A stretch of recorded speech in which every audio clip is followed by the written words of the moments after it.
The memories of her past life, the outbreak of the apocalypse, still lingered in her mind. She watched her home being occupied, her parents and brother being killed tragically, and she herself struggled in loneliness and despair for several years before ultimately dying tragically in a zombie wave. But this time, she was reborn.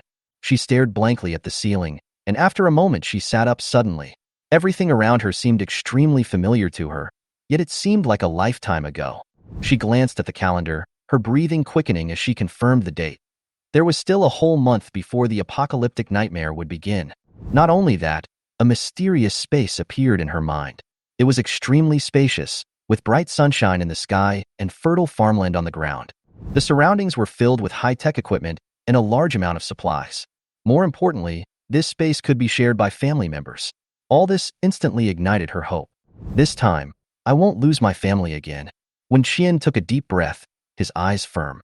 She must prepare within this month, stock up on supplies, and train her family to make them strong in the apocalypse. However, she did not notice that the footsteps outside the door stopped for a moment. The woman named Wen Qian exited the space. As soon as she looked up, she saw her brother Wen Kai standing at the door with a complicated expression on his face. He held a water cup in his hand and asked tentatively, "Xiao Qian, what strange things were you reading just now?" Wen Qian was stunned for a moment, then quickly calmed down. "Nothing. I'm just reciting the text." Wen Kai didn't say much, but his eyes deepened. He clearly saw a ray of light flashing from Wen Qian's body just now, but his sister now acted as if nothing had happened. Wen Kai frowned, turned and left, but secretly decided in his heart to pay more attention to her changes. Wen Qian breathed a sigh of relief, thinking that her brother might have noticed her previous condition. Before she had time to think about it, she heard her mother's voice outside the door. "Xiao Qian, come down to eat. I made your favorite braised pork this morning." Wen Qian was stunned, and her nose felt sore. In her previous life, her mother tried her best to protect her at the beginning of the apocalypse, and even went hungry to save the last food for her. At the dinner table, Wen Qian had a gloomy face. While eating, he tentatively said, "Dad, Mom, the world situation is a bit tense recently. How about we stock up on some supplies? For example, rice, noodles, oil, and medicine?" Father Wen was startled when he heard this, then he smiled heartily. "Okay, business is good recently, so buying some things is nothing. I'll go shopping after dinner." Mother Wen put down her chopsticks and said, "Xiao Qian is right. Let's buy more this time." She turned to look at Wen Kai. "Kaizi, accompany me to the supermarket this afternoon." Wen Kai glanced at Wen Qian with a meaningful look and nodded slowly. "Okay, whatever my sister says is what I will do." Wen Qian felt warm at heart as she watched her family's cheerful reactions. But she didn't know that while she was secretly planning, her family had already noticed her abnormality and secretly began their own preparations. The end of the world has not yet arrived, but the one family has already taken action quietly, and everyone's villain mode has officially begun. "Mom, I'm going to take you to a place later. You will suddenly disappear. Don't be afraid." As soon as Wen Qian finished speaking, she grabbed Li Mo's hand and brought her into the space in an instant. Li Mo in the room was stunned, his eyes wandering in the unfamiliar environment, and he let out a soft cry, "Qian Qian, this?" The system prompt sounded at the right time. "Bind family member information." When Qian looked at the panel and confirmed the binding, it clearly displayed Li Mo's identity information with the note, "Loyalty, never betray." After confirming the situation, Wen Qian smiled slightly. "Mom, let's go out first and don't let them worry." The two reappeared in the house. When Wen Changning and Wen Rang saw this, their expressions froze instantly. Wen Qian looked at them. "Now, do you believe it?" Wen Rang was silent for a moment, then asked in a low voice, "How long will the end of the world last?" "1 month, maybe earlier." Wen Qian replied. The atmosphere in the room was heavy, and Wen Qian continued to explain. 3 years before the end of the world, the climate will change drastically. The highest temperature in the summer will be 60 to 70 degrees Celsius, and the lowest temperature in the winter will be minus 60 to 70 degrees Celsius. At the same time, there will be no water or electricity, and zombies will be rampant. Food and supplies will be extremely scarce, but the real threat is people. She calmly recounted her experiences in her previous life, mentioning how neighbors invaded their home, took away their food, and drove them out of their residence. The three people's faces gradually darkened as they heard this. The gentleness on Wen Changning's face had long disappeared, and he stood up and slammed the table. "Let's go. Let's go to the building materials market now." When Rang nodded, picked up his phone, made a call to ask for leave, and quickly arranged his work. He put down his phone and looked at Wen Qian, his tone calm. Tell me, what do we need to prepare in advance? When Xian looked at the determined expressions of her family members and felt warm in her heart, we need to stockpile food, clothing, and medicine, and we also need to strengthen our defenses. When Changning nodded, his eyes firm. He had climbed from the bottom of the market to his current position, and he knew how difficult it was to survive. Now he would not let anyone bully his family. When Xian assigned the tasks calmly, "Dad, I'll be in charge of the rooftop matters. You and Mom will go to the market, and you'll still have to pick out the meat, vegetables, and fruits." Her tone left no room for doubt. When Changning nodded in agreement, stood up and took Liamo back to the room to change clothes and prepare to go out. After taking a few steps, he cursed in a low voice, the voice still faintly heard, "If you dare to bully my daughter, I will kill you." When Rang watched the two of them leave, then turned to look at Wen Xian with a serious expression. "How long will the apocalypse last?" "At least 20 years. When I died, it was already the 15th year, and the situation hadn't improved." Wen Xian replied calmly. When Rang lowered his head and thought for a moment, then looked up at her again, with a hint of complicated emotions in his eyes. "What about you? How long have you been alone?" When Xian was stunned for a moment, his eyes flickered slightly, then he restrained his emotions and did not give a direct answer. He had already guessed the answer, sighed silently, walked up to her and touched her hair, his voice low but firm. "This time, brother will definitely stay with you until the end." When Xian nodded gently, a short contained so much emotion. The brother and sister packed up and went downstairs to separate. When Rang was responsible for reinforcing the rooftop, while Wen Xian drove to the largest membership-based supermarket in the city to purchase supplies. As soon as she stepped into the supermarket, the system's prompt sounded in her mind. "Turn on surveillance shielding. The host will no longer appear in the surveillance screen."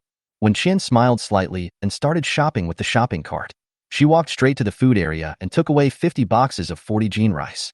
She also put all the flour, grains, cooking oil, and other supplies into the space. Ding! A limited-time double task has been triggered.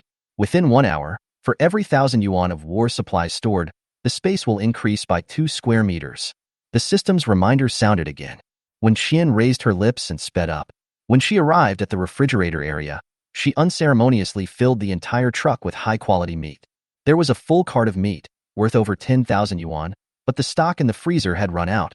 So when Xian pushed the cart into the home appliance area, she selected high-priced electrical appliances such as sweeping robots, air purifiers, dishwashers, bladeless fans, and drones, and tried to choose durable or critical items considering the uniqueness of the space. The shopping list for the entire home appliance area cost nearly 160,000 yuan. When Xian pushed the shopping cart through the supermarket with quick movements and crisp steps, she only stopped for a moment at each shelf, with a clear goal in mind, and quickly swept through the goods. She walked calmly through the condiment area and put condiments such as light soy sauce, dark soy sauce, oyster sauce, etc. into the shopping cart one by one. Next came spices and salt. Bags of salt weighing 5 kilograms each filled 70 boxes. There were only a few people in the supermarket, and no one noticed her unusual behavior. The shielding function of the system made it possible for her to be in an isolated environment, and everything was in perfect order. When the system's prompt sounded in my mind, ding, triggering a limited-time double task.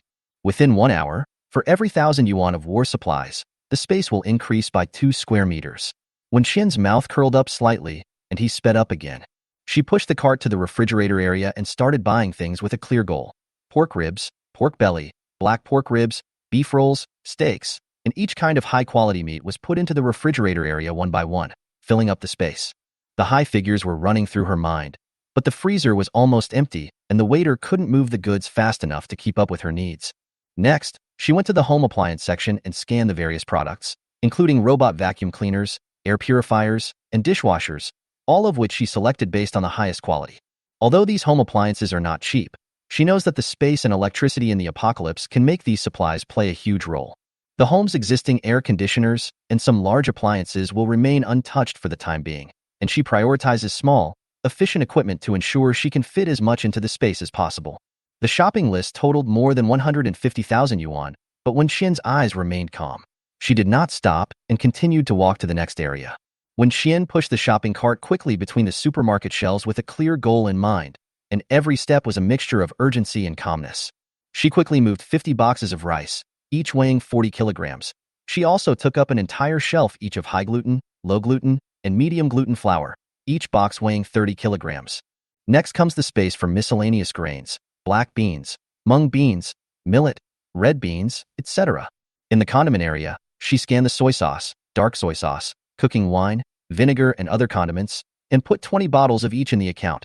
Spices such as pepper, star anise, cinnamon, bay leaves, etc. were also thrown into the shopping cart in bags. This is the key point. There are two types, one with iodine and the other without. When Qian moved 70 boxes in one go, the system's prompt suddenly sounded in my head, ding, triggering a limited-time double mission. Within 1 hour, for every 1,000 yuan of war supplies you reserve, your space will increase by 2 square meters. When Qian paused, then a sneer appeared on the corner of his mouth and his steps became faster. In the refrigerator area, when Qian filled carts with high-quality meats such as pork ribs, pork belly, black pork ribs, beef rolls, and steaks, each box was calculated accurately, and the price continued to accumulate until the freezer was empty. The waiter could only move the goods, looking confused but not daring to question. Then, she turned to the home appliance section.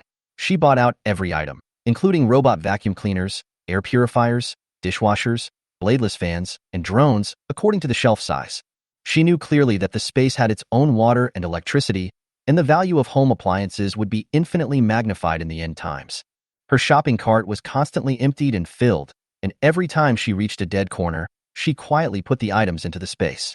She did not waste a single second, because time was the bottom line for her survival. More and more people came into the supermarket, but due to the system shielding, no one noticed when Qian's unusual behavior. She continued to walk deeper into the shelves, her eyes sharp and her steps still steady as before. The space can keep food at its freshest. She plans to cook more meals and put them in storage boxes for easy access at any time. A box of 12-piece food storage boxes cost 200 yuan, and she took 10 boxes without hesitation. Then she turned to the daily necessities area and put away items such as knife sets, toilet paper, wet toilet paper, garbage bags, etc. In less than half an hour, she had stockpiled nearly 190,000 yuan worth of supplies, and according to the system prompts, her space had expanded by 380 square meters. Finding an empty corner, she quickly entered the space and saw the newly added supplies neatly piled on the ground, and the small bungalow had been turned into a 2-story villa. When Qian couldn't help but feel happy. After coming out of the space, she came to the beauty area. Sunscreen, hand cream, toothbrush, toothpaste, and other products were quickly sold out. She controlled the quantity accurately so that she had enough stock without attracting attention. Just as her eyes swept towards the sanitary napkins, she vaguely heard the conversation between two waiters. The discussion about why there was a sudden shortage of goods on the shelves made her smile slightly, and then she turned and went to the fresh fruit area. The products in the fruit area are neatly stacked and of a wide variety. She picked 30 boxes of each fruit, which did not look out of place but filled up the space quickly. There are many varieties of fruit such as lychees, watermelons, blueberries, kiwis, cherries, apples, and young coconuts, and their value accumulates quickly. After finishing her fruit shopping, she turned to the wine area. The liquor counter displayed various high-end brands, and Mutai was locked in a glass cabinet. She swept away other Wuliangya and Guajiao series that were equally expensive. When Qian's father loves drinking, and white wine can also be used for disinfection at critical moments. When Qian didn't think twice and directly put more than 100,000 yuan worth of wine into the space. When the system prompted that the 1-hour task was over, she had accumulated more than 400,000 yuan worth of supplies, and the space had expanded again to 806 square meters. When checking out, she randomly picked up some small items to fill the shopping cart to hide her tracks, and then drove to another supermarket. In the next few hours, she swept through several supermarket chains in the same way, with clear targets and abundant supplies. From food to household appliances to hygiene products and medicines, everything is efficiently stored in the space. At the end of the day, when Qian had accumulated more than 3 million yuan in inventory, she stored a large amount of high-quality supplies neatly in the space. Looking at the piles of food and various daily necessities, she felt much more at ease. When they returned home, when Changning and Liamo had already bought a large amount of meat, eggs, and storable potatoes and cabbage. When Rang contacted the construction team and prepared to install the glasshouse and protective net on the rooftop a week later. When Rang saw that when Qian only had a few large plastic bags in her hands and couldn't help but raise his eyebrows, "Is that all you bought?" When Qian rolled her eyes, "What do you know? Don't show off your wealth. I've put it all away." As she spoke, she casually demonstrated the system's capabilities, and the car keys instantly disappeared and reappeared, shocking the three of them. Liamo hesitated for a moment and couldn't help asking, Qian, isn't it a bit bad to take something without paying? When Qian was silent for a moment, but her tone was calm, Mom, I know your concerns, but within a month, these things will disappear due to floods and disasters, and ordinary people will not be able to obtain any resources at that time. I am just preparing for our next few decades in advance. When Changning and Liamo heard when Qin mentioned that a tsunami would occur in a few years, their faces became even more solemn. The two were silent for a moment and did not mention the 0 yuan purchase matter anymore. Instead, they asked about the specific situation of the end of the world. We live by the sea. The environment in the end times is harsh. Will there be a tsunami? If so, can we still live here? When Changning said with reluctance, the building he bought is in an excellent location, with a mountain on the left, the sea in front, and the main road on the right. It is the best building in the entire community. The view from the top floor is impeccable, with a panoramic view of the villas and the sea. When Qian replied, the tsunami is at least 15 years away, so there's no need to worry in the short term. But there will be floods in the first 3 years. Our neighborhood is high, and the first floor is equivalent to the 5th floor in other places, so floods don't threaten us here. This building may still exist in a dozen years and be transformed into an alliance base, but I don't know what will happen in the future. When Changning nodded, feeling a little relieved. More than 10 years was enough to make the trip worthwhile. Liamo was more concerned about the zombies. Qian, what are the zombies you mentioned this morning?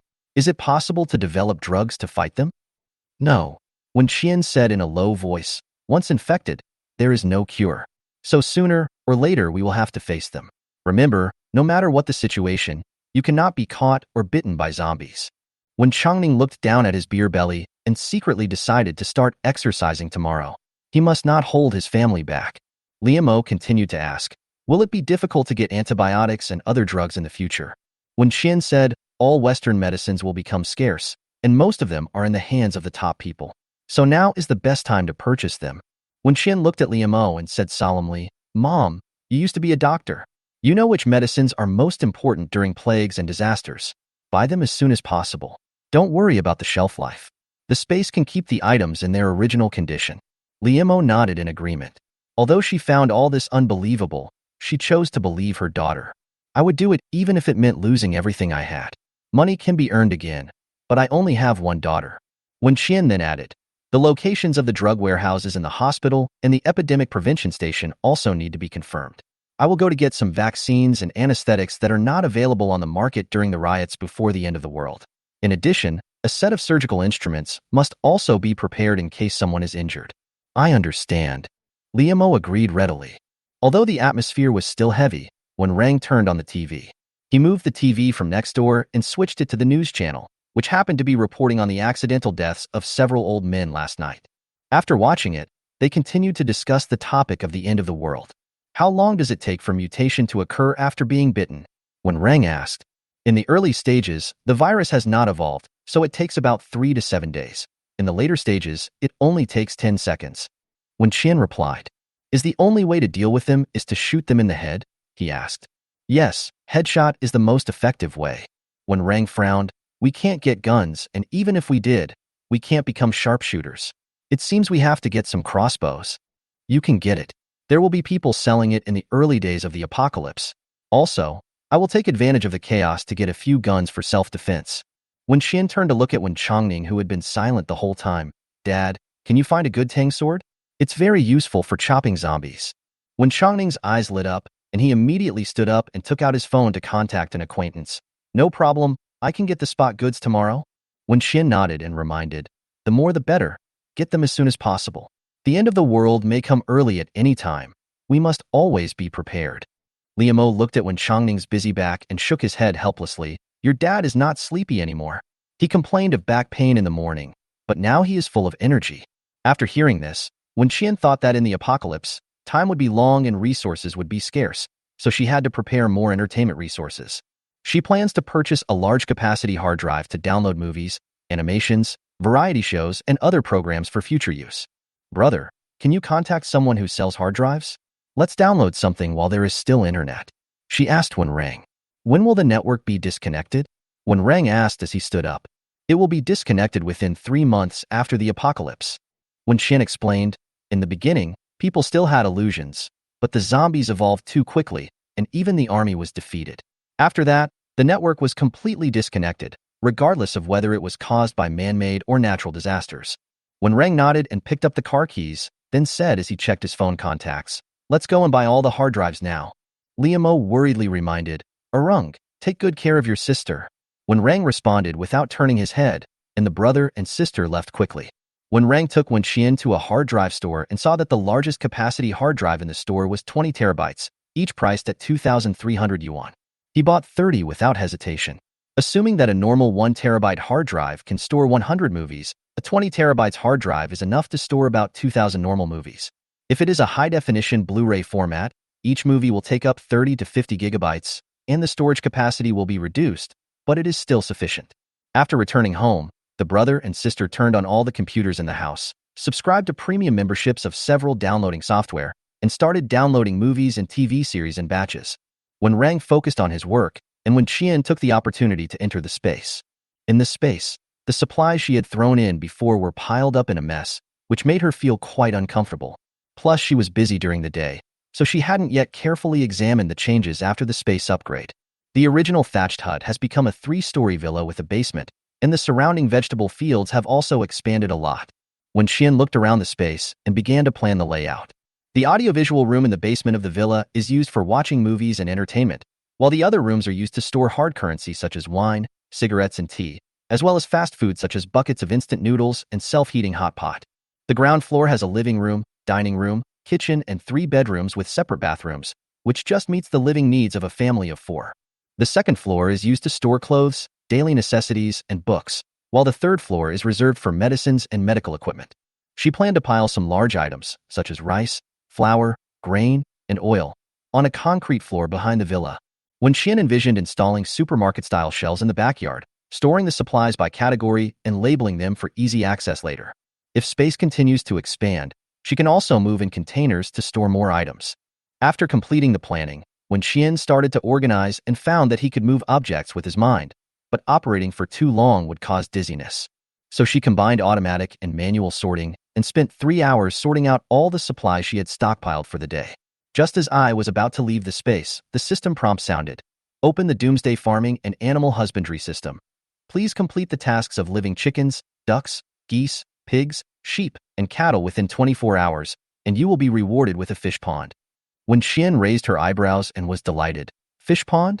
This means that she can enjoy fresh fish and shrimp at any time in the future. The system is indeed very considerate. She immediately informed her family of the mission, and the next day the family split up. Liamo was responsible for purchasing medicines, when Rang went to find crossbow equipment, and when Qian and when Changning went to the livestock market on the outskirts of the city. In the market, when Changning skillfully selected livestock, he rented a truck to avoid attracting attention. When Changning purchased 10 native chickens, 16 ducks, 12 geese, 3 pigs, 3 sheep, and 3 cows according to the breeding ratio, and also bought 2 rabbits and 2 donkeys. Rabbits are easy to raise and have a high reproduction rate. Donkey meat is known as dragon meat in the sky and donkey meat underground. It can be eaten and can also be used to grind. When asked about the purpose of the purchase, when Changning made up a reason, open a farm stay. The children can feed the animals and eat farm meals. After buying the livestock, when Changning drove the truck to an uninhabited area, when Qian quickly put all the livestock into the space and successfully activated the fish pond reward. Then, the two went to the seafood market and started purchasing fish and shrimp. They bought various common freshwater fish, such as carp, crucian carp, grass carp, etc., and also asked about breeding techniques. When Qian saw the seafood stall, she suddenly remembered that the ocean system would be polluted a few years after the end of the world. She whispered this to Wen Changning. Wen Changning frowned after hearing this, but quickly decided, I'll keep it alive as long as I can, and if I can't keep it alive, I'll eat it. Not only did he buy all the goods on the seafood stall, he also took possession of the glassfish tanks used for breeding. He planned to go back and study breeding methods and prepare sufficient seafood reserves for his daughter. After spending 50,000 yuan at the seafood market, Wen Changning and Wen Qian drove away. On the way, Wen Changning heard that Wen Qian's space could also be used for farming and immediately suggested buying seeds and saplings. They selected common vegetable seeds such as cabbage, eggplant, pepper, potato, and onion, 100 bags of each. The fruit saplings included apple, cherry, banana, grape, etc., 10 plants of each, which cost more than 30,000 yuan. They then turned to the building materials market and bought 10 solar batteries, 10 solar charging panels, 20 portable solar lights, and 5 gasoline and diesel generators, spending a total of 200,000 renminbi. When Qian said it was enough for the time being, and the two drove home. When he got home, Rang and Liamo also came back. Rang purchased 10 satellite phones and 10 satellite phone cards, and asked a friend to get 4 crossbows and 1,000 arrows, and agreed to pick them up the next day. Liamo went to several hospitals and pharmacies and bought more than 100,000 yuan worth of common medicines. He also bought some eggs and sausages from a market far away from the community to avoid being noticed by acquaintances. After a simple dinner, the family went about their business again. When Qian bought 10,000 pieces of heat-warming baby patches online and chose to have them delivered to a nearby Sainyao station so that she could pick them up quietly. Afterwards, the whole family went to the mall to buy clothes and shoes, giving priority to Martin boots, windbreakers, thermal underwear, and down jackets.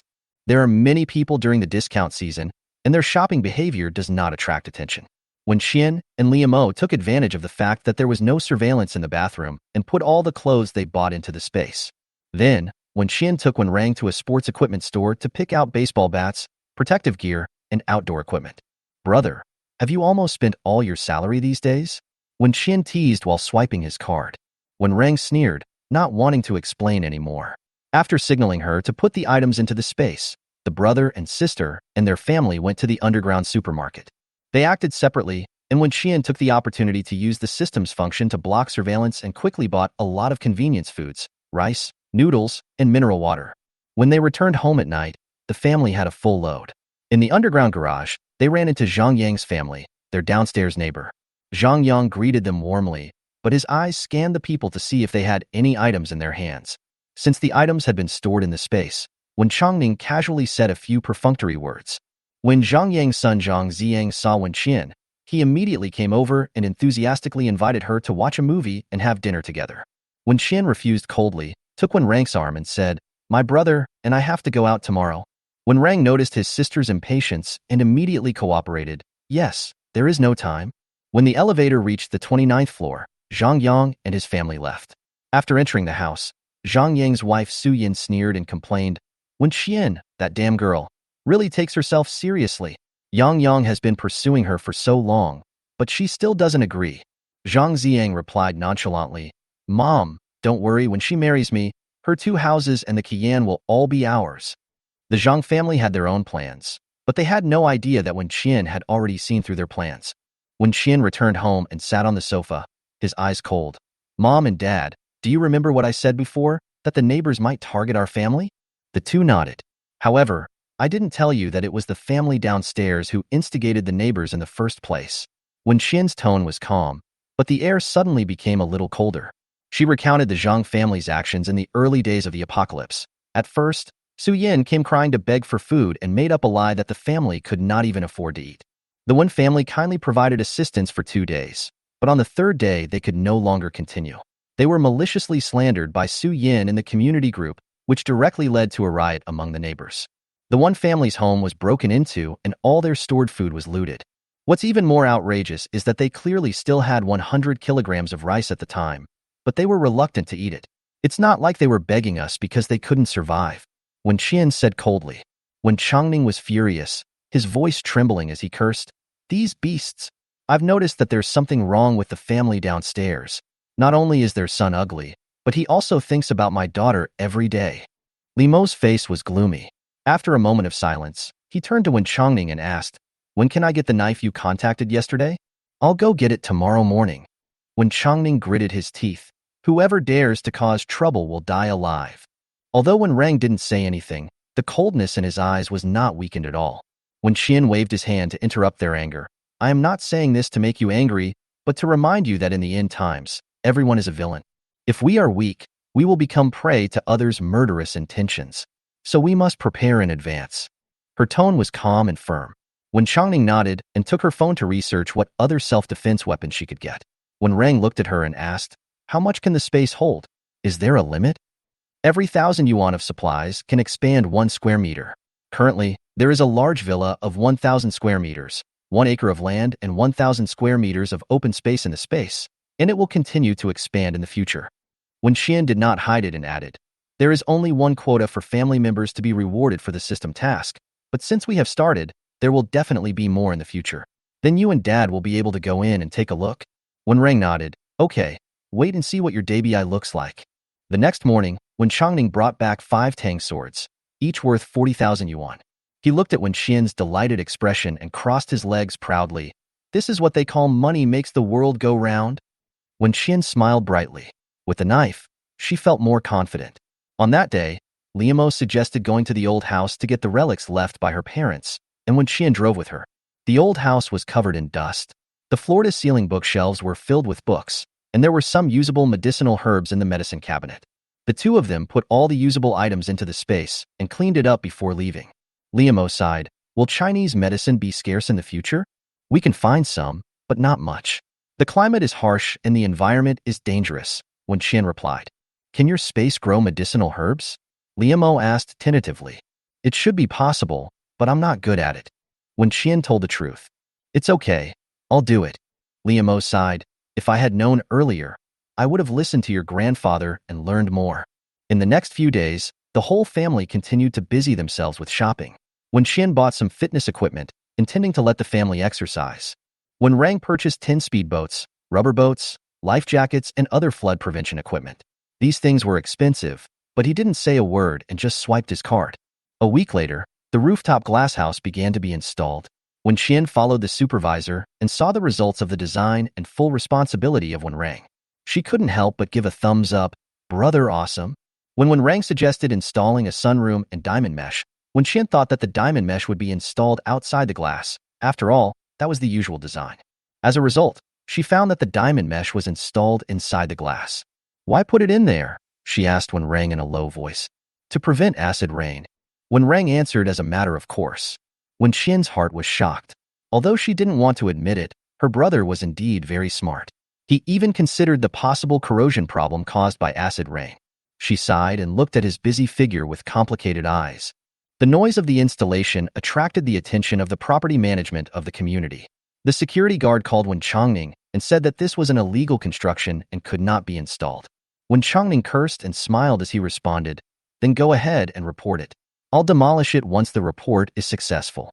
The security guard was confused by his strange attitude and had no choice but to follow the rules after hanging up the phone.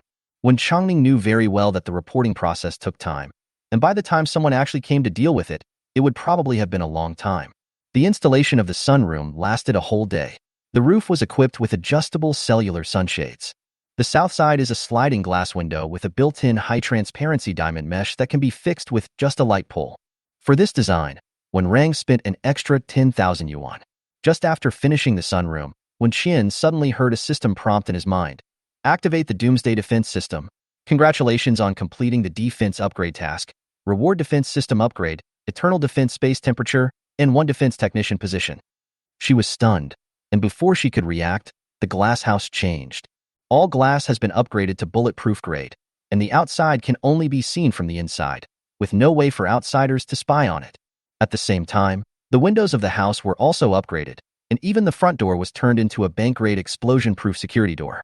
Wen Rang, who was busy installing surveillance equipment, suddenly cursed. Wen Qian ran over and saw him staring at the changed gate in a daze. What's going on? Wen Rang asked, pointing at the door. Wen Qian's heart moved, and she pulled him into the space. Wen Rang was stunned the moment he stepped into the space. His heartbeat quickened as he scanned the surrounding villas and neatly arranged supplies. This is your space? Yes, I'll bind your information first, and you can browse around freely. Wen Qian quickly operated the system and bound Wen Rang's information. After the binding was completed, Wen Qian followed Wen Rang around. He saw that the bedroom in the villa had been properly decorated and nodded with satisfaction. Okay, you have a conscience and didn't let me live in a doghouse. He joked. Of course, I also gave you an electric bed, which cost more than 40,000 yuan. Wen Qian raised his eyebrows and leaned against the door frame. Wen Rang flicked her forehead and said, the matter of the space must not be spread outside, understand?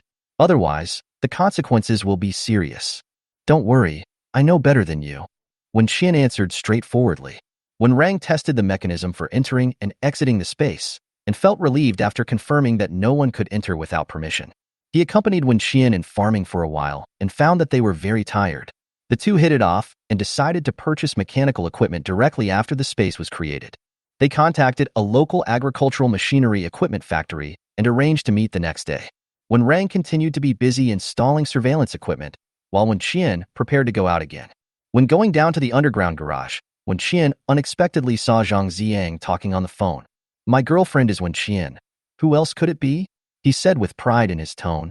Zhang Ziyang said, "It's a bit difficult to pursue her, but it depends on who pursues her. I will get married with her after I graduate from college, and the car and other things will definitely be mine by then, since her family is rich anyway." Wen Qian sneered and took out his cell phone to record his big words. At this moment, her eyes passed Zhang Ziyang and saw a dirty white cat lying on the roof of her car. Her eyes lit up and she ran over quickly. "Xiao Bai." The white cat heard the sound and jumped off the roof of the car. Wen Qian caught it with surprise in his eyes. Zhang Ziyang was shocked by her action. After hanging up the phone, he quickly shouted, "Wen Qian, throw away the cat. Cats are dirty and will affect childbirth." Wen Qian held the cat in his arms. Without even turning his head, he just sneered and walked straight to his car. Wen Qian held Xiao Bai in her arms and carefully examined the cat in her arms. After confirming that it was indeed Xiao Bai, her eyes reddened slightly. Xiao Bai is a stray cat with heterochromia. One eye is yellow and the other is red. He has long and fluffy fur and is exceptionally beautiful. But it is not just a piece of trash that relies on its appearance to win. In this area, it is invincible in the garbage dump. In the previous life, Wen Qian became interested in Xiao Bai after seeing it defeat 3 enemies at once. She tried to tempt it with fish fillets, but to her surprise, Xiao Bai followed her home obediently. From then on, Xiao Bai always stayed by her side faithfully, whether before or after the end of the world. At this time, Xiao Bai was acting coquettishly in Wen Qian's arms, meowing. However, when Zhang Ziyang approached, Xiao Bai immediately stopped acting coquettishly, stepped on Wen Qian's arm and jumped, then accurately slapped Zhang Ziyang's face with a claw, leaving 3 bloody marks. Zhang Ziyang screamed in pain, covered his face and stepped back, cursing angrily, "Damn it! I will kill you." Xiao Bai held his head high and chest out, growling as if to say, "You come and give it a try." When Qian couldn't help laughing, he opened the car door and called Xiao Bai, "Get in the car." Xiao Bai immediately jumped onto the passenger seat and squatted down obediently. When Qian looked at Zhang Ziyang's furious look, his face turned cold, and he said in a calm tone, "Go get the injection. Send me the money you spent and I will transfer it to you." After that, he drove away. After driving out of the community, Wen Qian took Xiao Bai to the nearest pet hospital and arranged a comprehensive package of bathing, deworming, and sterilization for it. At first, Xiao Bai didn't react, but when he saw other creatures of the same kind, it was too late for him to struggle to escape. "Meow, meow, meow." Xiao Bai protested angrily, "Can you be a human being? Cut me again." When Qian felt amused and stroked its head to comfort it, "It's better to cut it off. It will be a permanent solution. Otherwise, it will be difficult to find a companion in the future." The sterilization operation was quickly arranged. Although Xiao Bai cursed throughout the whole process, he was powerless as he was no match for humans. When it was pushed out after the operation, when Qian heard the prompt of the system in his mind, "Activate the Doomsday Battle Pet System." Name, Xiao Bai. Age, 2 years old. Gender, male. When Qian almost laughed out loud when she saw the note Gong. Fortunately, Xiao Bai was still dizzy, otherwise he would have been furious. After paying the fee, Wen Qian took Xiao Bai away and went directly to the supermarket to stock up on cat food, cat litter, canned food, and dried fish for it. When they got home, it was already 11 o'clock in the evening. When Rang called, "Where are you? Do you want me to pick you up?" Wen Qian smiled and replied, "I'm downstairs." She hung up the phone and walked in carrying Xiao Bai. When Changning and Liamo were all sitting on the sofa, obviously waiting for her. That useless kid downstairs came to complain. When Rang raised his eyebrows and smiled, he said that the stray cat you picked up scratched him? Yeah. When Qian put Xiao Bai down, his eyes cold, he should be thankful that Xiao Bai hasn't mutated yet. Otherwise, one claw would have chopped off his head. Can animals mutate? When Rang was surprised. It was like this in the previous life. After Xiao Bai mutated, he looked like a big lion, very majestic. When Qian smiled, "So not only do we have to stock up on cat food, we also have to stock up on more meat tomorrow." When Rang was very interested and turned to look at Wen Changning, "Dad, I want a dog." When Changning nodded generously, "Arrange it." The next morning, when Changning went out to buy a dog, Liamo went to the market to buy meat and vegetables, And when Qian and when Rang went to meet the agricultural machinery equipment manufacturer they had agreed to meet yesterday. The merchant was somewhat surprised to see the two young men and asked them in confusion what they were going to do with the machines. When Rang responded calmly, "My family has leased a lot of land and wants to start a farm."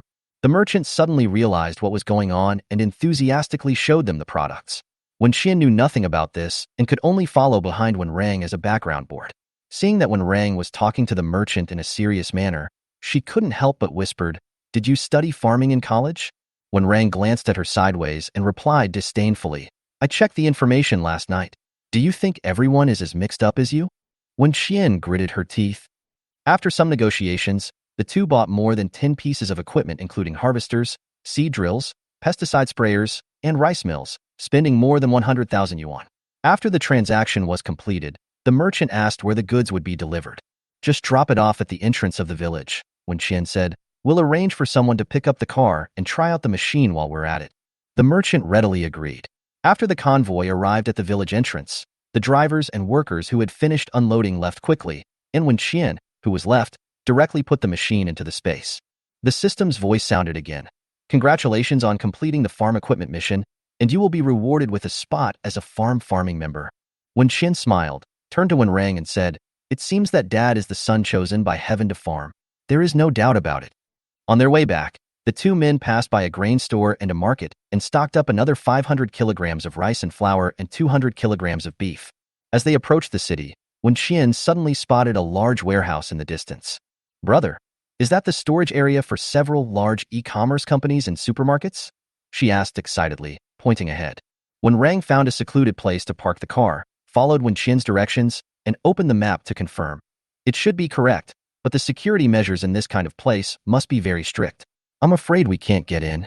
When Qian leaned back in the chair, crossed his arms and said calmly, "Even if we can't get in, we have to try. After the end of the world, there will be heavy rains here for a month.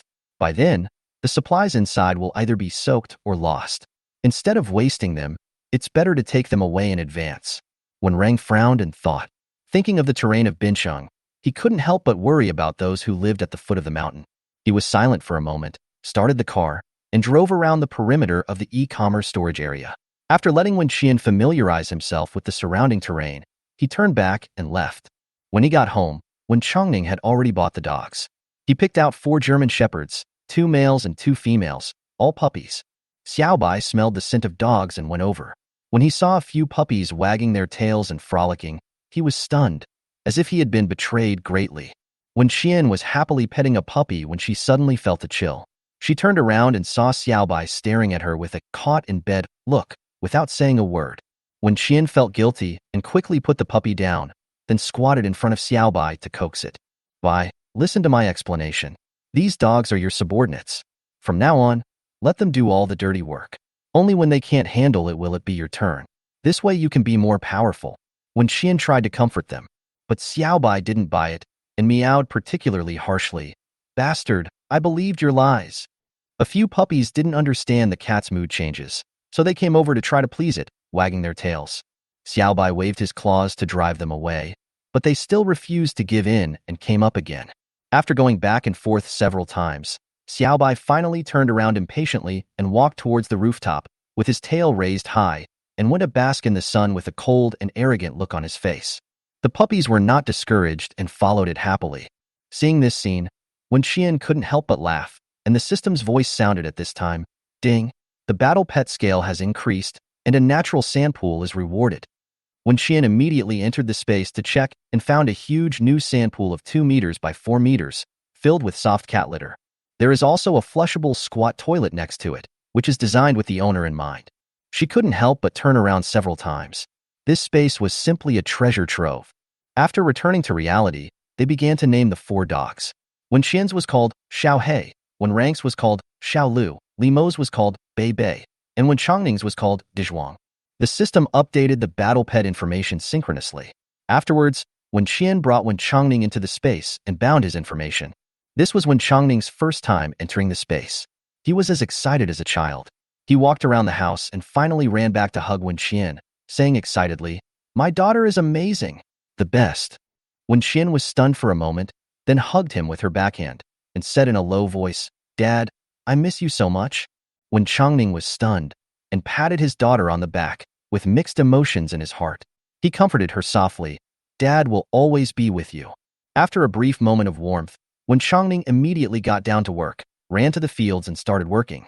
When Xian exited the space and went to Sanyao Station with Wenrang to pick up the express delivery. After storing all the items purchased online by the family into the space, Wenrang went to the mall and bought 50 large memory mobile phones. When Xian watched him come back with a box full of cell phones and couldn't help asking, "Why did you buy so many?" Listen to music, take photos, and record things as souvenirs. The end of the world is hard, so we have to find something sweet. Wenrang answered as a matter of course. When Xian was stunned, she found the romance of this straight man incredible. Chapter 12. The end of the world is coming. The rich and willful young master went into the study room with his cell phone in his hand and seemed to be busy with something. When Xian entered the space to help Wen Changning with work, and they went out to eat together in the evening. Then when it got dark, when Xian and Wenrang went out together, she was really thinking about the storage factory she saw today. Although the stockpiled goods in the space are enough for their family of 4 to enjoy a good life in the apocalypse, no one would complain that their possessions are too much. The richer your family background, the more confident you will be, and the more confident you will be when dealing with others in the future. When Rang drove to the warehouse and found a place to park the car, the two walked towards the warehouse. There are residential buildings nearby, and some people go out for a walk at night, so they are not conspicuous. When Rang, did you see the 2 security guards at the door? They look about 1.9 meters tall. You're not even as tall as their legs. Do you want to pretend to be an ant and crawl in when no one is paying attention? I'm going to let you use a beauty trap, okay? When Xian looked sincere. After hearing that, when Rang turned around and was about to leave without saying a word, but was held tightly by Wen Xian. Brother, please sacrifice yourself for the sake of your sister's happiness for the rest of her life. Don't be happy, just live a decent life. While the two were playing, the voice of the system suddenly rang in Wen Xian's mind. Ding! The end of the world begins. Limited time mission unlocked. Collect 100 million supplies within 24 hours, and reward weapon exchange system. When Xian was stunned on the spot, which scared Wen Rang. What's wrong? Did I hurt you? When Xian slowly raised her eyes, looked into Wen Rang's eyes, and spoke word by word. The end of the world is coming. As soon as Wen Xian finished speaking, lightning flashed in the dark sea in the distance, followed by rumbling thunder that made people's ears hurt. Wen Rang didn't expect that things would happen so suddenly, and the heavy rain would pour down like this. The two men stood there, drenched to the bone. Before they could run back to the car, they heard a loud noise and then their vision became pitch black. The lightning strike blew up the nearby electric pole. When Xian's heart moved, and she threw Wen Rang into the space without hesitation, and then ran towards the gate. She didn't have much time left, so she had to get the goods here quickly, then go to the gas station to stock up on oil, and go to the hospital to get medicine and equipment. Otherwise, in a few hours, there will be water accumulation in the city, and it will be difficult to drive. After a relaxing week after returning from the apocalypse, Wen Xian has now completely entered combat mode. She rushed over quickly while the security guard had not had time to turn on the backup power supply system and hurried back to the security booth. Then she jumped over the parking lot railing. 3 minutes later, the dark park was restored to light. The staff turned on the backup power supply and lit up the lights in the park. Wen Xian hid carefully. Fortunately, the rain was so heavy that the security personnel patrolling everywhere had to go back to take shelter temporarily, giving her the opportunity to take action. She kept running back and forth in the rain, starting with the container closest to the building, and then moving closer to the gate little by little. In the space, Wen Rang was still sulking because he was thrown in by his sister and couldn't help. He was worried about Wen Xian's safety, but when he saw something suddenly appear in the open space, his heart, which had been hanging in the air, slowly calmed down. Half an hour later, Wen Xian took all the containers outside, a total of 68. She knew there must be more supplies in the factory building, but the workers and most of the security personnel were in the building, so she couldn't waste any more time here. Moreover, as more and more containers disappeared outside, it finally attracted the attention of the security personnel. When Xian looked at the dozens of security guards rushing out of the building and quickly ran towards the exit. The security guard at the gate also received the notice and rushed out in the rain, facing Wen Xian face to face. However, Wen Xian was wearing a mask, so the other party couldn't see her face. But looking at her figure and clothes, it was clear that she was a girl. Several security guards were stunned. Their first reaction was that they did not regard her as a criminal, but thought that she was a staff member in the office building who came to inform them of something. But when Xian couldn't get out unless she knocked them down, and she didn't want to waste time acting with them, so she had to take action. Her attacks were fast, fierce, accurate, and extremely powerful. She knocked down 3 security guards with 2 flying kicks and an elbow strike. Seeing that she was difficult to deal with, the 4th security guard at the gate immediately raised his electric baton. But the next second, the electric baton fell into the hands of the female thief. When Qian electrocuted the man and ran out of the door, she ran back to the parking lot in one breath, opened the door and got in the car, feeling like her heart and lungs were about to explode. Dozens of security guards rushed out of the park but failed to catch up. When Qian panted and pulled Wen Rang out of the space. "Drive quickly. They are catching up." Wen Rang was stunned for a moment, then he reacted, started the car, and left the place quickly. This was the first time that the young master had been a thief since he was a child, but he didn't expect that he would steal something so big. His heart was pounding, and he drove like a fighter jet. A few minutes later, when the security guards were no longer visible, Wen Qian asked him to stop the car. The car stopped on the side of the road, and Wen Qian put both the car and the person into the space. Then he took out his own Qian that he had prepared in advance, and the two of them changed cars and continued on their journey. After changing the car, Wen Rang no longer drove so fast. The incident at the park happened suddenly, and they hadn't figured out how one person could steal so many containers. So when they drove out, Wen Qian and the others had already changed cars and were no longer in any danger. While Wen Rang was driving, Wen Qian went back to the space and changed into dry clothes. Then, she asked Wen Rang to stop at a passing gas station. It was already late, with strong winds and heavy rain coming one after another. The staff thought that no one would come to refuel, so they lay in the house and played games. When Wen Qian saw that there was no one at the gas station, he immediately got out of the car to cause trouble. She tried it out, but she didn't expect it to be successful. The refueling tool disappeared with the oil on the ground and entered her space. Upon seeing this, Wen Qian immediately took away all the oils and ran to the next gas station. At the next stop, the operation is even simpler. The considerate space no longer collects the same refueling equipment, but only collects oil. They stopped and started like this, and after they drove back to the city and raided more than a dozen large gas stations, Wen Qian stopped. For no other reason than because her dear space had spoken. Ding! The oil storage in the system has reached the upper limit, unlocking the battle preparation achievement. Reward: unlimited oil usage privileges for an unlimited period of time. Wen Qian was shocked.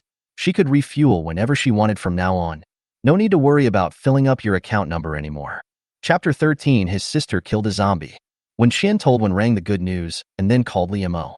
The call was connected, and Li Mo's worried voice came from the other end. "Qian, where are you now?"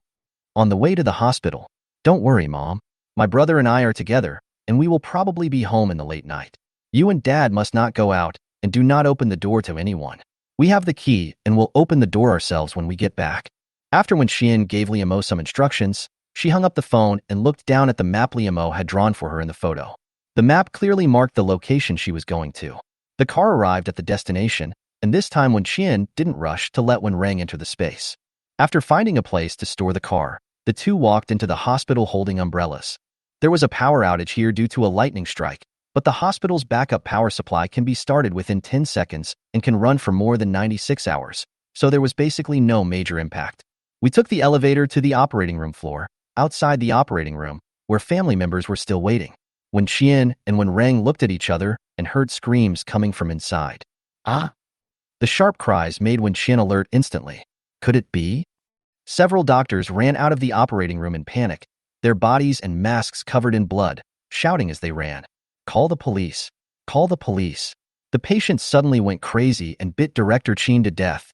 When Wen Qian heard this, he turned around and tried to grab Wen Rang, but Wen Rang dodged him.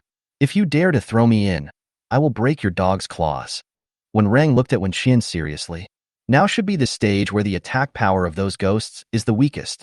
If I am afraid of them now, how can I survive if they mutate in the future? He couldn't always live on his sister's protection. Instead, he needed to become stronger and protect her. Wen Qian was choked by his words, because he was right.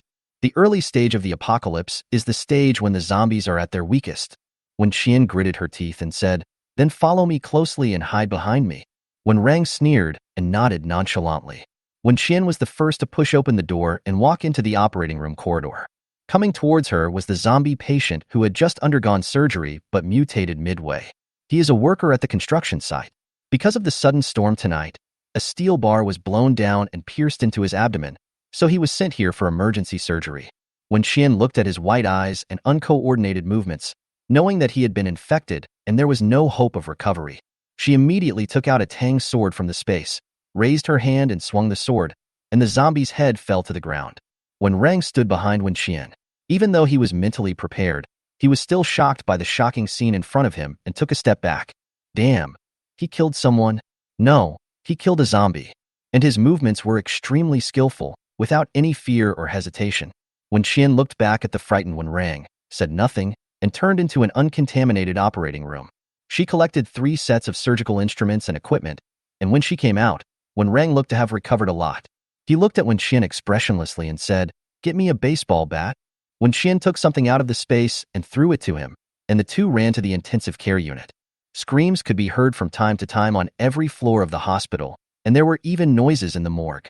This place has unknowingly become the first place of suffering at the beginning of the end of the world. When Qian took away the monitoring equipment from the intensive care unit and hurried to the hospital's pharmacy. The pharmacy was closed at this time, and the door was locked. Seeing this, When Qian stepped forward to pick the lock as if he had expected it.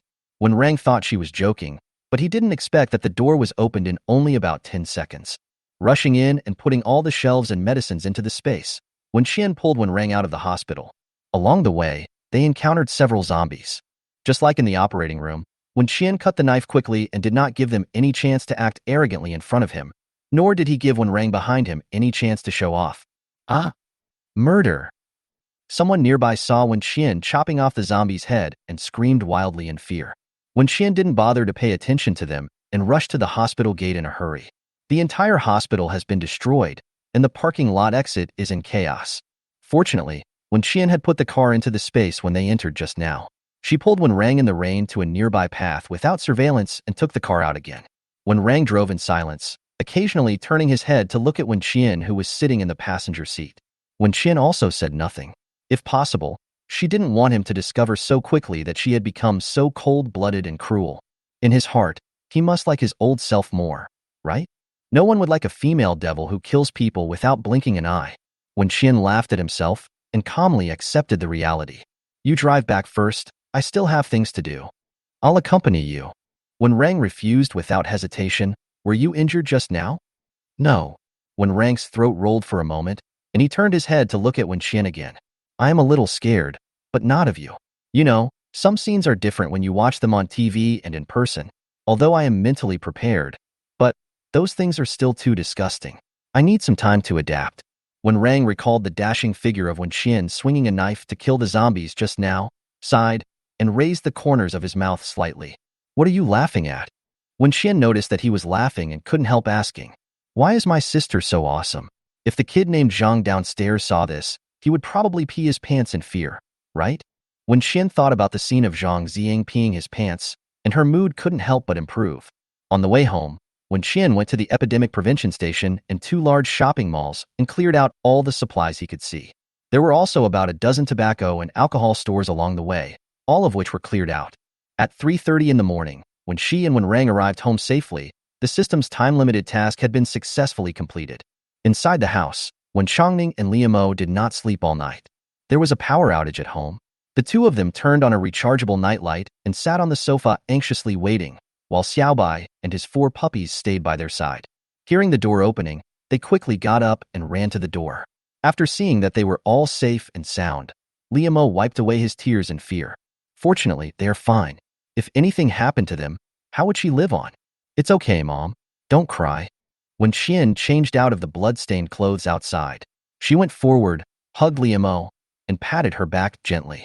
Because it rained so hard, many roads were flooded and traffic was blocked, so we came back a little late. When Rang walked forward and pulled Liamo into the house, his voice sounding tired but a little excited. Don't cry, Mom. If you knew what your daughter did tonight, I guarantee you wouldn't even be able to cry. Wen Qian. This doesn't sound like a good thing. Chapter 14, Opening the Weapon Exchange System. Fortunately, Liamo did not take Wen Rang's words seriously. She glanced at Wen Rang and warned him in a calm tone. Don't be so sarcastic. If your sister gets hurt, I'll break your legs. Wen Rang, Mom, do you have any misunderstanding about our current fighting power? Outside, the strong wind, heavy rain, lightning, and thunder were still continuing, and in the distance on the streets the sounds of police cars, ambulances, and fire trucks could be heard one after another. Liemo and Wen Changning both had a bad feeling. They looked at Wen Qian and asked in a low voice, "Is it early?" "Yeah." Wen Qian nodded and admitted, "It's more than half a month earlier. Fortunately, we acted quickly and were fully prepared this time." Wen Rang, "There are already zombies appearing at the hospital. I don't know how they were infected." Wen Qian, "In fact, it's not that there are no traces. The Earth has been overexploited in the past 100 years. Wars, pollution, natural disasters, and viruses have occurred repeatedly, but humans themselves don't care." Liemo deeply understood what she said. As a doctor, she had to experience a viral infection almost every few years, and each time was more serious than the last. Human beings are too small and are vulnerable to the counterattack of nature. Several people went back to their rooms to rest, while Wen Qian took Xiaobai and 4 puppies into the space. The supplies collected tonight have caused the space to undergo another drastic change, almost making it 5 times larger. Moreover, the buildings and facilities have also been upgraded, which should be the reward for her unlocking the stockpiling achievement. She stockpiled goods so quickly tonight that many of the material storage tasks were completed ahead of schedule, so she did not receive any reminders of the tasks and received the rewards directly. Wen Qian was not in a hurry to see what was in the more than 60 containers. Anyway, the space could preserve the original state of the items, so even if there were fresh food inside, they would not go bad. She remembered the reason why she was frantically stockpiling goods tonight. Weapon exchange system. Hot weapons are difficult to use, but they are indispensable. Although it is still possible to buy it outside in the later period of the last days, there are more cases of being robbed by the thieves. When Qian opened the panel and saw a new label for the weapons store, she clicked it with great joy, and looking at the rows of treasures on it, she was so excited that she wanted to scream. Because there are not only various individual weapons such as rifles and pistols, but also heavy weapons such as artillery, tanks, submarines, missiles, and fighter jets. Even, it has nuclear weapons of mass destruction. When Qian was anxious to get a gun to warm up his hands, but the moment he clicked the purchase button, he found himself to be a pauper. The cheapest gun in the mall costs 10,000 coins, but the balance in her account is 0. Obviously, this mall coin cannot be exchanged for money. When Qian studied it for a while and figured it out, the system can recycle all outputs within the space. For example, if she no longer needs the land she cultivates or the fish she raises, she can sell them to the system. In this way, the system will give her a certain amount of rewards, which are mall coins. When Qian was happy and worried, how long will it take to make a fortune and buy weapons by farming? But she immediately let it go. Her space was so doting on its owner that it would definitely not make things too difficult for her. Maybe there will be other ways to make money in the future. Besides, she didn't know how to farm, so she should ask her parents and Wen Rang to study together tomorrow. There is strength in numbers. When Qian reluctantly closed the shopping mall system and went to the villa for a look. Her villa has not been expanded since it was upgraded to 1,000 square meters a few days ago. But the facilities around the villa are brand new. In the backyard behind the villa, there is a swimming pool about 50 meters long. Next to the swimming pool is a large lawn and a hot spring pool. This is the perfect place to relax and have fun in the future. In the front yard of the villa, living quarters for Xiaobai and several dogs have been prepared, and next to their nests is a natural sandpit, which is very convenient for the puppies to solve physiological problems. A little further away is a huge parking lot. Next to the parking lot is a refueling facility. Now, parked in the parking lot are her Qian, Wen Rang's big car, Limo's, and Wen Changning's domestically produced Wuling magic car. That's right, Wen Changning bought luxury cars for them all, and he himself drove a Wuling whenever he went out. Behind the car of the family of 4 were the seed drills and other items that she and Wen Rang had bought. The system has organized everything neatly for her, and it seems that she has a bit of obsessive-compulsive disorder. In front of the parking lot is a fruit forest and a fish pond. When Qian walked over and was surprised to find that there was another pond next to the fish pond. The capacity of the pond is not as large as that of a fish pond, but it is about 30 square meters. When Qian was a little dumbfounded, because the pool was filled with the seafood that her father bought for her at the seafood market a while ago. Since when Changning bought these things, he has been going into the space every day to take good care of them, fearing that if he slacked off, his daughter would not be able to eat seafood in the future. The temperature of seawater needs to be controlled and replaced regularly. In addition, an aerator must be used to oxygenate the water and maintain a high dissolved oxygen content so that seafood can live longer. So whenever Wen Changning had time, he would go to the beach to fetch seawater and use it to replace the water in the fish tank later. In just 1 week, He had prepared 10 large tanks full of seawater. At this moment, all the seawater that Wen Changning brought back was in the pool, and the seafood he bought were swimming vigorously in the water, with no signs of dying at all. She can now grow seafood in her space? That's awesome. Wen Qian happily picked up Xiaobai, who was following her, and spun around. Xiaobai, we really don't have to go hungry anymore. Xiaobai, meow. In his previous life, Wen Qian had chewed on tree bark and drank muddy water when he couldn't find food. The feeling of hunger penetrated deep into her bones, and she would still remember it vividly even if she lived her life again. Now, not only her, but also her family members don't have to die of hunger. Wen Qian breathed a sigh of relief, ran to the hot spring pool in the backyard to soak for a while, then left the space to sleep. When she woke up the next morning, she was surprised to find that her body was unusually light. She thought she had too much exercise yesterday, and her muscles were sore today. After all, this body was her previous one, not the one that had been beaten for more than a decade in the apocalypse. When Qian got up and moved around, suspecting it was the effect of the hot spring. Space will not give to useless things. This hot spring must be a treasure. The heavy rain continued all night long, and there was no sign of it abating. The low-lying areas in the city center had already been flooded, but the power supply system had been temporarily restored. When Rang and the others also woke up, they didn't get much sleep last night. The thunder outside the window was louder and louder, and the windows seemed to be shaking. Liamo cooked millet porridge and steamed dumplings, and they sat around the dining table, eating and talking about today's plans. When Rang took out his phone to check his moments in Weibo, when suddenly he saw a video. After watching it, he silently handed the phone to Wen Qian. Wen Qian took the phone and glanced at it, and found that the scene of her chopping zombies in the hospital last night was filmed with a mobile phone and uploaded to the internet. Chapter 15. She looks like a female warrior in the video. Last night's rainstorm came suddenly and fiercely. Although many people were caught off guard, this kind of thing is still within the acceptable range. But blatantly killing someone in a hospital, this is... In the video, Wen Qian has a high ponytail and wears black marten boots. She wore black overalls and a white short-sleeved shirt, with a leather belt around her waist that perfectly showed off her slender waist. She was holding a sharp tang sword in her right hand and holding a young man who was half a head taller than her in her left hand, and was walking out in a hurry. Suddenly, a man with strange behavior rushed towards her. She didn't dodge, nor was she afraid. Instead, he swung the tang sword in his hand, causing the man's head to fall to the ground easily, just like a ripe fruit falling from a tree. Blood spurted out, and the man fell to the ground. Along with it, the onlookers screamed in shock. Ah! Murder! The video is only a dozen seconds long and ends here. When Qian finished reading it and remained calm. She wore a mask, and when Rang also wore one, so no one could recognize it was her. Even if she was recognized, she would not be afraid. There are already tens of thousands of comments under the video, most of which say that she is a murderer and ask the police to catch her and execute her as soon as possible. However, a small number of people noticed something was wrong. The man who attacked her looked like a zombie. Yes, I feel like a zombie too. According to reliable intelligence, a zombie outbreak occurred in the city center hospital last night, and it has now been blocked by the police. I also have reliable information. Several major shopping malls were emptied out by mysterious aliens last night. When Qian glanced at the comment section and threw the phone back to Wen Rang. When Changning and Liamo had just finished watching the video together, and their faces didn't look very good at the moment. Liamo was better. He used to be a doctor and was used to seeing bloody scenes. When Changning couldn't even eat, so he simply put down his chopsticks and made a statement. Killing is wrong.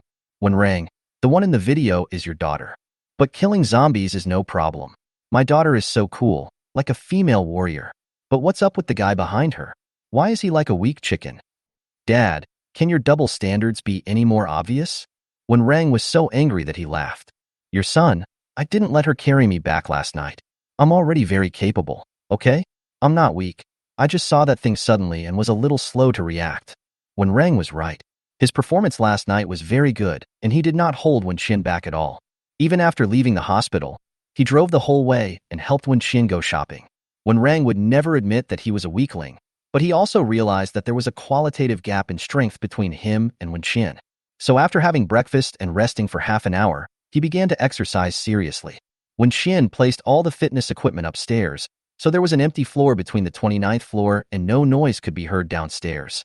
Liamo and Wen Changning were not idle either. They took advantage of the fact that there was still water and electricity at home and cooking would not attract attention or jealousy, so they quickly prepared some dishes and put them into the space. Boiled fish, pickled fish, squirrel mandarin fish, sweet and sour pork, 3-cup chicken, sweet and sour spare ribs, stir-fried green beans, dry pot cauliflower, etc. All of the foods that Wen Qian likes to eat. Make more of them. Seeing that they were all busy, Wen Qian entered the space alone to sort out the supplies collected last night. She has not opened the 68 blind box containers that she moved back and has no idea what is inside. Officially starting to open the blind boxes, Wen Qian opened the first container, which was full of unopened pet cans.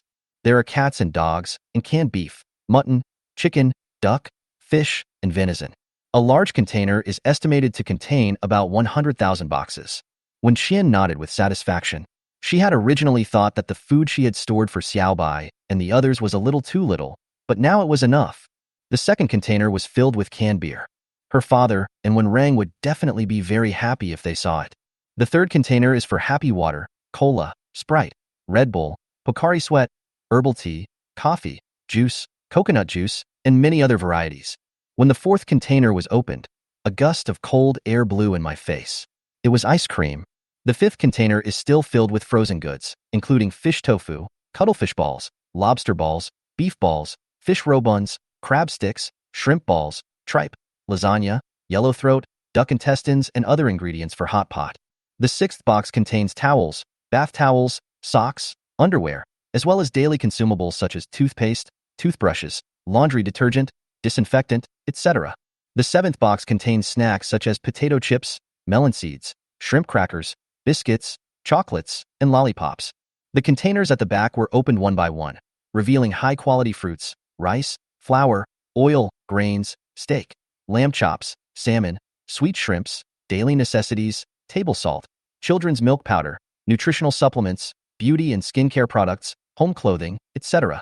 There are many things, all of which are useful. Wen Qian looked very satisfied after counting all these. She placed all the containers at the easternmost end, and also put all the things she brought back from the mall last night there. As for the good wine and cigarettes brought back from the tobacco and liquor store, they are placed in the wine cellar in the basement. Then she went to check on her chickens, ducks, cows, and sheep, and only left after seeing that they were all doing well. The sky outside seemed to have a leak and it kept raining. Because of the strong wind and rain, some neighbors' windows are of poor quality and have started to leak. There were thousands of messages in the community group, all discussing the heavy rain and what happened in the hospital last night. Wen Qian was lying on a lounge chair on the rooftop, with one hand behind her head and the other holding her cell phone. Zhang Ziyang also sent her the video on the internet and a message. Zhang Ziyang, the world outside is too dangerous. Qian, tell me where you want to go in the future, and I will go with you. Wen Qian sneered when he heard this. Wen Qian, don't you think that girl who stabbed people looks like me? Zhang Ziyang, how could it be? You are so gentle and well-behaved. There is absolutely no way you would do something like that. Wen Qian, then don't you think the one she chopped looked like a zombie? Zhang Ziyang, where did the zombies come from? Qian, don't listen to the nonsense that people on the internet say. They are just making it up to attract attention. After posting this message, Zhang Ziyang directly sent a video call. Wen Qian rejected the call without thinking, then put her phone on silent mode and threw it aside, then stood up and started exercising. I have been busy stockpiling supplies these days. Now it is not easy to go out, so it is a good time to exercise. She must take advantage of this time before the zombie apocalypse and try to restore her body to its previous state.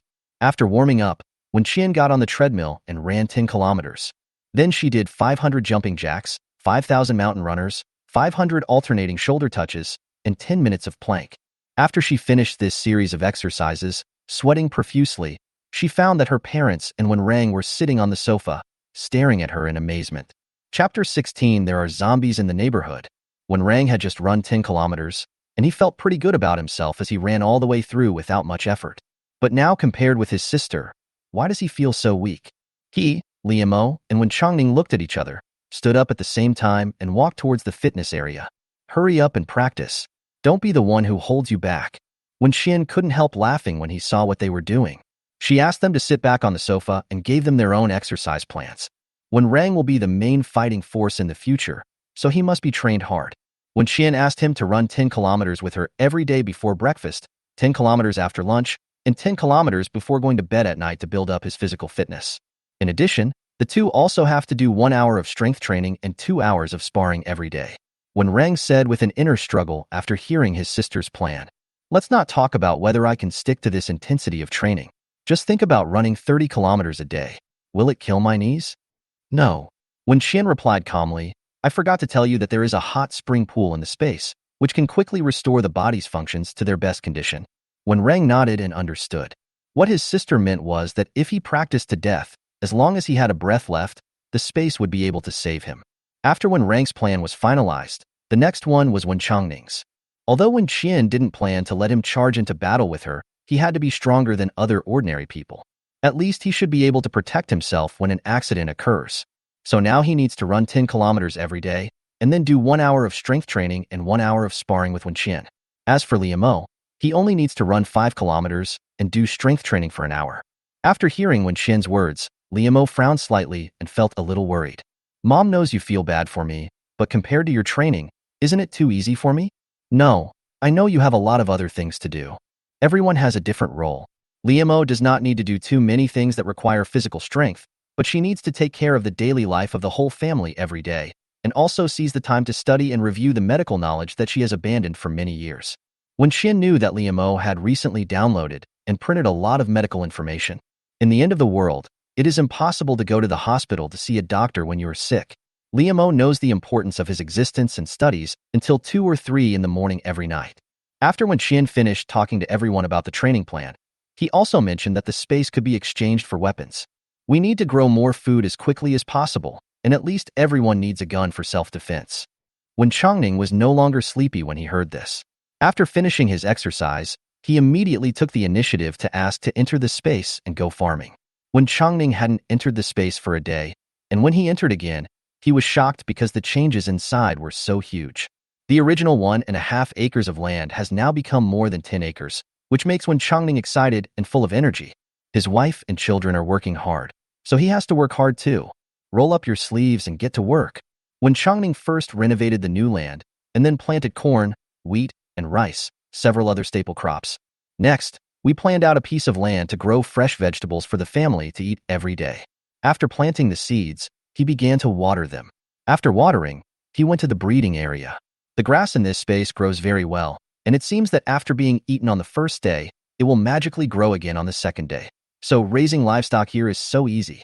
He first went to the chicken coop to pick up eggs, then cleaned the pigsty, filled the trough with food, and then fed the donkey and rabbit. All the cattle and sheep are free-range and graze in a fixed area every day, so there is no need to worry. Ducks and geese stroll around the fish pond every day, and from time to time they go swimming to eat fish, so it was not surprising that when Changning picked up duck eggs and goose eggs near the fish pond. After running around for several hours, when Changning returned to the residential area and saw the hot spring pool in the backyard that his daughter had mentioned, he quickly went back to the house, took a shower, changed into his swimsuit, and went a soak in the hot spring. When Qian came in and called him out for dinner, he was almost falling asleep in comfort. "My girl, this hot spring is so comfortable. I feel like my back pain has been relieved a lot." When Changning has a serious back disease and has to go to the hospital several times a year for physical therapy and acupuncture, the doctor suggested that he have surgery if he was in severe pain, but he was afraid that the surgery would fail and he would be paralyzed in bed and become a burden to his family, so he kept putting it off and refused to agree. When Qian's heart moved when she heard his words. This space is full of magic. Maybe it can really cure her parents' old illnesses. "Dad, let's come in and soak for an hour every day from now on." "Okay, I'll do as you say." The two left the space and told Liamo and Wen Rang about their plan to take a hot spring bath. Then they ate while watching TV. The warm scene formed a sharp contrast with the storm outside the window. The heavy rain has continued for a day, and there is no sign of it abating. Zombie attacks on people also occurred one after another in various areas, throwing the entire city into chaos. Some people in the community group have started to panic, vaguely feeling that this heavy rain is not simple. What's even more terrifying than the rain is that the vegetable market downstairs in the community is closed. The vegetable market is located in a low-lying area and is half flooded. The vendors also heard rumors that zombies were biting people, so they stayed at home, preferring not to make any money in the next few days to ensure their own safety. It is July now and the weather is hot.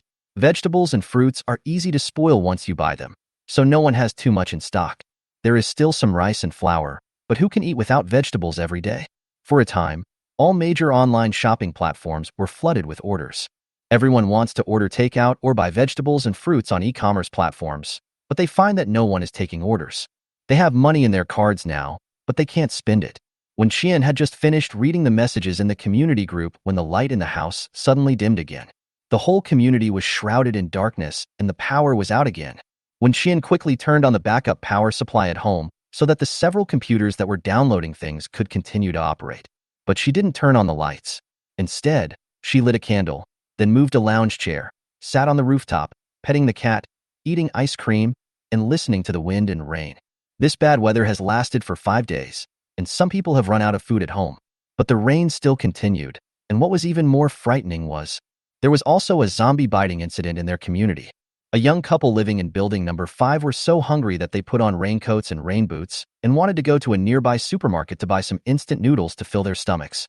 But when they reached the gate of the community, the security guards suddenly rushed over, knocked them to the ground, and bit them. This scene was witnessed by several other neighbors who were also thinking of going out to buy something. They were so scared that they turned around and ran home. After finally running back home, I immediately informed the group of the news. There are zombies in our neighborhood. Chapter 17, Picking Her Door Lock. The terrifying scene that took place at the entrance of the community was also seen by many neighbors living on the lower floors. I even took a video and posted it in the community group. In an instant, the group message exploded. It's really a zombie biting people. What should I do? I just called the police, but the line was busy and I couldn't get through. 120 is also busy all the time. What the hell is going on? And when will this rain stop? My family is going to run out of food. It's the same at my house. Now there are only 2 packs of noodles left. I dare not eat them at all. Is the end of the world coming? Every household locked their doors and windows, and everyone stood by the window to watch what was happening downstairs. When Qian took out a telescope and looked down, and found that there were already dozens of zombies wandering around.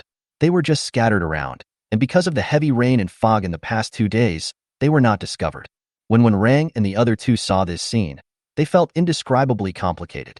If they had not made preparations in advance, they would definitely be as anxious and afraid as the other neighbors now. When the rain stops, I'll take you down to practice with the zombies. When Qian turned his head to look at Rang, and Rang's smile disappeared when he was about to praise his sister as a precious fairy.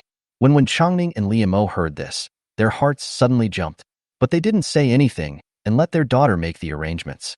When Qian noticed the worried expressions on their faces and smiled to comfort them.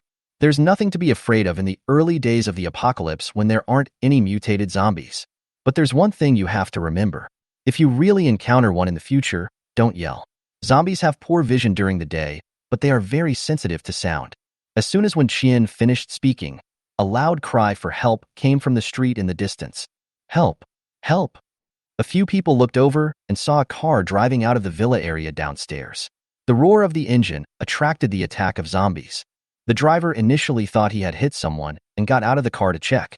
As a result, as soon as he got off the car, his calf was bitten hard by the zombie lying on the ground, and even a piece of flesh was bitten off. The smell of blood drifted through the air, attracting zombies from farther away. In less than a minute, the people in the car were surrounded by more than a dozen zombies. The driver shouted for help, but who would dare to come forward to rescue in this situation? The residents nearby all leaned against the windows, watching the bloody and cruel scene with timidity and curiosity. A dozen zombies quickly dismembered a living person. They were so strong that they could tear off a human's arms with their bare hands. Then, they ate the person bite by bite, leaving only the bones. This extremely shocking scene scared many people to tears. When Qian and the other 3 had telescopes in their hands, so they could see more clearly than anyone else. When Changning felt so nauseous that he wanted to vomit. In comparison, when Qian and the other 2 were much calmer. Limo's face was a little pale, but he was able to hold on. She looked at Wen Changning, who was sweating profusely, and patted his shoulder. It's okay. We'll just stay here and watch for 2 days. I think you should be able to get used to it. Wen Changning. When Rang had seen zombies up close in the hospital that day, and he had also stayed up late in the past few days to watch several bloody zombie TV series, so his psychological defenses were now much higher. As for Wen Qian, she didn't show any emotion. She even felt a little hungry and wanted to fry a steak. This zombie not only bites people, but also eats them? When Rang asked with concern, if they eat all the people, how can people become zombies? That's a good question. When Xian smiled slightly and gave him the answer. Zombies are also divided into different levels. Some eat humans, and some don't. The ones downstairs that eat humans are a minority, but they will be the first batch of mutants in the future. They will be much more difficult to deal with than ordinary zombies. When Rang wanted to curse, this apocalypse copy was too difficult to beat.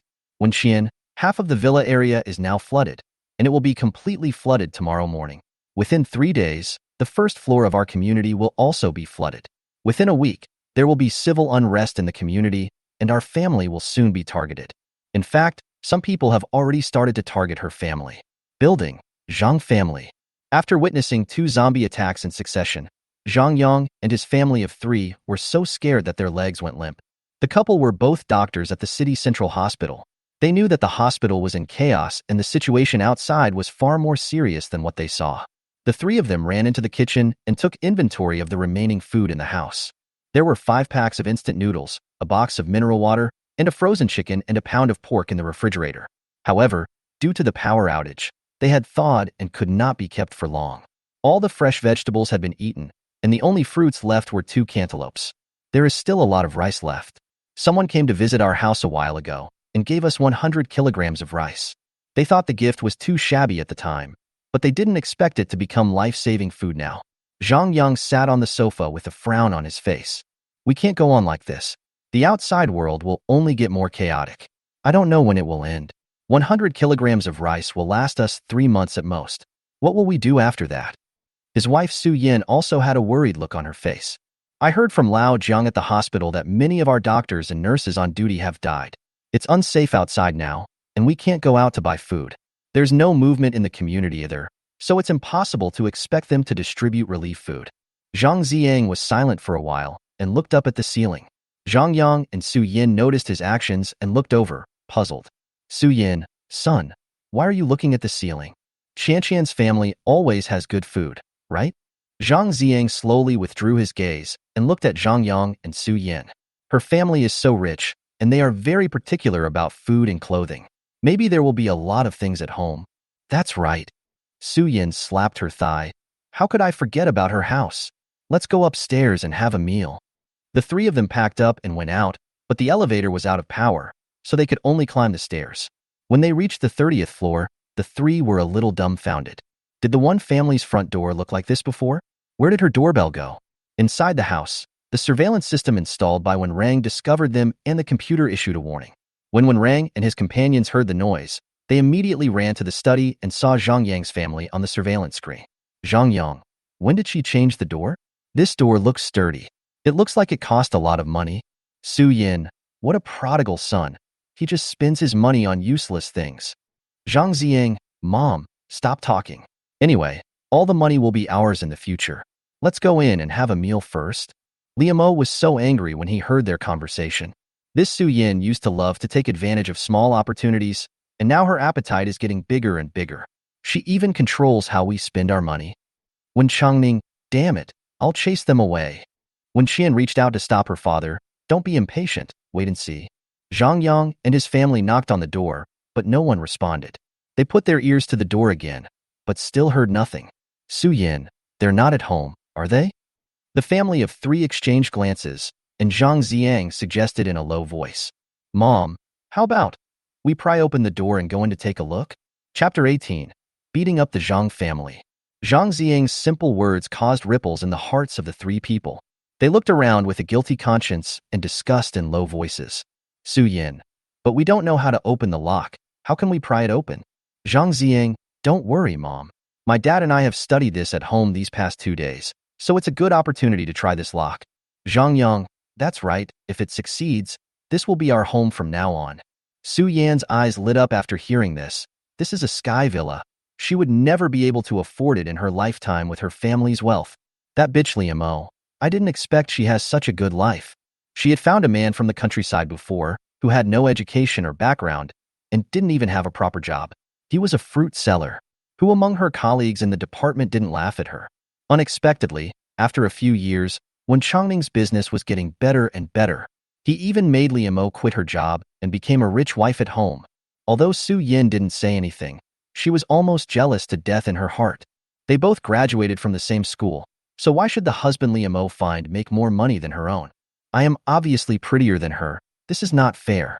Su Yin thought of these trivial things, gritted her teeth, and knocked hard on the one family's door twice. Liamo, are you home? I'm Su Yin. Open the door. There was still no movement in the house. Seeing this, Su Yin decided to let her husband and son pry the door open. So the family of 3 went home to get the tools. On the way back, Zhang Ziyang even called Wen Qian, but the other party still did not respond. A few minutes later, the 3 members of the Zhang family reappeared at the gate of the one family. Wen Qian watched their actions, sneered, turned around and walked towards them. Wen Chongning and Liamo had originally planned to follow along, but were stopped by Wen Rang. Don't go. My sister can handle it alone. Wen Rang leaned back in his chair, staring lazily at the surveillance screen on the computer, looking like he was enjoying the fun. Outside the door, 3 people were bending over to figure out how to take action, and were completely unprepared. They were sure that there was no one in the room, otherwise why wouldn't they open the door for them? So, when the door that could withstand artillery shells was suddenly kicked open from the inside, the 3 of them were knocked to the ground in a mess, with blood flowing from their noses. The back of Su Yan's head hit the wall, and she screamed in pain. But the next second, the son beside her shouted even louder than her. Ah! The dagger in Wen Qian's hand, shining with a cold light, flew straight towards the base of Zhang Ziyang's thigh, almost destroying his life. In the blink of an eye, Zhang Ziyang's pants were stained red with blood. Zhang Ziyang's face turned pale with pain. He looked up at Wen Qian and asked fiercely, "What are you doing?" Su Yan was heartbroken when she saw her son was injured. She yelled, "You crazy girl. I'll beat you to death." "Oh, sorry." Wen Qian leaned against the door frame, apologizing but without a trace of guilt in his eyes. "I thought it was some shameless thief trying to break into my house, so I had to take action to protect myself." She walked towards Zhang Ziyang. Zhang Ziyang thought she was coming to help him, but unexpectedly, Wen Qian stopped in front of him, bent down to pull out the dagger, turned around and went back. The nerves that had been numb from the pain were touched again. Zhang Ziyang was in so much pain that tears streamed down his face. His body tilted, and he fell into Su Yan's arms. "Mom, it hurts so much. Am I going to die?" Zhang Yang stood up first, picked up his son, and went into the house. Seeing Wen Qian blocking the door, he scolded her harshly, "Get out of the way. Call your parents out. You hurt my son. Your family must be held responsible." Su Yin, "That's right. Let us go in and treat the wound." Wen Qian didn't say anything, but kicked away the 3 people who tried to break in. The 3 of them didn't expect her to be so strong. They were kicked to the ground and their bones seemed to be broken. Wen Qian looked down at them with a cold expression. "There's no food at home.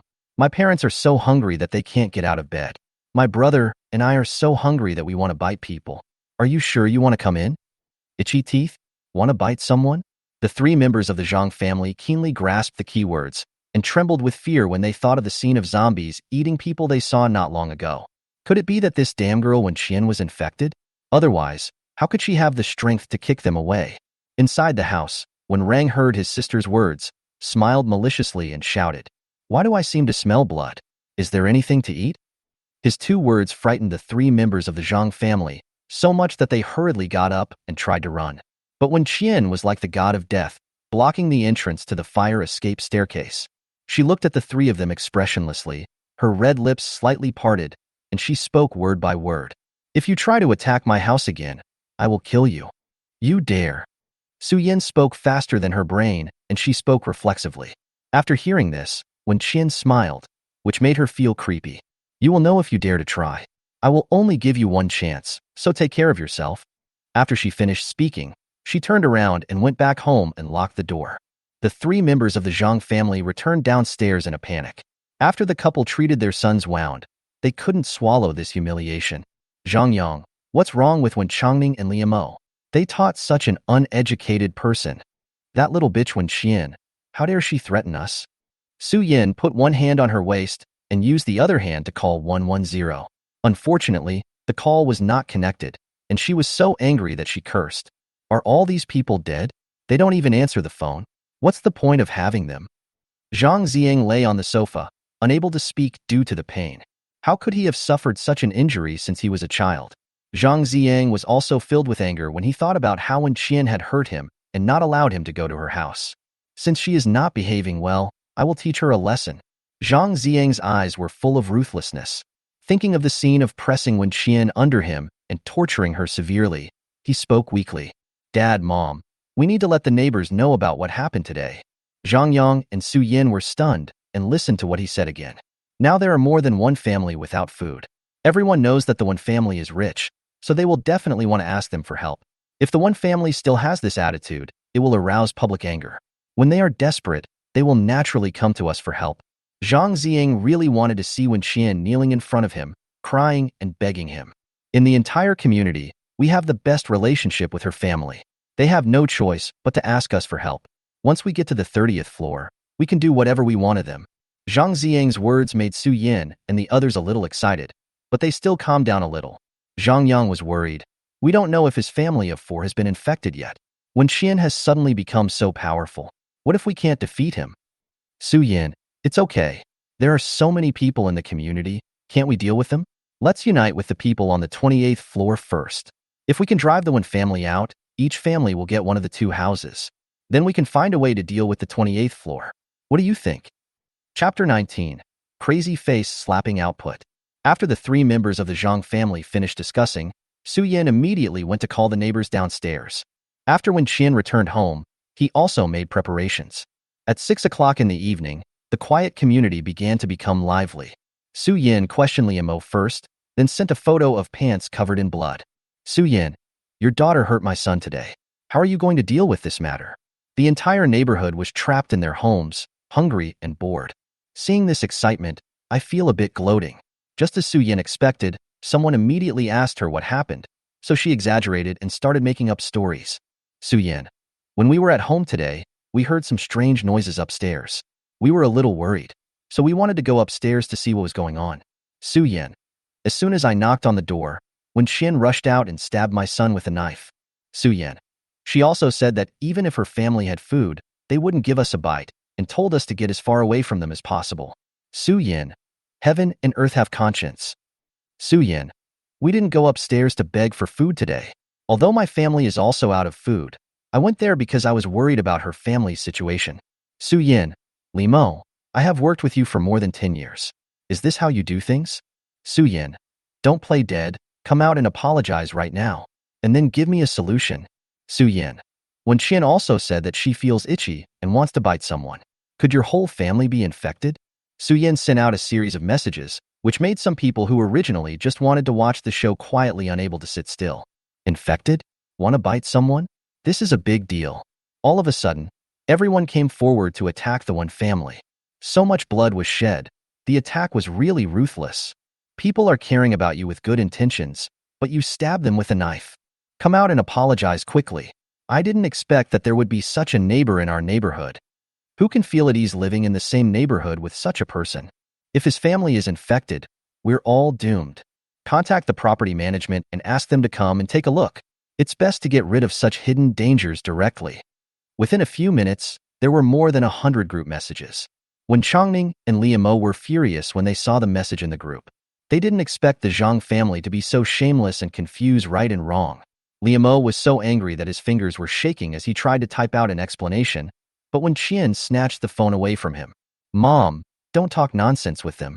When Rang had already saved the surveillance video, Wen Qian intercepted a section and threw it into the community group. In the video, the 3 members of the Zhang family were acting sneakily, planning how to take over the old man's home. Zhang Yang, when did she change the door? This door looks sturdy. It looks like it cost a lot of money. Su Yin, what a prodigal son. He just spends his money on useless things. Zhang Ziying, Mom, stop talking. Anyway, all the money will be ours in the future. Let's go in and have a meal first. Several people knocked on the door, but no one responded. Zhang Ziying, Mom, how about we pry the door open and go in to take a look? Su Yin, but we don't know how to open the lock. How can we pry it open? Zhang Ziying, don't worry, Mom. My dad and I have studied this at home these past 2 days, so it's a good opportunity to try this lock.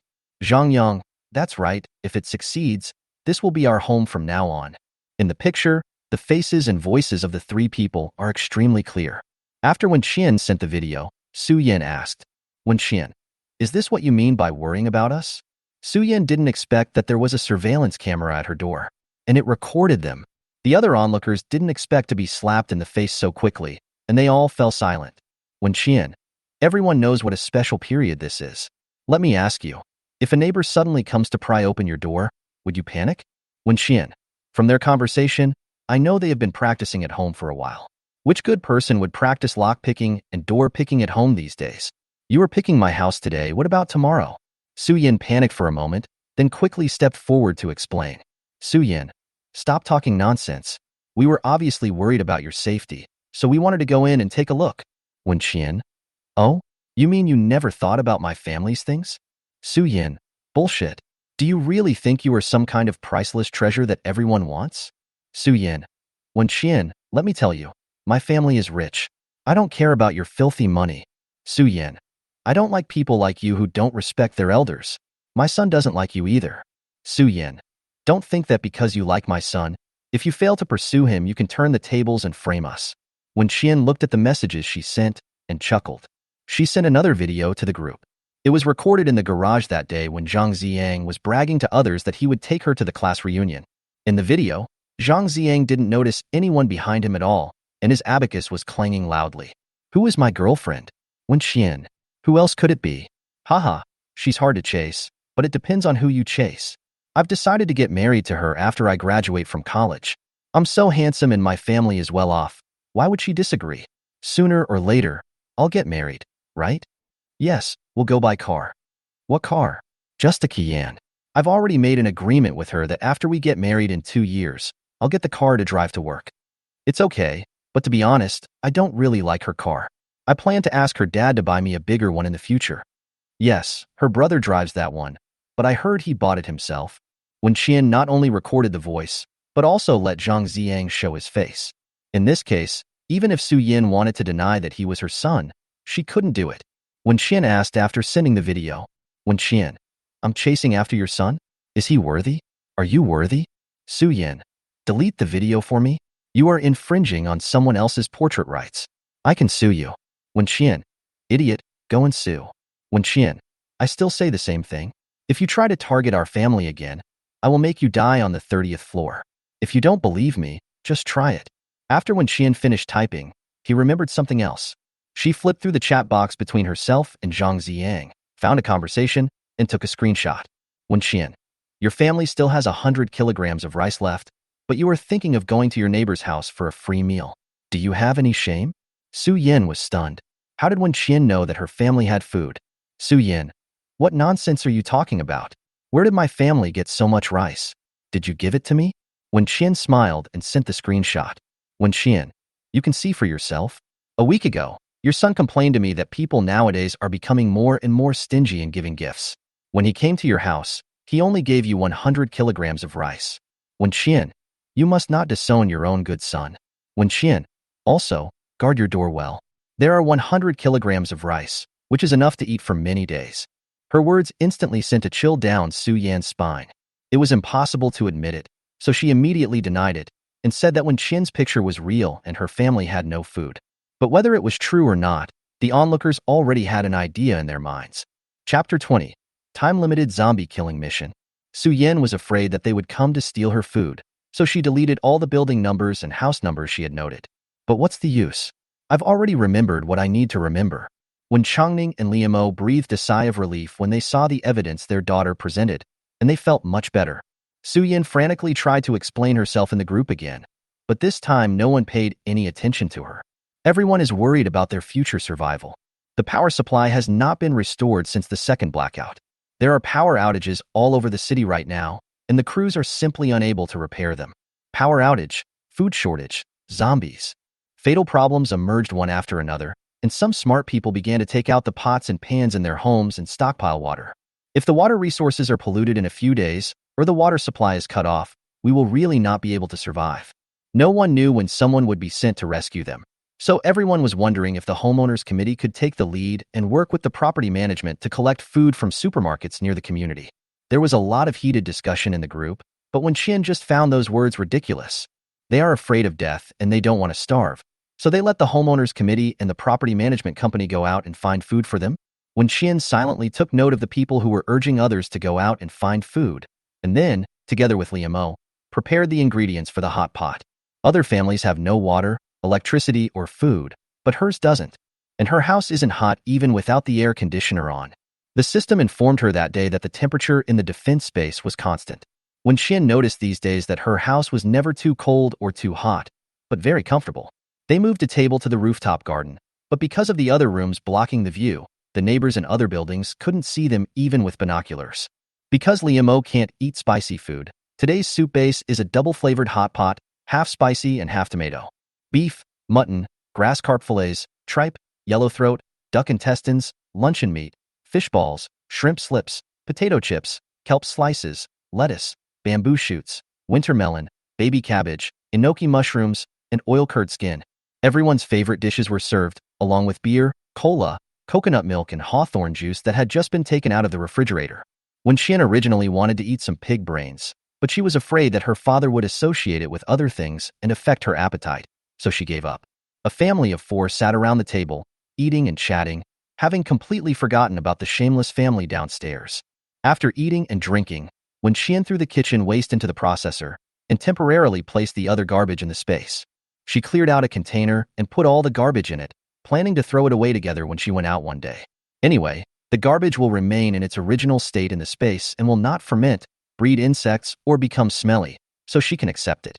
After filling their stomachs, the family started to get busy again. When Xian took Wenrang to exercise, Limo went into the study, and when Changning was thinking about his farming and animal husbandry business in the space, and was anxious to go in and work to save money for her daughter to buy weapons. After a few days of training, Wenrang could clearly feel his physical strength improved. Moreover, I soak in the hot spring in the space for an hour every night, and my muscles don't feel sore. Wenrang followed his sister to practice without any worries. After running 10 kilometers, the two did strength training for an hour and then went into the space for sparring. Wenrang practiced Sanda when he was a child, so he didn't dare to use his full strength against Wenqian at the beginning for fear of hurting her. As a result, his sister knocked him down with one move, and the sharp tip of the dagger hung on his nose, almost taking his life. From then on, Wenrang no longer restrained himself. But even if he tried his best, he still couldn't hurt even a hair on Wenqian, which made him speechless. On the training ground, Wenrang was panting. If I remember correctly, didn't you learn piano and ballet when you were a child? Yeah, what's wrong? Wenqian looked at Wenrang, who was lying on the ground exhausted, and asked with a smile, "Do you look down on us artists?" I dare not. Wenrang struggled to get up. I will avoid you when I see you in the future. I will never provoke anyone but you. After being beaten unilaterally for 2 hours and resting for a while, Wenqian dragged Wenrang to practice bow and crossbow shooting together. After finishing his farm work, Wenchangning took a few puppies with him and started training them in an orderly manner. After Wenqian and Wenrang finished today's practice, the 3 of them and 4 dogs left the space together. It was already dark outside. From time to time, screams and cries for help were heard in the community, and some people who had stayed at home and were not bitten by zombies also started to have attacks. The flood completely submerged the villa area downstairs and spread into their community. Everyone felt so distressed when they thought about their cars parked in the underground garage being flooded. Some people in the group started discussing about forming a group to go out and look for supplies. Some people even cursed the property management for not sending anyone to help them solve the problem and threatened that they would never pay the property management fees again. When Wenqian saw this, he silently cursed him in his heart. What an idiot! She was lying on the sofa and found that Zhang Ziyang had sent her a message again. Zhang Ziyang, Qian, why did you say that in the group today? Do you know that you are making people sad? Zhang Ziyang, you know better than anyone how much I have liked you. You know I am not pursuing you for your family's money. I really like you. Zhang Ziyang, apart from me, you won't find any other man who can be so good and loyal to you. Zhang Ziyang, don't be so willful. There are 4 people in your family. Even if there is food at home, you won't be able to hold on for long. Zhang Ziyang, why don't you come to my house and I will protect you? Zhang Ziyang, I can pretend that what happened today never happened. As long as you apologize to me and be my girlfriend, I will forgive you. After reading the message, Wenqian deleted the friend and felt that the world became a lot quieter. She threw down her phone, picked up Xiaobai, and walked to the window. Xiaobai has a very sensitive sense of smell, and when he smelled the zombies outside, he became a little irritable. Wenqian patted its head soothingly. Don't worry. Wait until the rain stops, then you can kill someone. After holding Xiaobai for a while, she felt that it was a little too fat. Xiaobai and a few puppies have been spending most of their time in space recently, and in the past few days, their growth rate is incredible. Stai originally weighed only 7 or 8 kilograms, but now he weighs 13 kilograms. As for those little puppies, when they first came home, they were still staggering and couldn't even run steadily. Now his size is almost catching up with Xiaobai. Xiaobai couldn't understand why the puppy, which he could have slapped away with just one paw a few days ago, suddenly grew so much bigger. But the cubs still listen to it, and it is very satisfied with this. Outside the community, there is a row of solar streetlights about 100 meters away. When Qian leaned against the window frame, looking at the zombies attracted by the lights, feeling calm and his mind empty, suddenly, the system's voice rang in her mind. Ding! The limited time mission is now open. Within 24 hours, for every zombie killed, the host's combat power will be increased by 1. For every 100 zombies killed, the combat power of any member in the reward system will be increased by 10. Chapter 21 The God of War is actually her. When Qian heard the news, he instantly perked up. She ran to Wenrang's room and found Wenrang, who had just washed up and was about to read a book before going to bed, with an excited look on his face. Brother, let's go out and chop down the zombies. Wenrang leaned against the sofa, picking his ears with an indescribable expression. Just looking at his sister's excited expression, he thought he had heard it wrong and that she was going to take him to a nightclub for drinks. The result was that they went to dance at the grave. Wenrang looked out the window, somewhat reluctantly. It's still raining heavily. Can't you wait until the rain stops before training me? The system has issued a mission. For every 100 zombies you kill, your combat power will increase by 10. As soon as Qian finished speaking, Wenrang jumped up and went to the cloakroom to find clothes. Wait for me. Wenrang had been abused by his sister recently, and his desire for fighting power had reached the extreme. Although Qian didn't tell him how much reward the system gave her, Wenrang also cleverly guessed that the system must have given her more than himself. But the good things didn't flow to outsiders. His sister is strong. So is he. It doesn't matter if I can't beat his sister, as long as I can beat other enemies when I meet them in the future. Wenrang and Qian changed into combat uniforms, put on masks and goggles, and put on raincoats on the outside. After saying hello to Changning and Liamo, they went out. When Changning and the others learned that they were going out to kill zombies, they cried with worry. But the two of them gritted their teeth and refused to say a word to stop them. The end of the world has come, and it is definitely not possible to live the same way as before. When their children grew up, they became stronger than they were and had a longer vision than they did. Since my daughter thinks that we should go out and kill zombies now, then she must be right. They can't stop them from growing or hinder their steps. After Qian and Wenrang left, Changning locked the door, then took the baseball bat and tang sword left by his daughter and walked to the window with his wife in his arms. His daughter said that they would deal with the zombies near the community first, so you should be able to see them if you stand by the window. Qian and Wenrang walked down the fire escape stairs one level at a time. It was Wenrang's first time hunting zombies, so he couldn't help but feel nervous and took every step with extreme caution. What surprised him was that they didn't encounter a single zombie in the building. We successfully reached the first floor. The door of the unit was tightly closed and the wind blew in from the gap, sounding like ghosts howling and extremely piercing. Qian slowed down his pace, looked back at Wenrang, who looked serious and nervous, and asked, "Are you scared?" Wenrang hesitated for 2 seconds and chose to tell the truth. "A little bit, but I can overcome it." Wenrang had lived for more than 20 years and had never killed a chicken. Now he was suddenly asked to jump to a higher level and kill zombies directly. He would definitely not be able to adapt. But it can be overcome. Everything has a first time. Wenrang knew he had to take this step, so he did not hesitate. "Don't worry, I will never let you get hurt." Qian smiled.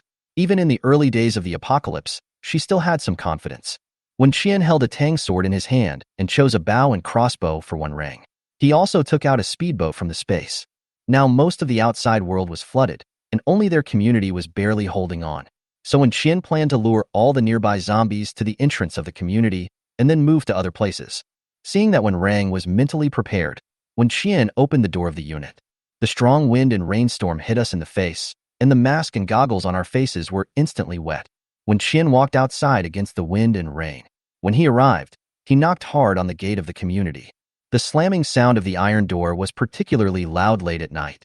This not only attracted the attention of the zombies, but also shocked the residents in the building. They leaned against the window and tried hard to see what was happening below. When they saw that someone was making the noise on purpose, they thought they were crazy. Thus, the community group, which had been quiet for several hours, became lively again. Where did those two idiots downstairs come from? If you don't want to live, just jump off the building. If you get bitten to death by zombies, won't that mean there will be 2 more zombies? Damn, there are idiots every year, but there are especially many this year. The zombies outside are gathering here. What on earth do they want to do? Are they going to drag us to death with them? Stay away. Don't dirty our place. The ridicule and abuse continued, but within 2 minutes, the wind direction changed again. Wait, are they killing zombies? In the storm, when Qian felt for the first time that the number of zombies was a little too small, she was almost about to use a loudspeaker to shout, "There are fresh fish here, come and bite them." But why were there only 30 or so fish that came? When Qian was very dissatisfied and took out his anger on the zombies. So, when Rang watched helplessly as those first-generation mutant zombies, which had been so ferocious not long ago and had eaten all the living people, were killed by his sister using a machete like cutting vegetables, wiping out their heads one by one. When Qian raised his knife and the zombies' heads fell to the ground first, but their bodies were still conscious. After a few seconds, they fell down one by one. When Rang stood behind his sister and his blood began to boil, he raised his crossbow, aimed at a zombie that was rushing towards them with its fangs bared, and after holding his breath briefly, he accurately shot through the zombie's head. Beautiful! When Qian couldn't help but shout, "Awesome!"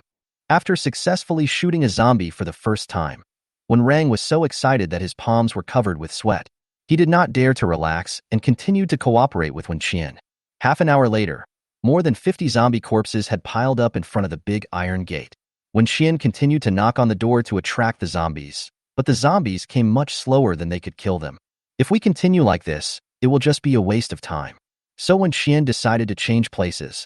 The two took off their masks and breathed in the fresh air, carrying the speedboat and planning to head into the city.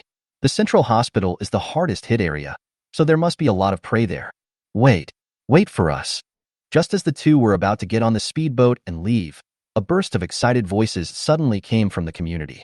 God of War, let's go together. When Qian was slightly stunned and turned to look, I saw 8 or 9 people rushing out of the community. They had run out of food at home and had been wanting to come down to collect food but were afraid to do so. Now that they saw someone had cleared out all the zombies near the community, they quickly seized the opportunity and tried desperately to hold on to the thigh. They saw it clearly from upstairs just now. It was easy and quick for these 2 people to kill zombies. It was obvious at first glance that they were not ordinary people. Several people rushed over quickly, and after seeing clearly who the God of War they were talking about was, they were all stunned. Wen Qian, why are you here? The Wen siblings are relatively well known in the community because they are not only good-looking but also have excellent academic performance. One was admitted to Tsinghua University, and the other was admitted to the China Foreign Affairs University. Whenever a parent mentions these 2 children, they all look envious. Wen Qian looked at their shocked expressions and spoke indifferently. What's up? Chapter 22. The person in the video is Wen Qian. Wen Qian's cold voice brought everyone back to their senses, and everyone rushed to speak. Why are you here? Are you going out to look for food too? Can you take us with you? Yes, take us with you. There is strength in numbers. Please, since we are all neighbors, please help us. We have no food at home. We are starving to death. Wen Qian looked at their anxious expressions, but was not moved at all. But she changed her mind and agreed. Okay, let's go. When Rang raised an eyebrow when he heard his sister's answer, very surprised. Based on what he had learned about his sister in the past half-month, Wen Qian should not have agreed. Firstly, they were short on time, and secondly, it was obvious that these people had no combat experience, so they would be of no help if they encountered zombies. Wen Qian's words made everyone overjoyed, and before she changed her mind, they quickly jumped onto the speedboat and sat down. Wen Qian met Wen Rang's puzzled gaze, smiled slightly, leaned over, and whispered, "Such a group of people will definitely attract more zombies." Wen Qian doesn't have that kind of great spirit of selfless dedication. In the end times, being able to survive is already a luxury. It is impossible for her to desperately protect people other than her family. She agreed to take them along only because they could be used as bait. She stepped on the edge of the speedboat and said the ugly words to the people on the boat. I agree to take you with me, but I can't guarantee your life or death. If we encounter zombies, I must first ensure the safety of myself and my brother. If any of you are scratched or bitten by a zombie, I will kill you without hesitation. Do you understand? Several people nodded repeatedly, knowing that she could have refused. Seeing that they were relatively obedient, Wen Qian started the speedboat and headed towards the nearest supermarket. The speedboat sailed away quickly, leaving those watching in the residential building with mixed feelings. Although we were only trapped at home for a few days, everyone knew that such a disaster would not end for several months. It may even take several years before they can regain their previous life. Supplies will become increasingly scarce in the future, and now is indeed the best time to go out and look for food. Otherwise, by the time everyone is starving, all the things in the supermarket would have been sold out. It's just that everyone understands the principle, but when it comes to actually taking action, they become timid. What if I get bitten to death by zombies? Zombies eat people. At this moment, they saw someone killing dozens of zombies, and it seemed to be very simple and easy, and their hearts began to jump again. Maybe zombies aren't as hard to deal with as imagined? Just pick up a knife and kill them casually. If others can do it, they can do it too. So, after when Xian and others left, more than a dozen people rushed downstairs. But this time, they were unable to leave safely, but were killed on the spot by zombies who were attracted by the smell of blood from afar. Zombies are much stronger than humans. They move slowly during the day, but can move like normal people at night, and their eyesight is much better than during the day. Screams and cries rang out at the gate of the community, causing the next group of people who were ready to take action to close their doors and windows again, not daring to take another step out of their rooms. On the assault boat, several people huddled together and looked around nervously, fearing that zombies would pounce on them.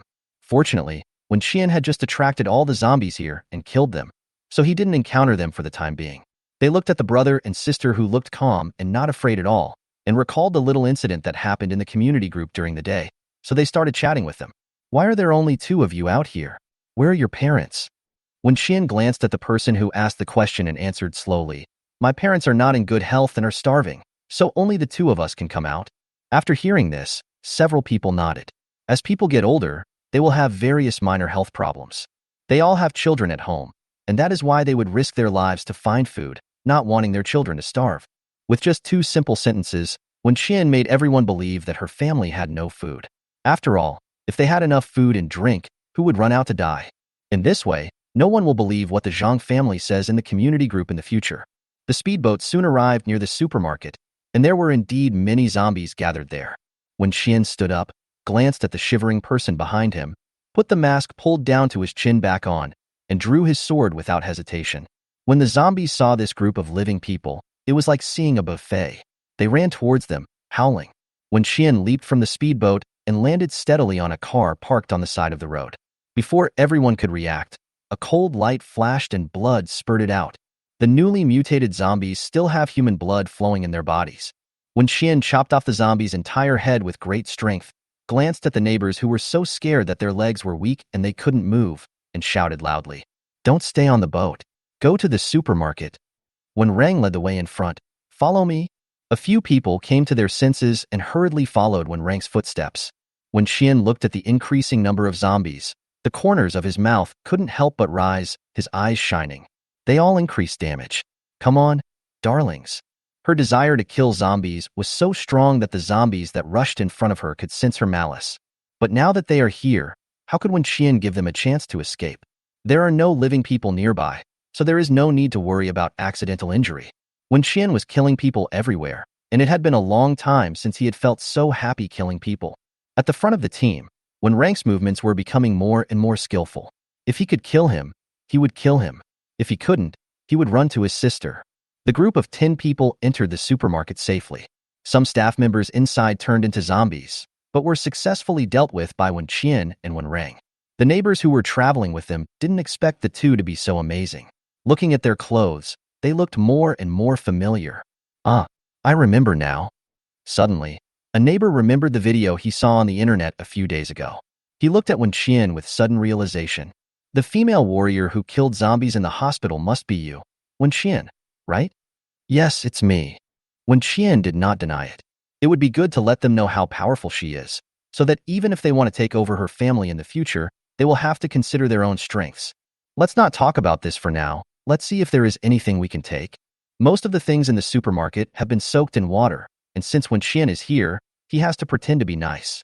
However, she was not interested in the rice and noodles soaked in water, so she only took a few packets of instant noodles and dried noodles, and a few bottles of mineral water.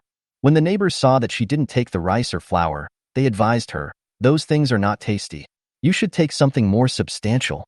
You guys take it first." Wen Qian smiled obediently. It's not easy for you to come out once. My brother and I will come out to look for you after we finish eating in a few days. Chapter 23. Don't accept the toast and drink the wine. The supermarket had been ransacked and there wasn't much left, barely enough for them to share. This time, when Qian and when Rang put in the most effort. Yet in the end they didn't compete with them for things, which moved several neighbors so much that they wanted to cry. What a divine child this is. When Qian looked around and heard the movement of zombies again. After making sure that it was safe here, she and Wen Rang went to deal with the zombies first. Wen Qian, hurry up and take them. Wait for me at the checkout counter. Remember not to run around, or I won't be able to save you. Okay, we definitely won't run around. At the critical moment, they listened to the boss. If Wen Qian told them to go east, they would never go west. Time flies. More than an hour has passed since I left home. Wen Qian and Wen Rang killed a total of 137 zombies, and both felt the reward from the system. Wen Rang's feeling wasn't too obvious yet, but every time Wen Qian killed a zombie, he felt more and more relaxed. He went outside and killed dozens of zombies attracted by the smell of blood, picked up a few neighbors, and sent them back to the gate of the community. When Qian saw those fresh and warm neighbors who had just turned into zombies, without any hesitation, she collected all the heads and asked her neighbors to go home quickly. Where else are you going? The neighbors asked in surprise when they saw that they seemed to be going on further. My mother has a bad heart. She was upset about something in the group today, and she felt unwell, so I wanted to go to the pharmacy to find some quick-acting heart pills. When Qian answered in a deep voice, which instantly made several people feel distressed. Look at those people in the Jang family. What wicked things they have done. When Qian watched them enter the gate of the community, then turned around and smiled at Wen Rang with raised eyebrows. Is your acting okay? It's a pity that I didn't get into the Chinese opera. The speedboat restarted and headed straight for the city center. Just as Wen Qian had thought, the city center was completely occupied, and the number of zombies was several times greater than that in her area. With Wen Rang along, she didn't dare to be careless. Wen Rang also used facts to prove to her that her brother was not only smart, but also much stronger than others in fighting. From home to the supermarket, and then to the central hospital, Wen Rang's hands became more and more steady, and more zombies died in his hands. From dusk till dawn, the brother and sister went on a killing spree, their adrenaline soaring, and they didn't feel sleepy at all. Some survivors hiding in the building discovered them killing zombies. They were so shocked that they couldn't help but record the scene with their mobile phones and posted it online. So, when Wen Qian and his friend returned home in the evening, they had become the saviors of the neighborhood. Even many people on the internet placed their hopes on them, leaving their community addresses in the comments, hoping that they would go kill zombies. In the next hour, the two killed a total of 3,000 zombies. Without any hot weapons, they had to rely on manual labor, and both men's arms were almost broken. They hurried into the space, took a bath and soaked in the hot springs, and then without even eating a bite of food, they were so tired that they fell asleep on the bed. The two of them slept for 15 hours before waking up. Liamo knew that they were exhausted, so he prepared a table of delicious food for them. Sweet and sour spare ribs, braised fish, beef and sour soup, spicy fried clams, garlic lettuce, shredded pork with green peppers, and dry pot baby cabbage. When Wen Qian and Wen Rang saw this, they were like starving ghosts who hadn't eaten for a week, and they started showing off like crazy. In the end, Wen Qian ate 5 big bowls of rice before he finally felt like he was alive again. Wen Rang ate more than her. The two of them stood up with the help of the wall, supported each other, walked slowly to the living room and fell back on the sofa. Wen Qian lay there not wanting to move and kicked Wen Rang with her foot. You're taking a day off today, so you won't be exercising, right? Thank you for thinking about this. I won't practice it today even if you kill me. Wen Rang didn't want to move even more than she did. After 24 hours of extreme exercise, although he took a hot spring bath after coming back, it was obvious that the amount of exercise he did that day had far exceeded the capacity of his body, so much so that his arms were still sore after taking the hot spring bath. When Qian didn't feel any pain, she just felt tired and simply didn't want to move. The two hit it off and decided to play badly for a day. When Qian was watching the anime that he had downloaded in advance, while Wen Rang was checking the WeChat messages first. The news that they took a few neighbors to the supermarket to shop last night has spread, and many people have added him as a friend, wanting him to take them out next time. Wen Rang showed the message to Wen Qian. Wen Qian frowned, put the 10 packs of instant noodles and 2 packs of dried noodles he bought from the supermarket last night, and 5 bottles of mineral water on the table, took a photo, and sent it to the group. Wen Qian, eat these things sparingly, they will be enough for a month. So I don't plan to go out within a month. As long as the system no longer gives her tasks, no one can let her go out in the rain. Fighting in the rain is really uncomfortable. The raincoats were of no use at all. When they came back last night, they were soaked like drowned rats. Fortunately, they had good physical conditions. If it were someone else, they would have caught a cold and had a fever by now. When Wen was collecting supplies last night, the neighbors all saw it, so she was not afraid of others knowing. What's more, this amount of food would not last long at all. Now everyone knows how cruel she is, so it is impossible for them to come to her and die just for a bite of food. On the floor, Jang was looking at the messages in the group. His teeth were almost broken. He saw several videos of Wen killing zombies in seconds, and he didn't expect Wen to be so powerful. If she is his girlfriend, then his future safety will be guaranteed. Even if there is no food at home, he can let her go out to find it. But what can I do to make her agree? Jang started pursuing Wen since high school, but Wen rejected him with the reason that, I just want to study hard and don't want to fall in love too early. Later, when they went to college, although he didn't get into the same school as her, they were still in the same city. But Wen rejected him again, using the excuse that she was too busy with studies and couldn't accept a relationship with someone from a different school. Now that Wen has become so powerful that she can even kill zombies easily, it is definitely impossible for Jang to force her. Jang opened the bedside table and looked at the bottle of medicine he had prepared long ago. A strange light flashed in his eyes. He had wanted to use this trick for a long time. He didn't believe that once she became his and the matter was settled, she would still refuse to be with him. Jang was thinking about something in his mind and excitedly opened the dialogue box with Wen. He must first ease his relationship with Wen and let her relax her guard against him. Jang put aside his pride and chose to apologize to Wen first. Although she was wrong in that matter, he chose to forgive her. But after the message was sent, Jang's face instantly turned dark. The other party has enabled friend verification, and you are not her friend yet. Please send a friend verification request first. You can chat only after the other party passes the verification. When deleted him as a friend, Jang couldn't help it and threw his phone to the ground. Hold. You stupid girl who refuses to accept my toast and drinks as punishment. Sooner or later he will teach her a lesson. Chapter 24. His sister is a love brain person? Jang was intent on getting Wen, but Wen didn't take him seriously at all. The end of the world is painful, and killing him with one blow would be too easy for him. She had to let him experience more of the fun of the end of the world. After completing the system's limited time mission, her combat power increased by 3,000. What was the concept? She could break his neck with one hand and kill him as easily as killing an ant. After resting for a day, Wen and Wen Rang started high-intensity training again. The first time when Rang went out on a mission, he shot all the arrows he had stockpiled. When there were fewer zombies at the beginning, he could still find time to retrieve the arrows, but later on he really had no time. Wen was worried that he might be in danger, so she didn't let him leave her side. She also said that he could use the Space's shopping mall system to exchange it in the future, so he used it without hesitation. But now, he didn't have any arrows in his hand, which made Wen Rang feel insecure. He had no choice but to learn from Wen how to chop zombies with a tang sword. When Changning entered the space with them, after watering the fields, feeding the livestock, and shoveling cat and dog feces, he followed his son and started practicing together. Several people stayed in the space for 4 hours, and it was already dark when they came out. The community's power supply system has not yet been restored, and even the water flow from the taps has begun to decrease. The underground garage has been flooded. Neighbors living on the lower floors are so worried that they dare not even sleep.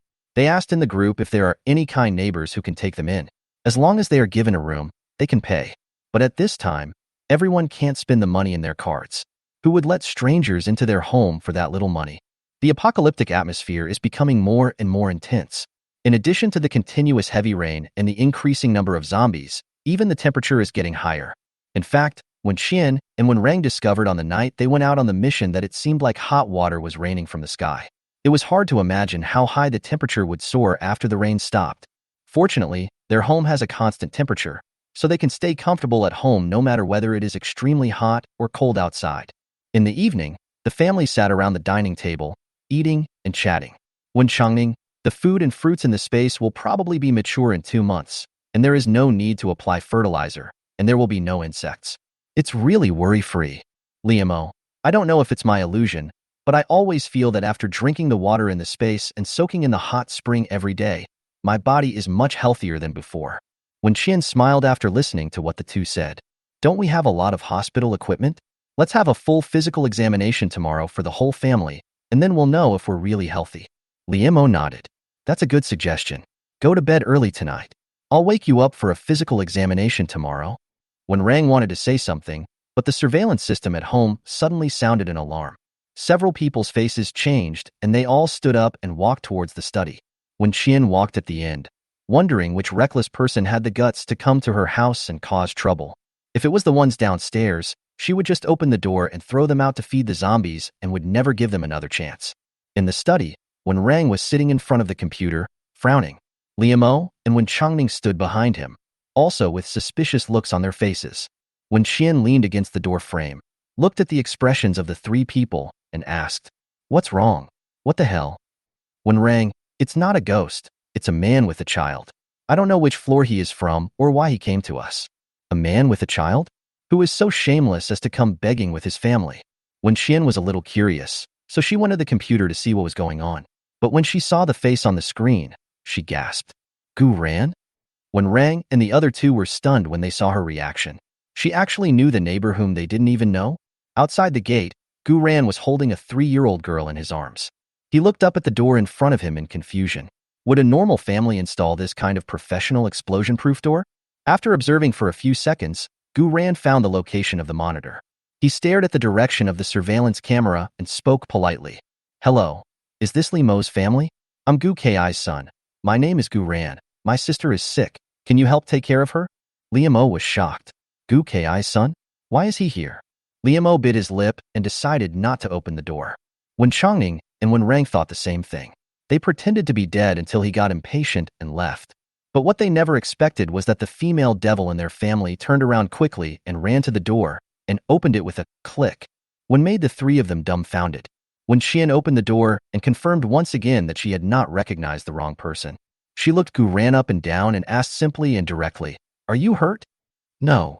When Qian looked at the child in his arms again, "Where's she?" "No, I just have a very high fever. Come in and talk." When Qian pulled the person into the house, she closed the door, turned around, and met the gaze of Wen Rang and the other two. "Liemo, how can you open the door to a stranger?" Wen Changning, "You actually opened the door to a strange man?" Wen Rang, "I understand. It turns out you are a love-brain person." The three of them didn't say anything, but when Qian could guess what they were thinking by looking at their eyes. She rolled her eyes and said to Liemo, "Mom, this child has a high fever. Please take a look at her first." Liemo, "How can I see it? I have no equipment and no medicine. How can I risk my life?" Liemo didn't want to show off his wealth, but unexpectedly, Gu Ran said, "Aunt, I know you have medicine at home. My dad said you bought a lot of medicine from the hospital a while ago. I really have no other choice, so I came to you. My sister is really seriously ill. As long as you cure her, I will take her away immediately." Afraid that Liemo would not believe it, Gu Ran took out a few loaves of bread and a 10-pound bag of rice from his backpack. "This rice is for you. I can eat bread. I just want some medicine. I have no other request." Liemo frowned, but felt a little distressed when he saw the child who had fainted from the fever. She looked at Wen Qian, and when she saw Wen Qian nodded, she sighed and carried the girl into the house. Gu Ran looked at her back worriedly, but made no intention of going inside. He had been standing by the entrance door and said to Wen Rang and the other two, "I'll wait here. Don't worry, I won't go in." Wen Qian smiled. "You've already come in through this door, so does it matter where you stand? Come in. I just have something to ask you." She bent down to find a pair of slippers for Gu Ran, threw them in front of him, and turned back to the living room. When Wen Changning and Wen Rang saw her behavior, they felt an indescribable sadness and grief in their hearts, similar to the feeling of girls cannot be kept at home when they grow up. Wen Changning, his daughter was so nice to a strange man right in front of him? Wen Rang, damn, he is really a love-brained person. Chapter 25.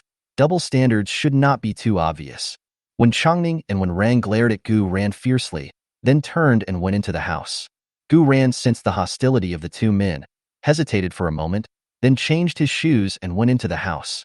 He was very dirty, covered in mud and blood, so he didn't sit down, but stood aside and looked at Wen Qian. "What do you want to ask?" "Where are your parents?" Gu Ran didn't expect her to ask this right away. He lowered his head, his eyes red, and answered after a moment of silence. "Dead. My mom was bitten by a zombie on her way home from get off work.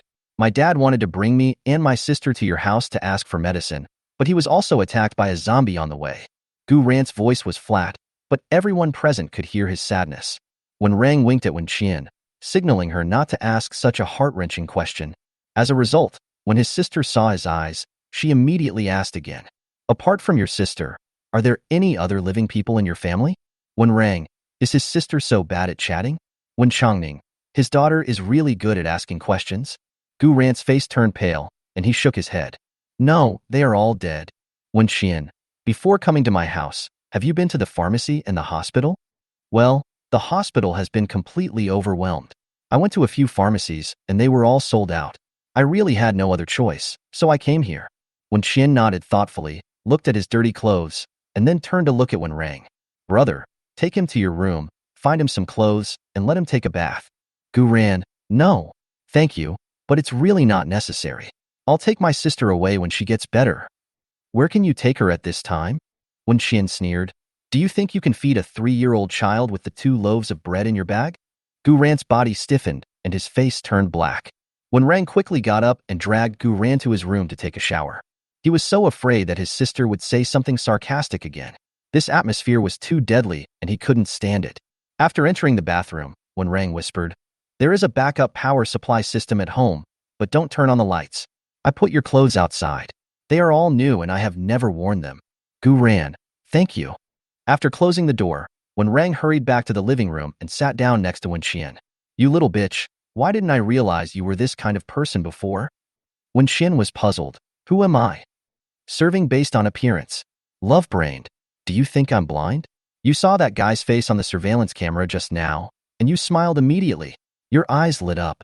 You opened the door for him without saying a word, and you even said you were attracted to him?" When Rang's questions confused Wen Qian, she looked at him with a headache, then looked at Wen Changning. "Dad, do you also think that I let Gu Ran in because I like him? What else? That Zhang Ziang downstairs wanted to come into our house. How did you treat him? Girl, don't be so obvious about your double standards." When Qian smiled bitterly inside, she leaned on the sofa, folded her arms over her chest, and tilted her head to look at Wen Rang. "I know Gu Ran because of you. He used to be your subordinate and was very loyal to you. He saved your life and died for you in the end.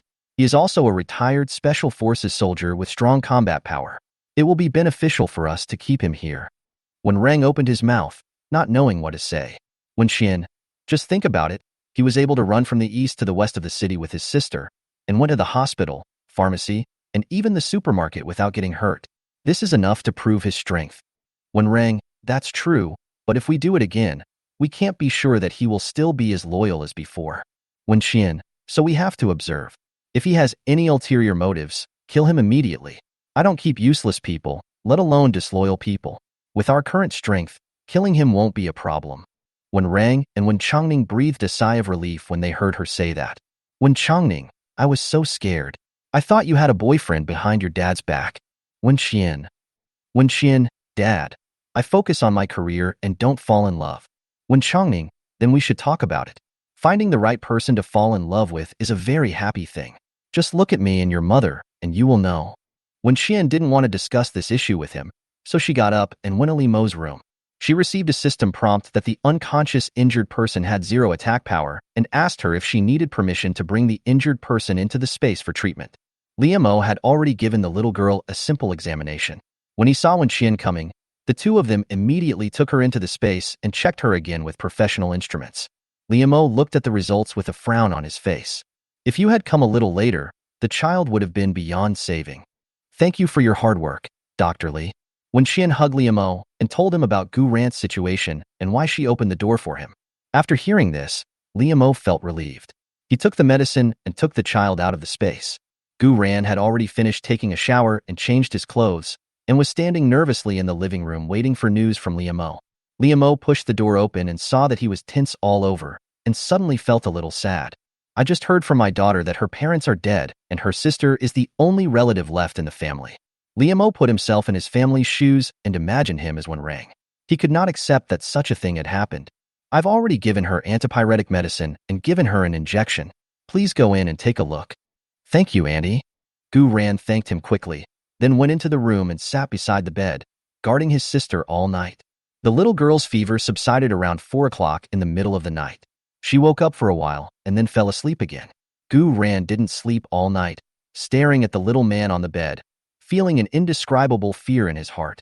Originally, he didn't have much affection for this sister. Because she was born when he was in the army, he was not at home in the past few years and had not seen her very often.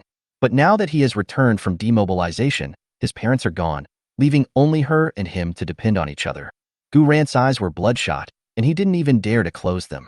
He was afraid that if he wasn't careful, even this little girl would leave him. Early in the morning, when Rang knocked on the door and called Gu Ran to have breakfast, Gu Ran was stunned for a moment and refused. "No, I still have bread, just eat that. I brought your share, you're welcome." When Rang walked into the room, walked to the bed, and touched the little girl's forehead. "The fever has gone away, so don't worry about it. Eat and then come back to watch over me." Gu Ran refused several times, but was eventually dragged out of the room by Wen Rang. Gu Ran was shocked to find that he was not as strong as Wen Rang, and he couldn't understand what was going on.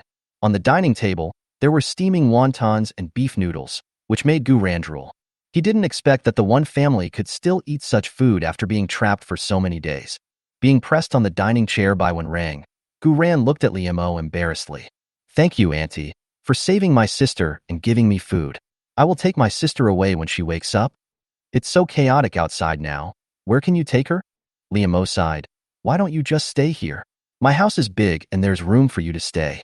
Chapter 26. Divine System, exclusively pampering the master. Gu Ran was stunned. He looked at Liamo in surprise.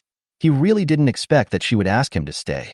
In this situation, everyone is having trouble protecting themselves, so how could they be willing to let outsiders stay in their homes and share their food?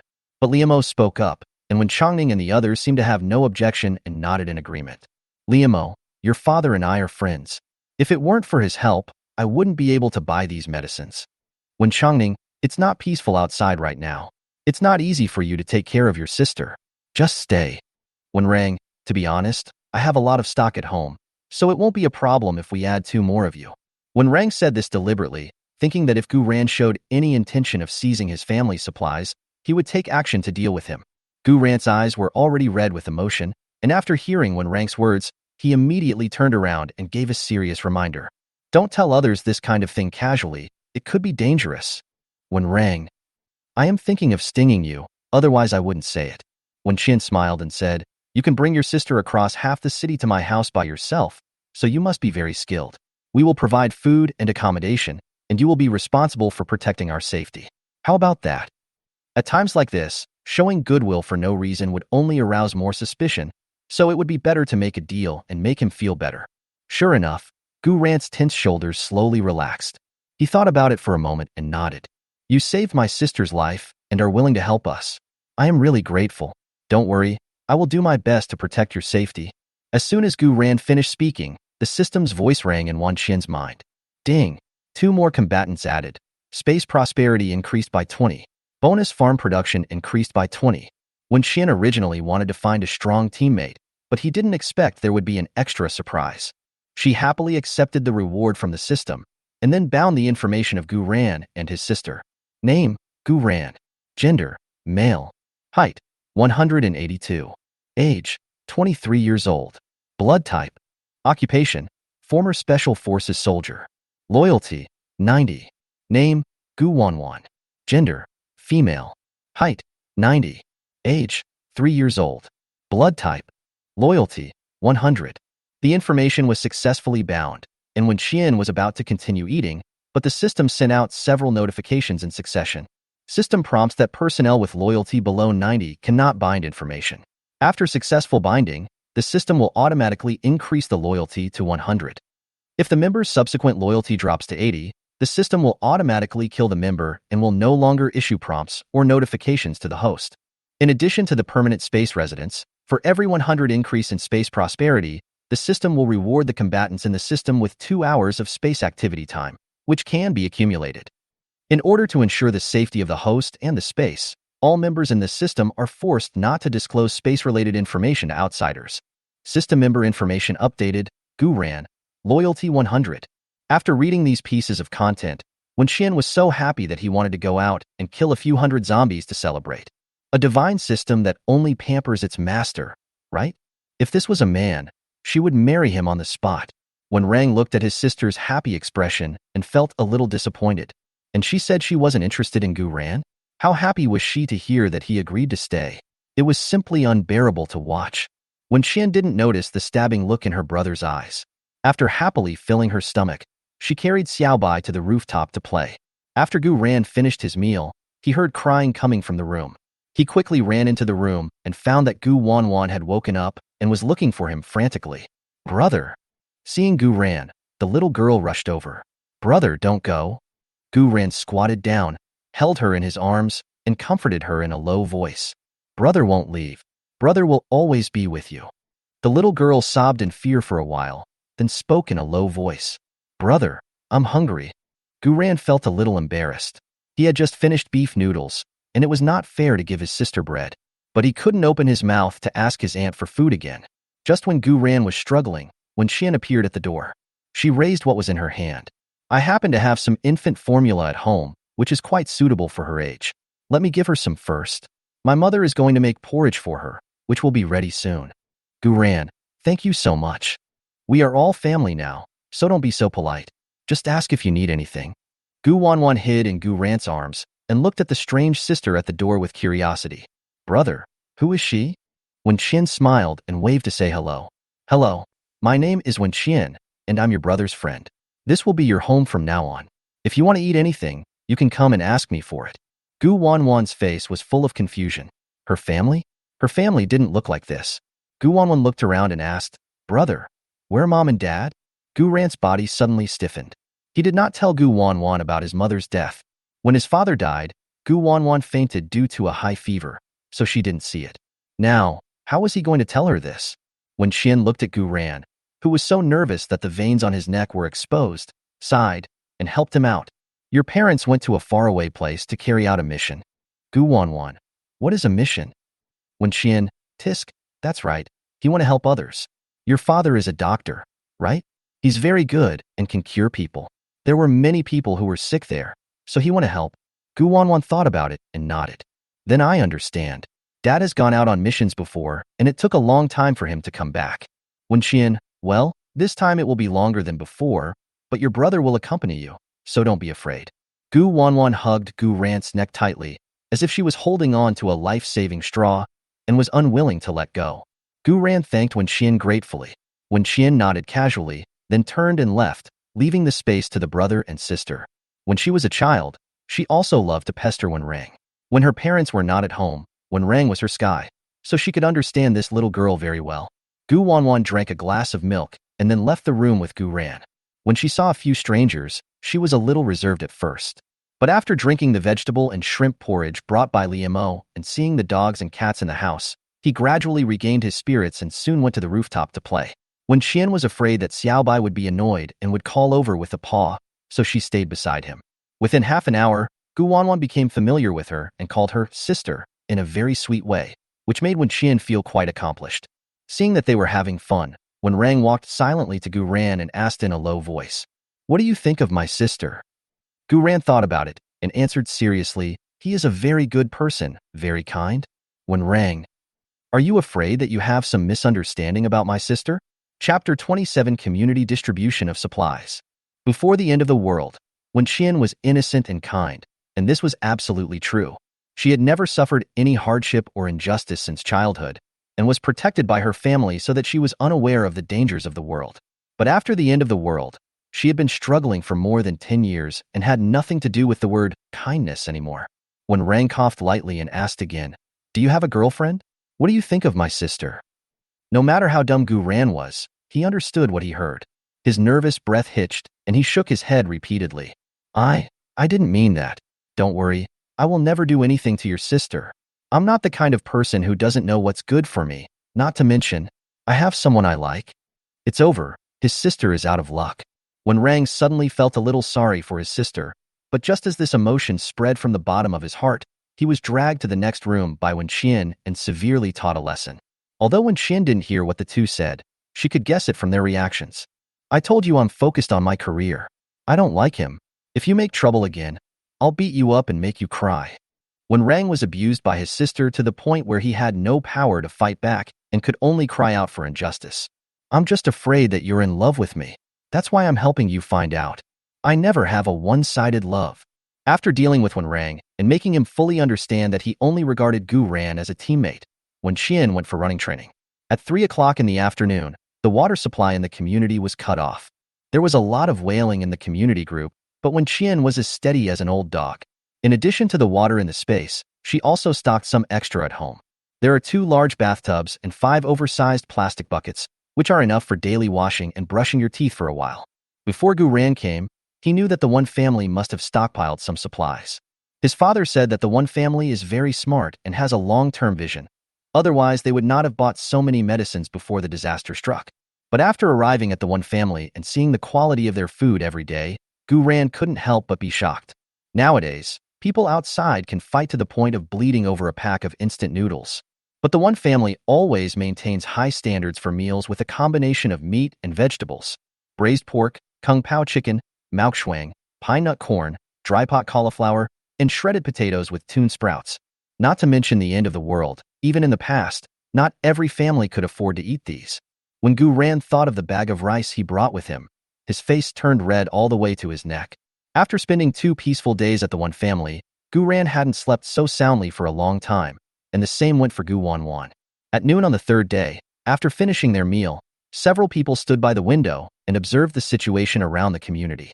The flood has reached the 2nd floor of their community, and people living on the 3rd floor are also uneasy and trembling with fear. The neighbors on the 2 floors below had no choice but to move their luggage into the corridor, living in fear all day long for zombies to run out. There are fewer and fewer people talking in the community group. Unless there is something important, no one wants to use their phones. Because of the power outage, the power banks at home are running low, so they have to use them sparingly. Gu Ran held the telescope with a serious expression. There were more and more zombies, and even the flood couldn't repel them. Those zombies were washed everywhere by the flood. So now there are many more zombies downstairs that have floated over from other areas. Gu Ran had originally planned to go out for a few days and bring back some supplies. Although the One family has a lot of stockpiled goods, they will all be used up sooner or later, and they must not live off their resources.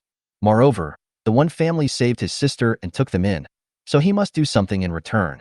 But looking at the current situation, even if he could swim out, it would be difficult for him to successfully avoid the zombies in the water. There are simply too many of them. Wen Qian also saw the situation below, but didn't mind the large number of zombies. She was also hoping that when the rain stopped, her precious system would suddenly give her a limited time task to increase her combat power, allowing her to go out and kill as many people as she could. Just when Gu Ran was worried and Wen Qian was praying that the next time-limited task would come soon, a loud noise suddenly came from the sky in the distance. It's the sound of a helicopter. Wen Qian raised an eyebrow. The other survivors in the community were ecstatic. They opened the windows one by one and desperately shouted for help. The helicopter circled in the air for a while, and Wen Qian heard someone making a notification over the loudspeaker. Starting at 7 a.m. tomorrow morning, supplies will be distributed in the Black Mountain area, 5 kilometers away. At that time, staff will clear and kill the zombies along the way in advance, but there is no guarantee that no zombies will slip through the net. The zombie killing time starts at 12 a.m. and ends at 4 a.m. Residents are advised not to go out during this period. There is currently no escort service available to transport residents to and from Montenegro, so residents will need to make their own way there. Each person who brings proof of identity can receive a survival kit on a first-come, first-served basis. After the helicopter notified this area, it moved on to the next area. After Wen Qian finished listening, he and Wen Rang looked at each other silently. They guessed that Gu Ran would definitely not miss this opportunity and would go out to get supplies. In order to pretend, they had to go out together. However, Wen Qian really wanted to observe Gu Ran's fighting ability from a close distance. On the road to Montenegro, in addition to zombies, there are also other people who rob supplies along the way. When I go out tomorrow, I will inevitably have a fierce battle. Sure enough, after listening to them, Gu Ran looked at them with shining eyes. You stay at home tomorrow, I'll go out and get the supplies. Wen Rang, there are so many people here, it won't take long for you to get your share. Wen Qian and I will go with you. Gu Ran was surprised that he would actually suggest taking Wen Qian along and immediately refused. No, it's too dangerous. She should stay home and wait for us. Wen Rang also refused. No, it would be dangerous if I don't take her with me. He didn't feel safe at all without his sister. Wen Qian pursed her lips and smiled. I'll go with you. Don't worry, I won't hold you back. Gu Ran was still a little worried and hesitant, But when he thought about the 30 kilometers when Qian ran every day in other training, he felt a little relieved. No matter what, she is definitely better than other girls. Wen Rang also seems to be a capable fighter, so it should be no problem for the two of them to protect Wen Qian. Thinking of this, Gu Ran nodded and agreed. Okay, let's set off together tomorrow morning and try to get there early and come back early. But, can you all swim? Why swim? We have speedboats. Wen Rang answered calmly, which surprised Gu Ran again. They even prepared this in advance? No wonder they can make a lot of money. They have a long-term vision. After making travel plans for tomorrow, Wen Qian lay on the sofa and played with his mobile phone. Everyone in the community group was discussing how to reach Montenegro tomorrow. Suddenly, someone mentioned that the Wen family had a speedboat. Last time, the Wen siblings took a few neighbors to the supermarket to collect supplies in a speedboat, and the news has spread throughout the community.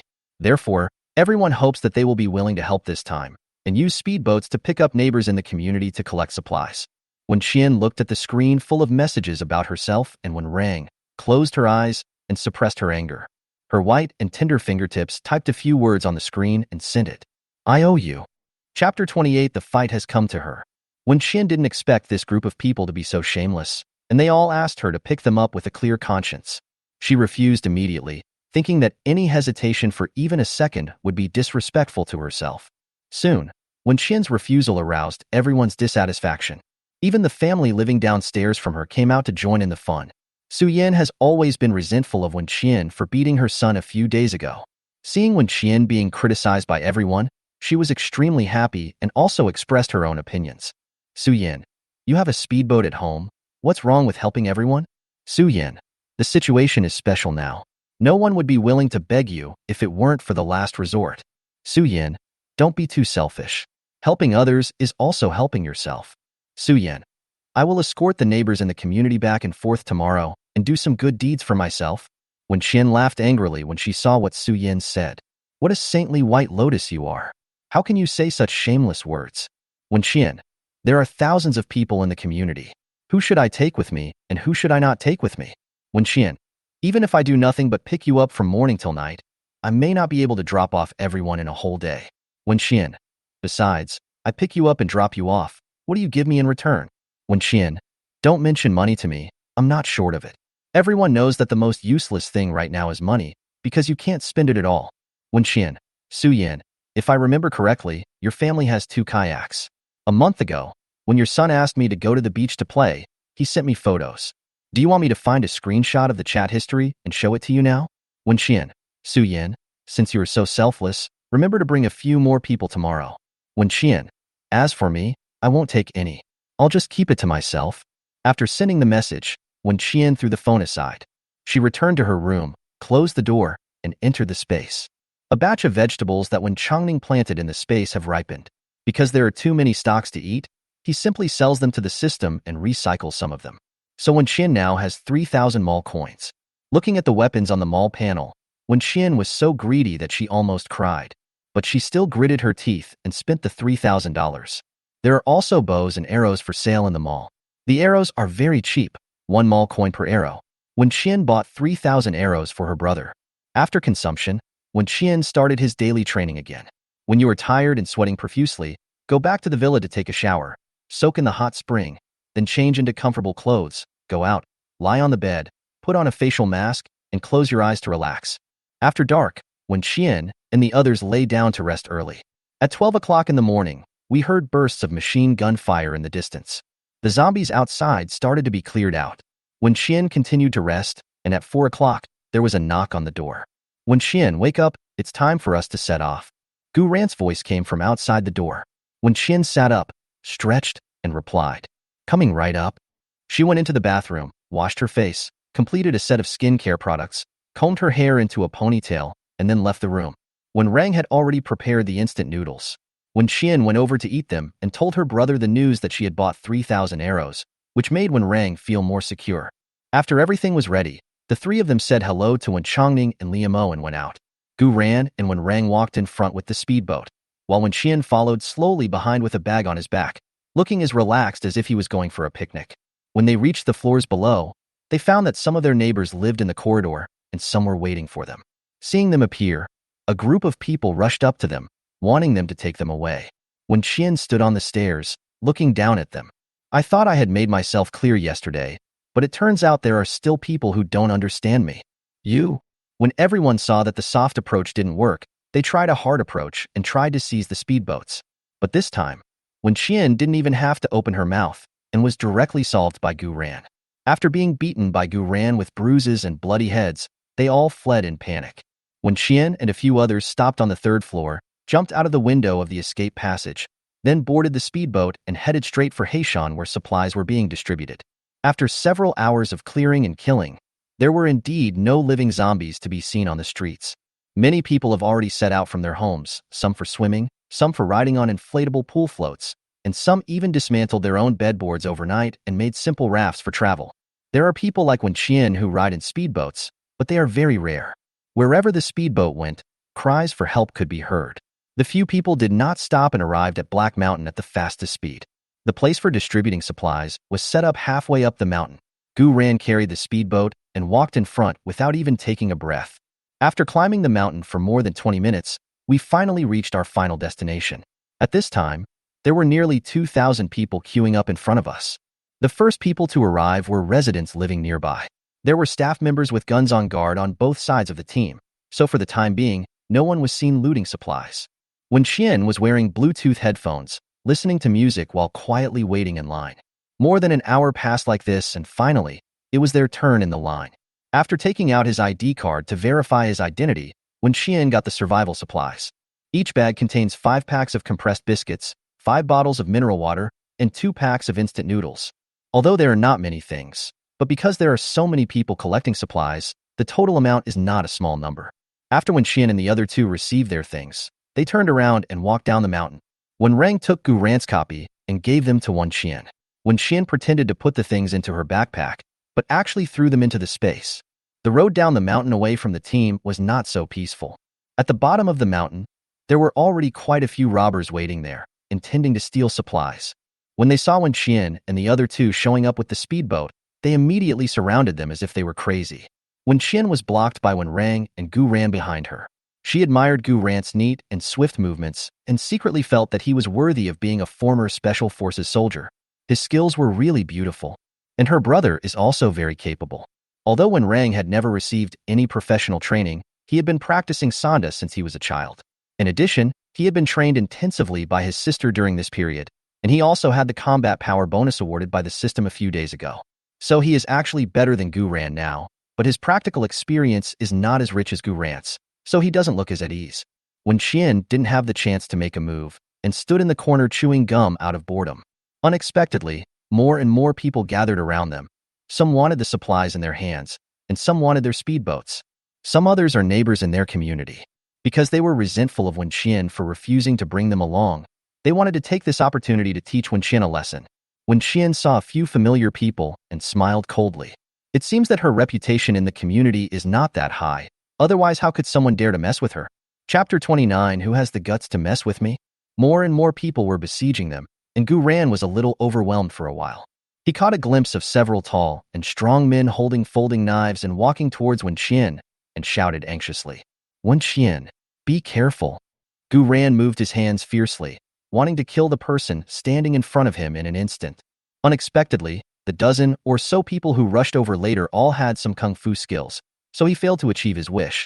Wen Qian stood where he was, looking at the 5 burly men running straight towards him, his expression unchanged. "How old is your little sister? Does she have a boyfriend?" "It doesn't matter if there is. My brothers don't care. She's so pretty. You can tell she was raised by a rich family. TSK, it must be so fun to do it. Don't be afraid, little sister. Brother is a good man. Come with us.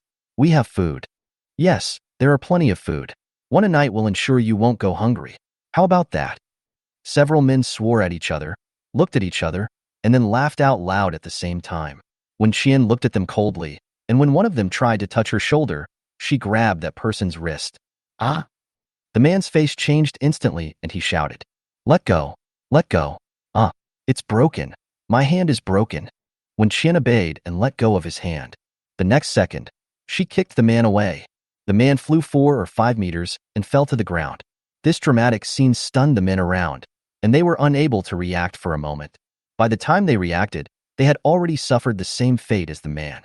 Wen Qian dealt with a few people with an indifferent expression and walked towards the familiar neighbors. They found that Wen Qian recognized them and turned around to run away. But how could Wen Qian give them this opportunity? The smell of blood in the air became stronger and stronger. Then, it reached its climax when a man appeared behind Wen Qian with a dagger in his hand, trying to stab her to death. Wen Qian drew out his tang sword, turned around, and chopped off his head cleanly. This was the first time Wen Qian killed a living person after the apocalypse, and it felt no different from killing zombies. What does it mean? This shows that for some people, being alive is no different from being dead. They are just wasting air. Wen Qian wiped the blood off her goggles, turned her head, and looked at the remaining few people nearby. She asked the neighbor who had just wanted to attack her, but was now scared to the point of peeing his pants, word by word. Who would give you the courage to rob me? Before Wen Qian took action, Gu Ran always thought that the tang sword she was carrying was for Wen Rang. But now he realized how wrong he was. Every move of Wen Qian was a killing move. Seeing her chop off a man's head with one hand, Gu Ran began to doubt his own strength. Even if it was him, he probably wouldn't be able to beat her, right? No wonder Wen Rang had to bring her out. Everyone around was frightened by Wen Qian and ran away, shouting, "Help!" and "Murder!" Wen Qian didn't bother to pay attention to them. He jumped onto the speedboat and sat down. He said to Wen Rang, "Brother, let's go home. I'm hungry. There was constant gunfire outside last night, and I didn't sleep well at all." She got up very early again today, so she is both sleepy and hungry. When this person is hungry, her temper easily becomes irritable. Wen Rang knows how strong his sister's fighting power is when she is irritable, so he quickly pulls Gu Ran onto the speedboat. Go home now. Just bear with it for a while, and let Mom make you something delicious when you get home." The speedboat started and headed quickly towards home, leaving behind a headless corpse. Dozens of robbers who were beaten to the point of being unable to get up were lying there, too painful to struggle. On the way back, the three encountered several waves of zombies again. There were so many people going out today, giving the zombies that escaped in the morning another chance to have a good meal. Gu Ran initially thought that Wen Qian would be scared when she saw the zombies. After all, she was a girl and might be a little timid. But he soon found out that he was wrong. Wen Qian's ferocity in killing zombies was beyond his reach. When they were almost home, they ran into Zhang Yang and his family of three downstairs. They left home earlier than Wen Qian and the others, and returned earlier as well. They escaped the group of robbers at the foot of the Black Mountain, but not the group at their doorstep. When they saw Wen Qian, they felt like they had found a life-saving straw and called out to her loudly. Wen Qian, Wen Rang, help! Qian, it's me, Zhang Xiang. Wen Rang, please save my uncle and aunt. They will be grateful to you forever. When the robbers saw them shouting for help, they looked over as well. Seeing the speedboat approaching, greed flashed in their eyes. But when they saw the girl standing on the speedboat, holding a tang sword and wearing black clothes, like the god of death, they felt a chill on their backs for some reason and did not dare to stop it. Wen Qian didn't even look at them and left as if she didn't see Zhang Xiang's family. The three members of the Zhang family were so angry that their faces turned red. Not only were the supplies they had just received stolen, but even their raft was taken away by the robbers. Fortunately, all the zombies nearby were killed by Wen Qian. Otherwise, they would never have been able to return home safely. After returning home, Wen Qian went into the house to take a shower and change clothes. Gu Ran looked at the tang sword she threw in the living room and began to doubt her life. After Wen Qian came out, he asked in confusion, "You are much more capable than me? Why do you still want to keep me in your house? What's the use of a person being powerful?" Wen Qian sat on the sofa, opened a can of iced cola, and handed it to Gu Ran. "I agreed to let you stay because you are strong enough for me to recognize that you can be my teammate. The end of the world is coming, and there will be more and more enemies in the future. I don't think I can fight 100 alone, and I think you are the same." After hearing her words, Gu Ran felt mixed emotions. It was a happy thing to be recognized by a strong person, but this strong person was a teenage girl, which made Gu Ran feel inferior to him. Wen Qian saw his complicated emotions and continued, "I'm very strong, and there's no conflict with you being very strong. There's no need to dwell on this." Gu Ran thought about what she said and agreed. There is always someone better than you. There must be many people in this world who are better than him. What's wrong with girls? Too many women are stronger than men. There's no need to feel inferior because of this. Gu Ran immediately let it go and looked at Wen Qian with only admiration in his eyes. When Changning and Liamo came out of the room holding Gu Wanwan and asked them if anything unexpected happened when they went out today. Wen Rang, how could there not be any? The streets were full of robbers. Luckily, Your son is very capable and scared them all away. Wen Changning, why did the higher-ups decide to distribute supplies today? The heavy rain hasn't stopped yet. It's so inconvenient for everyone to go out. Because it will be too late if we don't send it now. When Xin looked at Gu Ran and asked, you should have noticed the clues, right? Gu Ran nodded. Yes. When we took action in Black Mountain, the people maintaining order on the mountain saw it, but they did not intervene. Chapter 30. There are two words written on the forehead. Invincible. When Qian also noticed what Gu Ran noticed. If there had been a violent incident like today's, they would have been taken away immediately in the past, but today they were able to return home safely. Gu Ran, I think it's definitely not because they don't want to manage it, but because they don't have enough manpower to manage it. That's right. When Qian nodded, agreeing with his point of view. We chose to distribute supplies today probably because the meteorological department discovered that the rain will not stop in the short term. Now the whole city is basically without water and electricity. If we don't distribute some supplies to the residents, I'm afraid many people will really starve to death. When she went to collect supplies today, the staff also saw the tang sword she was carrying.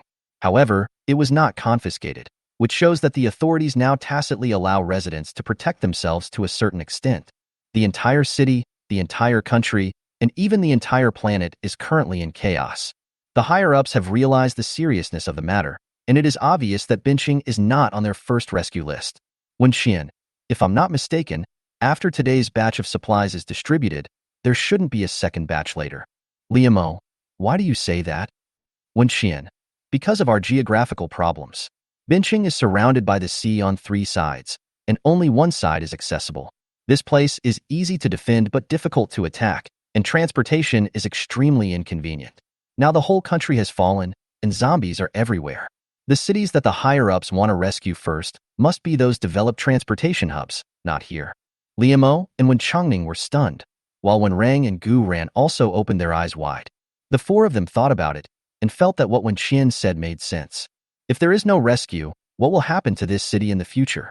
Suddenly, they all felt heavy-hearted. Okay, let's take it one step at a time. There's no point in thinking too much now. When Qian broke the silence in the room and looked quite optimistic. When Rang and the others thought of her space and the preparations they had made in advance, and they all relaxed. If they can't live in this city, they will move somewhere else. Anyway, no matter what happens, as long as their family can be together. Liamo got up and went to the kitchen to think about what to eat for lunch. When Qian followed closely behind, while Wen Rang took Gu Ran and Gu Wanwan to the study to play games. Half an hour later, Liamo and Wen Qian brought out the prepared meal from the space. They ate on the rooftop and then went back to their rooms to catch up on some sleep. After waking up from an afternoon nap, Liamo prepared a few pots of dumpling stuffing and everyone started making dumplings. Now that there are more people in the family, the demand for food is greater than before.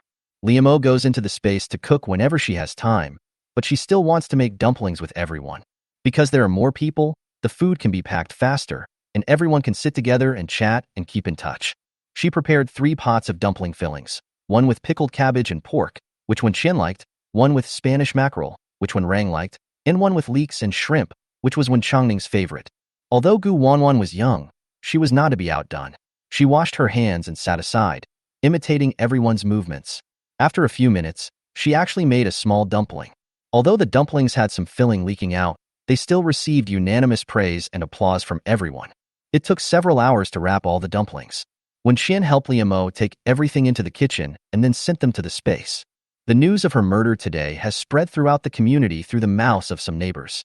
Liamo and Wen Changning received many private messages from neighbors, blaming them for not educating their daughter well and raising such a murderer. It was as if the people who had previously asked Wen Qian to take them out were not them. Liamo and his friend were not angry after reading the news. They no longer cared about what others said, and they did not think their daughter had done anything wrong. Liamo and the others didn't care about the rumors, and Wen Qian and Wen Rang cared even less. Wen Qian carried Xiaobai into the space for 2 hours of training. After coming out, she took him to Gu Wanwan to watch cartoons together. She quite likes watching Tom and Jerry and thinks it's okay to let children watch it. So she lets Gu Wanwan watch it for an hour every day.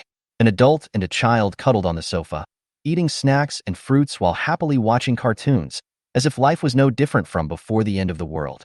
If the system hadn't suddenly issued a task, Wen Qian would have continued to immerse herself in this simple happiness.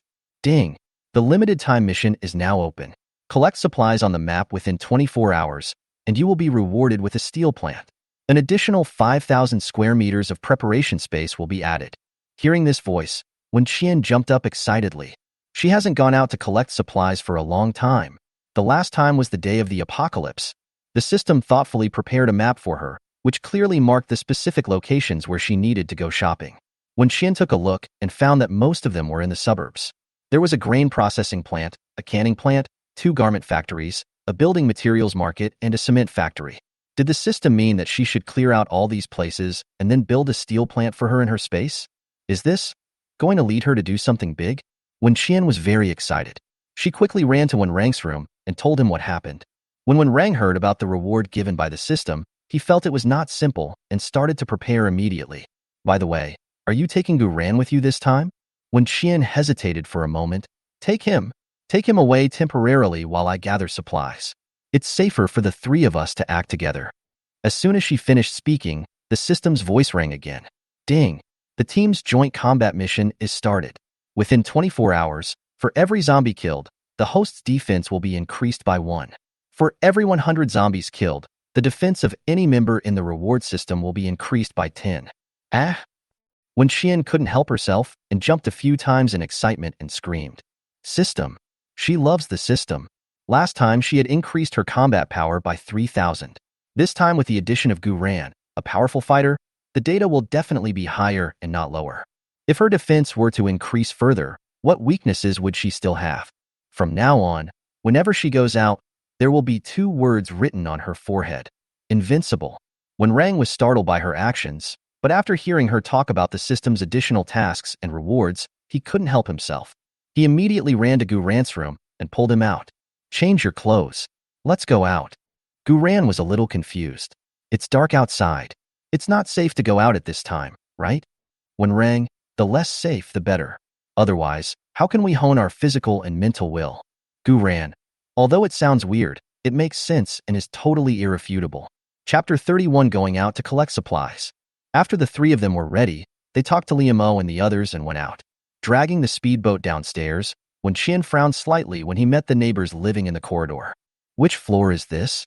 The neighbors were shocked to see her because her bad reputation had now spread. Everyone said she was crazy, the kind of crazy that thought killing people was not against the law. What are you guys doing down here? A dozen people huddled together, watching Wen Qian ask questions in a trembling voice. They were all residents who were flooded downstairs. Because the escape route of this building was relatively wide, they discussed with each other and simply gathered together, thinking that more people would be able to take care of each other. At this time, several tents had been set up in the corridor and a candle was burning on the ground. In the dim candlelight, they looked at Wen Qian's cold eyes and felt that the knife in her hand seemed to be about to chop them down at any moment. I'm asking you which floor this is. Wen Qian didn't pay attention when she went downstairs just now. She looked around but didn't see the building sign, but she always felt something was wrong. Everyone was startled by her sudden increase in volume and quickly responded. 5th floor.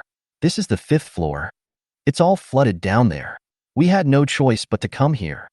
Wen Qian got the answer, and his expression became even uglier. The flood has already submerged the 4th floor? In the previous life, after the month-long heavy rain ended, only 5 floors of their building were flooded. But now, just half a month has passed, and it's already like this? Realizing that the situation this time was much more serious than last time, Wen Qian did not delay any longer and immediately turned over and jumped out of the window to collect supplies. The 3 of them drove the speedboat towards the suburbs and encountered some zombies along the way, but Wen Qian chose to avoid all of them if he could, which made Gu Ran a little puzzled. Aren't we here to gain experience? Why don't we kill the zombies? Wen Qian raised her eyes and glanced at him. Don't worry, there are several factories in the suburbs. I want to try my luck and see if there are any supplies. Gu Ran suddenly realized that stockpiling supplies was indeed more important than killing zombies. They had to race against time and try to get there before others. Fortunately, supplies were just distributed today, and the rain was getting heavier. So apart from them, there were basically no other living people on the street. Wen Rang sat in the speedboat and suddenly felt a little bored. He looked at Gu Ran, kicked off his shoes, and talked to him. By the way, didn't you say before that you had someone you liked? How did you 2 meet? Wen Rang suddenly brought up this topic, which made Gu Ran feel a little embarrassed. He touched his neck and whispered back, We met when we were in the army. Is he also a special forces soldier? When Rang continued to ask, "Where is she now? Is she still alive? Still here? We were in touch 2 days ago, but there has been no news in the past 2 days. I guess he went on a mission." When Qian sat aside and looked at Wen Rang, but did not attack Gu Ran. It's not a good thing to lose contact at this time. When Qian thought for a moment and said, "If we get in touch again, you can ask her if she's willing to come to our place, and we can go with you to pick her up." Gu Ran was stunned for a moment, then nodded. "Okay, I'll ask her." Because increasing the number of reserve personnel can improve the prosperity of the space, the system will also give additional rewards, so Wen Qian is not opposed to recruiting capable people as teammates. They arrived at the suburbs smoothly. Wen Qian checked the map, and they came to the first grain processing plant. On the way here, Wen Qian was still worried that it was raining so heavily that everything in the factory would be soaked. But when she arrived, she was surprised to find that the factory was built on a mountain. What a foresight. "Brother, you two stay outside to prevent any sneak attacks. I'll go in and take a look first." Wen Qian ran into the factory first. When Rang understood what she meant and pulled Gu Ran outside to kill zombies, giving her enough time to collect supplies inside. After Wen Qian went in, she first dealt with the zombies inside, then used a nightlight to observe the equipment in the factory and found that they were all in good condition. Moreover, there was so much food in the warehouse that her eyes lit up. Wen Qian received a system prompt after putting all the things into the space. The materials for the grain processing plant have been collected, including 500 tons of grain in stock, 200 tons of finished rice in stock, and a set of production management machinery. Wen Qian let out a long sigh, turned around and ran outside. When Rang and Gu Ran both breathed a sigh of relief when they saw her come out safely. Seeing that she had nothing in her hands, Gu Ran thought that the place had been emptied, so he comforted her. "It's okay. We'll go look somewhere else. We'll definitely find supplies." When Rang smiled without saying anything. From his sister's expression, he knew that the gain from this trip must be considerable. Several people worked together to eliminate all the zombies in the factory and then rushed to their next destination, the canning factory. After arriving, Wen Rang and Gu Ran continued to guard outside while Wen Qian went in to collect things. Just like the grain processing plant, no one has ever gotten there first. Wen Qian cleared out all the equipment and inventory in the factory, then left a few dozen cans of food and threw them into his backpack, thinking that he would show them to Gu Ran later so as not to dampen his enthusiasm. The materials for the canned food processing plant have been collected, including 10,000 boxes of canned fruit, 10,000 boxes of canned fish, 10,000 boxes of canned livestock and poultry, and a set of assembly line production equipment. The system's voice reassured Wen Qian, and she ran out to tell Gu Ran and won the good news. Gu Ran looked at her backpack full of canned food, including canned yellow peaches, canned strawberries, canned hawthorns, as well as luncheon meat, canned beef, and canned tuna. A satisfied smile appeared on his serious face. There are 2 garment processing factories on the map provided by the system. They are quite far away from here and require crossing a residential area. So Wen Qian chose to go to the nearby building materials market and cement factory first. Gu Ran was a little confused when he heard her decision. Especially the cement factory, what kind of materials could they need there? Wen Qian couldn't tell him about the task issued by the system, so she had to bite the bullet and tell him. "It's raining so hard. I want to go to the cement factory to see if there are any cars and sand, so I can bring some back for flood prevention." Gu Ran was startled and turned to look at Wen Rang with an incredible look on his face. Is her ideological awareness so high? Wen Rang. After Gu Ran was fooled, he looked at Wen Qian's every move as if they were covered with a layer of light. Wen Qian coughed twice awkwardly, feeling that he was still not thick-skinned enough and needed more practice.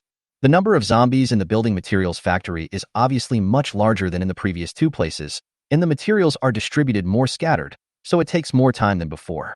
Wen Qian ran up and down the stairs, killing zombies and throwing things into space.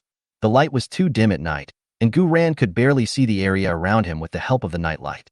Moreover, he focused all his attention on the zombies, fearing that he would be scratched if he was not careful, so he did not notice Wen Qian's strange behavior, and did not even notice that the supplies disappeared. Chapter 32. Fighting a Bloody Road. Wen Qian collected all kinds of building materials and decoration materials. Although she didn't quite understand why the system asked her to collect so much steel, bricks and tiles, she felt that the system must have its own plans, so she was very motivated. She ran nonstop for more than an hour, and finally heard the system prompt that she had collected all the supplies here. She stopped panting, wiped the sweat from her forehead, and went to meet Wen Rang and Gu Ran. When Gu Ran first discovered that she was missing, he was so frightened that his heart skipped a beat. Later, when Gu Ran heard Wen Rang comforting him and saying that his sister was afraid that she would not be able to move freely if she was with them. So she went upstairs to kill zombies. Only then did he feel relieved. After clearing out the building materials market and killing all the zombies inside, several people sat by the windows on the third floor, all too tired to move. When Qian looked at the time, it was already 4:30 in the morning. They left at around 10 o'clock, and 6 hours had passed. It was time to take a break. So she took out several boxes of self-heating rice, including Cantonese sausage, Taiwanese braised pork, curry beef, and teriyaki chicken. There are also 2 boxes of self-heating hot pot, which contain lotus root, potatoes, kelp, fungus, cauliflower, and other vegetables. Open the lunchbox, put the rice and vegetable packets in, then add water and wait for 15 minutes. The aroma of the food will waft out. Gu Ran originally wanted to eat some compressed biscuits to deal with it, but he didn't expect Wen Qian to be so well prepared. Having delicious meals every day at the One family, and being able to have such high-standard meals when he goes out, Gu Ran feels that he must have accumulated virtue for several lifetimes to have been able to meet such a fairy-like family. After eating and drinking, Wen Qian decided to rest for 2 hours before going to the next stop. Wen Rang and Gu Ran had no objections, and they leaned against the wall, closed their eyes, and enjoyed this brief peace. At 7 o'clock in the morning, the 3 set out from the building materials market and headed to the cement factory 3 kilometers away. They encountered several waves of zombies along the way, and were easily killed by the few people who had recovered their strength. The longer he spent with Wen Qian, the more Gu Ran felt that this girl was too amazing. Whether in terms of physical strength or combat power, he could never catch up with her. A while ago, he also saw a video of Wen Qian killing zombies on the internet. At that time, he didn't know Wen Qian. When he saw netizens commenting that she was a female warrior, he was dismissive, thinking that they were exaggerating and had never seen the world. But now, he firmly believed that no one was more worthy of the title of female warrior than her. When we arrived at the cement factory, we were greeted by hundreds of zombies. Wen Qian and Wen Rang thought about the rewards given to them by the system, and they became extremely brave as if they had been injected with chicken blood. Gu Ran was shocked by the momentum of the brother and sister. Infected by it, he also rushed forward desperately and started killing. While Gu Ran and Wen Rang were being chased by zombies, Wen Qian hurried to collect supplies. This cement plant is so large that it even has a small quarry and mining site inside. Tens of thousands of tons of raw materials, gravel and sand, were piled on the ground, and Wen Qian was not sure if he had enough space to hold them all. And she will definitely take away those loaders, rotary kills, giant industrial fans, grinders, and other machines. She gritted her teeth and stuffed things into the space, fearing that the system would suddenly prompt her that the space was insufficient. Fortunately, such a sound never appeared. After she ran around the entire factory like a headless fly, storing everything she could see into the space and being threatened by zombies that rushed up from time to time, she finally completed the task of the cement factory. Congratulations on completing the cement plant collection mission. Rewards will be issued after completing all tasks. Hearing the familiar voice, Wen Qian was about to cry. She ran towards Wen Rang and Gu Ran, shouting excitedly, "Brother, let's go." Wen Rang breathed a sigh of relief when he saw that she had completed the task here. This way, they only have 2 garment processing factories left. In this horrible weather, even if there are people out collecting supplies, they are all heading for places where there is food. No one would think of collecting clothes or something like that. After all, who doesn't have a few clothes at home? Risking your life to bring back a few pieces of clothes, isn't that crazy?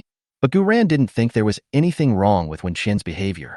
It's unknown how long this disaster will last, and they have to go out frequently to kill zombies and collect supplies, so their clothes will be damaged much faster than those of ordinary people. So it's definitely a good idea to prepare more. Passing through a residential area, the number of zombies was so great that it made the 3 people's scalps tingle. It seems that no supplies were distributed here yesterday, so there were no measures to kill the zombies. After so many days, there are almost no living people here. Along the way, Gu Ran was nearly caught by zombies several times, but was finally pulled away by Wen Rang and narrowly escaped. After finally arriving at the garment factory, Gu Ran and Wen Rang asked Wen Qian to get the things while they continued to fight the zombies outside. After Wen Qian went in, she found more than 100,000 pieces of clothing, of all sizes and models, in boxes and bags. By the time she had sorted them out, her waist had started to hurt. Not daring to slow down her movements, she seized every moment and collected all the items from the garment factory as quickly as she could. Then she collapsed on the windowsill in exhaustion. Ding! The time-limited material collection mission has been completed. The rewards have been distributed to the space. Please check it in time. The team's joint combat mission is still ongoing. Currently, the team members have killed 3,600 zombies. There are still 7 hours left in the mission. When Qian turned his head to look at the two people outside who were so tired that their movements had slowed down. After thinking for a moment, he got 3 bottles of water from the well in the space and invited them in. When Rang and Gu ran into the factory, closed the door, took the water that when Qian threw to them, drank the whole bottle in one breath, and then they slowly calmed down. When Rang, there are too many zombies here. How long will it take to kill them all? Gu ran, I didn't expect there would be so many here. When Qian, most of the people living here are temporary residents who come from outside to work. There are very few locals. Therefore, operations like clearing out zombies and distributing supplies are mainly focused on a few areas in the city first, so we can't take care of them. When Rang and Gu ran sighed heavily. After resting for a while, they were surprised to find that their strength seemed to recover very quickly. They felt like they could go out and kill again. When Qian knew that the well water in the space had taken effect, so he rushed out with them. No longer having to collect supplies, when Qian felt a lot more relaxed. The Tang's sword in her hand was constantly washed by blood, and wherever it went, rivers of blood flowed and corpses were scattered all over the ground.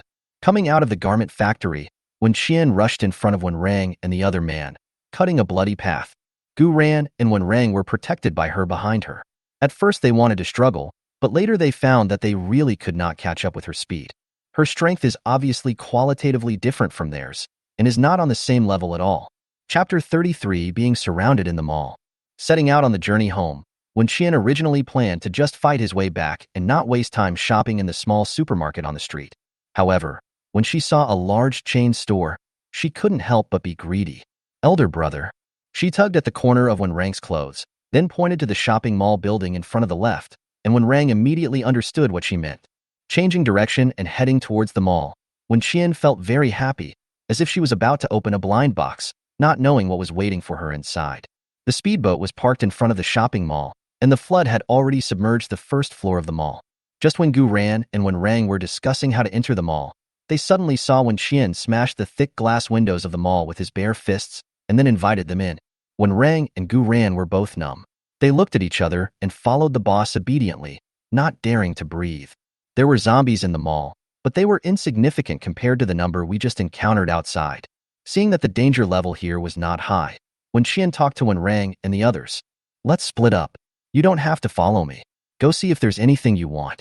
We'll meet here in half an hour. Neither of them had any objections, so everyone dispersed and went to collect supplies. Wen Qian strolled around leisurely, killing any zombies he saw, but there was nothing in particular he wanted to take. In this way, she walked all the way to the top floor of the mall, and then after kicking open a thick warehouse door, she discovered the treasure. Generally speaking, supermarkets and major shopping malls are located on the first floor, while the top floor is usually occupied by restaurants and cinemas. But there is a huge warehouse on the top floor of this shopping mall, and it is full of food and edible salt. Wen Qian didn't expect that she would be so lucky. She accepted all of them without hesitation and prepared to go downstairs to meet Wen Rang.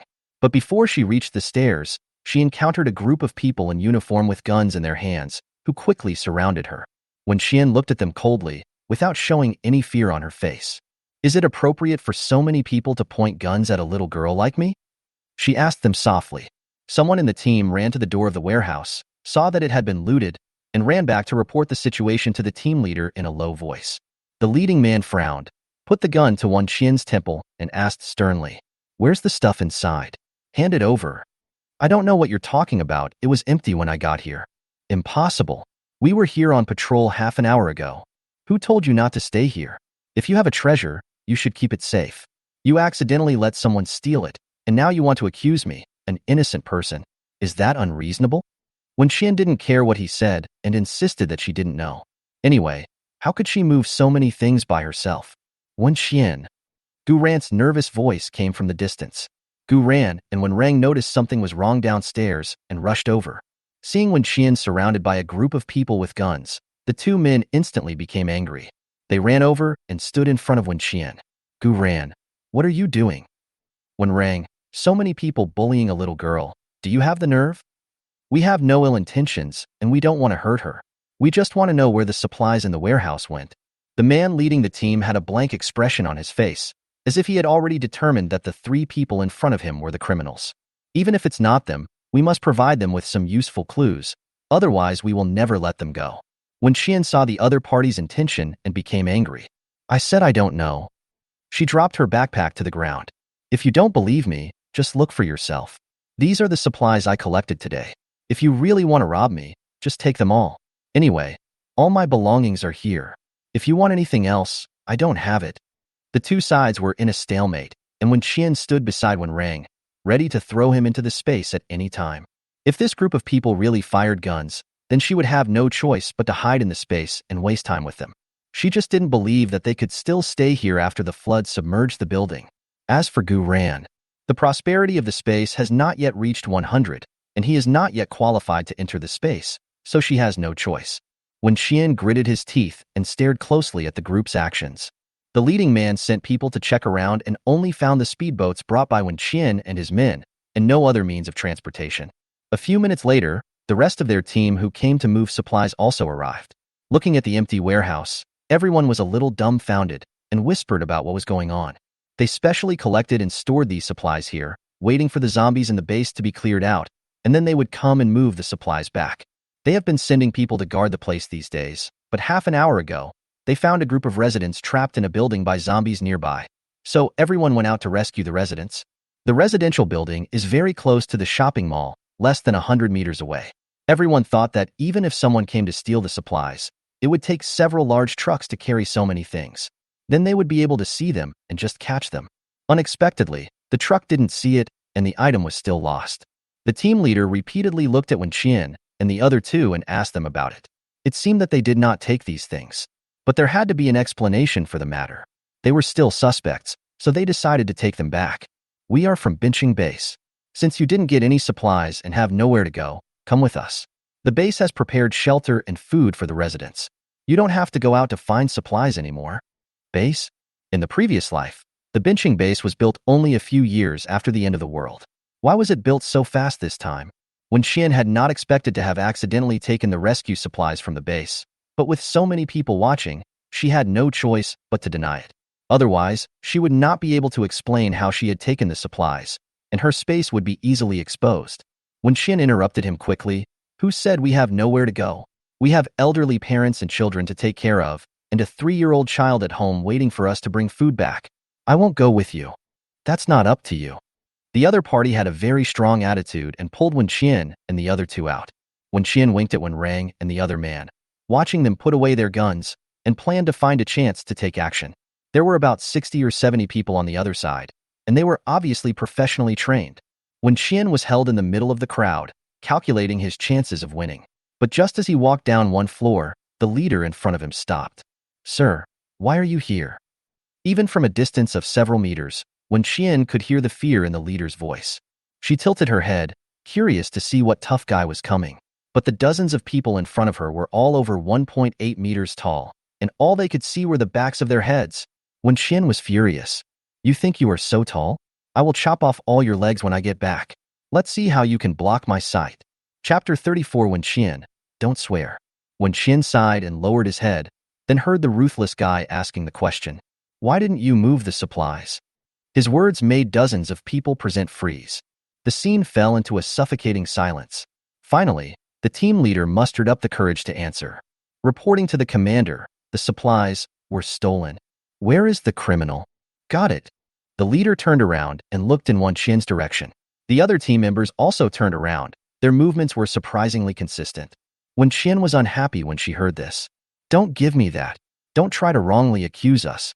Don't think I didn't see that you just wanted to use us to cover your crime. You said I stole something. Where's the evidence? It's impossible for me to admit it. I won't admit it even if you kill me. Because as long as she admitted it, she would have to explain how she took the things away, and the space would be exposed. The dozens of people blocking Wen Qian automatically retreated to both sides, making way for her. Wen Qian's vision finally opened up, and she saw the ruthless guy as she wished, and then her heart sank. The man was wearing a black combat uniform with too many stars on his epaulets, so Wen Qian couldn't tell what level of person he was. But just by looking into those fierce eyes and his intimidating aura, she knew that this man was definitely not easy to deal with. It would be difficult for her to escape from him. When Xian suddenly felt a little nervous and even regretted coming to this shabby place. Not only did it delay her from leveling up by killing zombies, but she also encountered such an unlucky thing. The man walked towards them step by step. The team members lowered their heads and dared not look at him, and even breathed carefully. When Gu Ran saw his epaulets, his face turned extremely ugly. When Rang also realized that this person should not be provoked, he frowned and looked at his sister, not knowing how to solve this matter. Imo Han walked straight up to Wen Xian. Their eyes met, and he spoke softly. "Shall we talk?" Wen Xian was panicking inside, but she never showed any fear on her face. "Do you guys look like you want to have a serious talk with me? You want to force me to confess, right? Team leader, how can you talk like that? Watch your attitude." Wen Xian glared at him and stopped talking. Imo Han's eyes flickered across her face, and then, to Wen Xian's surprise, he gave an order for those people to retreat downstairs and wait. Although those people hesitated, they did not dare to disobey the order. In the end, they had to do as ordered and retreated to the stairs downstairs. Upstairs, only Wen Xian and the other two were left, along with him. Wen Xian poked his cheek with his tongue, not knowing whether this man had been in a high position for too long and was too confident in his own abilities, or whether he really had such great abilities. Otherwise, how would he dare to face the three of them alone?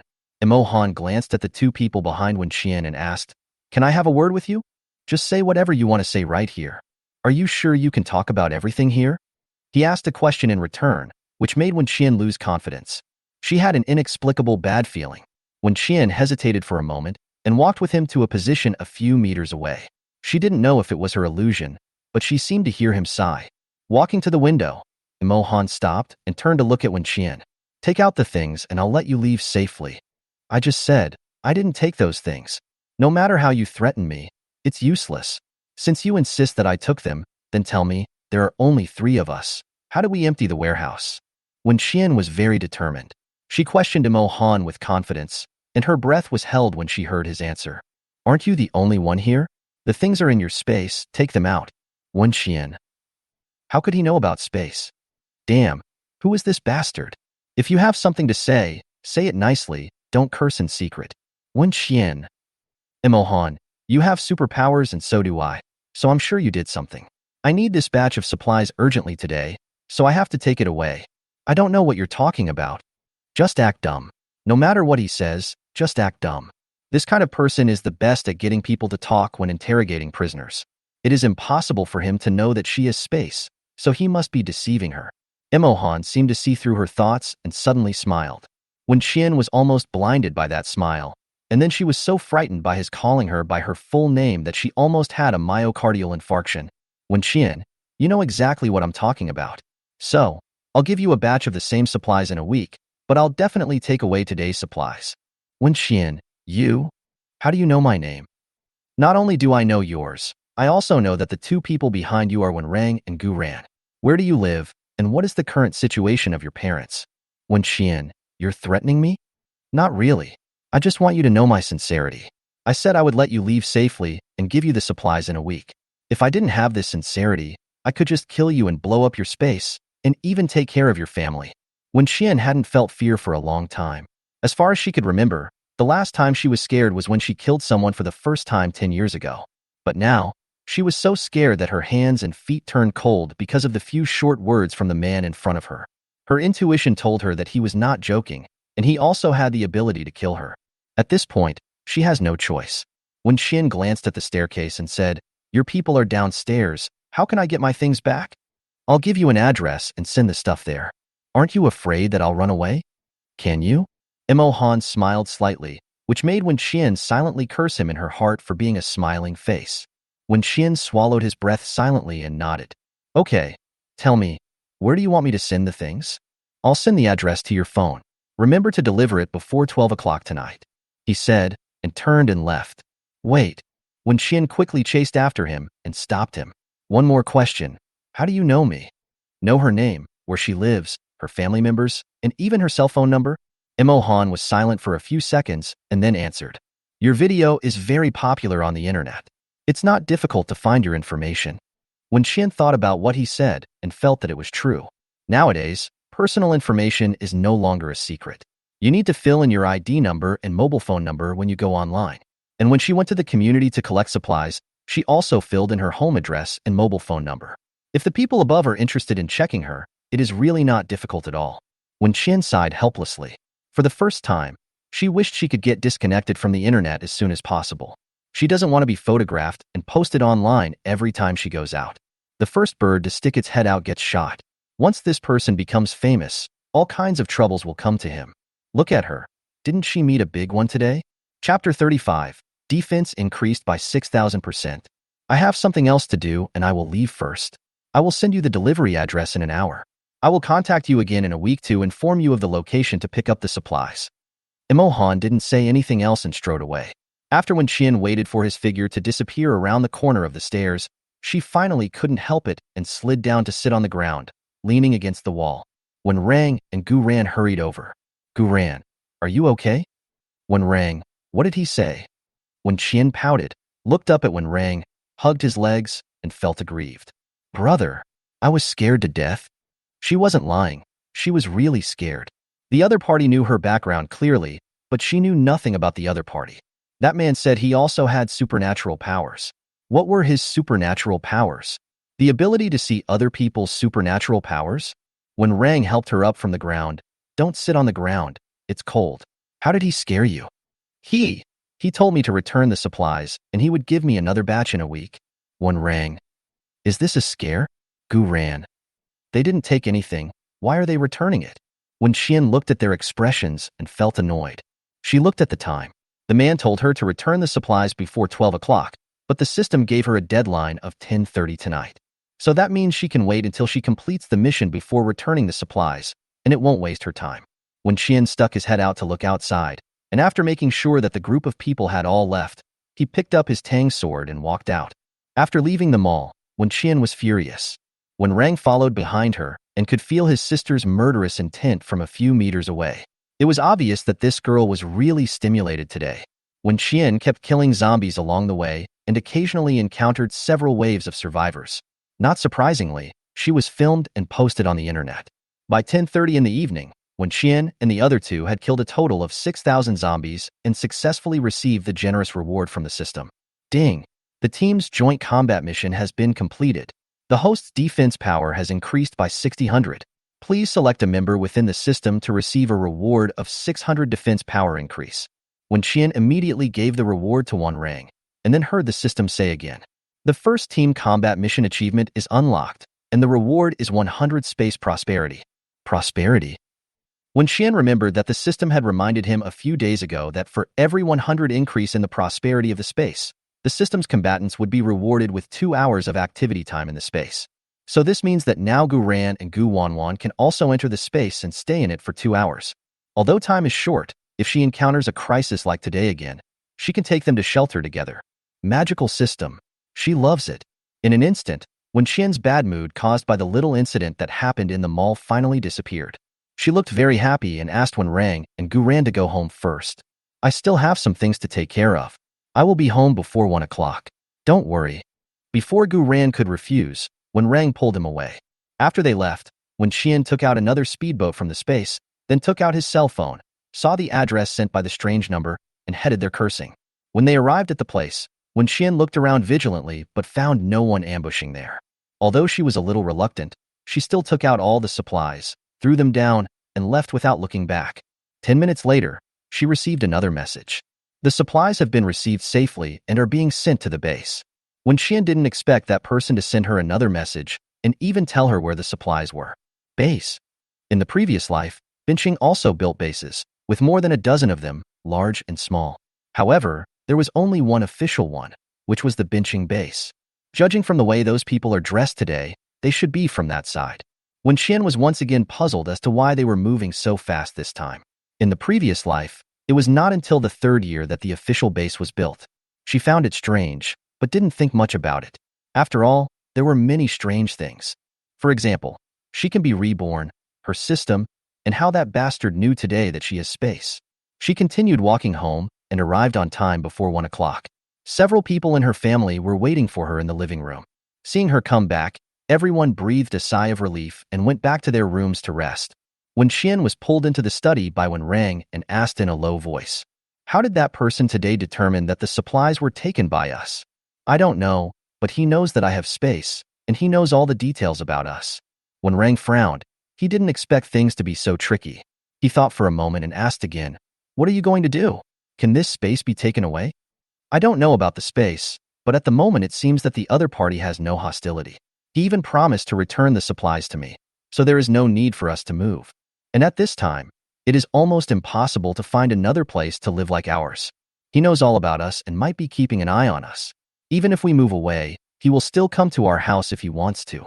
When Rang nodded, but still couldn't figure it out. Why would he be willing to return the supplies to us? Is there such a good thing? Isn't this a trap? It doesn't feel like a trap. Maybe they saw that I have special abilities, so they want to win me over. It must be easy for them to get a batch of supplies, but it's not easy to find someone like me. She said this not because she was arrogant, but because it was the truth. With her current combat power, killing zombies is easy. After raising her defense today, zombies can't even scratch her. She didn't believe that there was anyone as strong as herself around that man, so it was completely understandable that he wanted to win her over.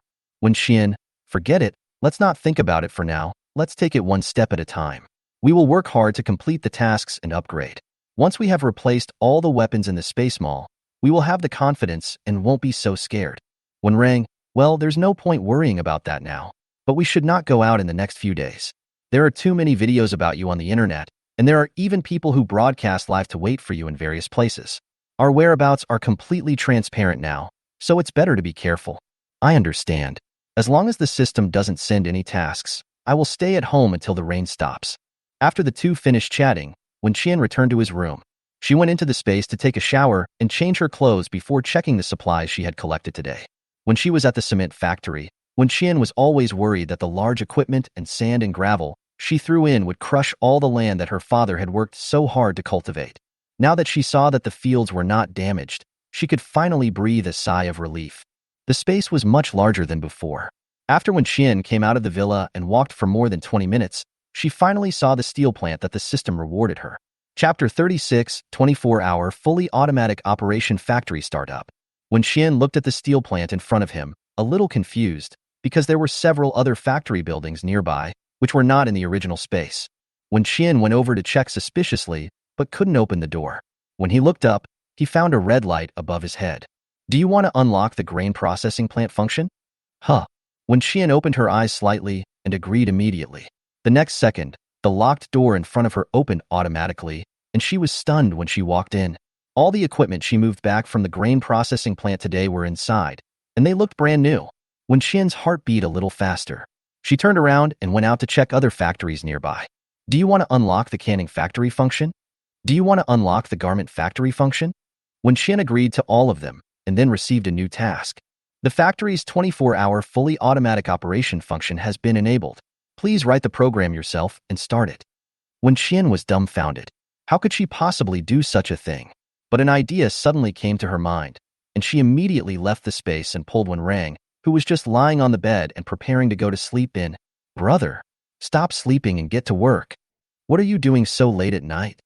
"The system asked me to write a program. Take a look." When Qian pulled him to the outside of the brand new factory buildings, and when Rang was also shocked. "Is the space function so powerful? This is amazing." When Rang visited several factories inside and out like Granny Lu visiting the Grandview Garden, and suddenly saw a computer operating interface appear in front of him. He quickly scanned the code above, sat down against the wall, and started to get busy. When Qian looked at the garbled codes that appeared out of nowhere, she couldn't understand them and couldn't help either, so she just sat aside and waited. When Rang's 10 fingers moved quickly across the keyboard, and after half an hour, he hit the enter key. Done. As soon as he finished speaking, the system voice sounded. Ding. The factory's automatic operation mode has been activated, and the space prosperity has increased by 400. The cloud warehouse storage function in the system is enabled. Please check it in time. When Qian was confused, he opened the control panel and saw several new options next to the weapon store. She clicked on it and studied it for a while and figured it out. The goods produced by the additional factories in the space will be directly stored in the cloud warehouse system every day. In this way, they will no longer occupy space in the space. The quantity stored is displayed behind each product, such as steel bars, pounds of rice, canned beef, and cotton cloth. If she needs, she can click the withdraw button and then fill in the quantity she wants to withdraw and the options behind it. If you feel that the storage volume of goods is too large, You can sell them to the system for recycling. This feature is so convenient. They now have another way to earn mall coins. When Xian was so excited that she dragged her brother around to run around in several factories. But she suddenly remembered something. She went to the cement factory today and brought back a lot of sand and gravel raw materials. Also, the building materials she collected at the building materials market were missing. Where did they go? The two searched around but couldn't find it, and finally when Xian made some suspicious guesses. Are these factories built with the materials I brought back? No wonder the system asked her to go to the cement factory and building materials market, so this is the reason. After hearing her words, when Rang nodded thoughtfully, that should be it. The two of them had fun in the space for a while, then went out to rest. The next day, they dragged Wen Chongning and Liu Mo in, and both of them were shocked. Liu Mo, why does this space change every day and become bigger? Wen Chongning, don't these factories require human labor? They run automatically? Can we sell them? The merchant bloodline has awakened, and Wen Chongning is ready to make some moves. As soon as he finished speaking, Liu Mo glared at him. It's so chaotic outside now. Who are you going to sell it to? Zombies? When Chongning smiled awkwardly and scratched his head, I just said it casually, I won't really go out. When Xian, not now, but maybe in the future. More than a dozen bases in Bincheng will be built and put into operation in the future, and they will definitely be short of supplies. When Xian told this matter to Wen Rang and others, the group of people we met yesterday were from Bincheng's official base. In the end times, it's hard to survive alone, so we have to find some more capable teammates, otherwise our current combat effectiveness is still too weak. The only ones who can actually go out to fight now are Wen Qian, Wen Rang, and Gu Ran. But looking at the condition of Xiaobai and those dogs, maybe they can be taken out in another month. Xiaobai has now successfully grown to more than 20 kilograms, and his size is no different from that of a dog. Gu Ran and Gu Wanwan were unaware of the truth. They were a little scared as they watched Xiaobai grow bigger every day at a speed visible to the naked eye. After touring the space, several people returned home and went about their own business. Liu Mo returned to his room to continue reading and studying, while Wen Qian took Wen Rang and Wen Chongning to the rooftop for training. Gu Ran and Gu Wanwan heard the noise in the house and came out to join their team. Wen Qian watched Gu Ran teach her father and brother self-defense techniques, thought for a moment and said, Gu Ran, do you want to have a competition? Good. Gu Ran agreed without hesitation.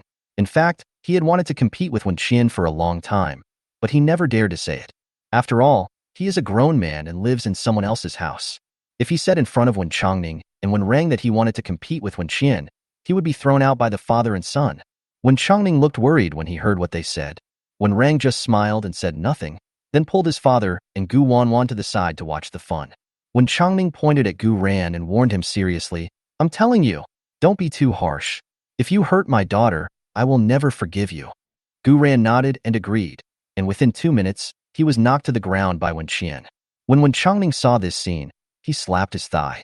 You kid, I asked you to let go, but I didn't ask you to do it so hard. You're letting go of the sea, right? No, try again. Gu Ran was lying on the ground in a daze. Although he had just verbally agreed to Wen Chongning, he was really fighting seriously during the fight and had no intention of letting up at all. He knew that Wen Qian was very strong, but wasn't this too strong? Gu Ran touched his arm, wondering if it was broken. Before, he only knew that Wen Rang was very strong, and every time he pulled him, it was as easy as pulling a chick. But now, compared with Wen Qian, he felt that Wen Rang was actually quite gentle. Wen Qian saw Gu Ran looking at her in confusion and rubbed her nose awkwardly. The combat power bonus given by the system last time was too much. She hadn't adapted to it yet, and lost control of herself before she killed the opponent in an instant. Next time there is a reward for increasing combat power, she must give some to Gu Ran. Chapter 37 I've changed. Gu Ran thought he would lose, but he never thought he would lose so quickly. He was a bit devastated. So after dinner, he trained like crazy in the fitness area until dark. Gu Ran did this for 3 days in a row, so when Qian quickly asked him to stop, she couldn't let Gu Ran go into the space to soak in the hot spring every day. If he continued to train like this, his body would be ruined sooner or later. When Qian pulled Gu Ran into the living room, sat on the sofa, and spoke seriously. To tell you the truth, the reason why I am so strong is not because of practice. What does that depend on? It can't be something you're born with, right? I've mutated. Do you know what mutation means? Look at those zombies outside. Some of them became mutated after being bitten, but some of them mutated on their own. My situation is similar to theirs, except that I've become stronger. When Qian lied to Gu Ran, and he was half believing and half doubting. Seeing this, Wen said again, "Look at my cat and dog. Aren't they different from normal ones? Because they have mutated too. So you don't have to train yourself so hard every day. Just wait until they mutate, and you will naturally become stronger."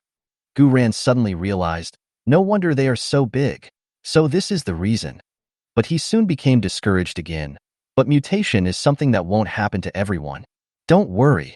You will definitely change. My home is a feng shui treasure land. Whoever comes will change. I still have this confidence. When Qian patted Gu Ran's shoulder soothingly, "I am stronger than you now, but I am still a little lacking in practical experience. Let's continue to learn from each other and make progress together, and strive to become more mutated. No, strive to become more powerful." Gu Ran's eyes were filled with clear stupidity. He nodded vigorously, and his whole body was full of energy. Try your best to survive. Strive to mutate as soon as possible. After resolving Gu Ran's concern, Wen Qian breathed a sigh of relief and went back to the house with her phone to watch the live broadcast. The internet is still connected and everyone is stuck at home, relying on the internet to find fun. When Rang said a few days ago that many people are now broadcasting live and waiting for her in every corner of the city. However, Wen Qian had been staying at home these days, so they were all empty-handed. When Qian turned on the live broadcast and watched netizens discussing in the live broadcast room when he would appear, which he found quite interesting. Suddenly, she saw a comment. "This person is my neighbor. If you really want to arrest her, come to our neighborhood." When Qian frowned, and at first thought it was someone who was just trying to attract attention. But after that idiot typed out the address of the community, she took a deep breath. "If you don't believe me, come and squat here. But to be honest, it's better for you not to come. She is a lunatic who kills without blinking an eye. Do you know why she always wears a mask? Because she is ugly. I have seen her in person. She is ugly and short, with pockmarks all over her face. She is only 1.5 meters tall at most. She is simply a dwarf." When Qian wanted to curse, "You are the shorty. Your whole family is shorty. I'm 168 centimeters tall, almost 2 meters tall if you round it up. I can kick the top of your head off with one kick." She was so angry that she punched the bed twice, and then she heard a knock on the door.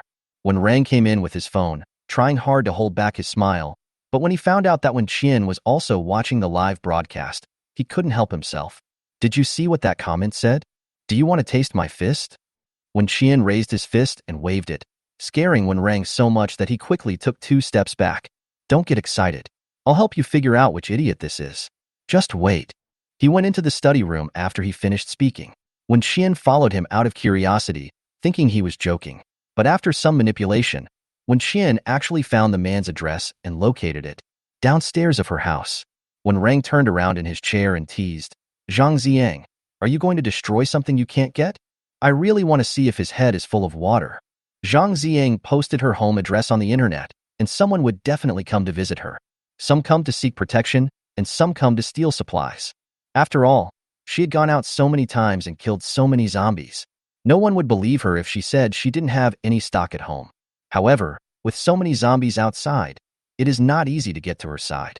There are many companies around Wen Qian's home, and residential buildings are next to each other. It is a highly densely populated area. If those people really had the chance to come here, she would make them leave alive. The apocalypse had begun for more than half a month, and the heavy rain had been falling for more than half a month without stopping for even a minute. The floodwaters have now reached the 6th floor of the complex, and more people are living in the fire escape corridors. In this case, internal strife is inevitable. Everyone has realized that this disaster will not end in a short period of time, and the supplies distributed by the community last time will not last long. Therefore, they did not dare to go outside the community to look for supplies, so they turned to their neighbors. In the entire community, only Wen Qian's building is designed with 1 household per elevator. The other buildings have 2 or 3 families living on 1 floor. In order to grab supplies, everyone tried every possible way. Some tried to pick the lock, while others simply broke down the door. As for those who lived in the corridors, they were the first targets of robbery. Their supplies were robbed by other people, and they had nothing to eat or drink, so they could only think of robbing other people's homes. Even Wen Qian's family was not spared from being targeted. In the past 2 days, the surveillance alarm at home has never stopped. Every day someone comes to the one family's door, trying to open the seemingly unbreakable door. Wen Qian was so annoyed by the alarm that he decided to install an electric fence on the door. There was also wire mesh in the space that she and Wen Changning had bought from the building materials market. She went out and kicked away a few people who were sneaking outside the door, then went to guard the stairs on the 29th floor while Gu ran and when Rang worked upstairs. The screams of those men who were beaten attracted the attention of the people on the 29th floor. Su Yin secretly opened the door a crack, hoping to watch the fun. However, when she opened the door, she saw Wen Qian standing outside her house like the god of death. She was so scared that she almost fainted. "What are you doing at my doorstep?" Su Yin asked in panic.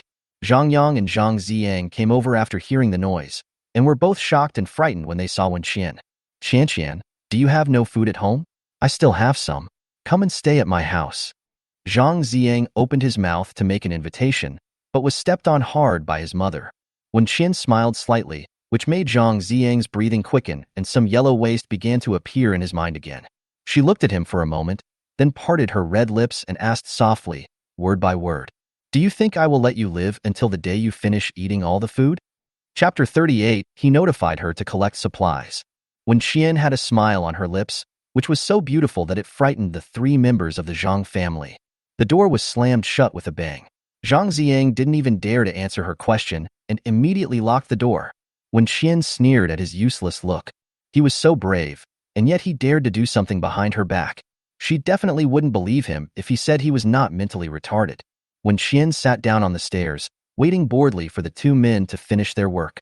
Some people came up and tried to pry the door open, but when they saw her they turned around and ran away as if they had seen a ghost. After scaring off several waves of people, when Rang and Gu ran finally fixed the power grid. Wen Qian dusted off the dust on his body and went upstairs to go home. She looked at the electric fence on the gate with satisfaction, and she and Wen Rang went to the next door to install the door there as well. The power grid was installed successfully and powered on, and Wen Qian received a system prompt. Ding! The defense system has been manually upgraded. The system reward defense bonus has increased by 100, and the combat power of all members in the system has increased by 10. Wen Qian took a breath. Wow. I didn't expect there would be an unexpected surprise. She quickly opened the door and saw that the newly installed electric fence had changed. The wires were much thicker and looked stronger. As for the doors and windows of the house, there are no major changes for the time being, but they have definitely been upgraded. Gu Ran was shocked when he saw the changes in the power grid. This power grid was installed by him and Wen Rang himself, so he knows best what it looked like originally. Wen Qian looked at his surprised expression and smiled calmly. "Didn't I tell you that my home is a feng shui treasure land? Not only humans and animals, but even the power grid can mutate. Now you believe it." Wen Qian closed the door and brainwashed Gu Ran.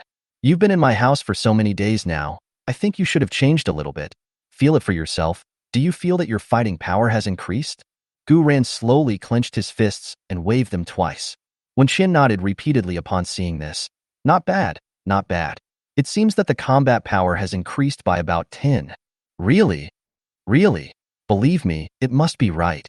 The system says that everyone's combat power has increased by 10, so that must be true. Although this bonus is just a drop in the ocean for her, it is still a drop in the ocean.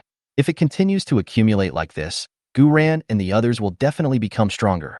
After Wen Qian finished speaking, she happily returned to her room. Gu Ran felt strangely that he had become stronger, so he was in a particularly good mood and smiled all day long. Wen Rang wrote another program so that the power grid would not trigger the switch when the door was opened normally. Their target is very clear. They are simply targeting those bastards who want to break in. Wen Qian posted a piece of paper outside the door, reminding everyone that there was electricity on the door and anyone who tried to break in would do so at their own risk. No one believed it at first. The community had been without power for so many days. Where did her family get the electricity? Electric grid? It's more like a spider web. You must be fooling a 3-year-old child. As a result, the first person who took a tool and tried to cut the electric fence was electrocuted to death on the spot. This scene was seen by the remaining few people, and they were so scared that they ran to the 29th floor in a hurry. They looked at each other, all too shocked to speak. The one family actually has electricity. Where did they get it? This news soon spread in the community group, and everyone whose cell phone still had power and was not turned off saw this exciting news. The one family's place is large, so they must have stockpiled a lot of food. They have electricity at home, and maybe even water. This made a group of people who had been without water and electricity for several days feel like hungry wolves seeing rabbits, and they were filled with evil. Go to the one family. As long as I can kill Wen Qian and drive them out of the house, that place will be my home from now on. Although Wen Qian is powerful and can kill zombies, She is a woman after all. As long as they have enough people, they will be able to defeat her. They thought of Wen Qian's pretty face again, and other evil thoughts spread in their minds. The one family is rich, and Wen Qian has been well-fed and well-clothed since she was a child. I heard that she has never had a boyfriend. She's a virgin. How great would it be if I could be the first to play with her? So, one after another, people who were looking for death ran to the Wen family. Some of them were bitten to death by zombies in the community before they even entered her unit. Some of them managed to reach her doorstep, but were electrocuted by the electric fence on her door.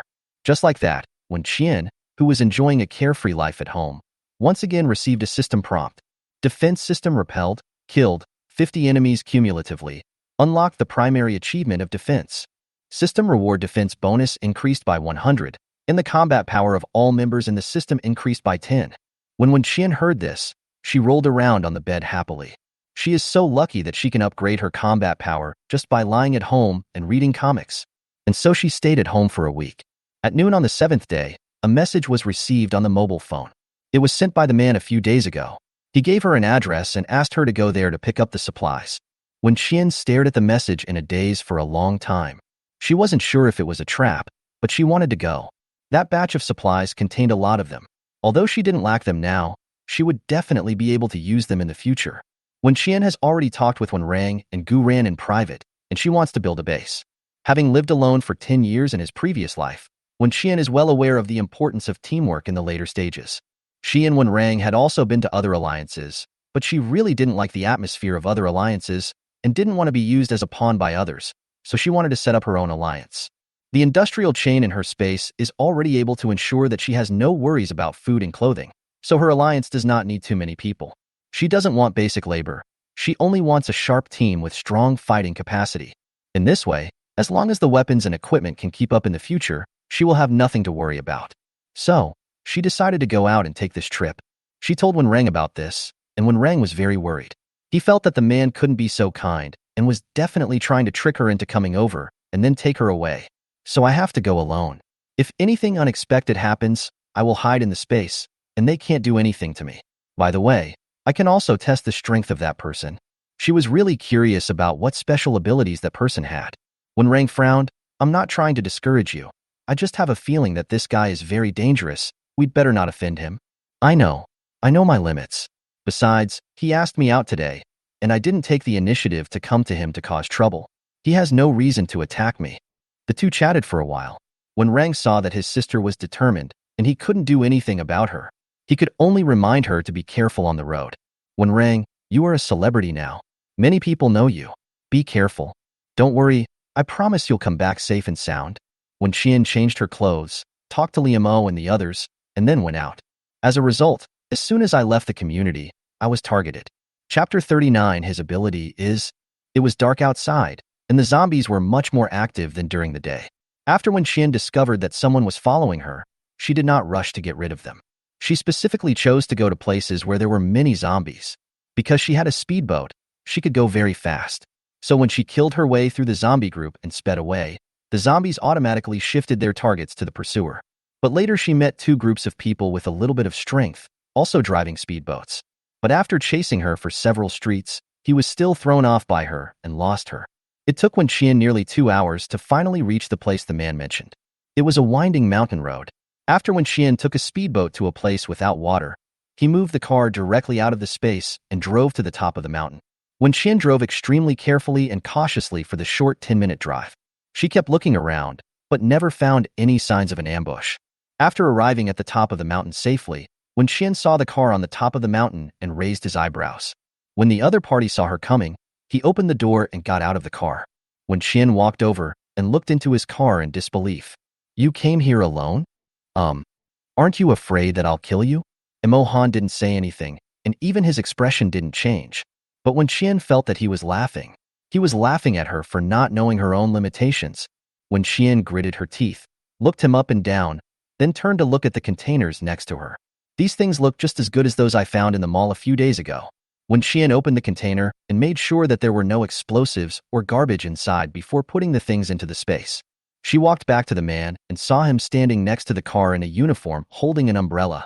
She couldn't help but say in her heart, he looks good and quite handsome. The other party came alone and returned all the supplies to her as agreed. So when Qian didn't want to be too hostile, she hesitated for a moment and then asked him, "Can I ask you a question?" "You ask, and I'll consider whether to answer or not." The other party was also a straightforward person. After hearing this, Wen Qian immediately asked a question. "You said before that you have special powers. May I ask what your special powers are? You can bring so many supplies up here. Do you also have space?" She was really curious and wanted to know the truth. Imo Han stared at her for a moment, his thin lips slightly raised. "This question is indeed quite presumptuous, but I can answer you. I don't have space, and I sent people to transport these supplies. As for my special ability," he paused, looked at Wen Qian's nervous expression, and continued. "It's mind reading, so I heard clearly what you said just now. You look like a dog." Wen Qian. Wen Qian, sorry to bother you. Wen Qian had never suffered such a social death in his 2 lifetimes. She was so embarrassed that she wanted to dig a hole and crawl into it, or hide in the space directly, but she held back in the end. She coughed lightly and was a little flustered for a rare moment and never mentioned the superpowers again. "Since you've returned the supplies to me, I'll just pretend that what happened before never happened. I'm leaving now. Bye." After she finished speaking, she turned and left, but was stopped again. "Wait a moment," Imo Han called out, walked a few steps towards her, and handed her a piece of paper. Wen Qian took it hesitantly and heard him say, "Here is the radio channel and satellite phone number. You can contact me if you have any questions. You can send a text message." Wen Qian was halfway through her words when she realized, "The communication network is down? Okay, thanks." Wen Qian stuffed the paper into his pocket and did not reject the possibility of future cooperation with him. She drove away and only breathed a sigh of relief when she reached the foot of the mountain. How can there be such a perverted ability as mind reading? Wow, that's so perverted. Wen Qian walked home cursing. After arriving home safely, she told Wen Rang about the man's ability to read minds. Wen Rang's expression became complicated after hearing this. Wen Qian had a bad feeling when he saw this. "You didn't scold him that day, did you?" "More than that. I cursed so nastily." The brother and sister looked at each other in silence and finally decided unanimously that if they had the chance to see this person again in the future, they would stay as far away from him as possible. "All communication networks are down. We can't make phone calls or access the internet, and some people can no longer cause trouble online under pseudonyms." Fortunately, Wen Qian and Wen Rang had downloaded a lot of movies, TV series, animations, variety shows, and documentaries in advance, so they didn't feel bored even at home. Their lives are very fulfilling. In addition to eating and training, Wen Qian also takes an hour every day to teach Gu Wanwan. Gu Ran has been a poor student since childhood, otherwise he would not have joined the army. So when he accidentally found out what university the Wen Rang brother and sister were attending, he immediately pushed his sister in front of them and said seriously, "I'll leave my sister to you guys from now on." Gu Wanwan is very well behaved and doesn't make any noise or fuss. Even when she is sick or feeling unwell, she cries quietly and doesn't cry and fuss like some other naughty children and roll around on the floor. So Wen Qian's family all likes this little girl very much. Moreover, both Gu Ran and she were very sensible. Since moving here to live with them, the brother and sister's activities have been limited to their room, the living room and the rooftop, and they never run around other places. They never set foot in the kitchen, nor did they try to find out how much supplies the Wen family had at home. "I just worry when I eat every day that according to their meal standards, my family will soon run out of food. Because they eat a lot of meat and fish every day, and they all have a big appetite and eat several bowls of rice in one meal." So Gu Ran took the initiative to ask to go out to find supplies several times, but was rejected by Wen Qian every time. She told him to eat without worry. Gu Ran didn't believe it at first, until later, when he saw Wen Qian feeding Xiaobai and the puppies canned meat and raw bones. He finally believed that the Wen family was really rich and powerful, and there was no shortage of supplies because of him and his sister. And so the days passed, and the heavy rain that had been pouring down like a bucket finally began to subside little by little. Finally, on the 30th day of the apocalypse, the rain stopped. The survivors looked at the clearing sky and seemed to see hope. They even had an illusion that as long as the heavy rain ended, the end of the world would end as well. The heavy rain lasted for a whole month, flooding Wen Qian's neighborhood to the 10th floor. She stood on the rooftop, looking at the dazzling sunlight outside the window and listening to the neighbors cheering as they opened their windows, but she couldn't feel happy. Because after the heavy rain, there will be extremely high temperatures, and the high temperature will continue for at least 3 months. The plague is coming soon. Zombies are also starting to mutate. Chapter 40. Playing both sides. On the first day, after the heavy rain stopped, the temperature rose to 40 degrees. There were many corpses floating on the water, which had already begun to rot. Giants were everywhere, mosquitoes were flying around, and crows were everywhere. Liamo saw the scene outside and looked worried. As a former doctor, she knew very well what would happen next. When Guran saw that the rain had stopped, he thought about going out to look for supplies. When Xian was actually feeling a little itchy. After staying at home for so long, she always wanted to go out and stretch her muscles. But wait 2 more days. When Xian still refused. There must be a lot of people out looking for supplies these 2 days. I don't want to run into them. Okay, then wait 2 more days. Guran stood in front of the window looking outside, a little absent-minded, not knowing what he was thinking. When Xian and when Rang both noticed it, they exchanged glances, and when Rang walked over to Guran and asked, "That little girl you like hasn't contacted you yet?" Guran's body stiffened, then he shook his head. "The last time I sent a message was more than half a month ago. Now all network communications are cut off, so it's difficult to get in touch even if I want to." When Xian could see that he was very worried about her, and he even ate less in the past few days. He wanted to go out today. Maybe he wanted to go find that girl. She couldn't bear to see her man trapped in love, so she thought for a while and said, "Well, tell me what you called her and which unit she is from, and I'll help you find her." Guran didn't expect her to say that. He was surprised but also a little happy. "What can you do? Don't worry about it. Tell me the information and I'll try. If it doesn't work, I'll go with you to the army. We have to confirm whether she is alive or dead, right? If they are still alive, they will try their best to find them. If he is already dead, then you should cut the Gordian knot and stop thinking about it. After all, he still has a long life ahead of him, and he will meet other people eventually." When Qian spoke, and Guran stopped being pretentious. I told her the girl's identity information and then watched her turn around and walk into the room. In the bedroom, when Qian opened the bedside table, looked at the black words on the white paper inside, and sighed softly. If possible, she really didn't want to contact this person. When Rang seemed to have guessed what she was going to do, and followed her closely, asking, "Have you thought about it? You'll have to pay this favor back in the future. Let's give it a try. We can't just watch him worry about it every day. Both his parents are dead, and the girl he likes is missing." Although Guran pretended to be nice in front of them, they all knew that he always cried secretly. Even his sister knew about it.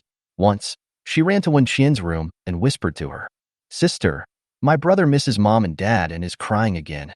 Then she threw herself into Wen Qian's arms. Her little mouth pouted and tears fell down. "I miss my parents too. Will it take a long time for them to come back?" Wen Qian couldn't help them find their parents, but this girl still had to try hard. She took the satellite phone and dialed the number Mo Han had given her earlier. The phone rang a few times before being picked up. Wen Qian heard the other party's voice and spoke politely. "Hello, my name is Wen Qian. May I ask who you are?" "Oh no, what was that man's name?" She didn't know. The other party seemed to recognize her voice and continued. "Mo Han, do you have something to ask me?" "Yeah, a little bit. Aren't you good at finding people? Can you help me find someone?" "Someone from the Special Forces team." When Qian said straight to the point, "I won't let you search in vain. Your base should be very short of supplies, right? If you just help me find this person, I will send you the supplies I got last time as a reward. What do you think?" The other party was silent for a few seconds and agreed to the deal. "Okay, I'll contact you after I find out." "Thank you. I'll wait for your call." When Qian quickly told him the girl's identity information, and soon, 10 minutes later, she received a call back from him. When Qian knew that this guy was quite capable, but she didn't expect him to be so efficient and get things done so quickly. "Found it." Mo Han's cold and indifferent voice came over. "But are you sure the person you are looking for is called Zhang Duoduo?" When Qian was originally very sure, but after hearing him ask this, she was no longer sure. "Wait a moment." She ran to the living room and confirmed the girl's identity information with Guran again. Mo Han also heard it on the other end of the phone, and then asked, "Why are you looking for her?" When Qian returned to the room and answered in a low voice, "Her boyfriend is here with me. I haven't been able to contact her for more than half a month. I was so worried that I couldn't even eat, so?" Mo Han was silent, listening to the silence on the phone. When Qian felt a little panicked. She thought she would soon hear a scolding like, "Don't come to me for such trivial matters in the future," and she had already thought about how she would righteously fight back when the time came. "What do you mean by a small matter? I promise to give you supplies. This is a deal. If you don't agree, you don't have to help me." If he got angry, she would say so. But after a brief silence, when Qian heard Mo Han say, "Zhang Duoduo and her boyfriend are both here with me. Who are you talking about? Oh? When Qian was full of questions. What's going on? Sitting on two boats? What did she find with all that supplies? It would be better to die. Wouldn't it be better to die in the mission? When Qian didn't know what to say for a moment, and in the end it was Imo Han who spoke. How about this? You come to the base and confirm with your own eyes that this person is the one you are looking for, and then give me the supplies. How about that? Not so good. She regrets it now. She felt that Imo Han 99 had not chosen the wrong person. But she couldn't run away because the other party knew all her details, and they didn't do deals that way. If she goes back on her word the first time she takes the initiative to contact the other party, what should she do if she really needs help in the future? So even though when Qian felt extremely distressed, she still gritted her teeth and agreed. Okay, we'll be there at 8 p.m. After agreeing on a time with Imo Han, when Qian hung up the phone and told Wen Rang about the situation. After hearing this, Wen Rang had the same reaction as her and wanted to curse. Wen Rang, what should we do? Should we tell Gu Ran? This brother is too miserable. Why don't we just tell him directly that Zhang Duo is dead? When Qian thought about it and refused. Binching said it's not a big deal, and it's not a small matter. If we run into him in the future, we still have to tell him the truth. It's better to tell him now and let him get hurt once. When Qian made up her mind to go out. Besides, isn't it just a case of a broken heart and being cheated on? What's the big deal? Love and affection mean nothing in a life and death situation. Women will only slow down the speed at which he swings his sword to kill the enemy. The same goes for men. It will only affect the speed at which she swings the knife. Who wants to talk about love in the end times? Are you crazy? Chapter 41. His head is so green. When Qian walked into the living room and saw Gu Ran still standing by the rooftop window, looking outside absent-mindedly. When Qian took a deep breath, walked quickly to his side and asked, How long have you known Zhang Duo? Gu Ran was stunned for a moment and replied, 2 years. So how long have you been dating? Gu Ran touched his neck and smiled shyly. We haven't been dating yet. I've always been the one pursuing her, but she didn't reject me. Half a month ago, she told me that when we meet again, she would agree to be my girlfriend. I see. He is a sucker. When Qian glanced at Gu Ran's hair and thought it was so green. After 2 years of pursuing her, have you ever given her any gifts? When Gu Ran heard when Qian asked this, he frowned slightly. Although his brain wasn't very good, he could tell that when Qian's questions were a bit strange. Gu Ran, have you found out where she is? Did you find her? When Qian, answer my question first. How much money did you spend on her after pursuing her for 2 years? Gu Ran was a little reluctant to say, It's not much. Why are you asking these questions? Nothing. I just want to see how badly you've been tricked. When Qian said venomously, There is good news and bad news. The good news is that I did find her and she is fine. The bad news is that according to reliable information, she has a boyfriend, and the two are now together safely and happily. Gu Ran froze and his face turned pale. When Rang was listening at the side, wanting to comfort her but not knowing where to start, so he could only listen to his sister continue to spout sarcasm. If I'm not mistaken, she has been contacting you just to ask for money from you and treat you as an ATM. Although it's hard to hear, you have to face reality now. Gu Ran was a little angry and said, How do you know that the person you found is her? Is the information you got true? Good question. When Qian smiled, so I made an appointment to go to Binching Base at 8 o'clock in the evening to meet this Zhang Duo in person. Gu Ran was in a complicated mood, with sadness, anger, luck and other emotions entangled together, making him grit his teeth and clench his fists tightly. When Qian had no reason to lie to him, and would not lie to him. But he was unwilling to admit that he had been an idiot for 2 years. When Qian looked at his red eyes and sighed, I'll give you a few hours to digest this. We'll set off for Binching Base at 6 p.m. As a friend, I will give you a few more pointers. When you meet someone at night, don't show any reluctance or sadness. 1 month into the last days, I don't believe anyone's living conditions will be better than ours. So show her your fighting spirit of killing zombies on the battlefield, and let her know that she has chosen the wrong person. Also, you, Gu Ran, are no longer someone she can afford, understand? There is no hurdle that cannot be overcome. You deserve better. When Qian said everything she needed to say, patted him on the shoulder, and turned back to her room. When Rang handed a pack of cigarettes to Gu Ran. My sister is outspoken, but what she said is not wrong. Brother, you still have a long way to go. It's not worth it to be depressed over such a person. After he said that, he left and took Gu Wanwan away with him, who had run out of the room to play with her brother. Gu Ran sat on the rooftop and smoked a pack of cigarettes in silence. I didn't even have lunch and went back to my room to face reality. At 1 o'clock in the afternoon, a helicopter flew in from a distance. Just like the last time when we were notified to collect supplies, new instructions were issued in the same way. In order to ensure the safety and livelihood of residents, an official benching base has been established. Residents are requested to bring their carry-on luggage and gather at the gate of their respective communities within 1 hour. Staff will then count the number of people and arrange for them to go to the base. Within 1 hour, staff will clear out the zombies in advance. Residents are requested not to leave their homes and close the doors and windows to avoid accidental injuries. When this news came out, many people's hearts sank instantly. What does it mean? To make them leave their homes and go to what base? Will there be more floods in the future? Will we be able to deal with all those zombies? Many people thought that things would get better after the rainstorm ended, but now they are panicking again. No one wants to leave, and there is no place like home. But they had to go because there was no food at home, and they didn't dare to think about what would happen next. So, every household heard the sound of machine gun fire outside and hurriedly began to pack their luggage. When Shin's family would definitely not move away.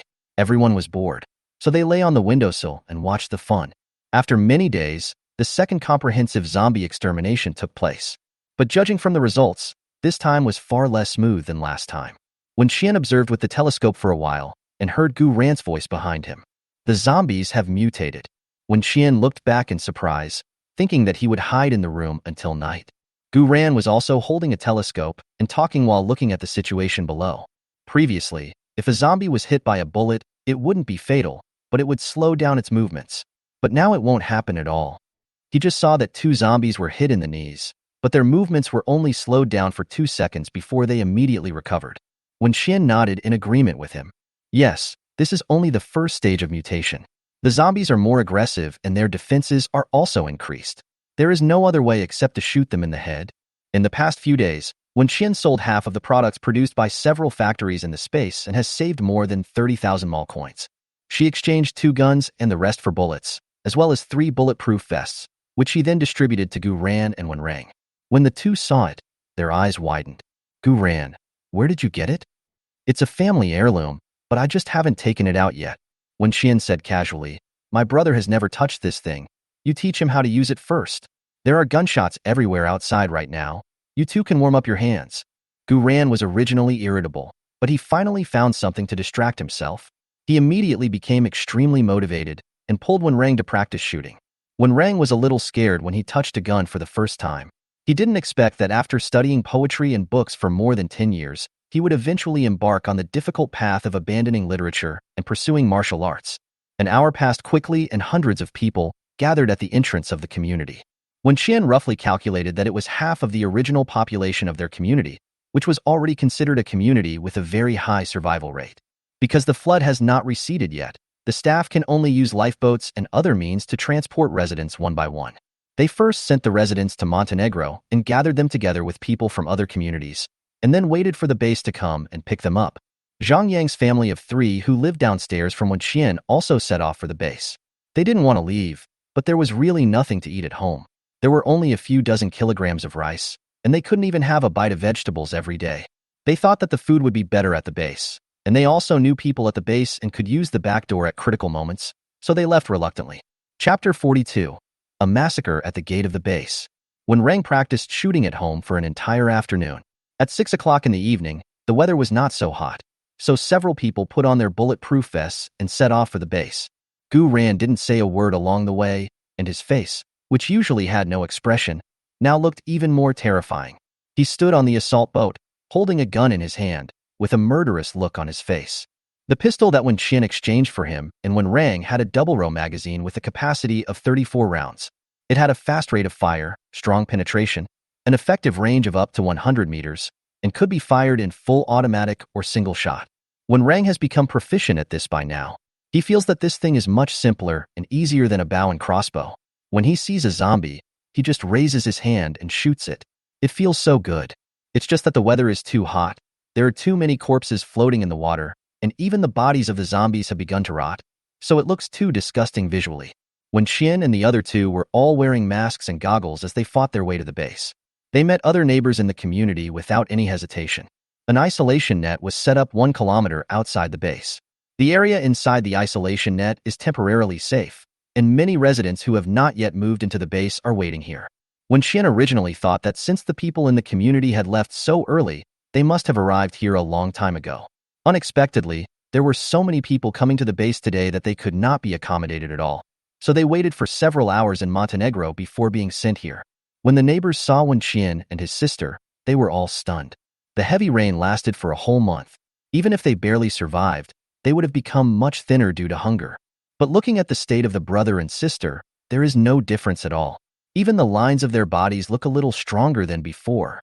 The people of the one family have never experienced hunger. They have enough food, but they are selfish and refuse to share it with others. When everyone thought about this, they became furious and began to sneer at others. Hey, who is this? Why does he look so familiar? Oh, isn't this the legendary female war god? Heh, I thought he was so powerful, but in the end he is just like us and has to seek refuge in the base. Stop saying that. We are different from her. We are not as selfish and cruel as her. That's right, she killed zombies, but she even killed her own neighbors. She is a murderer. That's right, a murderer. Someone come quickly. Catch her. When Qian could hear their helpless and furious shouts from afar, and looked over coldly. Although those people were so scared that their hearts were pounding, they still relied on the fact that they were in the official base and dared to shout at her. What are you looking at? Can you kill us? That's right. What kind of place do you think this is? A place where you can do whatever you want. The residents of other communities didn't know what was going on, but they had seen videos of Wen Qian killing zombies online before, so they were all staring at this side to watch the excitement. Zhang Ziang noticed that Wen Qian was being attacked by everyone, and he hypocritically joined in. Everyone calm down. We are still neighbors after we get to the base. We should not have conflicts among ourselves. As soon as he opened his mouth, the men standing behind him became more excited. What do you mean by family? You and she are the only ones who are family, right? That's right. Mr. Zhang, tell me the truth. Wen Qian didn't go hungry for the past month. Is it because of your family's help behind the scenes? I heard that your family has 100 kilograms of rice. How much did you give her? This can't be given for free, right? Is it a sexual payment? Some of them were too careless with their words and went further and further, even blatantly making dirty jokes. Their gazes roamed over Wen Qian unscrupulously, and their eyes became more and more greedy. Just give me something to eat, right? Then name a price. How many kilograms of rice per night? We still have some stock on hand. If you scream louder, we may consider giving you more. The dirty words came out of their mouths, causing some of the onlookers to frown involuntarily.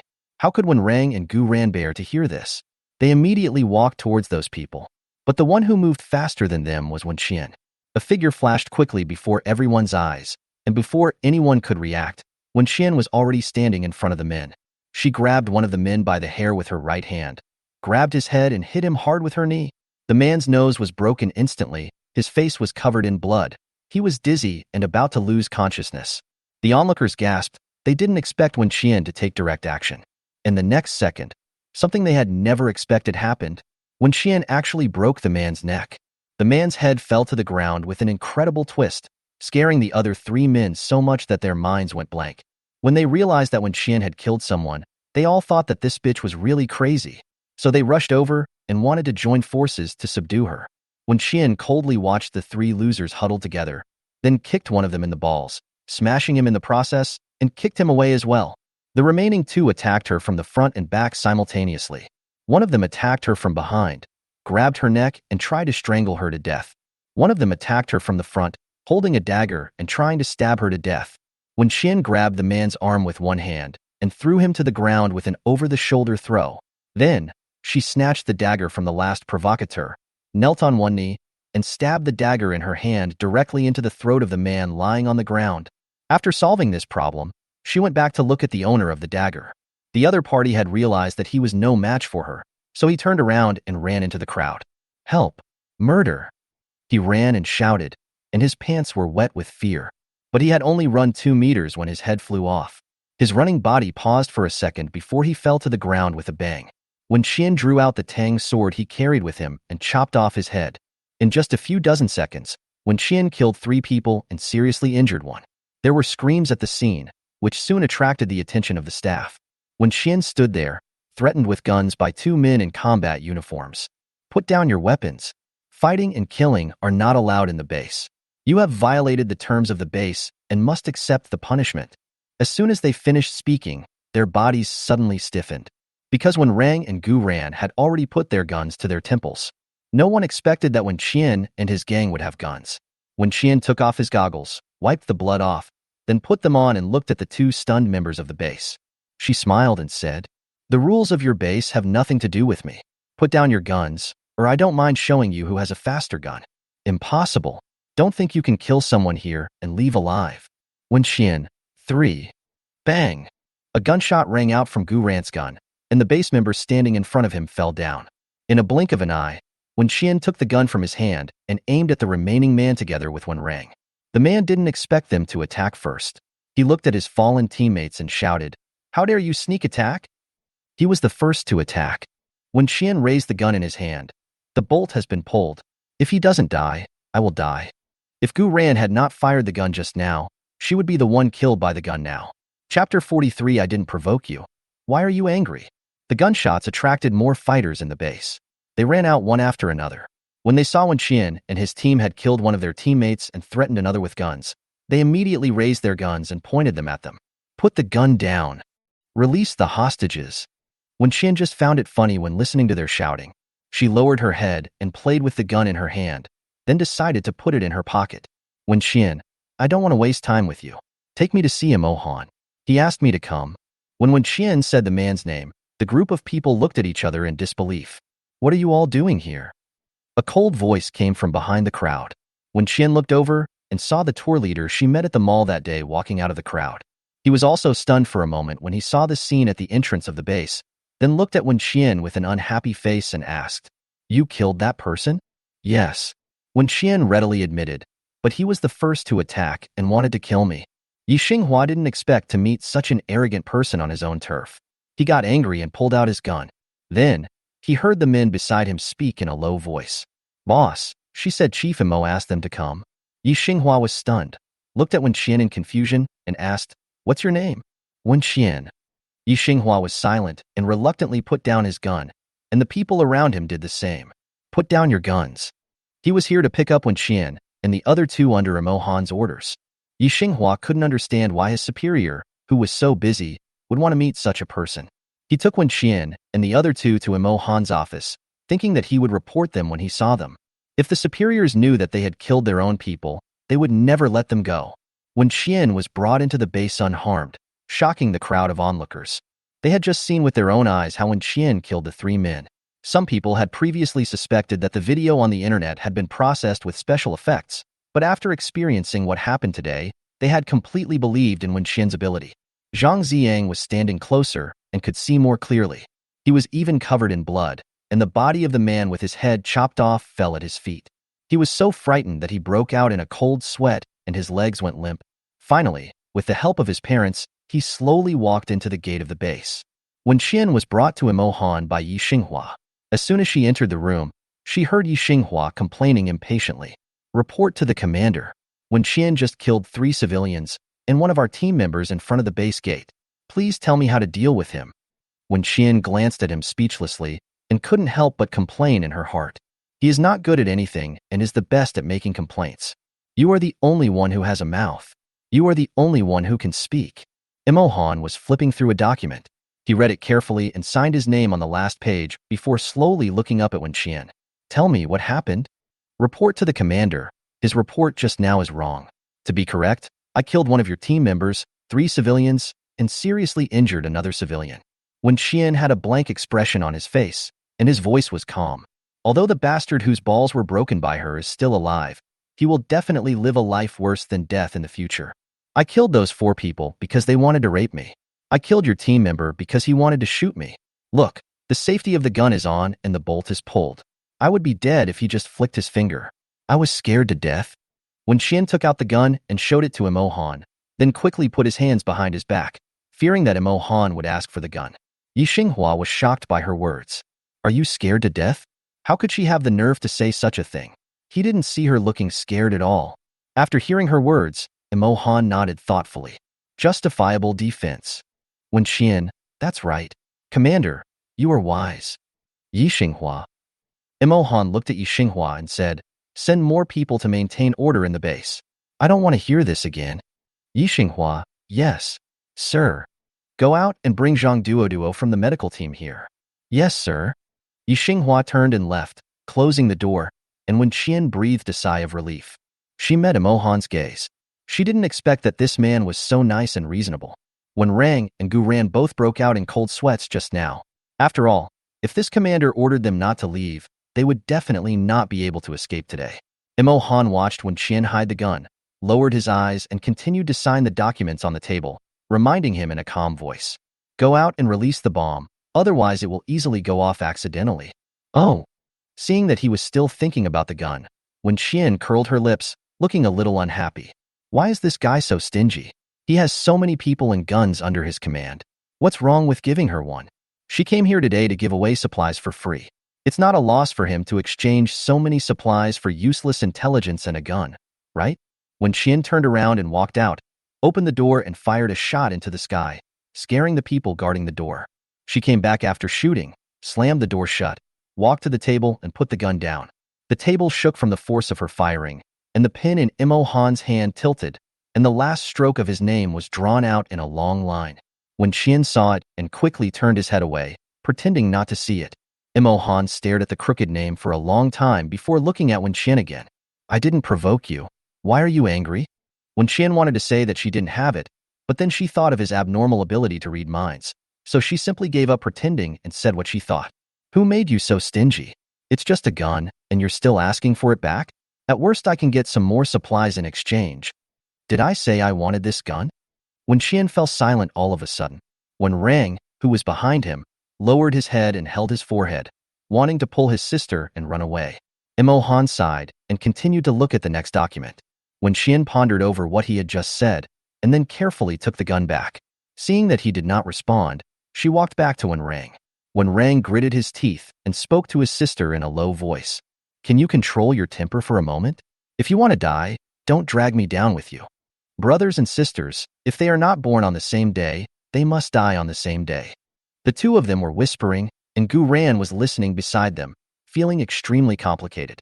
He had been particularly sad today, but now those emotions seemed to have disappeared, and all that was left was worry. Can they really walk out of the base gate safely today? Gu Ran began to doubt his life. The room was quiet. Imohan was busy all the time, either looking at documents or answering the phone. When Qian and the other two stood side by side leaning against the wall, looking down at their toes, not daring to disturb them. They didn't know how long they waited before Yi Xinghua's voice was finally heard outside the door again. Report to the commander. The person has been brought here. Chapter 44, His Sincerity. Yi Xinghua brought Zhang Duo over. When Qian heard the voice, turned around curiously and stared at the door. Let her take a good look at what this stinky liar looks like to deceive Gu Ran so badly. After getting permission, Yi Xinghua pushed the door open and came in, followed by a woman. Zhang Duo was very happy when she heard that Imohan wanted to see her. She even secretly put on some lipstick and touched up her makeup on the way here. But after entering the house, she saw Gu Ran and her expression changed immediately. This time, Gu Ran could see through her guilty conscience without Wen Qian reminding him. Her eyes flickered, and she didn't dare to look at Gu Ran. She never expected that Gu Ran would appear here. Shouldn't he be dead? How did he survive with that encumbered sister when the world was in such chaos? The last time Zhang Duo contacted Gu Ran was more than 10 days ago. When she heard Gu Ran say that his sister had a serious high fever and wanted to take her to the hospital to see a doctor, she felt that this idiot would definitely not live long. The hospital is such a mess. How could he survive? Even if he was lucky enough to survive, he would have starved to death without food or supplies. Zhang Duo concluded that this person was no longer valuable, so she simply cut off contact with Gu Ran, tricked him into going out on a mission, and then ignored his messages. Zhang Duo took a deep breath, looked at Imohan, and asked anxiously, Sir, what do you want from me? Imohan said nothing and looked at Wen Qian.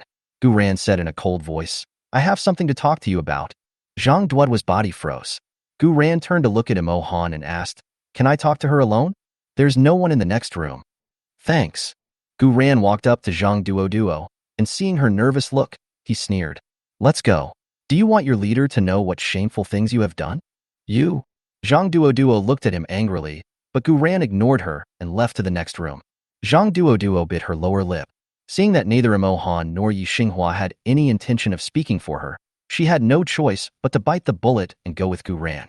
When Qian leaned against the wall and curled her lips, she thought Zhang Duo was some kind of fairy, but she turned out to be too ordinary.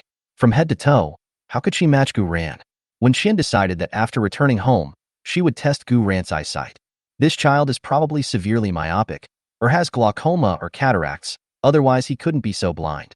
When Qian felt sorry for Gu Ran, and even more sorry for her own supplies, she turned to look at Imo Han and asked, "Let's find a place. I'll give you the things." She thought Imo Han would be delighted and immediately arrange a place to collect the supplies, but unexpectedly he said, "You can choose not to give it, but do me a favor. You tell me first, and then I'll decide whether to agree or not."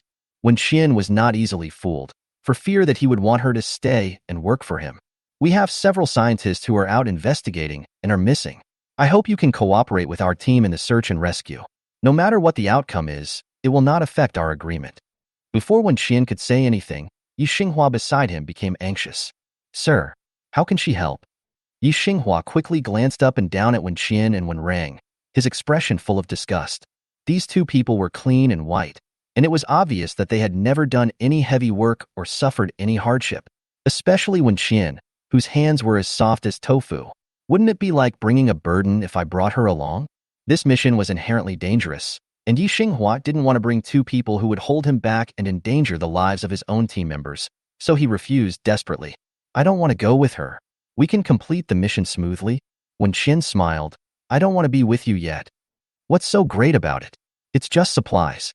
She gave it to her. The last thing she lacked was supplies. When Qian snorted and went a look at Imo Han, she was about to say, "I still choose to give you supplies." But the next second, the system's voice rang in her mind. "Ding! The limited time mission is launched. Within 7 days, for every zombie killed by a member of the system, the host's combat power will be increased by 1.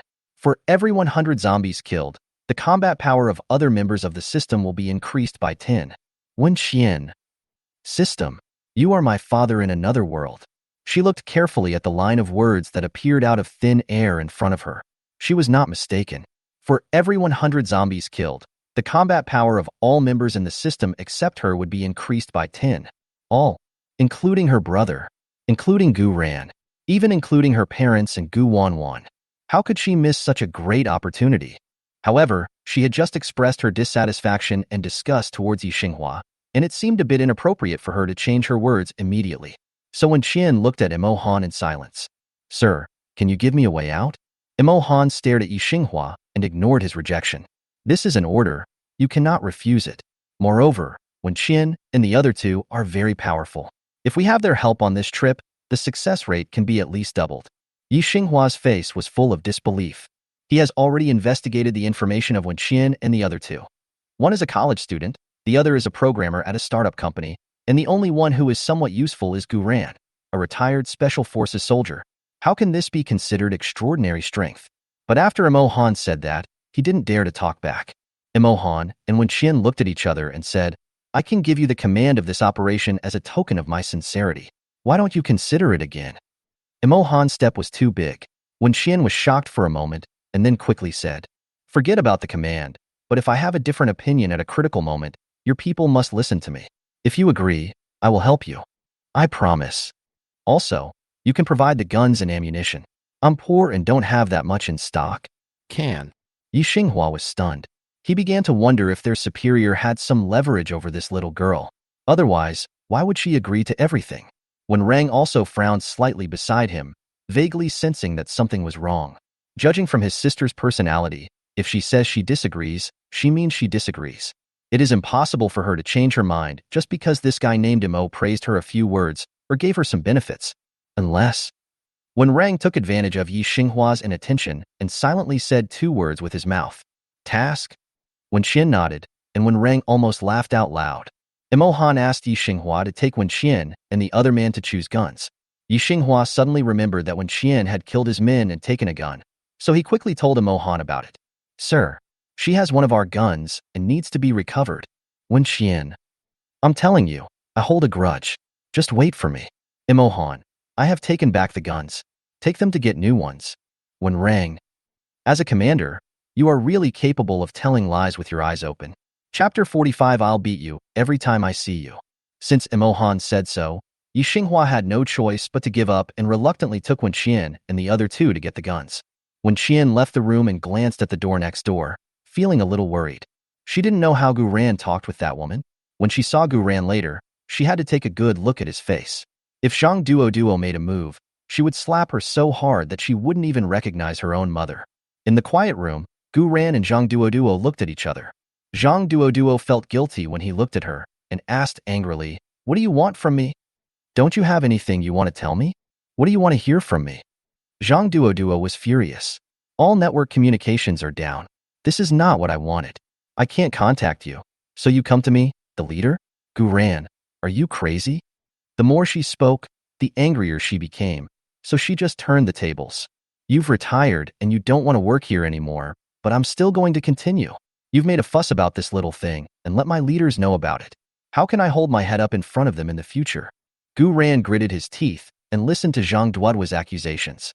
"You have been pursuing me unilaterally for 2 years. Do you know how annoying I am? Gu Ran, don't look for me again in the future. Do you understand? It's impossible for us." He is now just an unemployed vagrant. His parents are dead, he has a little savings that he can't spend, and he has a sister who is a burden and he doesn't know whether she is dead or not. But she was a formal member of the base. She could enjoy all the benefits of the base. She has a dormitory to live in and 3 meals a day. How can he compare with her now? How can he pursue her? After hearing what she said, Gu Ran suddenly laughed. "Is it annoying? Why didn't I see that before? 2 years, hundreds of thousands. Although this amount of money is nothing to those rich people, it is definitely not a small amount to ordinary people." Zhang Duo was stunned for a moment and listened to what Gu Ran said next. 2 years ago when I asked you if you had a boyfriend, you told me no. A year ago when I asked you if you had someone you liked, you still said no. I believed it, so I have always been nice to you. As long as you ask for something, I will buy it for you. As a man, you make money to spend on your wife and children. I don't feel sorry at all. But what is the truth? Zhang Duo, when did you start lying to me? Zhang Duo suddenly started to feel nervous when she heard him say that. What does he mean? Does he know something? Zhang Duo, what did I lie to you about? You gave me those things voluntarily. I didn't force you. Gu Ran, think about it carefully. From the beginning, the gifts you asked for were all couple gifts. You wanted 2 mobile phones in different colors, 2 clothes in different sizes, and even a pair of necklaces and rings. You said that this would be convenient for you to use them alternately, but in fact, you wanted to use them with your boyfriend, right? Zhang Duo's heart sank suddenly. Gu Ran, don't deny it. I heard from your leader that you have a boyfriend. Don't worry, I never thought of taking back what I gave away. I just want to tell you that from today on, you and I have no relationship. No matter how miserable your life is in the future, even if you kneel in front of me and beg me, I will not give you a penny. I beg you, Gu Ran, what are you dreaming about? Zhang Duo simply gave up and stopped pretending. Do you think you are some great person? Stop daydreaming. You'll know later. Just go live in your dormitory with dozens of people in one room. This is the limit of your life. Gu Ran sneered, turned around and wanted to leave. Zhang Duo had been pursued by him like a dog for 2 years, so how could she tolerate his sudden strong and contemptuous attitude? So she rushed over and grabbed Gu Ran's sleeve. Where are you going? You're not going to go talk nonsense to my leader, are you? Gu Ran, let me tell you, if you dare to say anything nonsense in front of my leader, I will smash your face. Gu Ran pushed her away. Zhang Duo didn't expect him to be so strong. She staggered backwards and hit the back of her head against the wall. The pain made Zhang Duo furious. She rushed towards Gu Ran again and raised her hand to hit him in the face. Gu Ran had already opened the door and walked out of the house. He turned around when he heard footsteps, but before he could hide, he saw a figure blocking his way. How could Wen Xin bear it when he saw this scene after getting the gun? She reached out and grabbed Zhang Duo's wrist, then slapped her hard in the face. Zhang Duo's face became swollen immediately after being hit, and even her nose was bleeding. Wen Xin, Gu Ran in our family doesn't hit women, but I don't have this rule. Yi Xinghua saw her making a move and quickly stepped forward to stop her. After all, Zhang Duo was from his base, and he couldn't just sit back and watch. Yi Xinghua, what are you doing? This is an official base. You can't do whatever you want. Did I do anything wrong? I was just helping you discipline your subordinates who had bad intentions and bad behavior. The woman behind you clearly has a boyfriend, but she lied to my friend and said she didn't. She took advantage of my friend's affection for her, and asked for money and property again and again. Can you feel at ease keeping such a person around? Do you think it's possible to rely on such a person to protect the people? Zhang Duo, I didn't. You're nothing. Zhang, let me tell you, you'd better stay like a cuckold in the protection of the official base for the rest of your life. Otherwise, I'll beat you up every time I see you. After when Qian finished speaking, she pulled Gu Ran into Imohan's office. When Zhang Duo saw that she could enter and leave there freely, she was so frightened that her heart started pounding and her face turned pale. Seeing her reaction, Yi Xinghua knew that what Wen Qian said must be true. He sighed heavily and said, "You should go back first. The base will investigate this matter thoroughly. If she has wronged you, we will seek justice for you." Boss, this is just a personal grudge between Gu Ran and me. I don't want to make a big deal out of it, so let's just forget about it. How can you just let it go? This concerns your personal reputation and will affect your future promotion. Don't worry, I'll take care of it for you. After Yi Xinghua finished speaking, he patted Zhang Duo on the shoulder, turned around and went to Imohan. Zhang Duo was frightened to death. She frantically wiped the blood from her nose, not knowing what to do. In fact, Yi Xinghua lied to her. The base is so busy now. How could he have the time to investigate her personal love life? He was just trying to scare her, but people with such questionable character should be carefully watched in the future and not allowed to participate in any important missions. When Qian gave the gun he received to Gu Ran, and then said goodbye to Imohan. We'll go back if there's nothing else. Contact me when you're leaving? Imohan, the combat team will leave tomorrow. Why don't you stay at the base tonight? Chapter 46, Constant Temperature Combat Suit. When Qian thought about it and refused. No, there are dozens of people living together in your dormitory. I'm not used to it. I can arrange a single room for you. Imohan made a concession. No, you don't have air conditioning here. It's too hot. When Qian acted like a difficult-to-serve rich girl. When Yi Xinghua heard this, he felt extremely upset. In a situation like the current one, it is already very difficult to live in an official base and have a bed. There are only 2 single dormitories in the entire base, one of which belongs to the base's highest executive officer, Imohan. The other room is prepared for leaders from other bases who come to meet and discuss matters. This little girl actually despised this kind of treatment. She was too ungrateful. Imohan thought about it and didn't insist. He just asked Yi Xinghua to discuss the time and place of meeting with her tomorrow, and then let her go. When the 3 of them left, there were still countless residents waiting to check in outside the base gate. Helicopters were hovering in the air, shooting zombies outside the protective net. When Qian and the other 2 walked side by side out of the protective net, chatting in low voices. Gu Ran, I really troubled you today, thank you. Don't talk about this among us. When Reng punched him on the shoulder, come on, let's talk about business.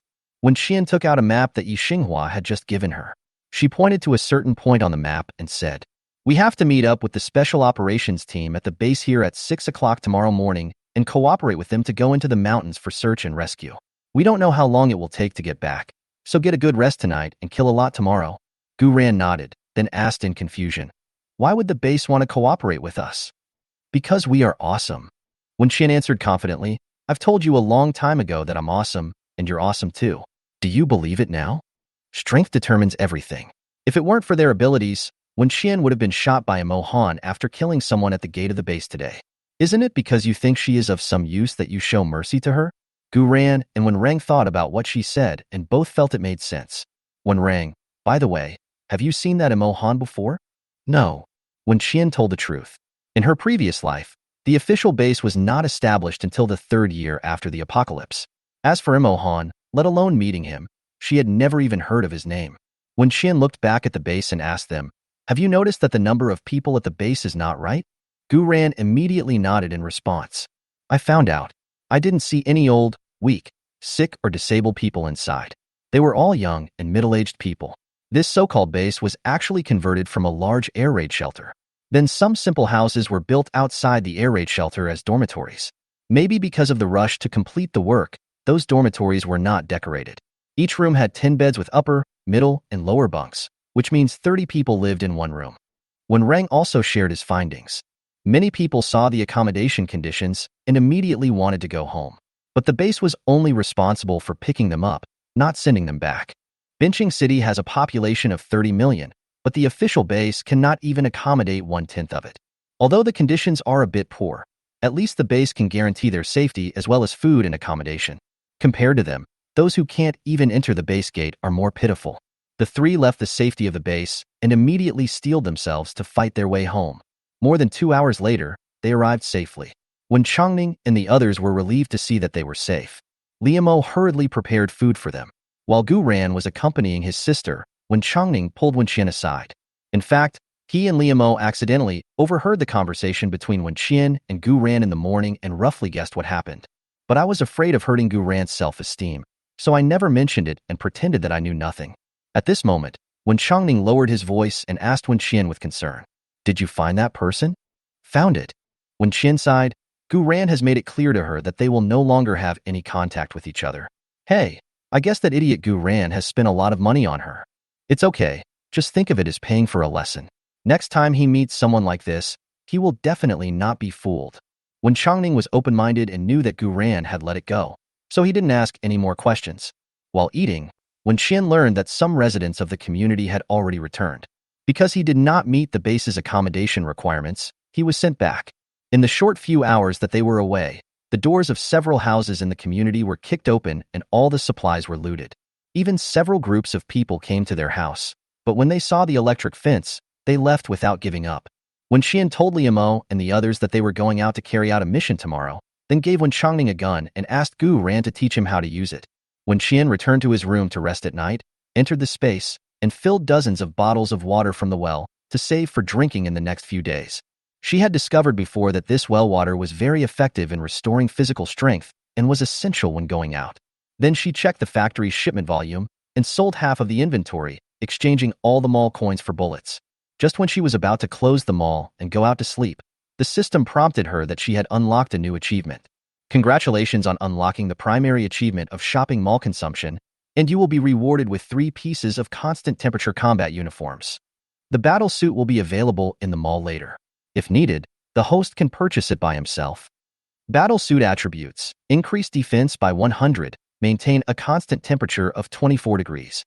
When Qian was delighted and had 3 more pieces of thin clothes in her hands, she looked at these 3 treasures and wanted to cry. The maximum temperature during the day tomorrow is expected to reach 50 degrees.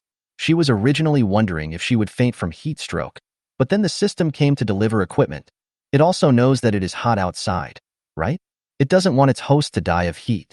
When Qian happily left the space and distributed the combat uniforms to Wenrang and Gu Ran. At 3:30 in the morning of the next day, they took Xiaobai out and headed for the agreed meeting place. Xiaobai now weighs 40 kilograms and is still growing rapidly. After being cooped up at home for a month, it finally smelled the free air outside. It suddenly became a little excited and kept circling around Wenqian. It was already over 30 degrees outside. After making a fuss for a while, Xiaobai collapsed at Wenqian's feet and didn't want to move. Its eyes flashed green in the darkness. After it keenly noticed that a zombie was approaching them, it suddenly jumped up and pounced on the zombie. Xiaobai bit the zombie's throat. At the same time, he attacked with his claws. Just like that, he broke the zombie's neck in just a few seconds. When Rang and Gu Ran had not expected it to be so powerful. After watching it successfully kill a zombie, it came back covered in blood, and then lay at Wenqian's feet and licked its fur gracefully. The two couldn't help but feel a little worried. This is zombie blood. Xiaobai won't be infected, right? Wenqian thought about it and said, no.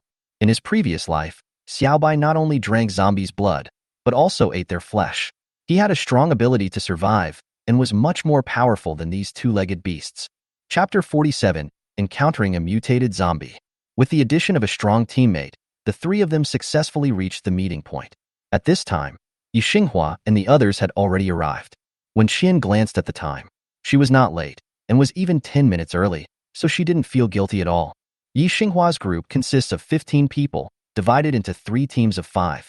When they heard that the commander had assigned 3 people to assist in this operation, they were extremely curious. So they set out early in the morning and arrived 20 minutes earlier than the agreed time. At this moment, they looked at the 2 men, 1 woman and a not sure if it was a dog or some kind of pet, and they all frowned at the same time. Only one person in the team exclaimed in surprise after seeing Wen Rang. Brother Rang? Why is it you? When Rang looked up and found someone who looked familiar. So he smiled and said hello. Ji-fan, long time no see. Ji-fan quickly introduced him to his teammates. This is my senior, a superb student. I heard that we tried to hire him with a high salary before, but he didn't agree and later went to a startup company. Yi Xinghua and others had different expressions after hearing this, and none of them believed Ji Fan's words. A startup company is just a small private company. Who would give up such a great opportunity to work in such a place? Seeing this, Ji Fan said, he is a technical stock in that company and can earn 8 figures every year. Everyone was silent. Yi Xinghua, what's the use? No matter how much money you make, you still can't spend it now.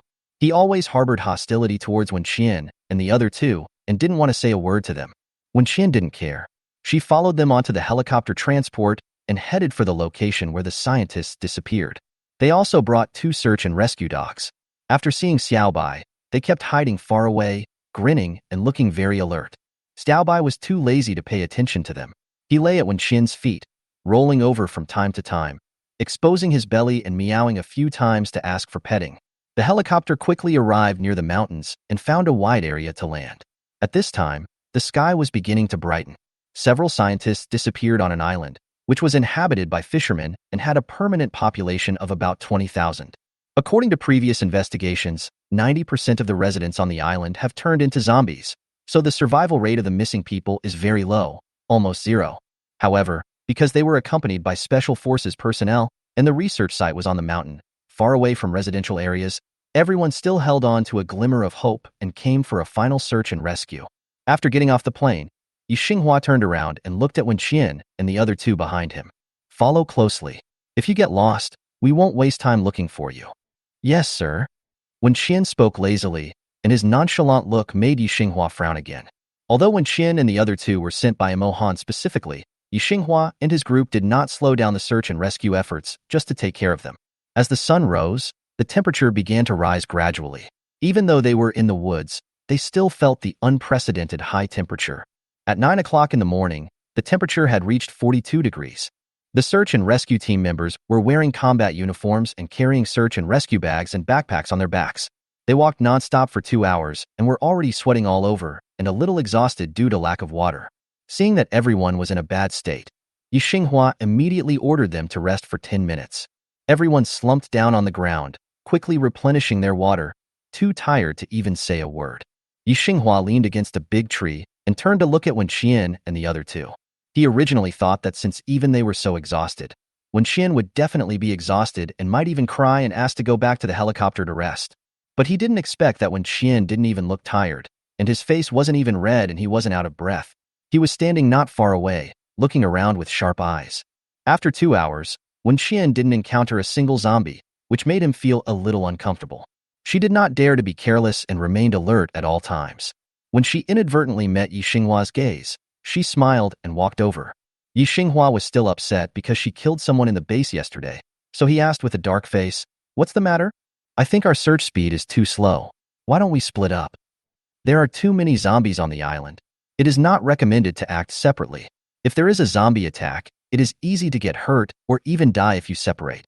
When Qian showed a trace of doubt on his face, Yi Xinghua saw it and laughed contemptuously. "You have never killed zombies, so you don't know how powerful they are." When Rang and Gu Ran were drinking water and choked when they heard this, they looked at Yi Xinghua in disbelief. Didn't this guy go online? Didn't he see those videos of Wen Qian killing zombies online? Or did he see it, but thought it was synthetic? Wen Qian probably understood what image she held in Yi Xinghua's eyes, but she still couldn't help asking, "Then how do you think I managed to survive the zombies I encountered on the way out to look for supplies, to discuss things at the base, and to meet up with you guys today?" Yi Xinghua glanced at Wen Rang and Gu Ran behind her and did not hide her opinion. Those two seem to be pretty strong, so it shouldn't be a problem for them to protect you alone.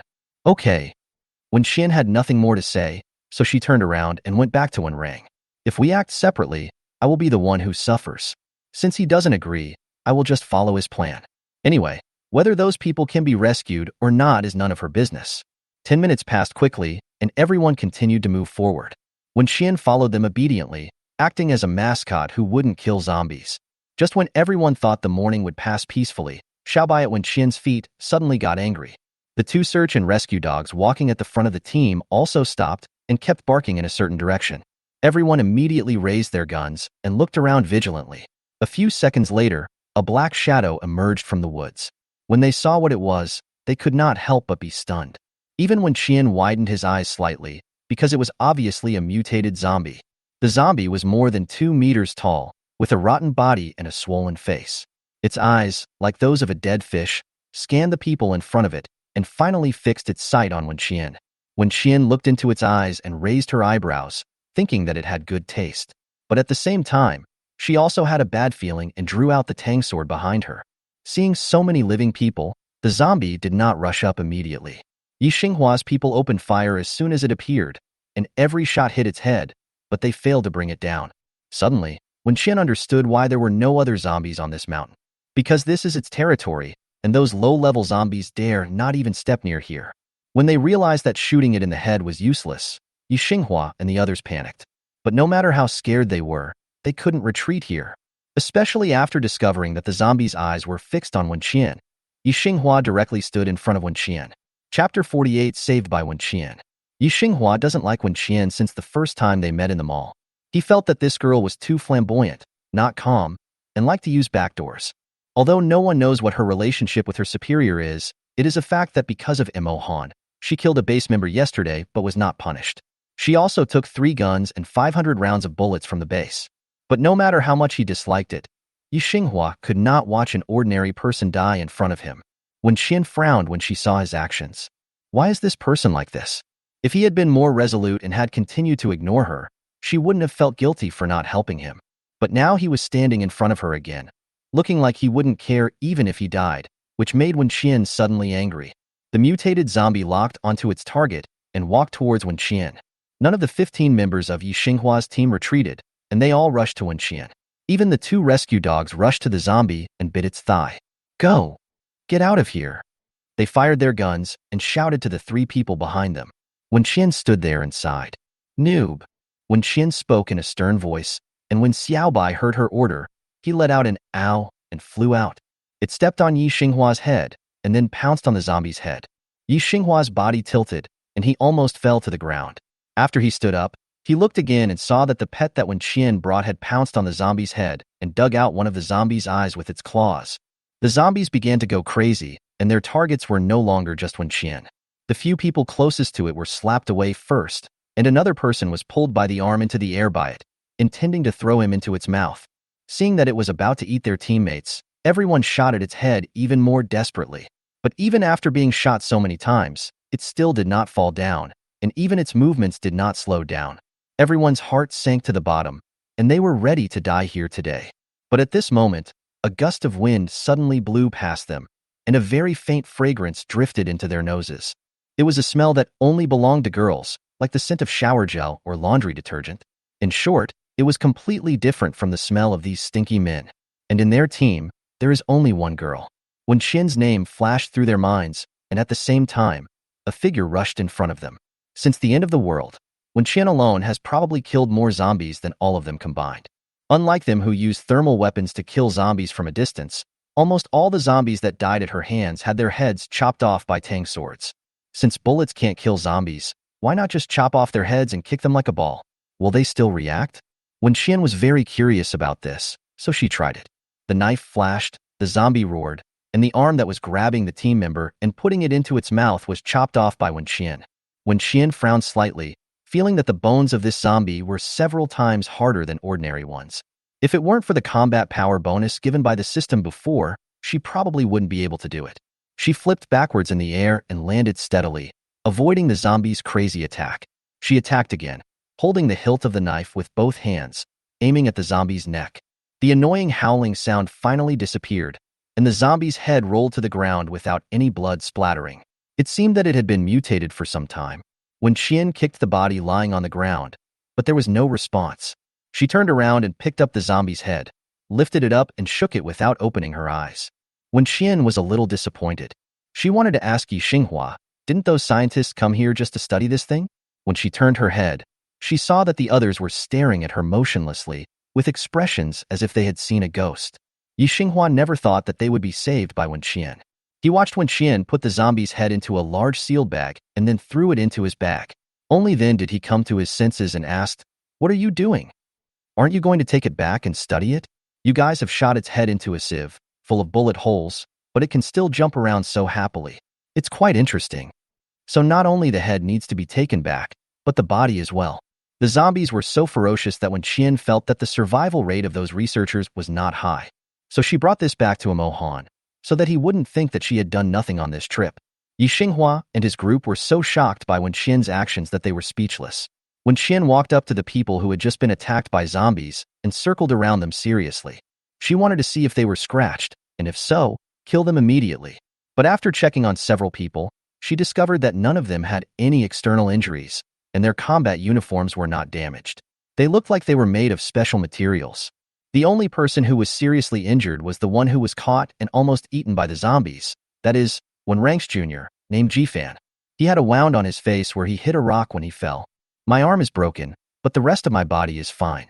The people being inspected watched Wen Qian holding the Tang sword and stopping in front of them and then walking away, not daring to breathe, for fear that she would swing the sword down if she got upset. Fortunately, Wen Qian turned around and walked away, saving their lives. What's going on? Even the gun doesn't work? Wen Rang waited for her to come over and asked quickly. It looks like that, but it's impossible that all zombies are like this. It was also the first time that Wen Qian encountered this kind of zombie. She wanted to take out the head and show it to her brother, but was seriously rejected by Wen Rang. He was a little hungry and wanted to eat later, so he didn't want to be subjected to this visual shock right now. The surroundings returned to their previous silence. Wen Qian leaned against the tree and looked down at Xiaobai rolling at her feet. When she heard footsteps, she glanced sideways and met Yi Xinghua's gaze. Although we had some conflicts before, let's put it aside. Thank you for what happened just now. Yi Xinghua thanked him with a stern face. Wen Qian thought about it and nodded. I accept. You're welcome. Yi Xinghua wanted to say something else, but after hesitating for a moment, he finally didn't say anything and turned back. After resting for another 5 minutes and briefly treating Jifan's injuries, everyone continued to move forward. Xiaobai was harassed by the 2 rescue dogs, which kept circling around it. It was so annoyed that it showed its claws and wanted to attack, but was stopped by Wen Qian at the critical moment. The dozen or so people walking in front turned back to look at Wen Qian from time to time, and the more they looked, the more familiar she looked, and finally someone recognized her. I know. She is the female warrior on the internet, right? Am I right? It must be her. Chapter 49. 1 month after the end of the world, her food is still so good. This sentence reminded everyone of the video clips they had seen on the internet not long ago. Even Yi Xinghua couldn't help but frown and looked at Wen Qian. Jifan limped to Wen Qian's side. Because Wen Qian had just saved his life, he looked at Wen Qian with admiration. That person is you, right, goddess? I knew it. The person the commander sent to assist us must be extraordinary. Wen Qian saw how excited he was and poured cold water on him. Flattering is useless. If you were infected by zombies, I would definitely chop you to pieces. Well, if I were infected by zombies, you wouldn't have to do anything to me. I'd just shoot myself. These people had already written their suicide notes before coming here, and they never thought they could return safely. Because the previous search and rescue team members have not been found yet, everyone knows that this mission is most likely a one-way trip with no return. Jifan looked at Wen Rang again after he finished speaking. He had heard of Wen Rang's name when he was a freshman, but Wen Rang was already a junior at that time. The two had met several times in the club, but they never had much interaction. They didn't expect that they would have the opportunity to carry out a mission together this time. Jifan didn't talk much before Yi Xinghua called him back. Zombies could appear here at any time, so how could he walk and chat like he was strolling on the street? However, everyone couldn't help but communicate in a low voice, and they were all shocked by Wen Qian's strength. They had seen it when they watched the video before. The girl in the video was a professional martial artist. Every move she made was a killer move. But because Wen Qian always wore a mask and never showed her face, no one had ever seen what she looked like. When they were bored, they even made bets on whether she really had a face full of pockmarks and short legs as rumored online. Now that we have finally seen the real person, everyone can't help but curse those bastards who spread rumors online. Wen Qian is tall and has fair skin. She is a beauty no matter how you look at her. How can those people have the nerve to say that she is ugly? Everyone was extremely curious about Wen Qian. Finally, at noon, the temperature had risen to 45 degrees. Yi Xinghua ordered them to rest on the spot and have lunch. The group of people finally couldn't help it and all ran to Wen Qian to find a chance to chat with her. My name is Lin Yin. My name is Su Shu. My name is Zhang Yun. Everyone introduced themselves with a smile, then took out compressed biscuits and mineral water and asked Wen Qian and the others if they wanted to eat. Wen Qian shook her head to decline their kindness, then took out a few food containers and opened them one by one, making the smiles disappear from their faces. 3 of the boxes contained rice, and the other boxes contained sweet and sour pork ribs, tomato beef brisket, stir-fried kidney beans, and a fruit platter. When the people who had been eating compressed biscuits and mooncakes for a month saw these things, their eyes widened and their mouths watered. Ji-fan even tilted his body and leaned on Lin Yan's shoulder, looking like he was about to faint. "Tell me, am I dreaming? I smell meat?" Lin Yan slapped him on the face and asked, "Does it hurt?" "Ji-fan, it doesn't hurt. I'll hit you and try again." "Lin Yan, get away from me." "Sushua, very good. The compressed biscuits taste much better after smelling this." "Zhang Yun, this mineral water seems to taste like mutton soup." Wen Qian didn't expect that so many people would watch her while she was having a meal, but there was nothing she could do. Her family was in such a condition that she couldn't keep a low profile even if she wanted to. After taking off his gloves, Wen Qian wiped his hands with disinfectant, then picked up his chopsticks and started eating. In order to prevent Ji-fan and the others from being too greedy, the 3 of them ate faster. After they were full, Wen Qian saw that Ji-fan and the others looked like they wanted to lick the plates, so she quickly threw the food containers back into her bag. Ji-fan swallowed again and asked curiously, "Brother Rang, it's been a month since the end of the world, and your food is still so good?" "Well, there's a bit too much food stored at home, and we can't finish it." When Rang spoke the truth in a calm tone, which made people grit their teeth, Gu Ran saw that he was showing off his wealth again and quickly winked at him. When Rang noticed it, but smiled indifferently. "It's okay. Anyway, they have already investigated our family background. Even if I don't tell them, the Mo guy will know." Mo Han knew their background clearly, so whether the base wanted to rob their supplies was just a matter of his words. A few people were chatting, and soon they talked about the rescue mission. Because the mountain is densely covered with trees, even with a drone you can't capture anything. So real people have to go out and conduct a carpet search. Ji-fan, luckily you guys followed me this time, otherwise I would have died at the hands of that zombie just now. Lin Yan, that's right. The whereabouts of the 2 groups of brothers who came here first are unknown. I thought we were going to die here too. When Qian's eyes darkened as he listened to their words, she knew that this mission was definitely not easy, and that Mo Han would not do a business at a loss. But she didn't expect that they were already the 3rd group to die. When Qian was silent for a moment, then asked, "How many people were there in the first 2 search and rescue teams?" Ji-fan, "About 100. What's wrong? What's going on? Those people all disappeared on this mountain. You may think of them as your brothers, but they think of you as a snack." When Qian glanced at Yi Xinghua, not far away. No wonder he disagreed with the team's separate actions. It turned out to be because of this. 100 professionally trained fighters turned into zombies. This is no joke. When Rang and Gu Ran's expressions also changed, and they looked around vigilantly. Ji-fan and the others also suddenly realized the crisis. The smiles on their faces disappeared. Listening to the rustling of leaves in the breeze, they thought it was the sound of approaching zombies. After resting for half an hour, at 12:30, everyone set out again to continue the search and rescue. The temperature was so high that it seemed to melt people. When Qian and the other 2 were wearing constant temperature suits, so they didn't feel it obviously. However, Yi Xinghua and the others were already sweating profusely, and their clothes were wet as if they had been drenched in water. After walking a distance, Yi Xinghua sent out a flare. If there are still survivors on the mountain, when they see this, they will definitely know that someone is coming to rescue them, and they will not hide and dare not come out when they hear the footsteps. At 3 p.m., they found a helicopter, and next to it were 2 bodies that had been gnawed to the point of leaving only bones and some pieces of clothing. Judging from the fabric and style, it was definitely someone sent by the base. With heavy hearts, everyone continued to move forward. After walking less than 5 kilometers, they were trapped by the oncoming zombie swarm. Just as when Qian expected, the search and rescue team members who had come before had basically turned into zombies.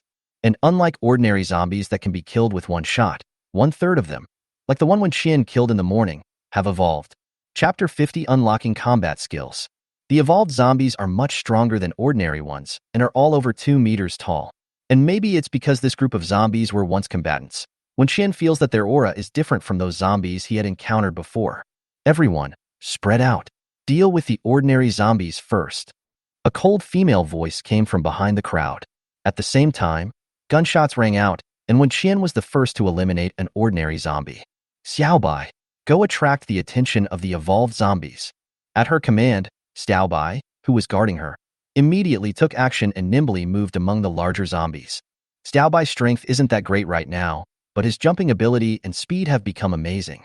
It jumped up and jumped onto the zombie's shoulder, and just like in the morning, it began to attack the zombie's eyes with its claws.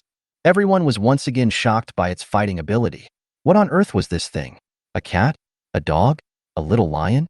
There were constant gunshots as everyone dispersed in the woods, dodging the zombies' attacks and blowing the heads of ordinary zombies off with their guns. When Qian, on the other hand, worked with Xiaobai to deal with those evolved zombies that could only be stopped by beheading. She tried to irritate the ghosts and lure them as far away from the others as possible. After working like this for more than 10 minutes, she heard the sound of the system. Ding! Unlock the combat skill. Attract firepower. There is no limit to the number of times you can use it each day. Within 3 minutes, you can attract all the zombies' firepower to yourself to ensure the safety of your teammates. Wen Qian. What the hell is this skill? I don't need it. Take it back. What's wrong with the system today? Does it have no feelings for her anymore?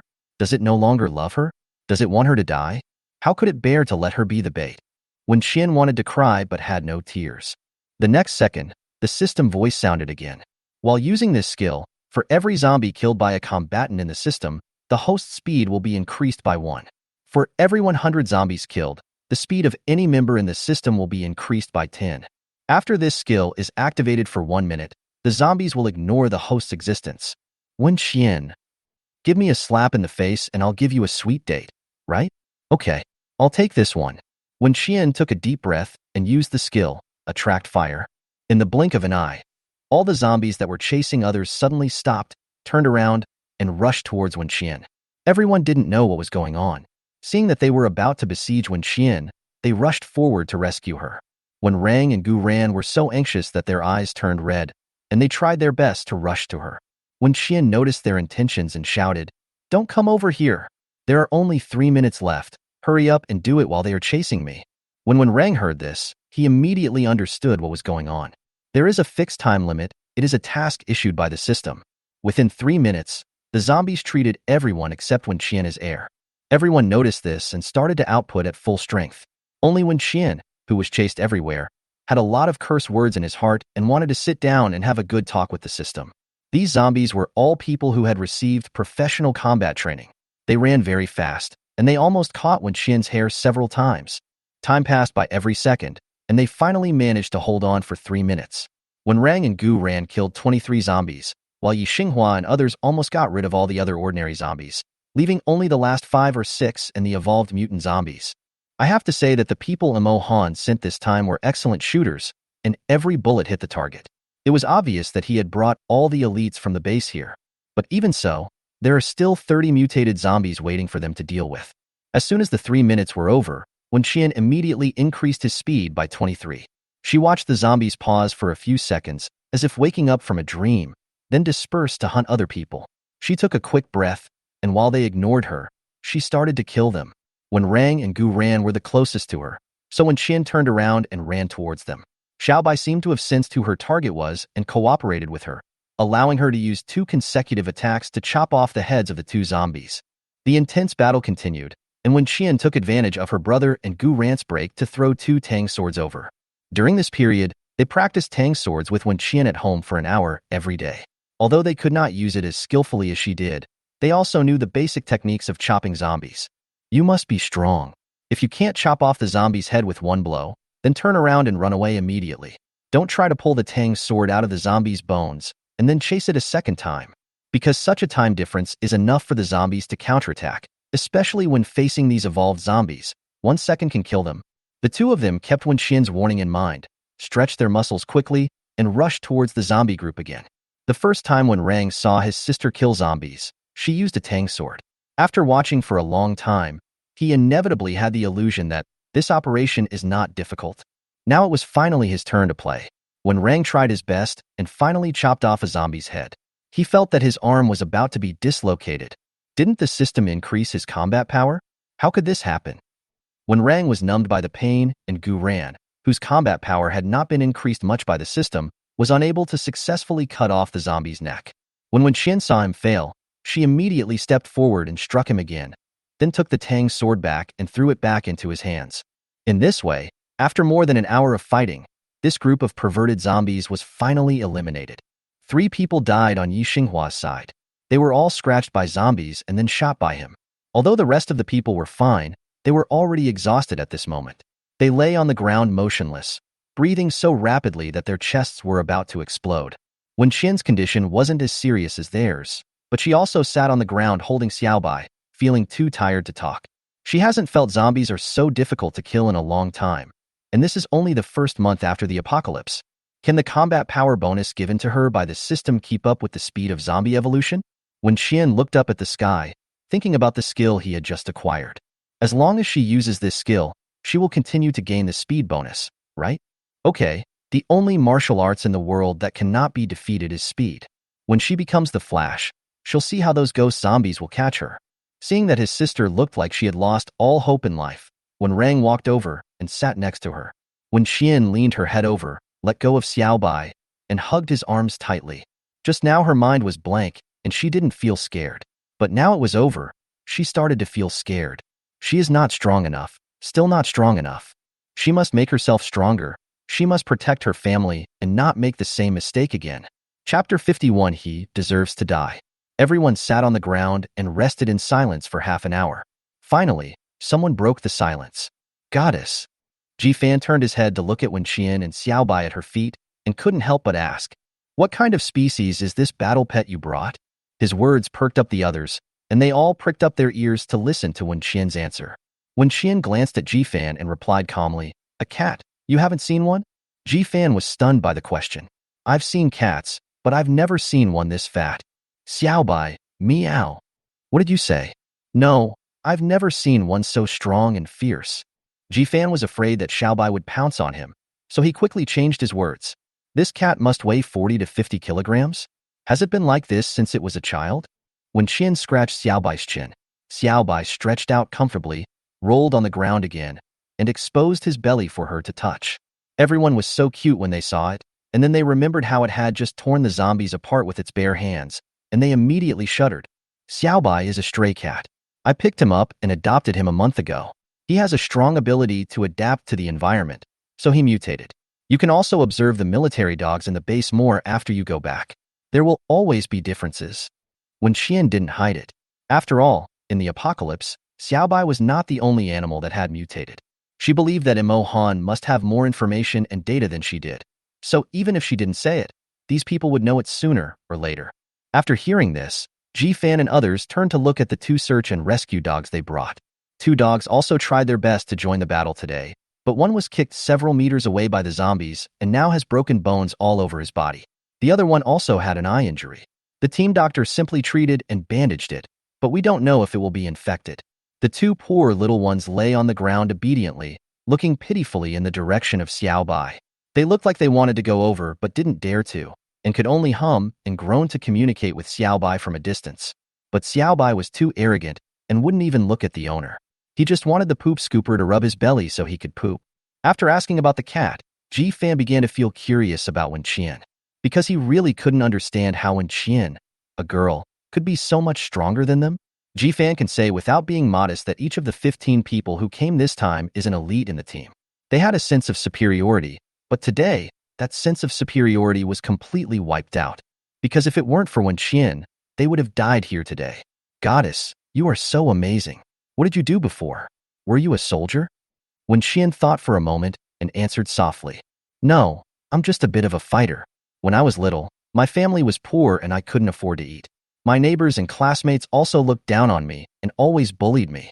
As soon as Wen Qian opened her mouth, more than a dozen men felt a pang in their hearts and began to feel distressed. Especially Jifan, he wanted to slap himself twice. What a mean mouth he has. Why is he asking this for no reason? Is he exposing someone's wounds? Jifan regretted it so much that even his comrades around him punched him twice out of anger. Wen Qian looked down at the ground and continued speaking slowly. "When I was a kid, I even picked up my brother's old clothes, so they called me a she-male and wanted to take off my clothes to see if I was a man or a woman. That's when I started to learn how to fight."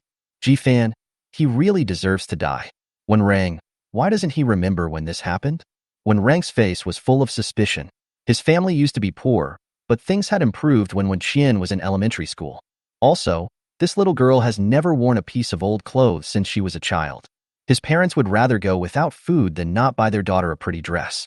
There was even one time when the skirt I bought for her was too big and didn't fit her, So I even wanted Wen Rang, who was already in junior high school at the time, to wear it as a nightgown at home. When Rang turned to look at Wen Qian, his brows furrowed. Wen Qian pretended not to see anything and continued to talk nonsense. In the end, Ji Fan and others had tears in their eyes. Even Yi Xinghua began to reflect on whether he had been too rude to the girl before.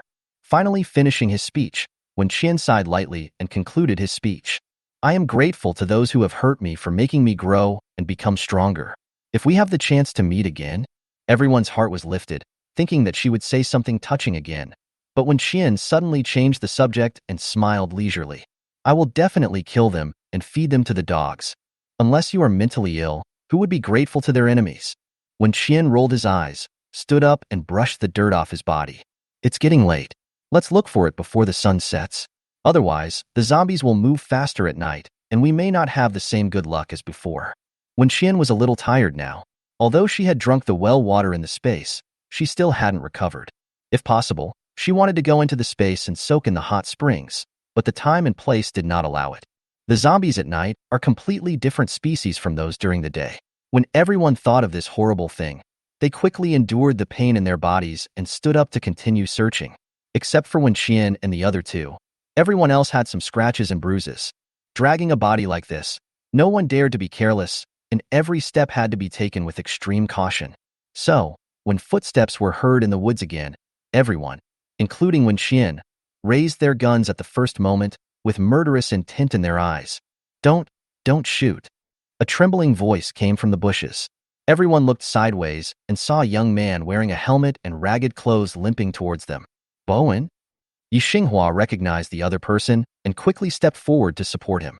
Guan Bowen didn't expect that it was really them. His eyes turned red instantly, and he choked with sobs and couldn't speak.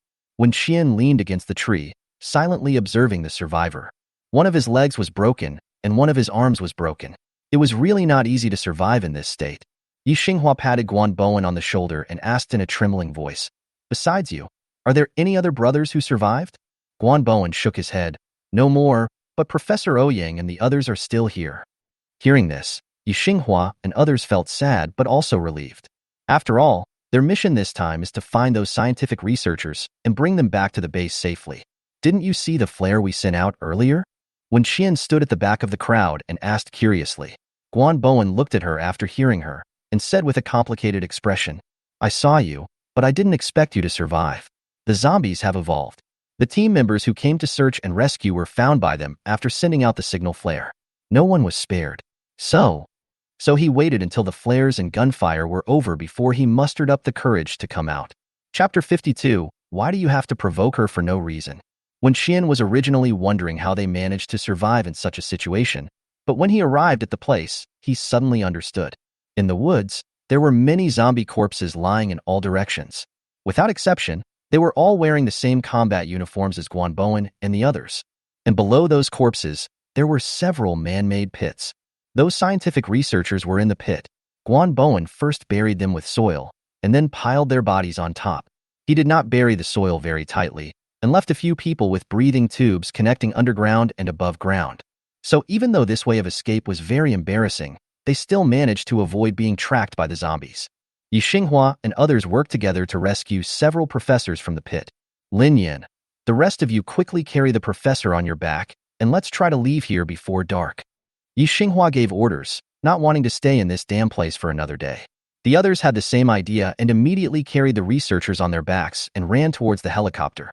Wen Qian had other plans in mind, but she didn't say anything, thinking about getting them back to the plane safely before bringing it up.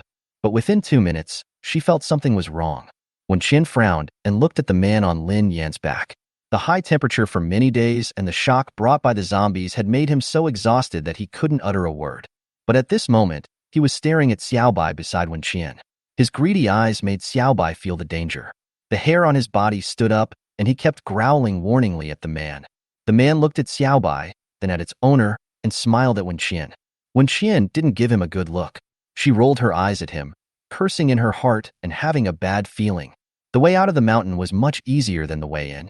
Without the attacks of zombies, they had a smooth journey and soon returned to the helicopter.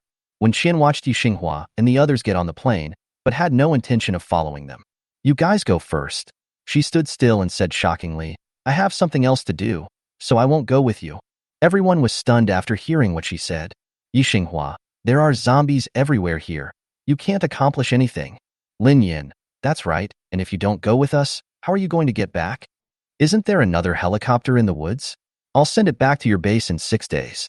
When Qian turned his head to look down the mountain and spoke slowly. The zombies here mutate faster than in other places, and I don't want to waste this opportunity for actual combat.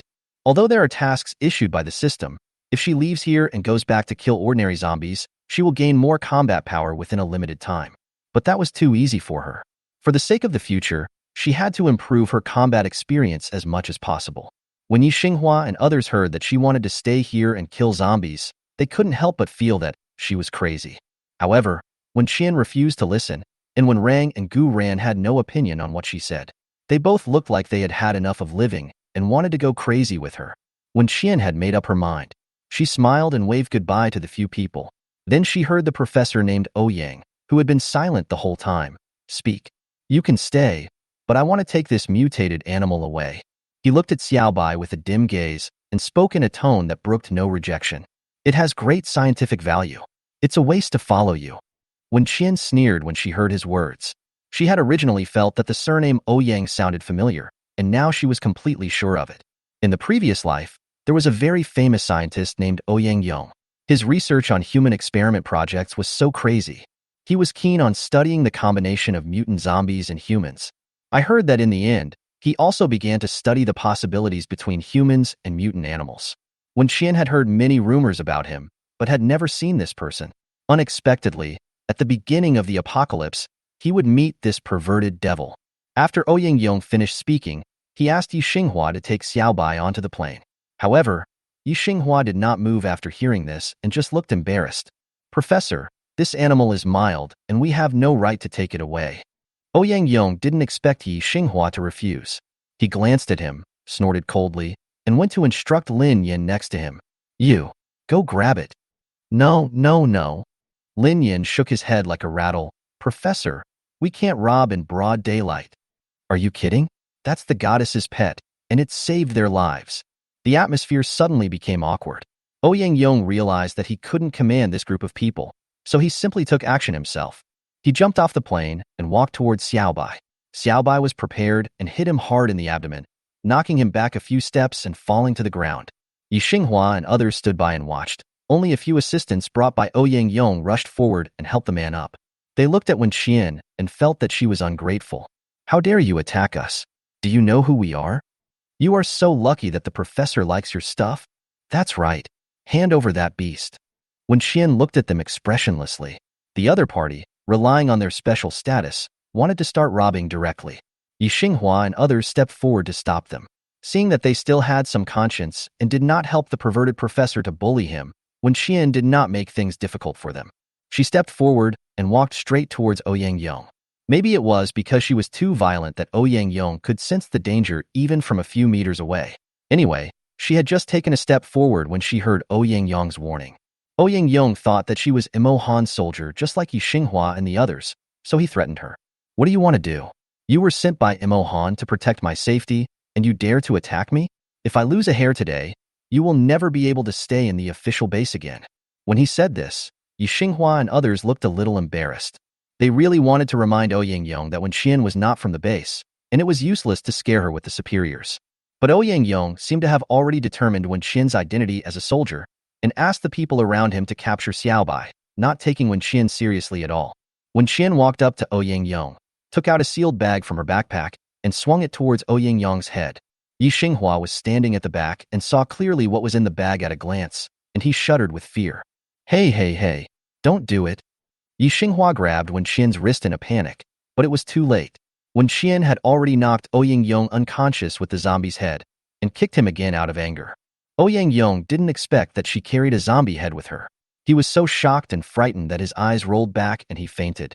Yi Xinghua hurried forward to catch the man.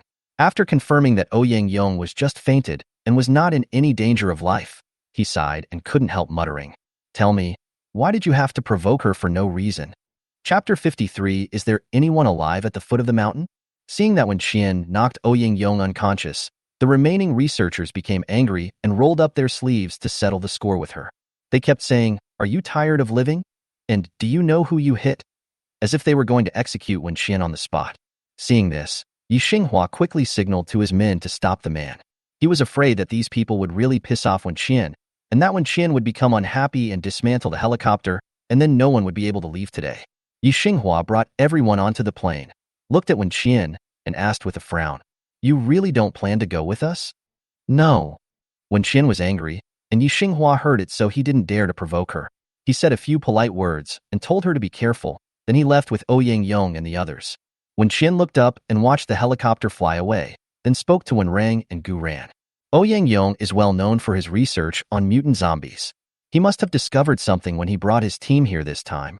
The zombies on the island mutate very quickly, so we must be careful next time. Wen let the two of them nod and looked around. It was almost evening, and it would definitely be unwise to go down the mountain at this time. So the three of them chose to spend the night on the mountain. They returned to the helicopter in the forest and set up a tent. Wen Qian then took out a few boxes of dumplings and a large bag of raw bones and meat for Xiaobai from his bag. She had taken the dumplings out of the space in advance. They were a little cold now, but it did not affect the taste. Guran originally thought he would have biscuits or instant noodles in the evening, but he didn't expect to eat the dumplings he brought from home. He felt so happy that he even forgot to ask Wen Qian why the dumplings were still warm. Wen Qian took out the well water in the space that he had prepared earlier and shared it with the two of them so that they could replenish their strength. After eating and drinking, I went into the tent and entered the space under the pretext of resting. She took a shower, soaked in the hot spring, and changed into clean clothes. When she came out again, Gu Ran and Wen Rang were still guarding outside the tent, chatting in low voices while looking around vigilantly. Xiaobai was lying in the tent. When he saw her suddenly disappear and reappear, he looked like he was used to it. He turned over lazily, raised his 4 legs in the air, and acted cute and begged for petting. Wen Qian and the other two took turns to keep watch and rest, and nothing happened. On the other side, Yi Xinghua and others returned to the base smoothly and reported the mission to Imo Han as soon as possible. "Commander, Wen Qian and the other two are determined to stay on the island. We can't persuade them, so we can only..." Yi Xinghua observed Imo Han's expression as he spoke. He thought Imo Han would be furious because he failed to bring Wen Qian back safely. But he didn't expect that after hearing this, Imo Han nodded calmly, said, "I know," and then said nothing more. Yi Xinghua was stunned and asked bravely, "Sir, you won't punish us?" Imo Han was surprised why he asked this. Didn't Wen Qian want to stay? Yes, otherwise who can force her? Yi Xinghua told the truth, then sighed with some regret. Although they didn't want to admit it, Wen Qian's strength was indeed above theirs. If such talents could be recruited into the base, it would definitely be a blessing. But now, "Sir, can she come back?" Yi Xinghua already had the answer in his mind, but he still couldn't help but ask. It was as if as long as that cruel answer didn't come from his mouth, it would be able to alleviate some of the guilt in his heart. On the way back, Yi Xinghua kept thinking, if he had ordered to forcibly bring Wen Qian and the others back at that time, what would the success rate be? But no matter what the answer was, it was meaningless. Because he had not tried his best to stop Wen Qian and the other two from committing suicide, so even if he regretted it now, it was useless. No matter how strong Wen Qian and the other two were, it was impossible for them to survive on that island for a week. Imo Han was silent for a few seconds after hearing Yi Xinghua's question. When did she say she would be back? 6 days later. Wen Qian said she would send a helicopter to our base in 6 days. Well, it's getting late. Go back and rest. Imo Han nodded and continued to look down at the documents on the table, without any doubt about Wen Qian's promise.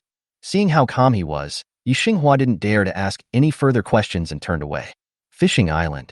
Late at night, everything is quiet. Wen Qian sat leaning against a tree, looking up at the blood-red full moon in the sky, feeling that something was wrong.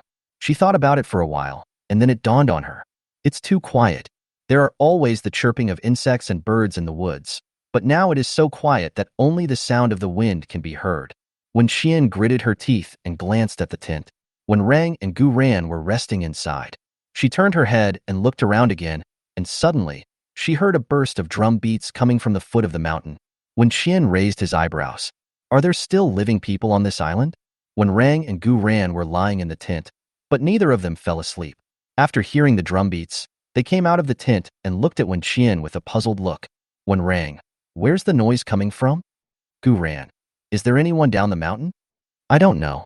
Judging from the clues provided by Yi Xinghua and the others, there is no way there are still people alive on this island. But when Xian looked hesitantly in the direction where the drum sounds came from, undecided. As is customary in horror movies, the more curious a person is, the more likely they are to die. But now is the end of the world. Even if she doesn't care about anything, she will still die when the zombies come to her. What's more, the noise down the mountain was so loud that the zombies must have been attracted by the sound. She just secretly looked at who was so bold, so it should be okay, right? When Xian made a decision and talked to Wenrang, I want to go over and take a look. Walk. The two of them said in unison and immediately stood up and set off. Under the moonlight, the three of them walked cautiously towards the mountain. As the distance got closer, the sound of drums from the foot of the mountain became clearer and clearer. Finally, within the visible range of the telescope, the three stopped and looked down the mountain curiously. It was pitch black at the foot of the mountain, and when Xian searched for a long time before she confirmed the exact location where the drum sound came from. But after seeing clearly what was happening there, she was so shocked that she got goosebumps all over her body. Fuck. What the hell is this? Beside them, Wenrang and Gu Ran made sounds at the same time. They took down their telescopes and looked at each other. Then, as if they couldn't believe it, they tried to confirm what they saw again. When Xian's reaction was the same as theirs, she couldn't quite believe her eyes. After repeatedly confirming that there was indeed a group of zombies performing some kind of worship ceremony at the foot of the mountain, when Xian felt cold all over. There must be a reason why Professor Ouyang and his team came to this island specifically to conduct scientific research. When Xian had long expected that the zombies here were extraordinary, but to have evolved to such an extent was still far beyond her imagination. Chapter 54. The Scary Little Zombie. In the previous life, zombies did not evolve to have human consciousness until many years later. Some top-level zombies had even evolved to the point where they looked no different from humans. But that is also subject to conditions. As far as when Xian knew, even the most powerful zombie could only stay awake for 2 hours a day. The rest of the time they are just like ordinary zombies, controlled by killing and lust for blood. But this life has just begun. How come there are zombies imitating humans to perform worship? Even when Xian, who had seen too many big scenes, couldn't help but want to swear at this moment. Damn it, you really don't want to leave anyone a way out? When Xian raised the telescope again and looked towards the bottom of the mountain, this time, not only did she see it clearly, she also made direct eye contact with the zombie standing at the front of the team.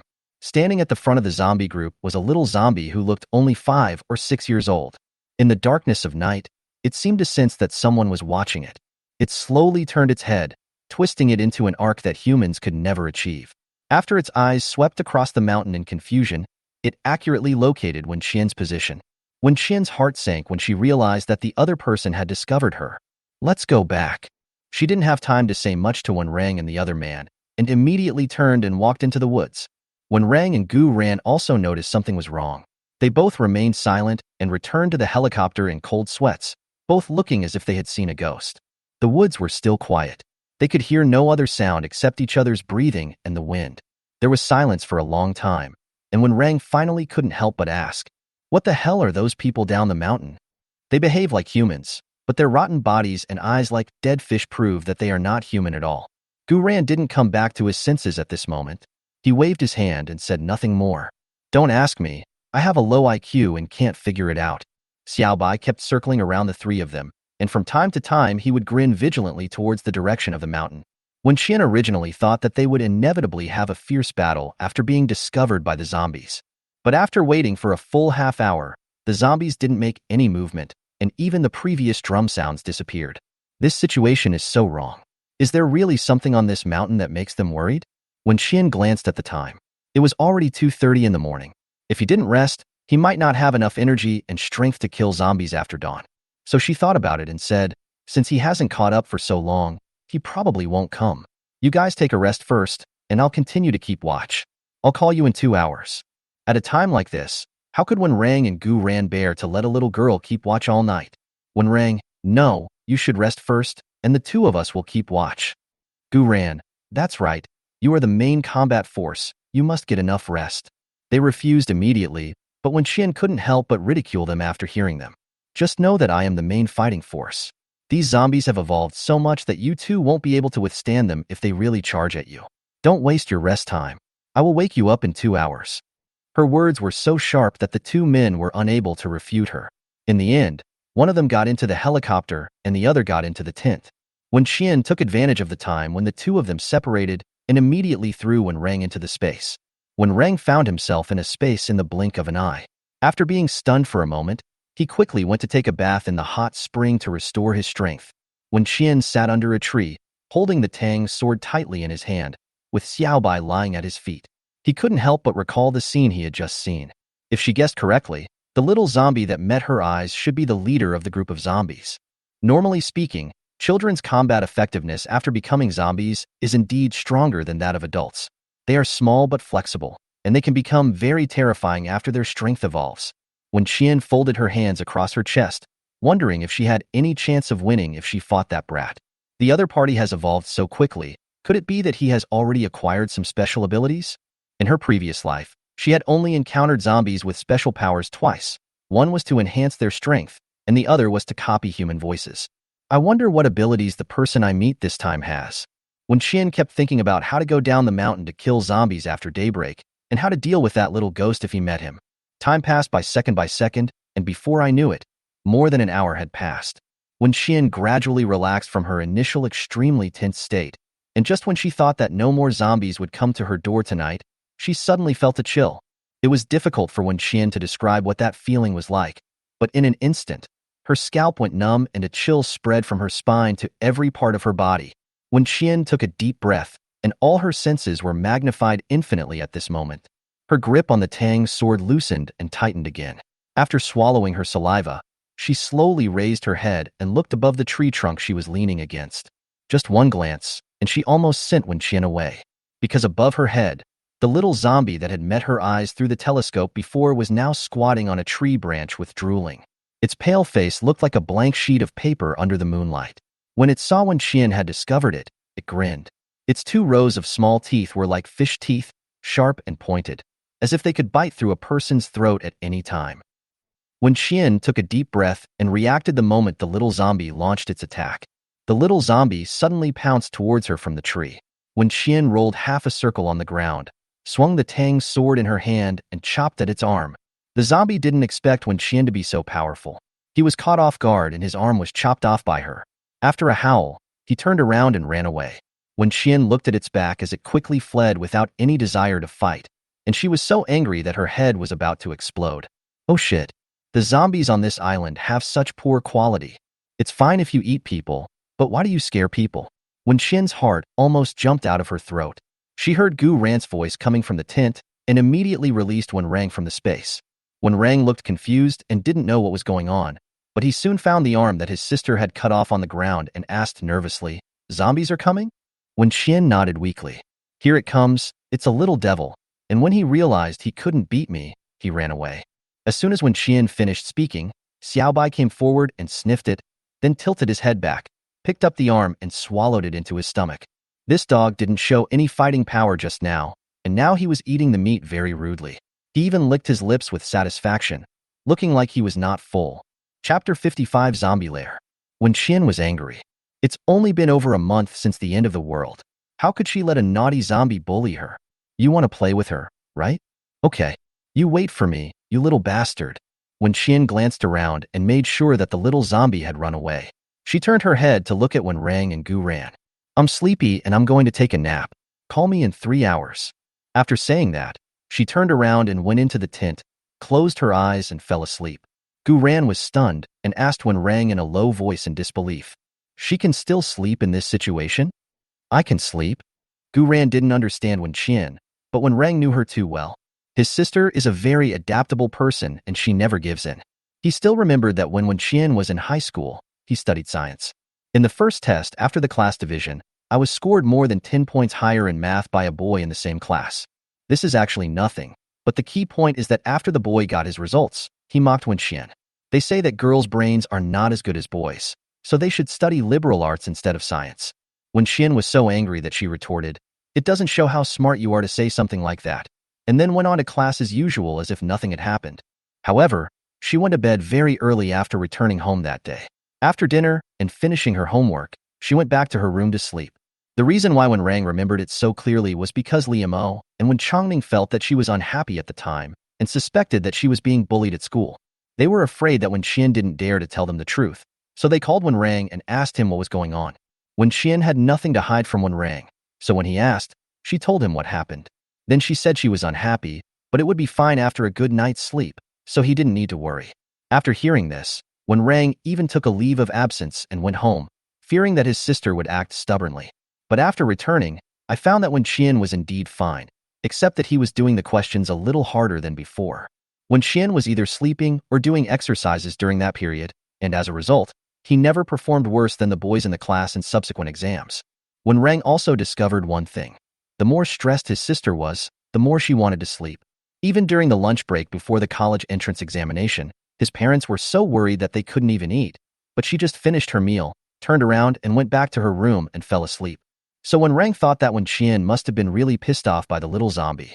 So he was conserving his energy now, and would probably go find the zombie's lair after daybreak.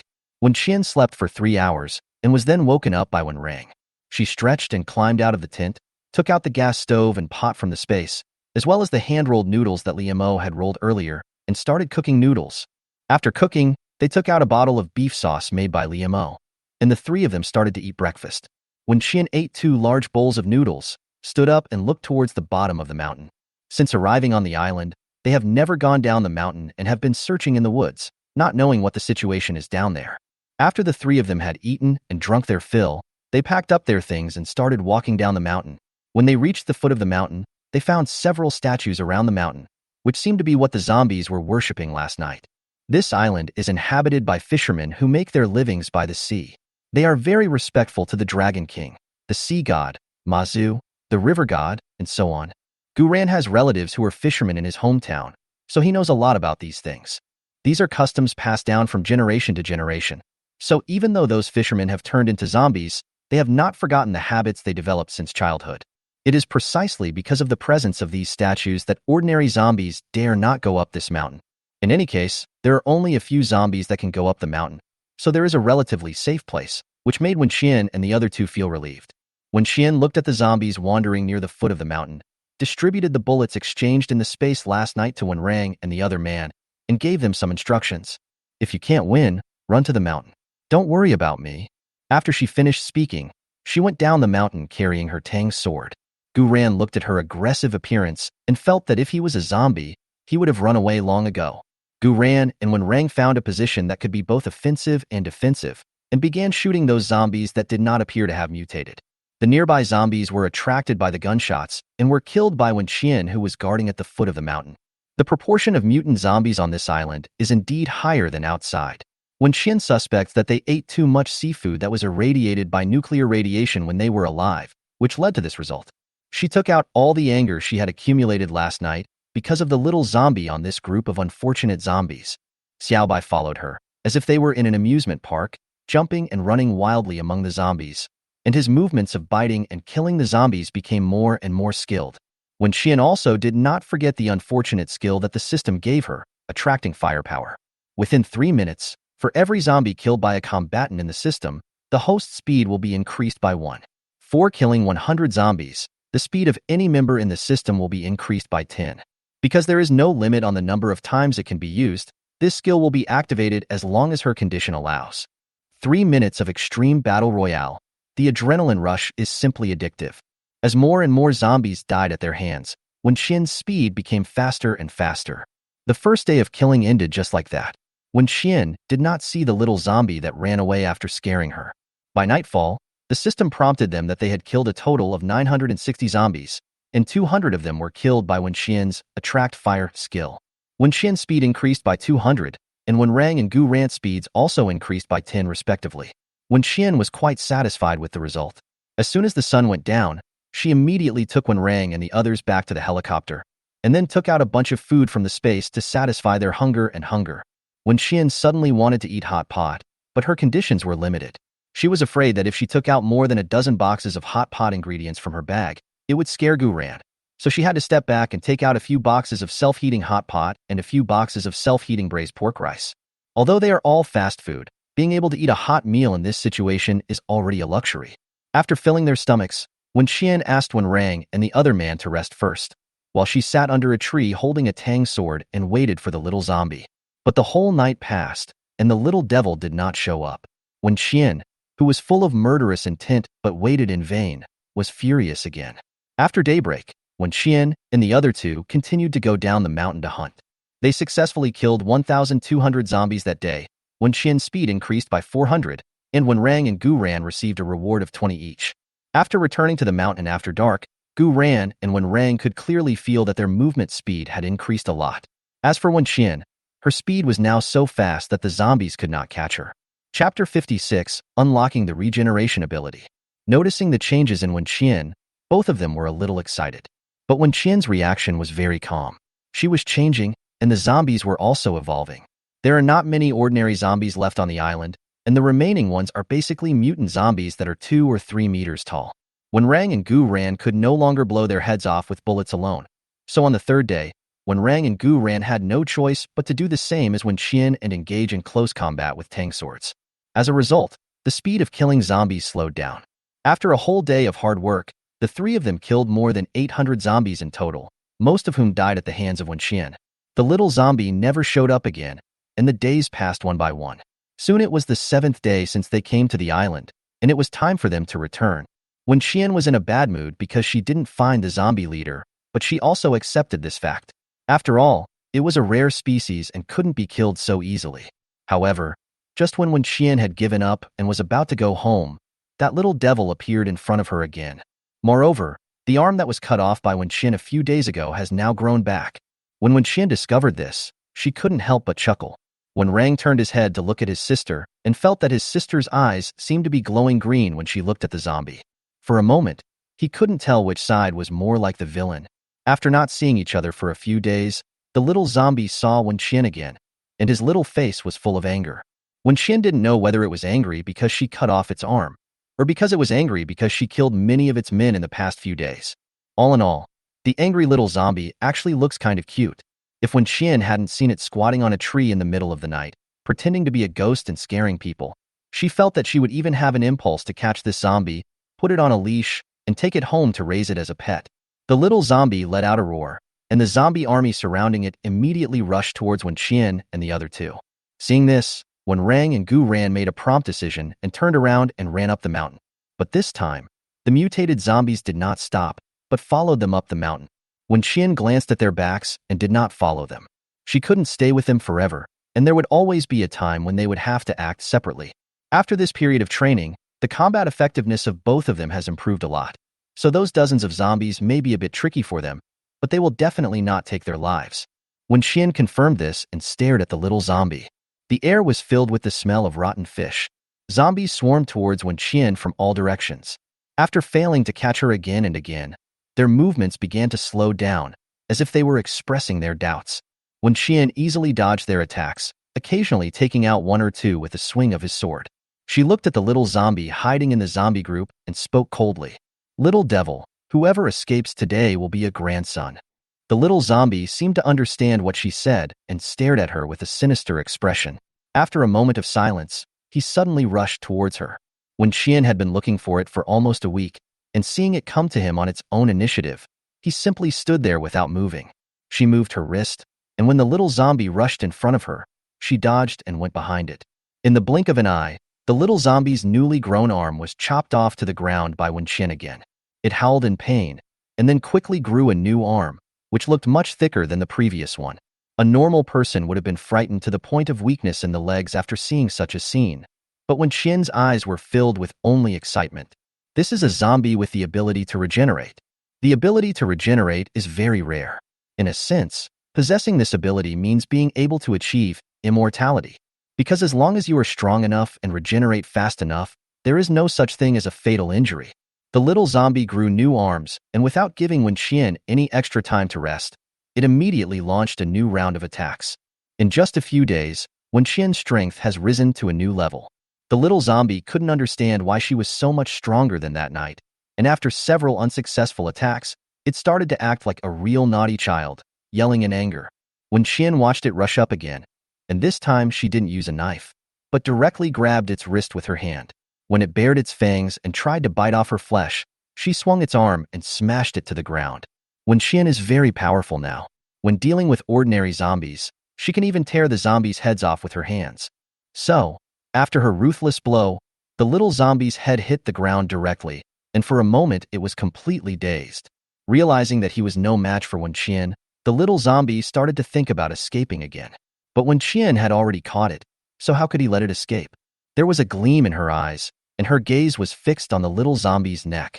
She wanted to try and see if the kid's regenerative ability was strong enough to even grow a new head.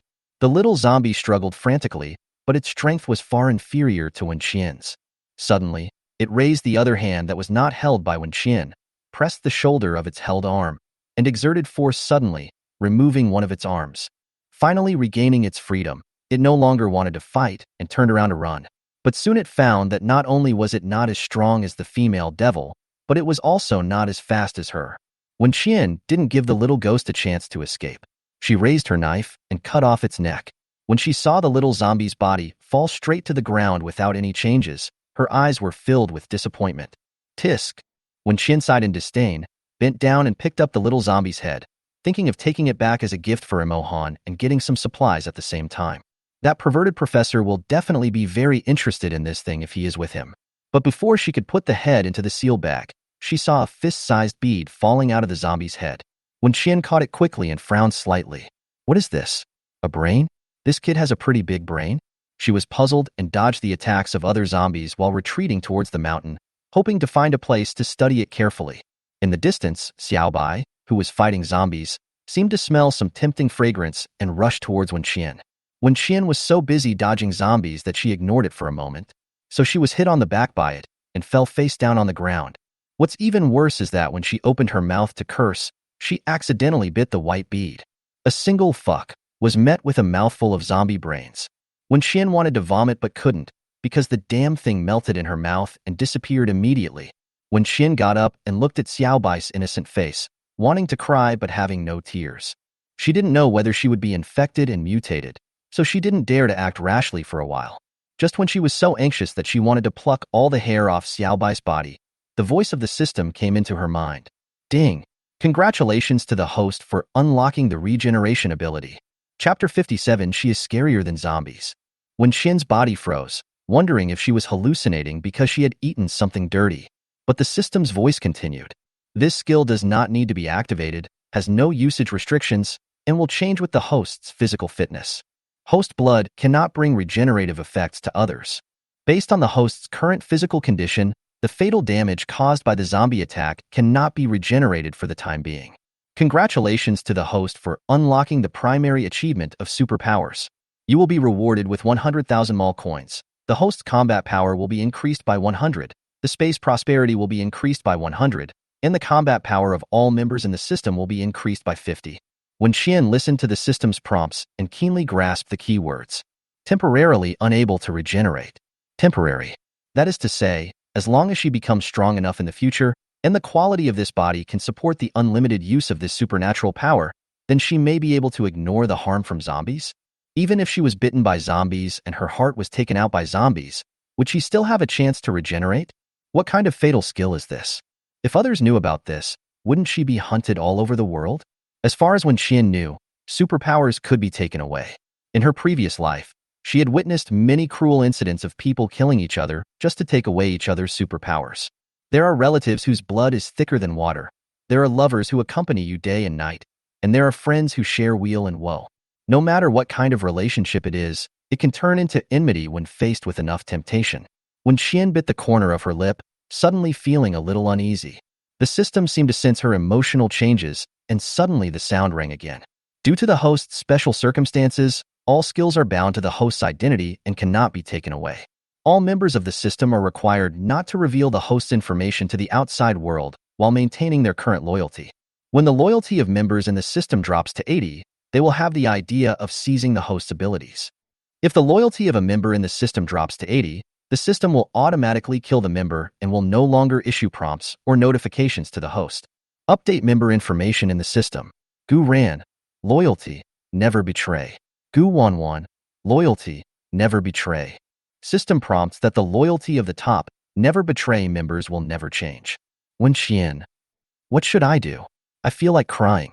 In the end times, Wen Qian knew very well that if he wanted to survive to the end, the best way was to turn himself into a cold-blooded machine and not have any emotions towards anyone. Because compared to zombies and ghosts, The most terrifying thing is always the human heart. But how can people control matters like emotions? She was very afraid that her relatives and friends would turn against each other, which would be more painful than death. She didn't want to be worried all day and sleepless at night because of her special powers, and she didn't want to be betrayed by the people around her. Fortunately, the system understands her. The system gave her enough confidence to act recklessly.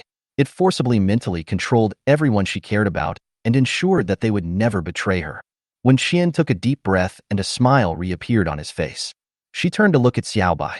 The bastard seemed to realize that he had just done something wrong, so he stood behind her and bit the zombies desperately to atone for his sin. Noob. When Xian called out to it, asking it to retreat up the mountain together. She has earned enough money on this trip, and now she just wants to go home quickly, lie down in bed and have a good sleep, and get up in the morning to have a hot pot with her family. In the woods, although when Rang and Gu Ran were in a mess, they still managed to kill all the zombies chasing them. This was the first time they felt so clearly that they had become stronger. When Rang chopped off the head of the last zombie and caught a glimpse of his sister out of the corner of his eye, he turned his head to look, and then his face turned pale with fright. When Xian suddenly had an idea and wanted to see how powerful the regeneration ability was, so he took out a folding dagger and cut his arm. The system had given her too much defense, causing her to have thick skin and blood. The knife didn't cut her skin, so she had to change her method and stab herself with the dagger. What when Rang saw was his sister mutilating herself as if she was possessed by evil spirits. It has been more than a month since the apocalypse, and when Rang has never been so scared, even when he was chased and bitten by zombies. Wen Xian. He shouted her name in a trembling voice, ran up to her quickly, and snatched the dagger from her hand.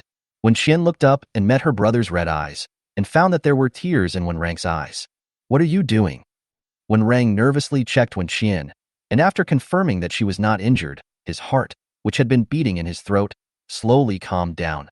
Wen Xian realized what Wen Rang was afraid of and quickly explained. Don't worry, bro. I'm fine. I just got the power of regeneration, so I wanted to see if it works. Wen Rang was stunned. Rebirth? This word sounds unreliable and has a hint of pyramid scheme.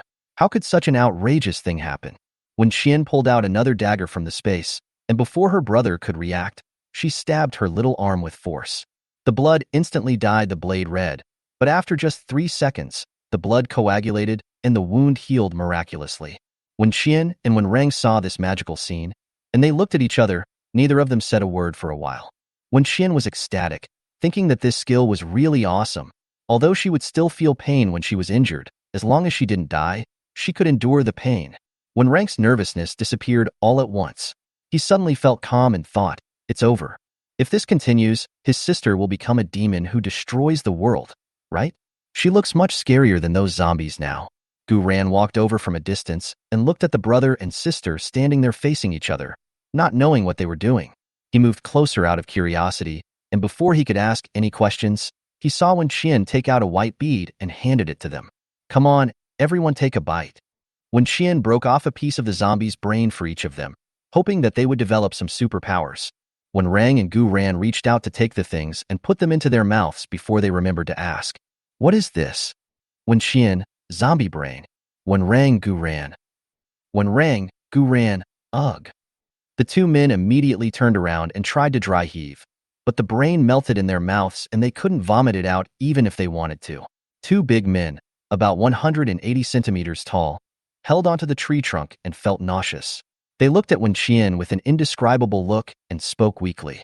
Wen Rang, if you don't behave like a human being, can you please stop pulling me? Gu Ran, you're getting retribution for killing too many zombies. Are you crazy?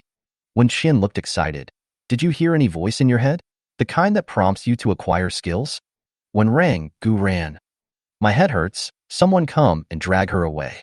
Chapter 58. There are many people who want to see me. Who is he? When Rang and Gu Ran stood up weakly and walked towards the helicopter, not wanting to accompany Wen Xian in her madness any longer. But Wen Xian held them back and said without giving up, oh, I'm serious. Look around carefully and see if there's anything different. Seeing that the two of them looked hopeless, Wen Xian thought for a moment and comforted them. What's the big deal? I see you guys are pretty happy eating pig brains. When Rang, Gu Ran. It is better not to comfort them, because they will have pictures in their minds again. When Xian sighed, let's put it another way. This thing is a crystal core. Is that okay? although she didn't feel there was any difference, since they all fell out of the zombies' heads anyway. When Rang and the other two were forced by Wen Qian to observe whether there were any changes in themselves. They were reluctant, but they couldn't do anything about her, so they just thought of just going through the motions for a while. As a result, after seeing the zombies crawling up the mountain, both of them were stunned involuntarily. Wen Qian looked at their reactions, followed their line of sight, and asked curiously, "What's wrong?" As soon as she finished speaking, she realized something was wrong. Wen Qian had previously focused all his attention on her regenerative ability and didn't pay attention to anything else. But now, looking at the faint light flashing on the zombies' heads, she seemed to understand something. She turned around and asked Wen Rang and Gu Ran, "Can you see it?" The two nodded, and Wen Qian said, "Try to aim at the bright spot and see if you can get a headshot." Although Wen Rang's marksmanship is not as good as Gu Ran's, after this period of high-intensity practical training, he has become very good. So, he raised his hand and fired a shot, accurately hitting the part of a zombie's head that was glowing white. As the gun went off, the zombie's head exploded instantly. The same thing happened to Gu Ran. After aiming at the bright area, the zombies were immediately shot in the head and lost their ability to move. They quickly dealt with the group of zombies that were chasing them, and after looking at each other, they had to admit that the zombie brains were really a great tonic. They also understood why they had not been able to blow the heads of these mutated zombies apart with guns before. Normally, the head structure of zombies is the same as that of humans, with the brain accounting for about 80% of the total brain weight. As long as you hit these 80 parts, you can basically kill the zombie successfully. But after evolution, the zombies' brains have undergone more or less changes. For some zombies, their brains have shrunk to the size of peanuts or melon seeds. That's why it happened before that the entire zombie's head was beaten into a sieve, but it still didn't die, because they didn't hit the point at all. As for the little zombie with superpowers, Wen Qian hasn't figured out what it is yet. Wen Qian happily put the little zombie's crystal core into the space, thinking that after returning, if Wen Rang and Gu Ran's bodies did not have any resistance reactions, she would give some to her parents as well.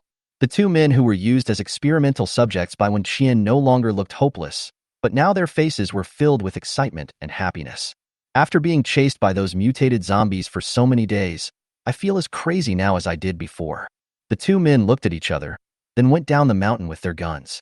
Wen Qian couldn't stop them and could only watch them kill the zombies in revenge.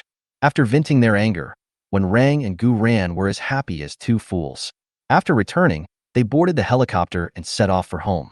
Gu Ran had practiced flying a plane when he was in the army, so he operated it skillfully, and soon, the group returned to the city smoothly. Wen Qian agreed to send the helicopter to the base because there was no place to park it near her home. When she arrived, she found that the base had undergone significant changes in the past few days. Walls are being built around the base, a lot of wire mesh has been installed above the residential area, and glass houses are also being built on the open space within the base. Wen Qian raised her eyebrows slightly when she saw these preparations. Zombies will continue to evolve in the next few years, and the blockades outside the base will definitely not last long. Building a wall is the right decision. The protective net in midair can effectively block mutated flying animals after the apocalypse, such as crows and bats. Binching has many mountains, many trees, and many bats. Wen Qian is not sure whether bats used to suck human blood, because he has not studied it. But in the future, bats and crows will really eat human flesh and drink human blood, and they like it very much. As for the glass house, is it a preparation for acid rain?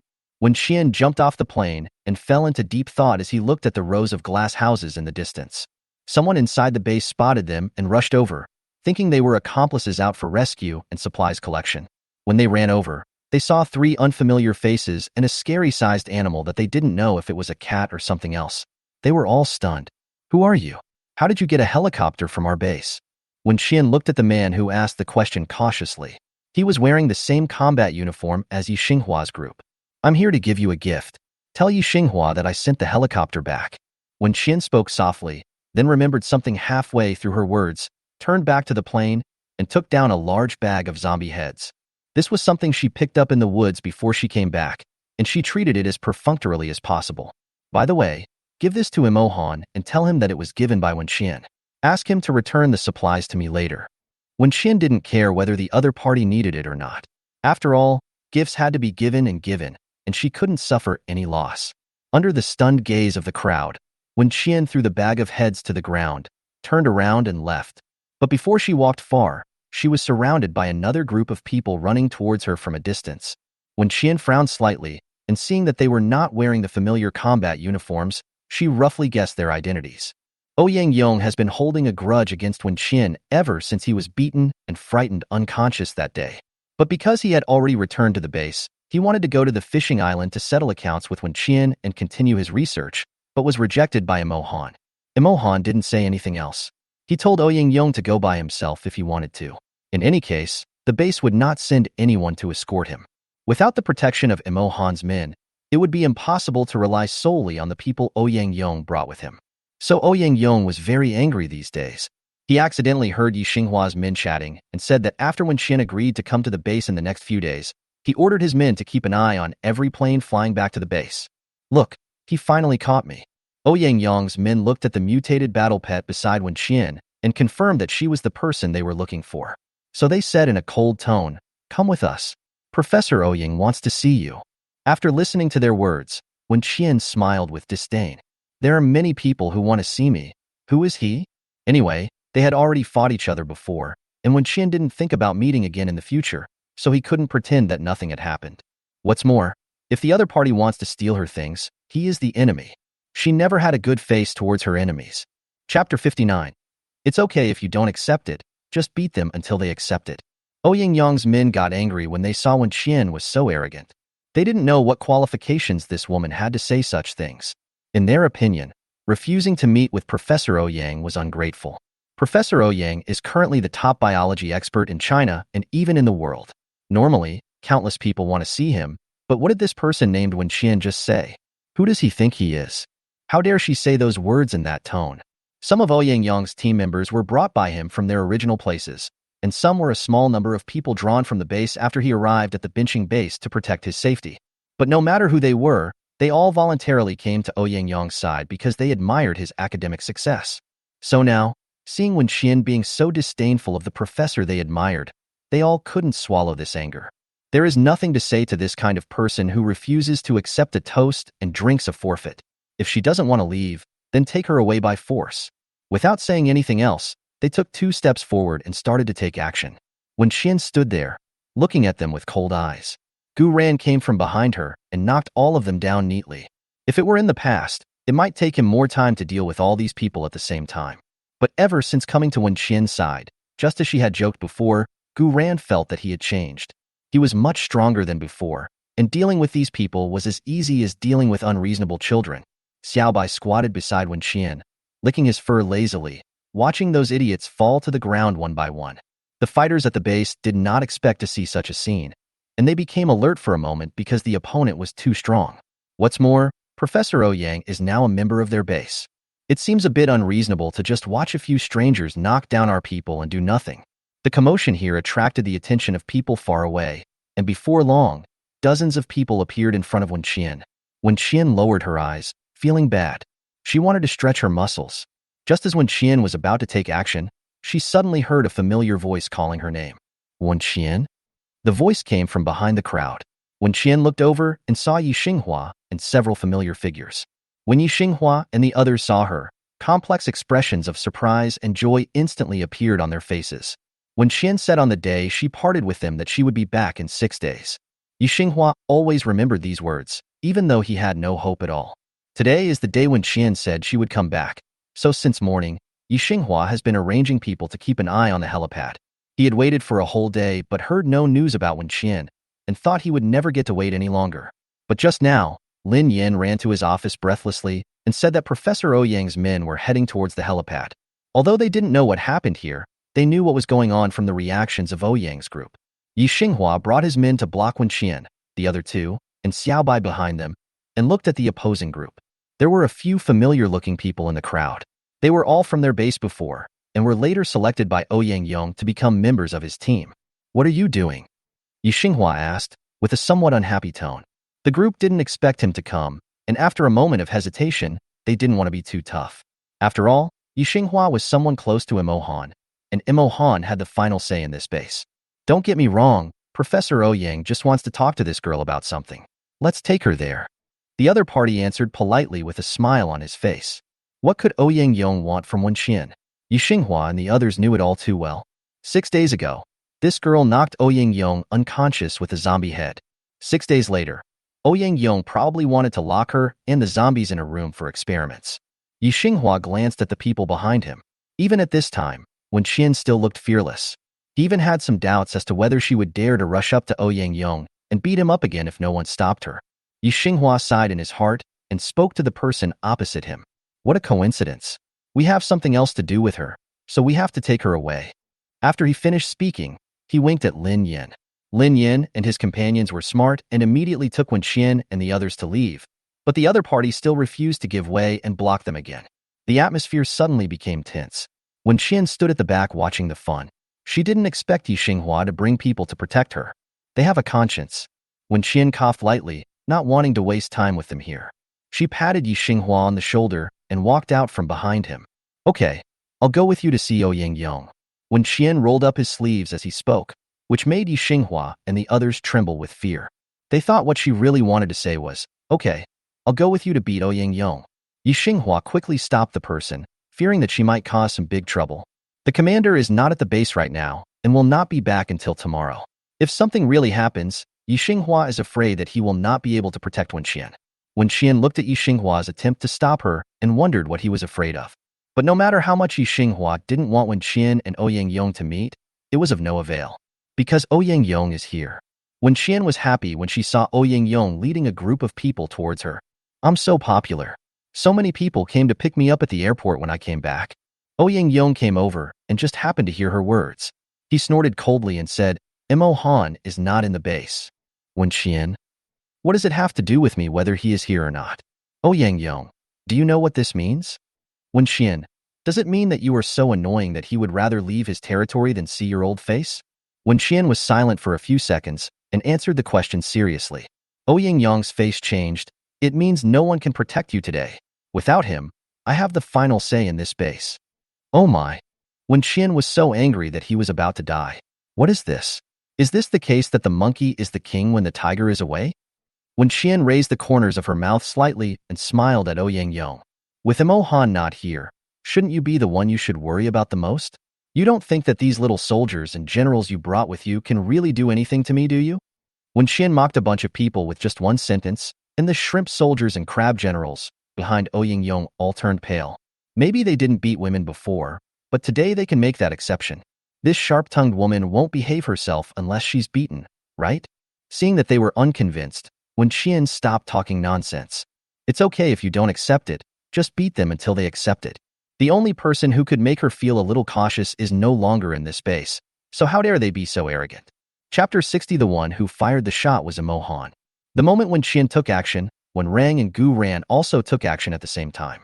Xiaobai understood the principle of capturing the leader first, so he went straight to Ouyang Yong. When Qian moved so fast that these people had no time to react. Before they could even see her face clearly, she was already lying on the ground. Ouyang Yong was frightened by the beast that suddenly rushed up, and he grabbed the nearest person to block him. In addition, there were people who spontaneously protected him, so he was safe for the time being. Ouyang Yong looked around for Wen Qian in fear. He knew that this woman was quite powerful when he was on the fishing island, but he never expected that she was so powerful. It was obvious that Wen Qian could no longer be judged by normal people. She was like a monster in terms of both strength and speed. Even the two men with her were stronger than any combatant in this base. From a scientific point of view, it is impossible for humans to be this strong.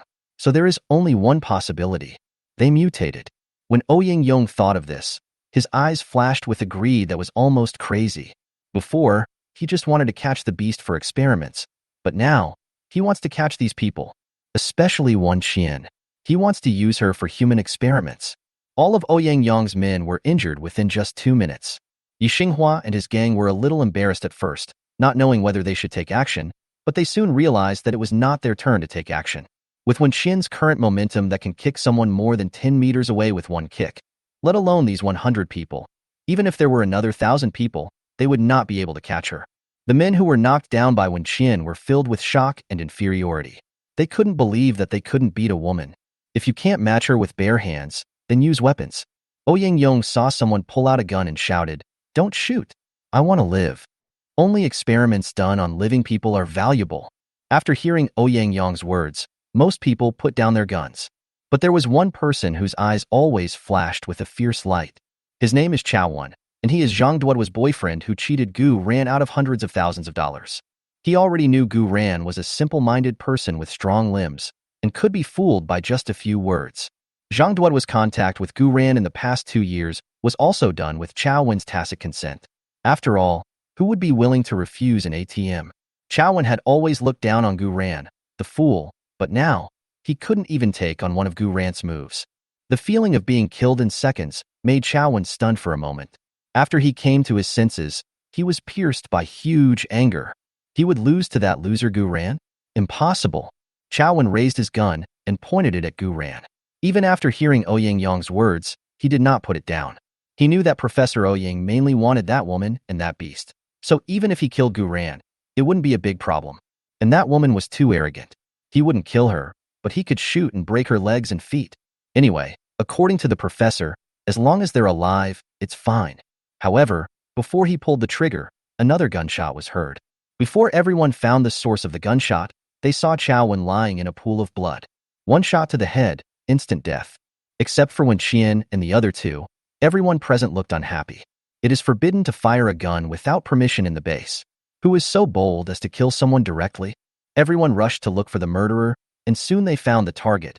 But they were all dumbfounded, because the person who fired the shot was Imo Han. Yi Xinghua heaved a sigh of relief when he saw Imo Han, but Ouyang Yang's face darkened. Why did he come back early? Imo Han walked over with a gun in his hand. He seemed afraid that everyone didn't know that he was the one who fired the shot. He lowered his eyes to glance at the man lying on the ground, dead as hell, and actually raised his hand to fire another shot. What are you doing?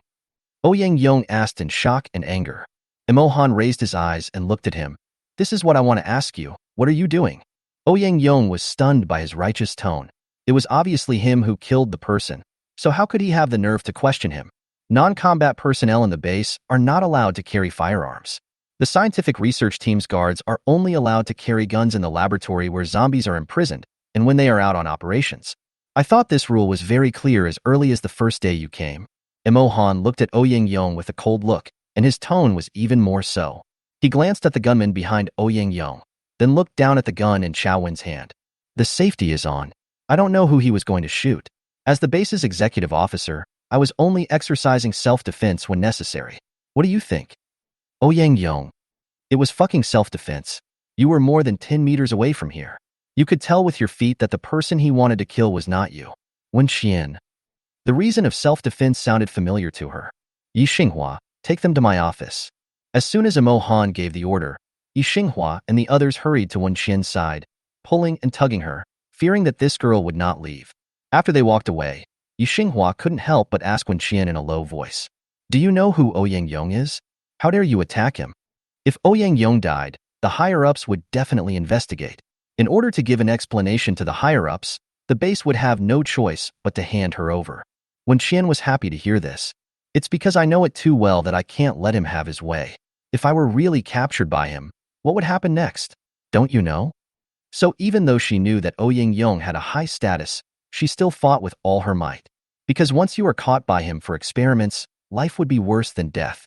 Before the end of the world, when all rules and regulations were operating in an orderly manner, her resistance would have been a joke. But now, who cares? Survival is the most important thing. Yi Xinghua, the commander intends to protect you and will not let him use you for experiments. Do you think I'm that stupid to put my life in someone else's hands? No matter how nice the words are, she won't believe others easily. Imo Han protected her because of her space. There are no eternal enemies in this world, but there are no eternal friends either. He can protect her today and tomorrow, but can he protect her for the rest of her life? It's not her system that should always be based on her. Wen Qian rolled her eyes and didn't believe what these bastards said. Ouyang Yang watched Wen Qian walk away. He controlled his temper and talked to Imo Han. This Wen Qian has great scientific research value. You must hand her over to me. Imo Han listened to his commanding tone and narrowed his eyes slightly. What if I don't? Ouyang Yang didn't expect him to refuse. I told you, she has great scientific research value. Sacrificing her could potentially save all of humanity. Then let all mankind die. Chapter 61. Staying overnight at the base. Imo Han's words were shocking and his attitude was firm. Ouyang Yang tried to find a trace of joking on his face, but after trying hard, he found that there was no trace at all. Imo Han looked at the people around him. These people included his men and Ouyang men. He knew that what he had just said might chill the hearts of these people, but he had to say it. You use Wen Qian as an experiment today, and tomorrow you can target anyone in the base, including me. Ouyang, I made it very clear to you before you came to the base. I don't care how much you have achieved in your research field, but in my base, no human clinical trials are allowed. If you don't accept this, don't come here. What did you say at the time? Ouyang was silent. Imohan said again. You promised me at the time and repeatedly assured me that nothing like this would happen, so I agreed to take you here. Why? Now that your safety is guaranteed, you're going to go back on your word. The situation now is different from before. When Qian's mutation speed is faster than that of zombies, we must figure out what is going on. Ouyang retorted emotionally. It's no different. If you don't accept my terms, get out of my base. Imohan said this and turned away. Ouyang looked at his back and became furious. Imohan, aren't you afraid that I will complain to the people above and ask them to revoke your position as the base executive officer? Imohan stopped and raised his thin lips slightly as if he had heard a joke. He looked back at Ouyang and asked, Do you remember why you came to Binching Base? Ouyang froze, his face pale. As one of the country's top scientists, he also enjoyed top-notch protection after the end of the world. However, the global climate became extreme and zombies broke out. He wanted to find a safe place to continue his scientific research, but after moving to several bases, he almost lost his life. Humans are simply unable to resist the revenge of nature and the attacks of zombies. Those bases had just been established for a short time before they became new zombie gathering places because people inside were infected. Ouyang fled for a long time until his superiors told him to come to Bincheng. Before that, Ouyang had never looked down on this coastal city. Because the transportation here is inconvenient and the population is dense, no matter how you measure it, it is not the first in the rescue line. But the people above told him with certainty that as long as he stayed with Imohan, he would be absolutely safe. There are some confidential information that outsiders don't know, but Ouyang knows it. Imohan's body had already undergone a mutation before the end of the world. He is the first person known to have supernatural powers. Although Ouyang didn't know what his special ability was, he tried to communicate with his superiors to let them hand him over for human experiments, but was severely rejected by them. The attitude of the higher-ups was the same as Imohan's. They would not allow any human experiments to happen.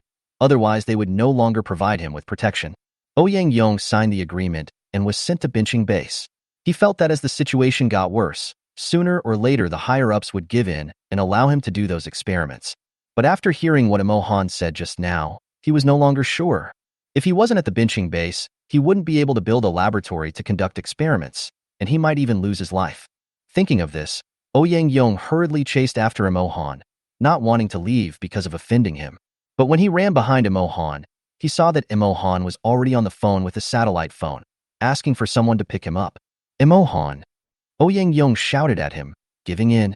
I promise you I won't go after that girl anymore. I just want the beast next to her.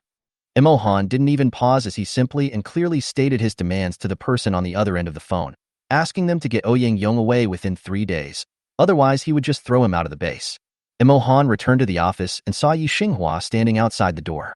He asked him to take people to watch Ouyang and not allow any member of the experimental team to leave the living area within 3 days. Yi Xinghua went to do it immediately. Imohan pushed the door open, and the first thing he saw was Wen Qian sitting on the sofa, eating potato chips and watching a variety show on her phone. He tightened his grip on the door handle slightly, then quickly relaxed. He closed the door and met Wen Qian's gaze, and heard her ask, What do you want from me? Wen Qian had just finished a bag of potato chips. She threw the bag into the trash can, wiped her hands and mouth, turned off her phone, and looked at Imohan curiously. I heard you brought me a gift? Oh, a bag of zombie heads. Isn't Professor Ouyang going to do an experiment?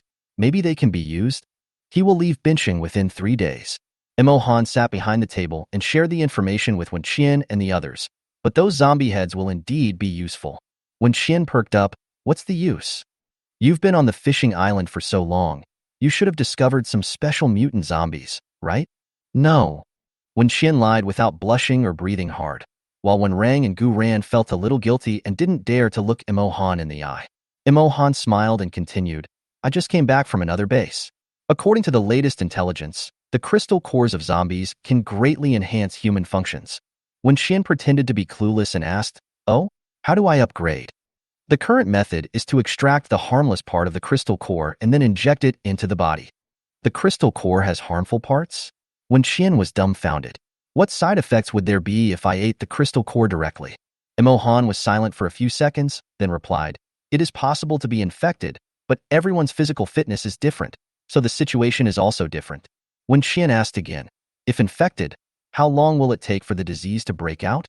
"According to current intelligence, it's 24 hours. I see that the environment of your base is pretty good. Do you mind if the three of us stay here for a day?" When Qian changed her previous disdain for the base and said with a smile, "Not long, just one day. The three of them are not through the critical period yet and cannot go home." Imohan raised an eyebrow. "We don't have air conditioning here." "No need. Just give us a bed. If there's no bed, we'll sleep on the floor at your door. Let us experience the life at the base, okay, sir?" When Qian's attitude became better when he needed help from others. She was afraid that Imohan would disagree, but unexpectedly, Imohan nodded immediately. "Okay, let's experience it." Imohan agreed readily, and when Qian silently gave him a good guy card in her heart. People are supposed to compete with each other. Compared with Ouyang Yong, isn't this guy much better? Good man. Imohan asked someone to take them to the accommodation area, just like what he said last time, when Qian stayed in a single room, while when Rang and Gu Ran stayed in a double dormitory. When they arrived at the place, as soon as Imohan's people left, when Qian immediately spoke to Wen Rang. "Be careful tonight and don't sleep too deeply, in case that guy surnamed Imo joins forces with Ouyang Yong to arrest us. We must always be on guard against others. They are now on someone else's territory, so it is better to be careful." Chapter 62, Crystal Core Processor. When Rang and Gu Ran nodded in agreement, Imohan's attitude towards them was too friendly, and it was hard not to arouse suspicion. When Qian, "Also, you should observe each other more. If you find something wrong, go find me next door immediately." Imohan's words made Wen Qian a little worried. She left Wen Rang's room and stood at the door looking around. There are only 2 single dormitories in the entire base. One is where she lives, and the other is where Imohan lives next door. The accommodation area of the base is divided into several parts. Single dormitories and double dormitories are in one area, which are basically occupied by the base's senior management and those powerful people. There is a solar light every 20 meters outside the house, and the environment is relatively quiet. The 4-person dormitory and the 8-person dormitory are together and are occupied by staff members of Ouyang Yong's team, as well as scientific researchers and medical staff within the base. The remaining ones are dormitories for 16 and 30 people, which are occupied by ordinary people rescued from various areas. The dormitories for the combatants in the base are located in a separate area, with each room housing 30 people. Everyone entering the accommodation area needs to be tested by a professional machine to see if they are mutated, and only those with a green indicator light can pass. Such detection machines are installed at the main entrance of the base and in other areas. In the middle of the accommodation area is the base's canteen. All personnel in the base have the same meal standard, but the meal time is different every day, and each person's meal time does not exceed half an hour. Next to the accommodation area were the glass houses that Wen Qian saw today. If she guessed correctly, they were used to grow fruits, vegetables, and grains. Further away is the office area, which includes the offices of the base's managers, Ouyang Yong's laboratory, other researcher studios, medical staff's wards and operating rooms, etc. Wen Qian had never been into the air raid shelter, but from overhearing the conversation between Yi Xinghua and the others, he knew that the shelter should contain survival supplies for the entire base. Everyone in the base needs to work, and they rotate between day and night shifts. It is now 7 o'clock in the evening, and most of the staff are still working on the construction of the base wall and the installation of the glass planting room, and some are digging wells. The entire base was busy, with fighters everywhere responsible for maintaining order to prevent riots. "I heard that you don't need to pay any rent to live here, and you can enjoy all free benefits as long as you obey the arrangements of the base." When Qian made a rough calculation and found that this base currently accommodated about 200,000 people. To maintain the food, clothing, and daily necessities for so many people, Imohan must be very short of supplies. No wonder he was so polite to me. He must be impressed by her space and her abilities. When Qian sneered and planned to go back to rest. Seeing Imohan and Yi Xinghua coming from a distance, he waved twice perfunctorily as a greeting, and then pushed the door open and entered the house. Yi Xinghua saw her and couldn't help but ask Imohan, "Sir, are you not going to recruit Wen Qian into the base? In your opinion, can this base keep her?" Imohan did not answer but asked instead, which stunned Yi Xinghua. But no matter from which aspect, Our base is the safest place in the entire benching. If she wants to ensure the safety of her family, she should choose to come here. Imohan smiled and didn't think so. When Qian can't possibly stay in someone else's base, she's capable of protecting herself. If you want to have a chance to work with her in the future, remember not to ask her to stay in the base. Otherwise, she'll run as far away as she can. Yi Xinghua thought about what Imohan said and felt that it was true. How could someone like Wen Qian be willing to work under someone else? What's the saying among young people? It's impossible to work part-time. Yi Xinghua felt that Wen Qian was the kind of person who would never work for anyone else. After Imohan told Yi Xinghua some things, he went back to his room to rest. Next door, Wen Qian was worried that she would be infected, so she simply took Xiaobai into the space. She has been busy killing zombies these days. She takes time out of her busy schedule to go into the space once a day to take a bath in the hot springs and feed the chickens, ducks, geese, pigs, and other livestock raised by her father. She has no time to do anything else. Now that she finally had some free time, Wen Qian went to visit her farm first and saw that the rice, corn, and other crops that she had planted before were already ripe, and her fruit trees are already full of fruits. Wen Qian was surprised and delighted and went to take a look around her several small factories. The grain processing plant, canning plant, and garment factory had run out of raw materials, so they had temporarily stopped operating. However, the steel plant was still operating, and her cloud warehouse system had already accumulated a lot of goods. When Qian remembered the 100,000 mall coins the system gave her, opened the mall system, and found that many new products had been updated. There are all kinds of cold and hot weapons in the mall now. When Qian looked back at the rows and stopped when his eyes fixed on the last one. Crystal, core, processor. When Qian was originally worried about what to do if he encountered the crystal core of a mutated zombie again in the future. She has great physical strength and regenerative powers, so she can do whatever she wants, but she can't risk the lives of her family. But now she is relieved. When Qian was extremely happy and wanted to buy this treasure immediately. However, when she clicked the purchase option, her smile froze. The price is 1 million mall coins. 100, 10,000. When Qian took a deep breath and wanted to curse the system for being such a filthy profiteer. This is simply a money grab. She looked at her mall balance, 100,000 and 200. When she was on the fishing island, she exchanged all the remaining mall coins for bullets. Now, apart from the 100,000 yuan reward from the system, she was a poor girl with only 200 yuan in her pocket. How can we live like this? When Qian opened her cloud warehouse system again frantically, she had originally wanted to trade the steel in it with Imohan, but now she had to sell it all to the system. The system recycled steel at a price of 5,000 mall coins per ton. When Qian sold all the steel in the warehouse and earned 400,000, she sold the rice from the factory again. 1 kilogram of rice was 10 mall coins, and she made 300,000. Then he started selling canned food. Each can of meat cost 20 mall coins, and each can of fruit cost 10 mall coins. When Qian sold all the inventory and got 200,000 yuan. After clearing out all his belongings, When Qian saved up 1 million and immediately went out to buy the treasure. She looked at her remaining balance of 200, curled her lips, then ran back to the villa and began to study the processor. She looked at the product manual and found the operation was quite simple. She just needed to throw the crystal core into the container and press the switch to start the operation. The crystal core grades range from level 5 to special grade, and the time required for processing is also different. Level 5 is the lowest level and only takes 1 minute. Level 4 takes 10 minutes, Level 3 takes 20 minutes, Level 2 takes 30 minutes, and Level 1 takes 40 minutes. The special grade crystal core requires 1 hour to process. Chapter 63 Extending Life. When Qian plugged in the power supply, through the crystal core that she had taken a bite of and her brother and Gu Ran had eaten a piece of each into the container and then went out of the house to work. She first picked all the vegetables from the garden, packed them into storage boxes, and then moved them back to the shelves. After finishing all this, she went to pick up the chicken eggs, duck eggs, and goose eggs. When she walked to the rabbit nest, she found that there were more than a dozen newly born rabbits in it. When Qian's eyes immediately lit up because she saw a nest of spicy rabbit heads. When Qian happily lay on the fence and watched the walking delicacies for a while, and then went to clean the sheep pen, pig pen, cow shed, and donkey shed. After finishing all this, an hour had passed. She ran back into the house and saw that the machine screen on the table had already shown that the processing was complete. In the small box under the container, there were 10 more vaccine-like things. When Qian quickly took these out and continued to look at the display screen on the processor, successfully synthesized a special grade crystal core medicine.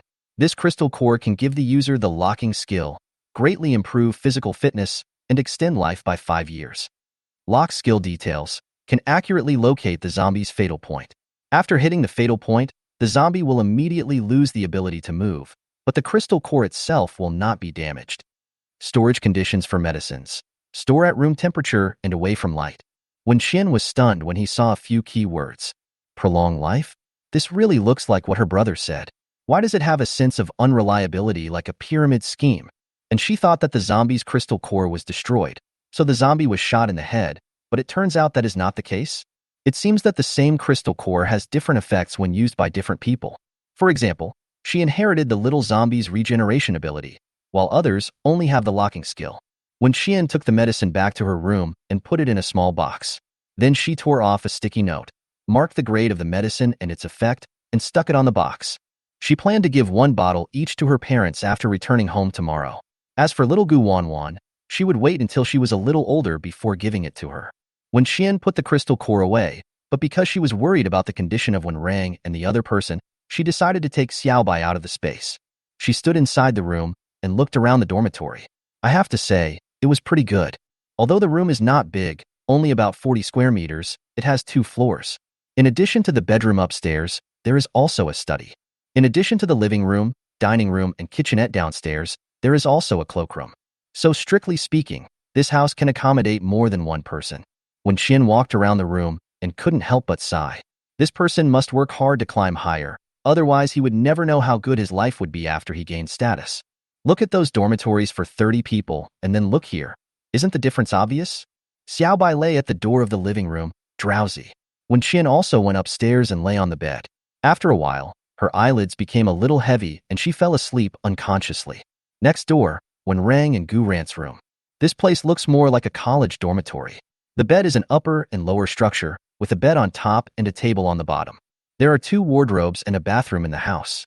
The bathroom has a solar water heater, which is a very good condition in the current environment.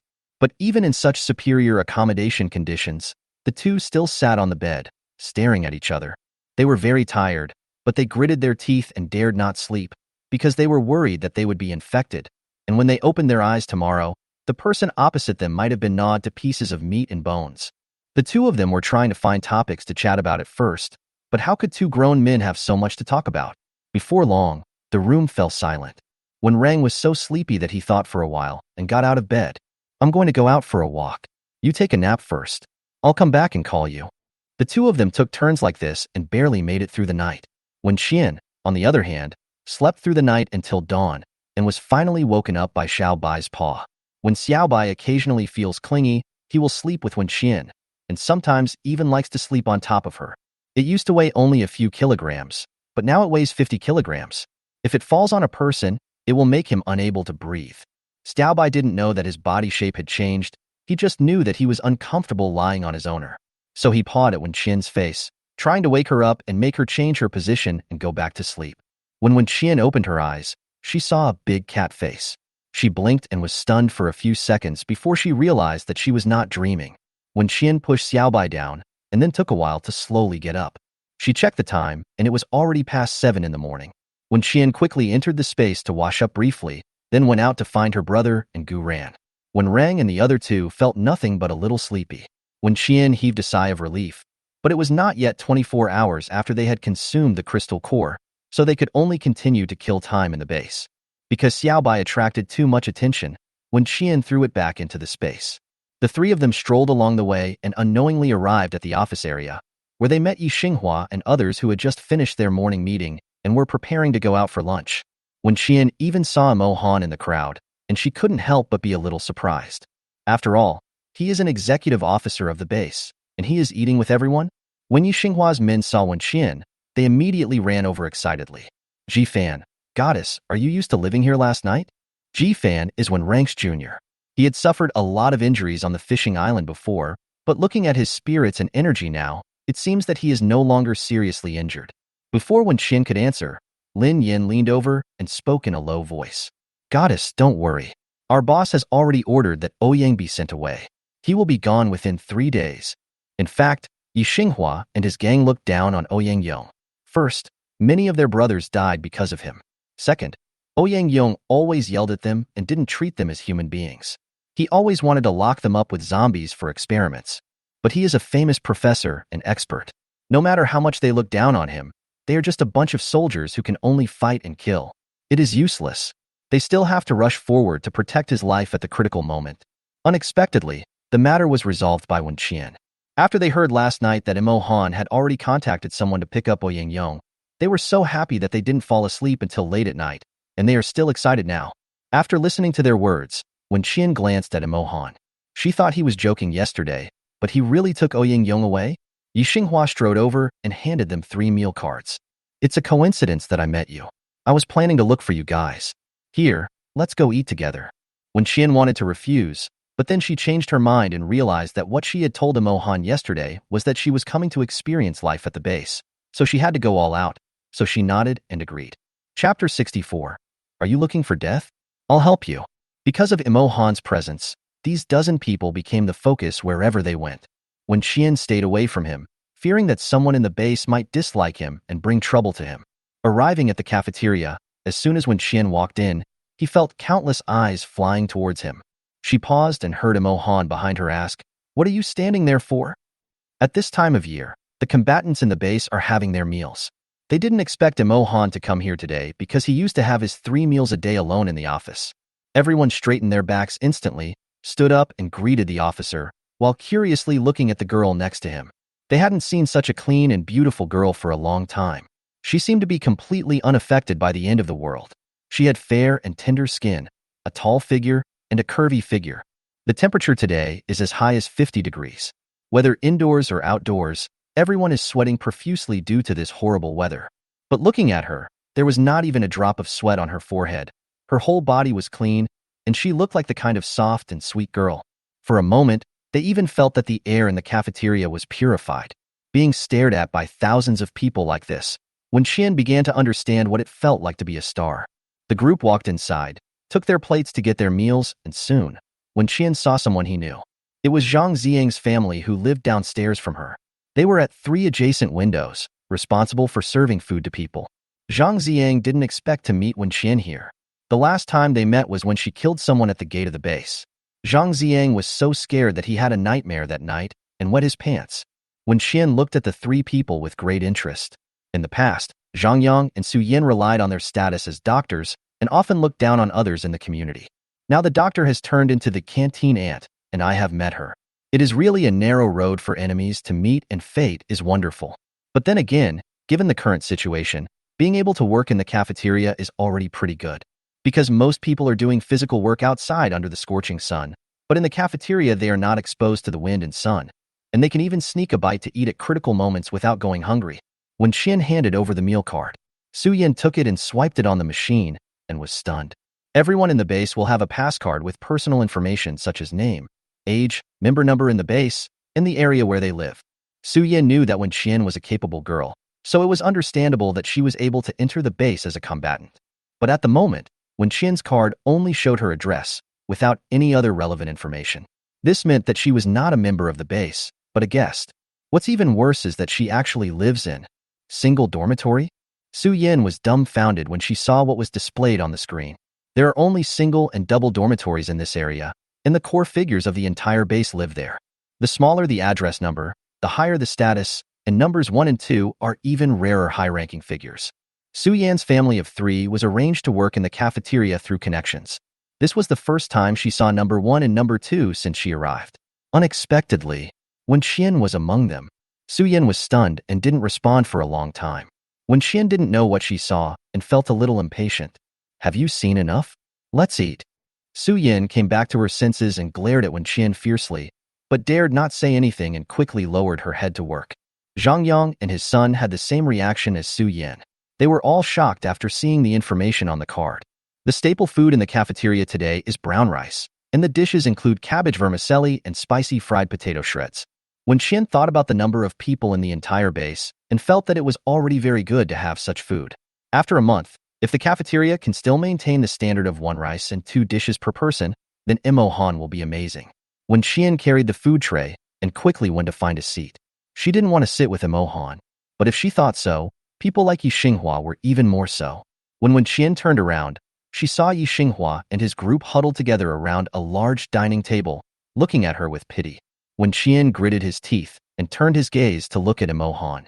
My goodness, I have only one desk by myself, and no one is around me. Wen Qian tried very hard to find another empty seat, but after some effort, she resigned herself to her fate and walked towards Imo Han. The two unlucky guys Wen Rang and Gu Ran also followed along. After they sat down, they heard Wen Qian ask Imo Han, "How many crystal cores have you collected now?" Wen Qian suddenly felt very regretful. If he had known that the crystal core was so useful, he would have picked up more zombie heads and thrown them into the space in the previous month. It hasn't started yet. The news was only confirmed yesterday. Before that, the crystal core is of no use. Wen Qian, feeling relieved. The two chatted occasionally and finished the meal quickly.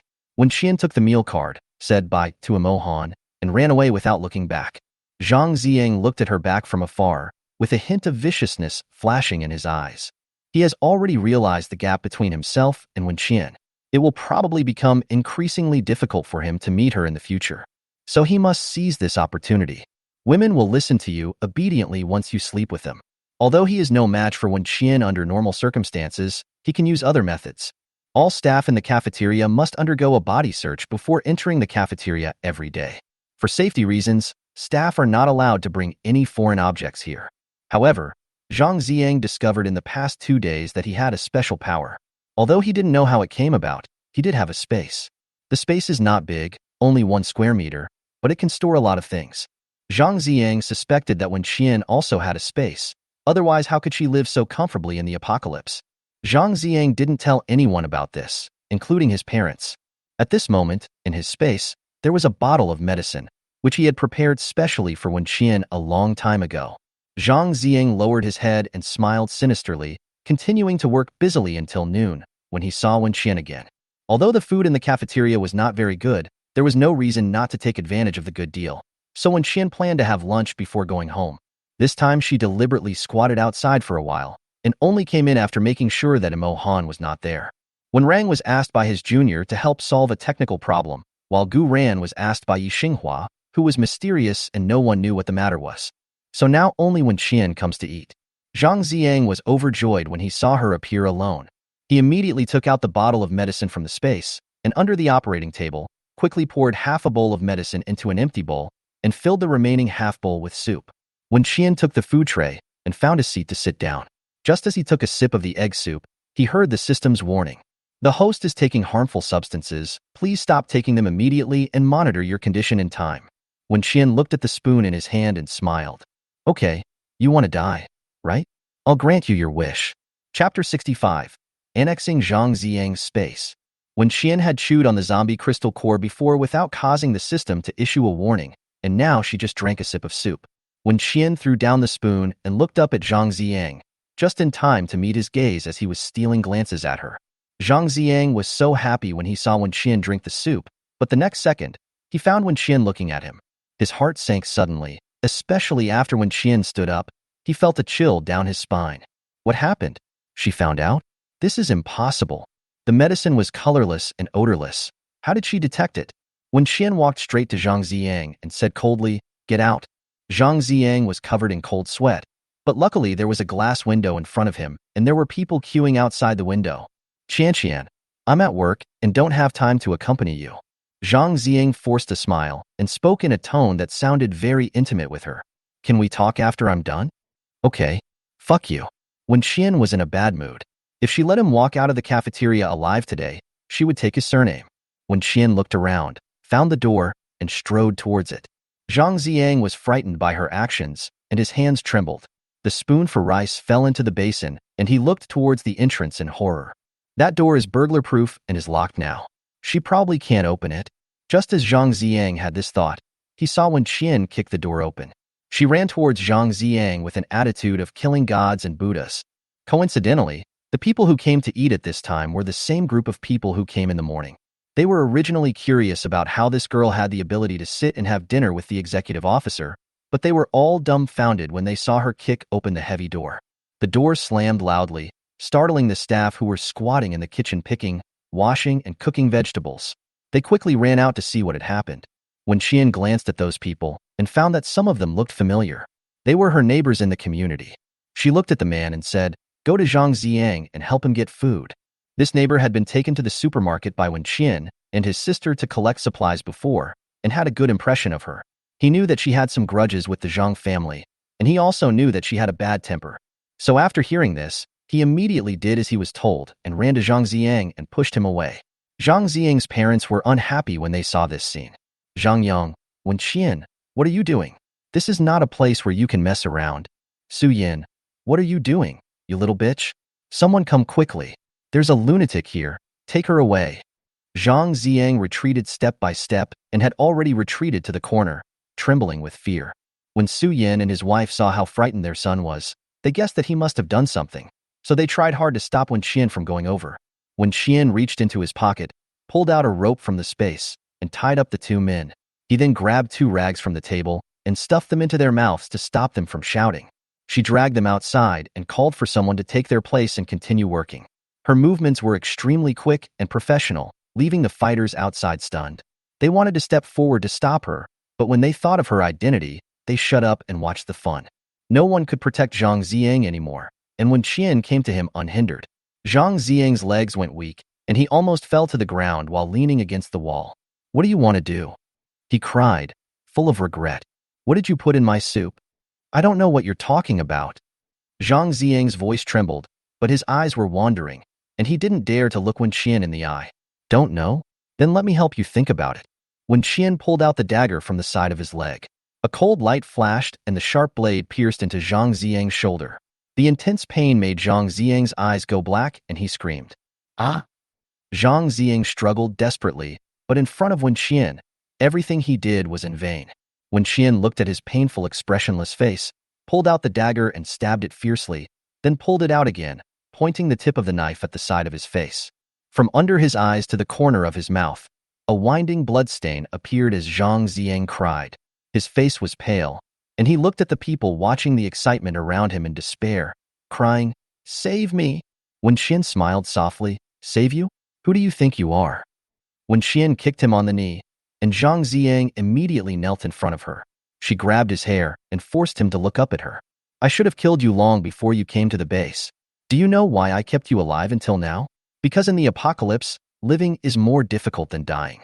Wen Qian originally thought that killing him with a knife and letting him be relieved was a good thing for him, but now she regretted it. People like this are a waste of air while they are alive. Wen Qian watched Zhang Ziang cry so hard that he was crying and trying to escape from her at every opportunity.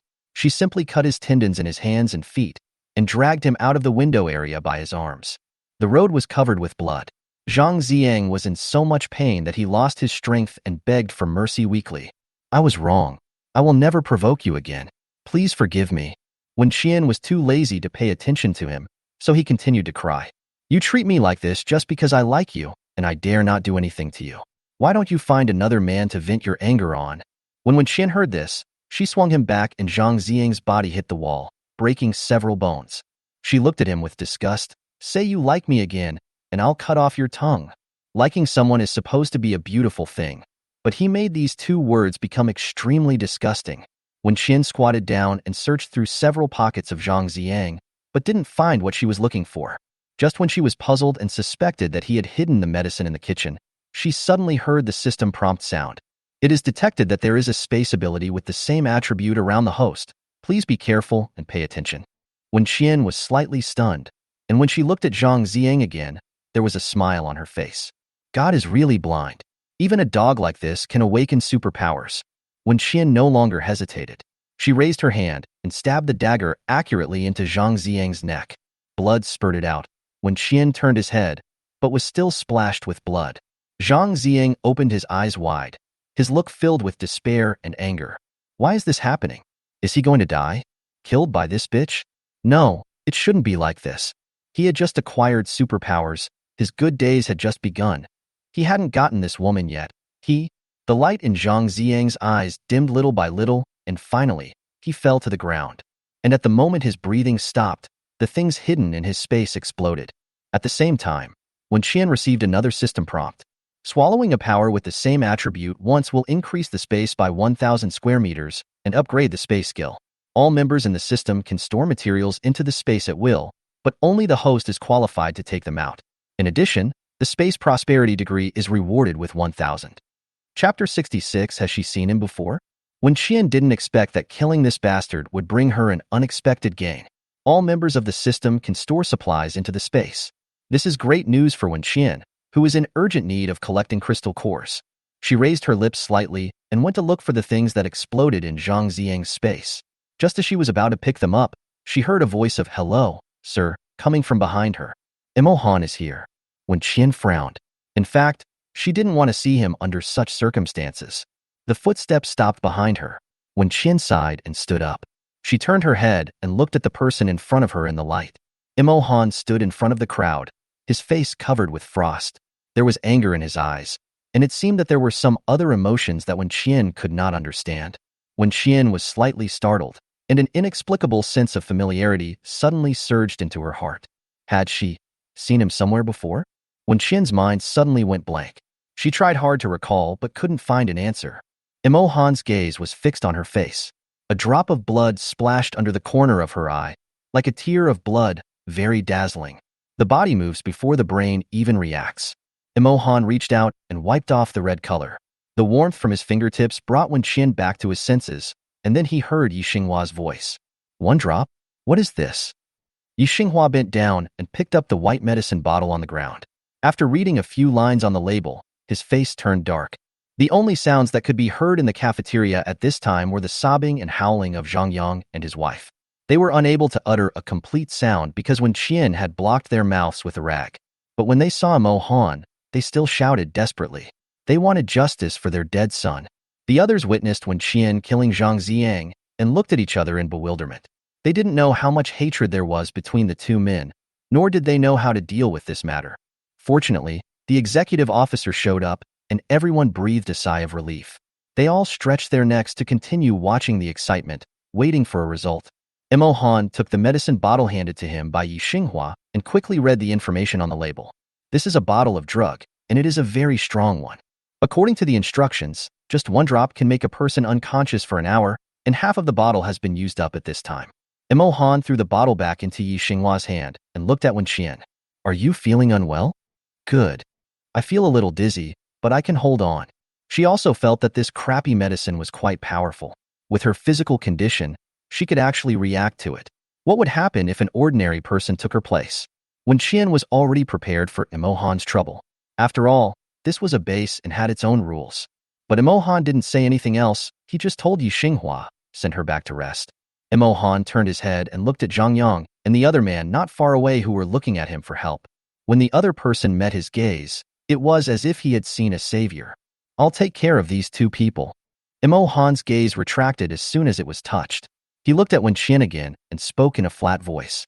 "Bringing foreign objects into the cafeteria gives us enough reason to suspect their purpose. We need to torture them severely to find out who is behind this. What kind of behind-the-scenes conspiracy could they have? They are just simply evil." Wen Qian knew it clearly in her heart, but she said nothing and followed Yi Xinghua. But when she passed by Imo Han, someone gently pulled her sleeve. Wen Qian paused and looked at the man beside her in surprise. He lowered his head slightly and told her in a voice that only the two of them could hear. "If you really feel uncomfortable, go into the space. You will feel better." Wen Qian gritted her teeth, said, and left quickly. When she walked to the gate, she heard Imo Han sending someone to find out who had arranged the three members of the Zhang family into the cafeteria. Yi Xinghua escorted Wen Qian back to the dormitory area. He remained silent, only glancing at her occasionally to observe her changes in condition. During the time he had known Wen Qian, Yi Xinghua had almost figured out her personality. This girl has a clear distinction between love and hate, and is decisive in killing. Although she kills without blinking an eye, she will not kill innocent people indiscriminately. Today's incident was indeed due to problems with their base's prevention and control. Fortunately, the commander suddenly felt hungry and wanted to go eat. Otherwise, who knows what would happen next. When Wen Qian returned to the dormitory door, her eyelids felt a little heavy and she felt sleepy. She turned her head and looked at Yi Xinghua. "If my brother and Gu Ran come to find me, just say I'm out of the base. Don't tell them what happened." Yi Xinghua was a little embarrassed. So many people saw it. Even if I don't say it, I probably can't hide it. I can recover in an hour or two. I just don't want them to worry. After Wen Qian finished speaking, he pushed the door open, went up to the second floor, and immediately entered the space. She drank 2 large bottles of well water, then went to sleep. She woke up again 2 hours later. When she opened her eyes, Wen Qian felt nothing. Just in case, she went out to soak in the hot spring, changed her clothes and left the space. The room was quiet, and when Rang and Gu Ran were nowhere to be seen. Wen Qian pushed the door open and walked out. She was stunned when she saw Lin Yan standing guard at her door. "Goddess, are you awake? Are you okay?" Lin Yan asked nervously. He already knew what happened in the cafeteria. After hearing Wen Qian say that she was fine, he quickly reported the follow-up to her. "Don't worry, those 2 people have been detained. We also found out who arranged for them to enter the cafeteria. You know that person. It's Zhang Duo you were looking for before." Wen Qian raised an eyebrow. "Both of us have the surname Zhang. Are we related?" "Right.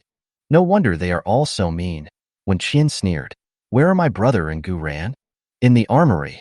The commander said that we were wrong in what happened today, so to make it up to you, he lets you choose whatever you want. But don't go too far." Wen Qian was silent for a moment. "Okay, since you are so sincere, I won't empty the warehouse. I have something to talk to Imo Han about. You go find them and ask them to wait for me at the gate of the base. I'll be there after I finish talking." After Wen Qian finished speaking, he walked straight towards Imo Han's office. There was someone guarding the door at Imo Han's door, but he didn't stop her when he saw her. Wen Qian knocked on the door and pushed it open after hearing Imo Han's voice inside. Imo Han glanced her up and down, and instead of asking about her physical condition, he spoke directly. "You're just in time. Come and take a look." Wen Qian walked to the desk, on which was a map of Zhangbin City. Imo Han randomly pointed to 2 locations and asked her, "Would you mind working together again? How do you cooperate? Here is a large auto modification company, and here is a large pharmaceutical company. How will the collected materials be distributed?" After Wen Qian asked, Imo Han suddenly smiled.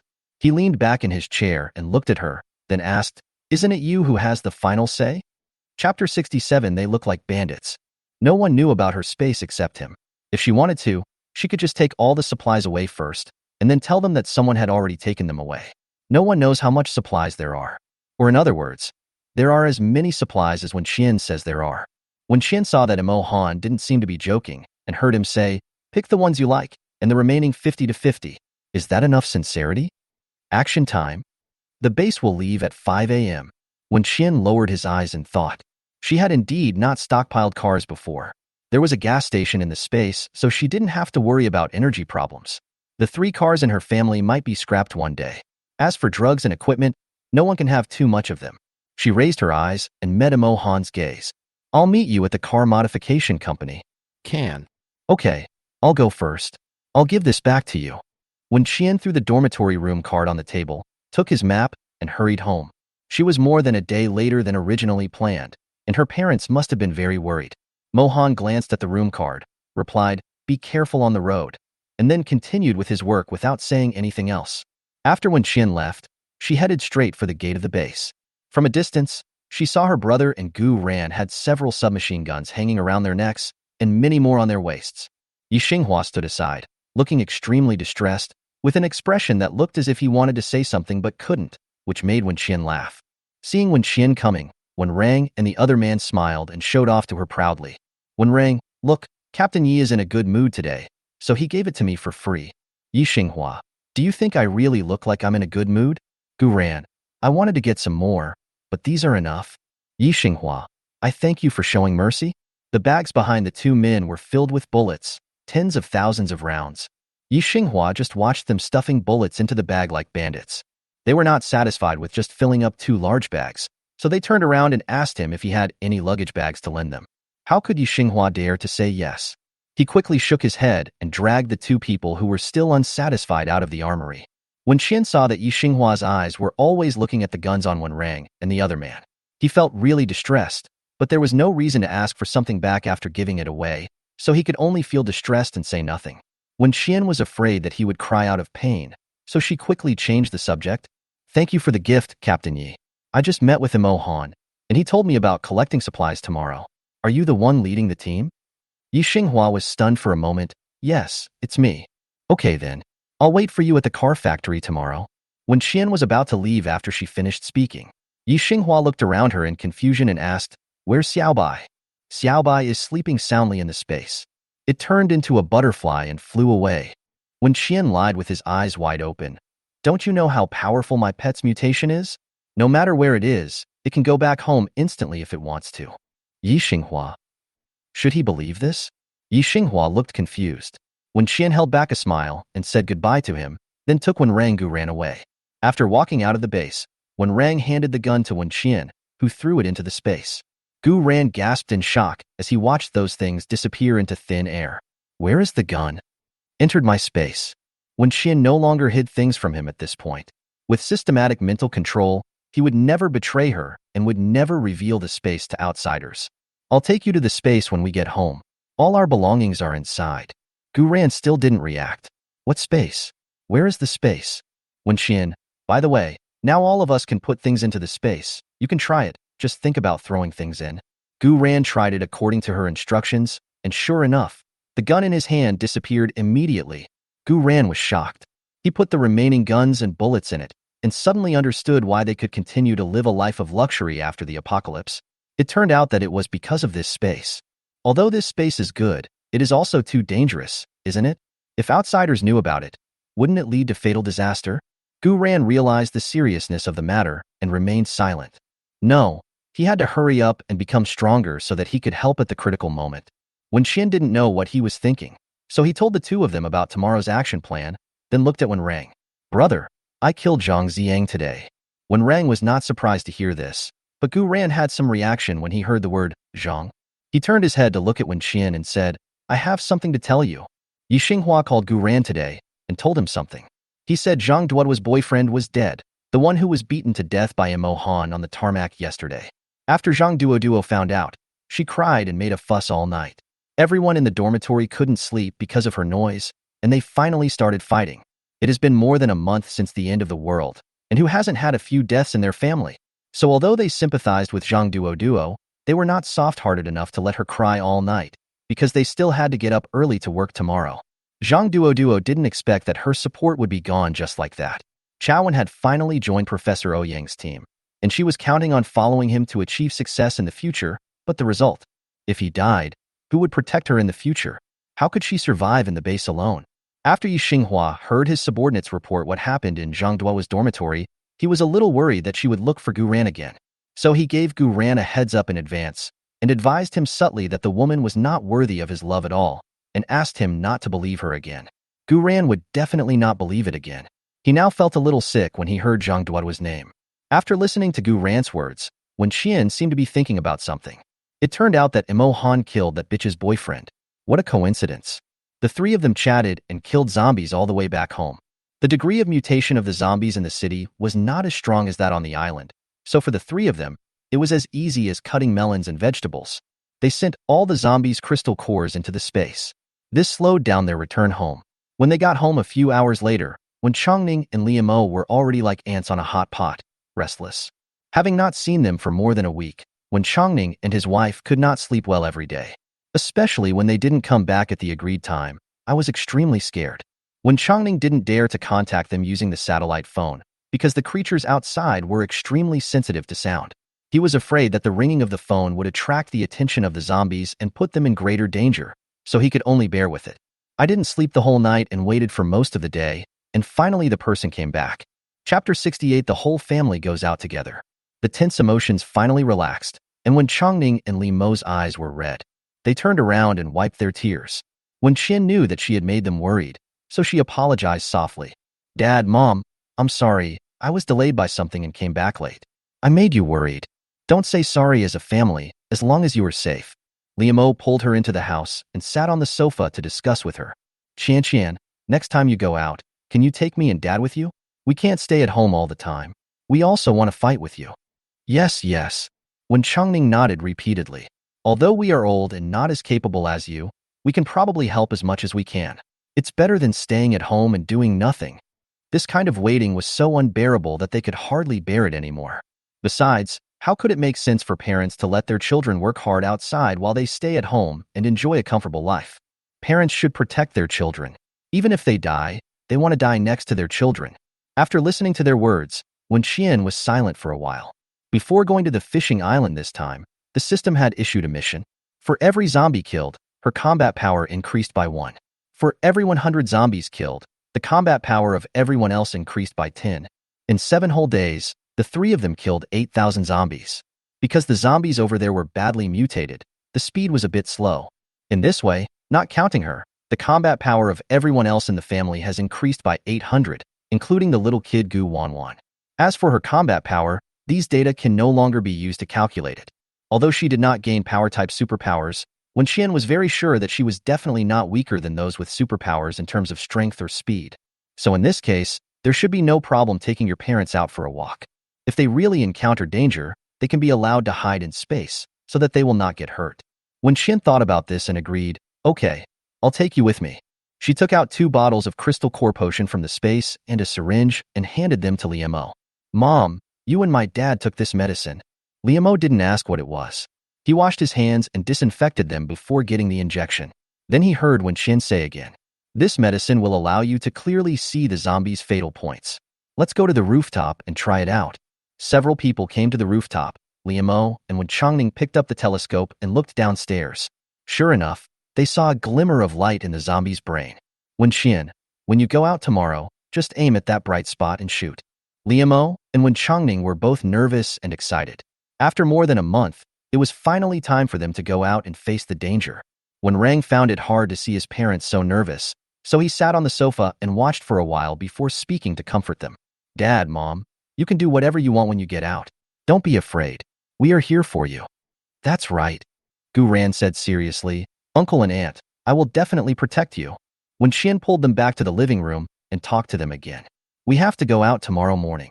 Our mission this time is to collect supplies and zombie crystal cores. Crystal cores are what fall out of the zombie's brain after it is killed. They are spherical like pearls. Some are big and some are small. After extraction, they can be turned into a harmless medicine that can greatly improve body functions.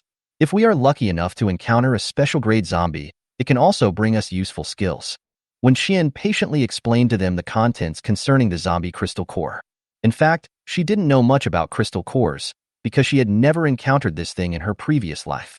In the previous life, everyone's superpowers appeared naturally, and even more than 10 years after the end of the world, no crystal cores appeared.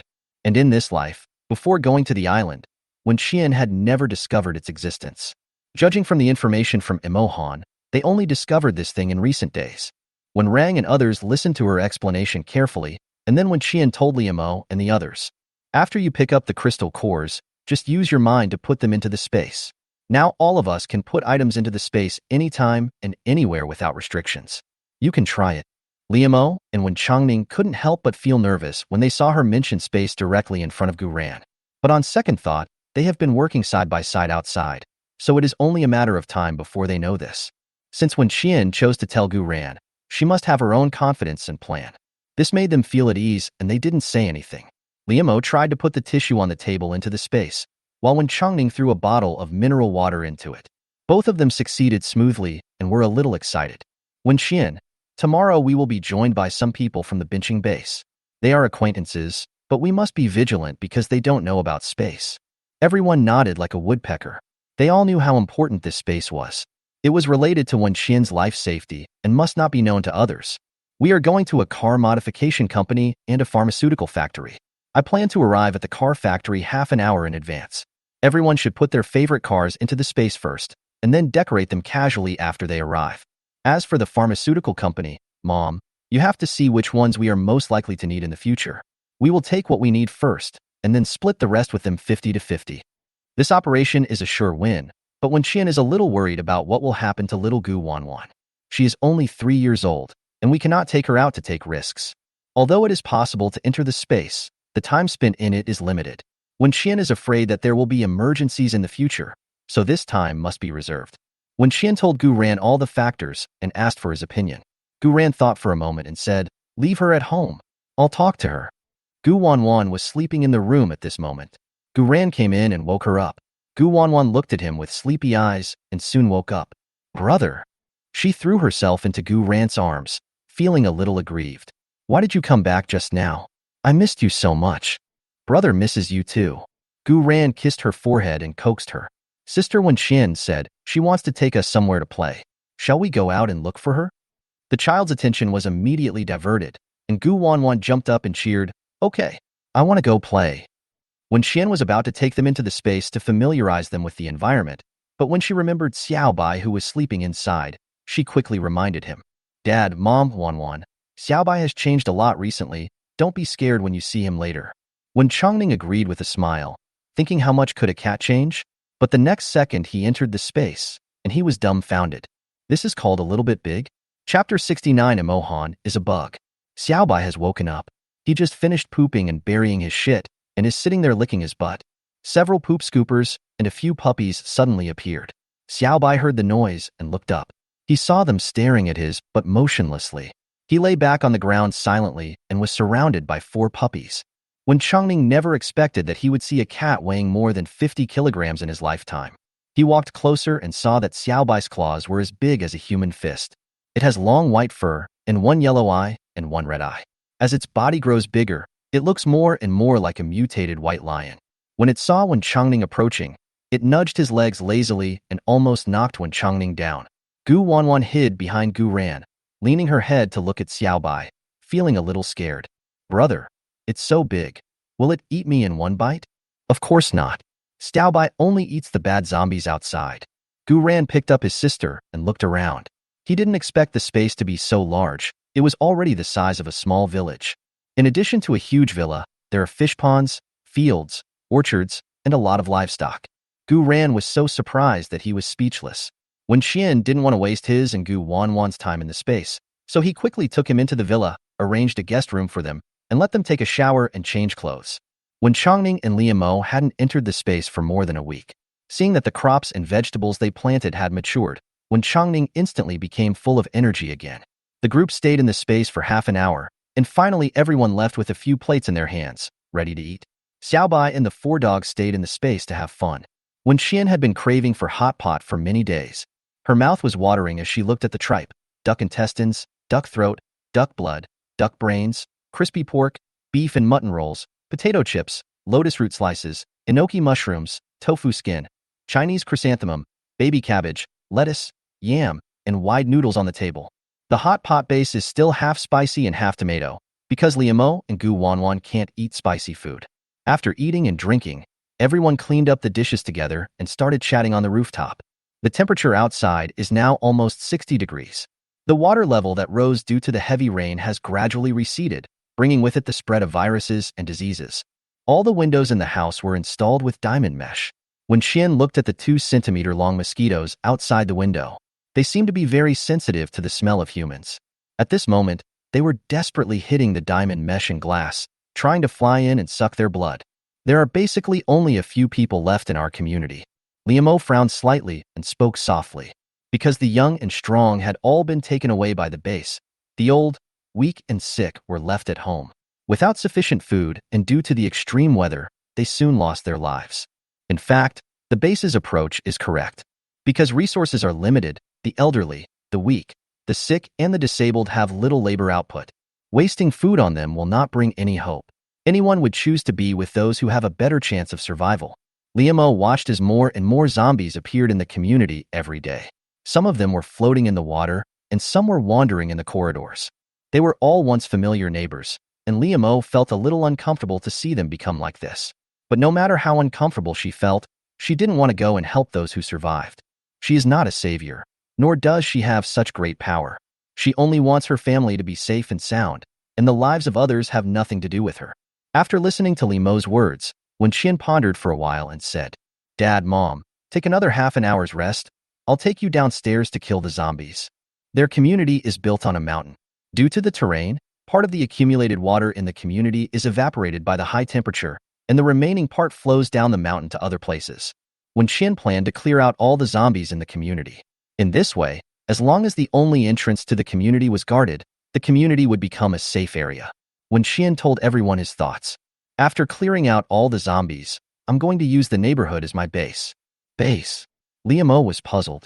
Doesn't Binxing already have a base? When Xian, that's the official base. There will probably be a dozen or so bases of varying sizes appearing in the city in the future. When Changning was a little worried. So we have to cooperate with others? Wouldn't that be dangerous? When Xian, we are too few in number. If we have conflicts with other bases in the future, it will be difficult to deal with. Excluding the 3-year-old child, Even if her parents were included, there were only 5 of them now. In terms of personal combat power, Wen Qian was not afraid of anyone. But what if tens of thousands of people came to attack them with guns and artillery? With the enemy having the advantage in numbers and sufficient artillery shells, they are now in a very difficult situation to fight back, and the only option is to escape. Wen Qian, actually, we don't need too many people. 100 people like Gu Ran will be enough. Let these 100 people live in the community. If their loyalty can reach never betray under the monitoring of the system, then she can even let them all enter the space. By then, she will be a team by herself. At the critical moment, she will release 100 people from the space, perform a magic trick on them, and scare those bastards to death. When Rang thought for a moment and asked, "Have you ever thought about cooperating with Imohan?" Wen Qian had mentioned the idea of building a base to Wen Rang before, but he hadn't mentioned it for some time. In addition, Imohan had a good attitude, so he thought his sister was willing to cooperate. We have been cooperating with him, haven't we? But it is impossible for us to go back to his base to do things. Wen Qian thought of everything that happened in his previous life, and a murderous aura unconsciously emanated from him. Her brother was killed by people from the base in his previous life, so when Wen Qian first met the people from the base, she didn't have any good feelings towards them. If Imohan wasn't here, I wouldn't choose to cooperate with them. Speaking of this Imohan, I think he is just an ordinary person. Wen Qian talked about his doubts. He told me before that his special ability is mind reading, but if he only has the ability to read minds, how could he have climbed to the position of executive officer of the base? Another thing is that I doubt his ability to read people's minds.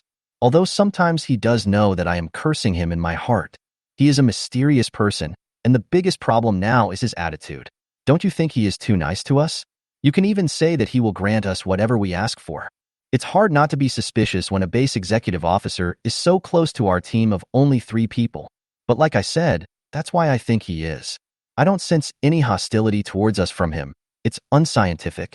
When Qian killed a combatant the first time he went to the official base, although he was forced to do so at the time. No matter what, they are Imohan's men. Normally speaking, he should have the same attitude as Yi Xinghua. How many days had Yi Xinghua treated her coldly because she killed his people? It was only when she saved their lives at the fishing island that his attitude softened. But Imohan is not. From the beginning, his attitude was friendly. Who would be nice to you for no reason? Chapter 70. Does Imohan like you? When Qian thought that Imohan might be treating her as a warehouse. He knew she had space and supplies, so he treated her well. If he needed it in the future, he would kill her and take the supplies. After what happened to Zhang Ziang, when Qian could be sure that space could be taken away by others, and even other supernatural powers were the same. But the system had notified her before. What did it say at that time? It is said that because of her special situation, all her superpowers are tied to her identity and cannot be taken away. So from now on, she will be the only one who can grab other people's share, and others cannot grab hers. Her situation is special? Why is it special? Because she was reborn and suffered a lot in her previous life, so she should be treated better this time? When Rang and the others listened to her words carefully and looked at each other, Liamo and Wen Changning had never seen the man named Imohan, so they could not express any opinions. It was Gu Ran who raised his hand silently. Well, I thought of a possibility. Gu Ran met the gazes of several people, feeling a little nervous. He licked his dry lips and whispered, "Is it possible that Imohan likes you, so he agrees to your request?" Wen Qian. Wen Rang, 0.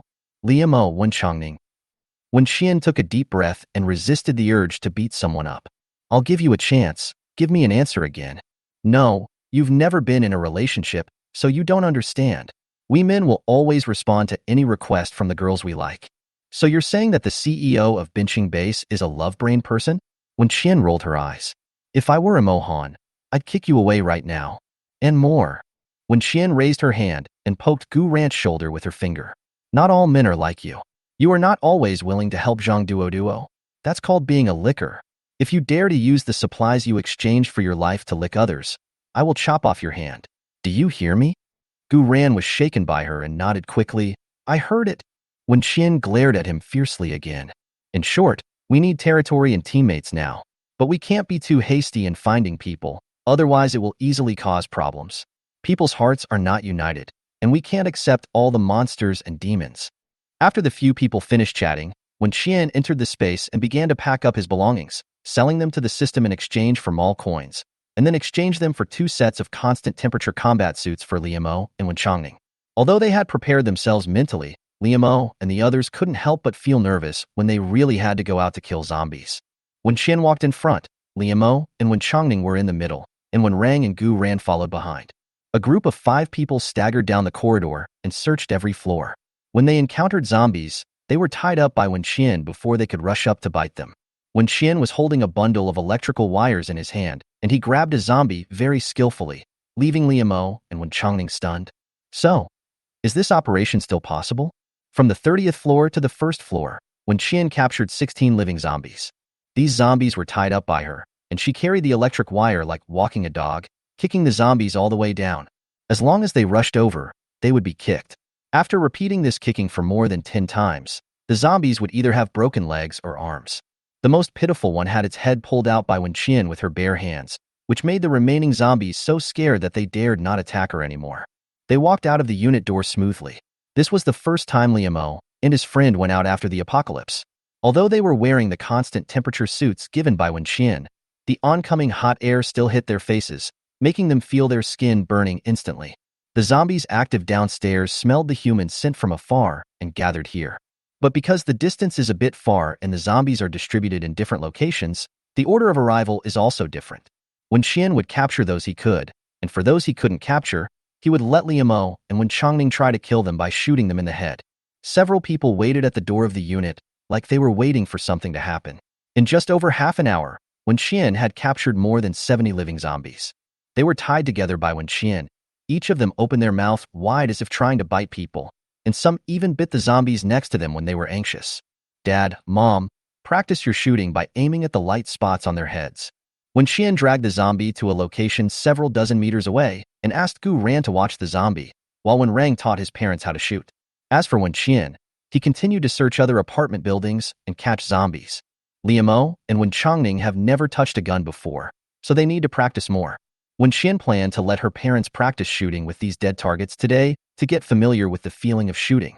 Then when they go out tomorrow, they will only have moving zombie targets. The community is a bit large, but there are only 6 buildings, and the remaining 90 is green space. The more Wen Qian looked at it, the more he felt it was suitable to be used as a base, because all this space could be used for farming in the future. It took them several hours to clear out all the zombies in the community. When the last one was killed, Wen Qian heard the voice of the system. Ding! All zombies in the area have been cleared out and automatically divided into the host's defense space. The defense space range is expanded, and the automatic defense achievement is unlocked. After receiving the 2 notifications, Wen Qian and the others were stunned. Because the outer walls of the community have all changed, they have become 5 meters high and have electric grids on them.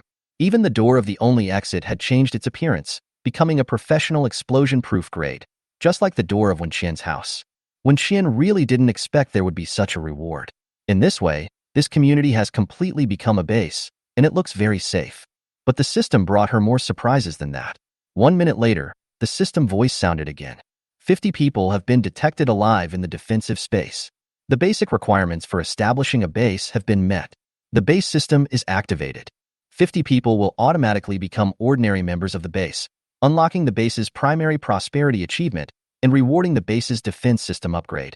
As soon as the system finished speaking, several steel bars appeared in the courtyard of the community. Above the steel bars was explosion-proof glass that covered the entire community. These glass panes formed a roof in the community garden. Wen Qian smiled when he thought of the acid rain in the future. When Rang and the others were extremely shocked, Gu Ran even couldn't help but say fuck many times to express his excitement. The few remaining people in the community also noticed this series of changes and looked down through the windows. Some even came downstairs to look for Wen Qian and the others. Just when Wen Qian thought that today's surprise was over, the system sent another notification. It has been detected that the loyalty of 3 members of the base is below 80. The system has automatically cleared them. The loyalty of the remaining members will be forced to increase to 90. Wen Qian smiled slightly and praised, "What a sensible system." Chapter 71. The steel bars are produced in her space. Wen Qian walked to the nearest steel bar to check its quality. The steel bar was as thick as a man's wrist and looked very strong. She stretched out her hand and shook it again, but it didn't move at all. This way, she would be able to withstand a typhoon in the future. It was not a shoddy project. Wen Qian was very satisfied and praised the system in his heart. Why are there words on it? When Rang was also checking the quality of the project when he suddenly discovered the word Chan shallow, engraved on the lower part of a steel bar. After seeing this, several people went to check the others and found that all of them had this word on them. When Qian was stunned for a moment, then thought of a possibility. This steel bar, couldn't it be produced in her space? Because it's hers, it has her name on it? That really is the wool coming from the sheep. Not a single bit of it was wasted. While they were discussing, some surviving neighbors in the community appeared in their sight. More than a month of water, electricity, and food shortages has left them in a miserable state like refugees even if they managed to survive. Because of extreme hunger and physical weakness, they even had difficulty walking. They chose to go downstairs because they were forced to do so.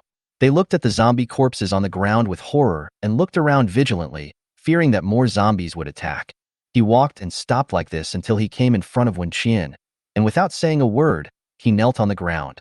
Wen Qian is very capable, and everyone in the community knows about this. She was killing zombies everywhere at the beginning of the apocalypse. Now, more than a month has passed, and she is still alive and well. Even her family lives a comfortable life and is not affected by the apocalypse at all. Compared with the one family, they are not even alive.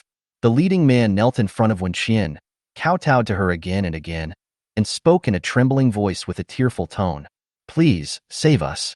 Wen Qian still remembered him because she and Wen Rang had led a group of people to the supermarket to look for supplies before, and this man was one of them. Get up and talk. Wen Qian raised her hand to support him, and at the same time glanced at the people behind him. They all had pale faces, chapped lips, and were so thin that they were unrecognizable. Why didn't you go to the official base? Wen Qian asked softly. Given your age, there shouldn't be any problem. The man burst into tears. My wife and I are both qualified, but I have elderly parents and young children to take care of. My youngest daughter is only 2 years old this year, and she has a congenital heart disease. She doesn't meet the base's requirements, so we didn't go. The man's wife knelt on the ground and kept kowtowing to Wen Qian. She spoke as she kowtowed. Wen Qian, I know your family is very powerful. I beg you, please save my daughter. I will work like a cow or a horse to repay you. She is only 2 years old. She doesn't know anything. Her life shouldn't end like this. The woman was in tears. The hunger for days and the emotional excitement made her suddenly feel dizzy, and she lost consciousness. Liamo hurried forward to check and breathed a sigh of relief after confirming that her life was not in danger. Wen Qian frowned. If you want me to help you, stand up, don't kneel on the ground. When several people heard this, they were stunned because they didn't hold out much hope. I don't know how long this terrible situation will last. It is difficult for people to even protect themselves, let alone save others. Wen Qian looked at the information above their heads. The system had automatically marked the identities of these people for her, including their loyalty. Some of the people in front of them were under the system's mental control, while others were really desperate. So when Wen Qian, who was like a savior, spoke and said he would help them, their loyalty soared to 100. She is their only hope. As long as she saves them, they will do anything. They will never betray her, and they dare not betray her. Wen Qian was silent for a few seconds, then said, You guys go home and wait. I'll bring the supplies to your door later. After you've filled your stomachs, pack your luggage and move to Building 2. Building number 1 is right next to Building number 1, where Wen Qian lives. There aren't many people in the neighborhood right now, so you can choose any room you want. I'll open the door for you in advance. After Wen Qian finished speaking, they all cried until they couldn't breathe. Without her, they really couldn't have survived. Wen Qian was not in the residential area a few days ago and did not know that 3 people had chosen to jump off the building and end their lives because they could not bear the shock and hunger. This damn doomsday didn't even want to let them live. Luckily, Wen Qian was willing to save them. Wen Qian asked them to go back and rest, and asked Gu Ran to help send the unconscious woman back. Soon other neighbors came running down and asked Wen Qian for help. After meeting this group of survivors, Wen Qian found that things were not as bad as she had imagined. She originally thought that the remaining ones must be those with little labor force, but this was not the case. The 47 survivors are from 20 families in total. Among them, only 7 are over 70 years old. The remaining are 20 children under 10 years old, and 20 middle-aged and young people. This population structure was within her acceptable range, and she did not expect them to follow her out to do things. They just wanted them to grow vegetables in the base. Wen Qian took out some rice, flour, oil, grains, and vegetables from the space, divided them into 20 portions, and sent them to these people, then informed them to move to Building 2 tomorrow and wait for his notification later. After finishing all these things and returning home, the coolness in the house made Wen Qian feel better. When the system upgraded the community's defenses, She was still wondering whether it would turn the entire community into a constant temperature space. But no, it seems it is not good for everyone. We had to get up early and go out tomorrow, so after chatting for a while, we washed up and rested. At 3:30 in the morning of the next day, when Qian, her parents, when Rang and Gu Ran went out on time and headed to the car company. Because some places were flooded and could be driven, their speed was relatively fast. It took less than an hour and a half to reach the destination. When Qian looked at the 3-story building built on the mountain and felt a little excited. It is impossible that such a good place has not been discovered by anyone. If the things inside have not been taken away by others, there is only one reason. That is, there are too many zombies at the foot of the mountain. Bincheng is not a big place, but it has a lot of people. There are densely packed office buildings and residential areas everywhere, which leads to zombies being everywhere. When Changning and Liamo looked at the hundreds of zombies rushing towards them, and their faces turned pale with fear. When Qian looked back at them and smiled reassuringly. Don't be afraid. I'll lead the zombies away, brother. You drive in first. After saying that, she opened the car door, jumped out, and activated the attract fire skill. When Changning and Liamo saw the zombies running towards their daughter, they were so scared that their hearts skipped a beat, and their first reaction was to get out of the car. When Rang quickly stopped the man, started the car and rushed inside. Mom, Dad, Qian is fine. This is her combat skill. We have 3 minutes, don't waste it, go in and wait for her. Chapter 72 Military-grade Hummer and Mercedes-Benz RV. The zombies didn't react when they heard the roar of the car's engine and went straight towards Qian. When Rang drove smoothly into the modification company compound, parked the car, and hurried into the building with his parents. 3 minutes, not too long nor too short, was enough for them to find a relatively safe room. On the 3rd floor, several people looked out through the window and found that the number of zombies nearby was far more than they had imagined.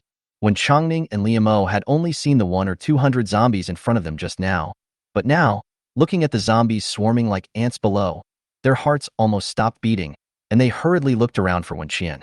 Qian was walking the nearby zombies like she was walking a dog. Because she had added too much speed value on the fishing island before, the zombies couldn't even accurately lock onto her position, let alone catch her. After using up 3 minutes, Qian made perfect use of the next minute when the zombies ignored him and returned to Liamo and the others. He also killed another wave of zombies on the way to increase his speed. When Changning and Liamo saw her return safe and sound, they felt relieved and realized how capable their daughter was. There weren't too many zombies in the building. They should all be the people who had worked here before. When Qian came back, half of them had been killed by Rang and Gu Ran. Qian worked with them to clean up the rest. After picking up the crystal cores, the group began to wander around the building. This car modification company is 3 stories high. As it was originally built on a mountain, the previous floods did not affect this place. Qian looked around for a while and soon found something useful in a warehouse. Rang followed behind her, and their goal was the same. He let out a wow and laughed. This trip was really not in vain. A military-grade Hummer modified RV and a Mercedes-Benz off-road RV occupied the entire warehouse. Qian and his brother smiled at each other, then walked over and started looking at the car. Compared with the Mercedes-Benz, which weighs more than 14 tons, the Hummer looks much smaller. It looks like a land tank, with an imposing appearance but a comfortable and warm interior. The living room is equipped with booths, dining tables, and TVs, while the kitchen area is also fully equipped with stoves, refrigerators, and dishwashers. The bathroom area is separated into wet and dry areas, which fully meets daily needs. Other living facilities, including washing machines, storage boxes, beds, etc., are all the best brands on the market. The Mercedes-Benz RV next to it is an even more important treasure. This car costs more than 10 million yuan.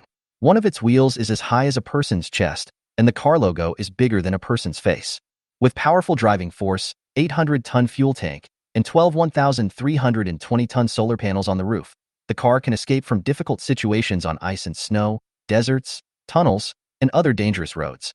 There is a separate double bedroom at the front of the vehicle, a bathroom in the front middle, a kitchen, wardrobe, and double-door refrigerator in the middle, and a tatami reception area at the rear, so there is no need to worry about lack of space. In addition, a facial recognition password lock is installed on the car door. The water tank in the car can store 1 ton of water, and central air conditioning and fresh air systems are all installed. The living room is equipped with a liftable TV, a wine cabinet, and a coffee machine. It is like a mobile small apartment. Not to mention the entire vehicle is equipped with imported marine-grade sunshades, mosquito nets, aluminum alloy automatic stairs, outdoor lighting, imported fully automatic water pumps, outdoor water interfaces, outdoor showers, reversing images, 8-way monitoring system cameras, waterproof and sandproof storage compartments, and other functional equipment. With this car, even if we can no longer live in our home in the future, it will be no problem for our family to drive it around and live outside for a few years. When Qian decided to take the two RVs without hesitation, they walked around the inside and outside of the RVs, the first and second floors several times, with satisfied smiles on their faces. Everyone sat together, eating breakfast leisurely and discussing the difference between driving an RV and a normal car. Because no one had ever driven such a heavy vehicle before, it was definitely a bit difficult to get used to it. But when Qian thought about it and realized that there was so much open space in the space, so they could just go in and practice whenever they wanted. Anyway, they didn't have to worry about fuel consumption. The sky was getting brighter and brighter, and finally, a commotion was heard in the distance. When Qian leaned on the windowsill and looked back outside, it was Yi Xinghua who brought people here. This time they also brought a few guys along, all equipped with weapons, and with guns and cannons clearing the way, they finally arrived at their destination successfully. The car was parked in the yard, and everyone retreated into the building while shooting with guns in hand. But there were still too many zombies pouring over, and just like on the fishing island, many zombies' heads were shot into sieves, but they were still alive. Seeing that the other party was having difficulty retreating, when Qian released Xiaobai from the space, Xiaobai jumped out of the window, fully understanding Wen Qian's meaning. He made various provocations in the zombie group to attract firepower, helping Yi Xinghua and his group to escape successfully. Then he returned to them with his tail held high and a ruthless pace. When Yi Xinghua saw the zombie corpses outside, he knew that Wen Qian had arrived. But after entering the building, he saw the two unfamiliar faces of Wen Chongning and Liu Mo, and he couldn't help but be stunned. Wen Qian introduced, "These are my parents. They were bored at home, so I brought them out to get some fresh air and practice shooting." Yi Xinghua and others were shocked. Look at her relaxed tone. If you don't know her, you'd think she was out traveling or hunting. Although they were shocked, they still greeted Wen Chongning and the other two obediently. "Hello, uncle and aunt." Everyone spoke in unison, their voices so loud that Wen Chongning shivered.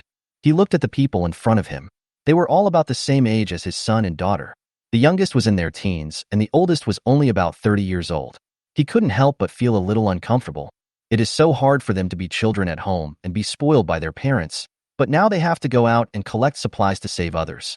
When Qian threw each of them a bottle of well water drawn from the space, and everyone drank while taking inventory of the supplies in the building. When Qian had already found the car keys in advance. After looking around, he asked Yi Xinghua, "How do we divide it? You pick first, and the rest is ours." Yi Xinghua had a very good attitude. He was mentally prepared that when Qian, the bandit leader, would leave them only one car. But he didn't expect that his attitude was good. But when Qian's attitude was even better. She actually only asked for a 7-seater commercial vehicle. Yi Xinghua was so frightened that he couldn't speak, and everyone else around him was silent as well. Just like that, everyone was quiet for a moment, and Yi Xinghua walked to Wen Rang and spoke in a low voice.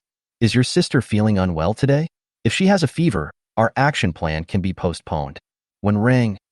He looked at his sister speechlessly, and she shrugged her shoulders with an innocent expression. "Wen Rang, she doesn't have a fever.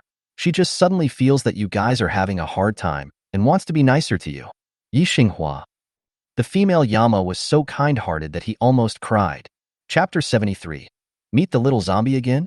They found a total of more than 20 vehicles here, most of which were 7-seater commercial vehicles, and the remaining 5 12-seater Toyota Coaster passenger cars, 3 sports cars, and 3 large trucks.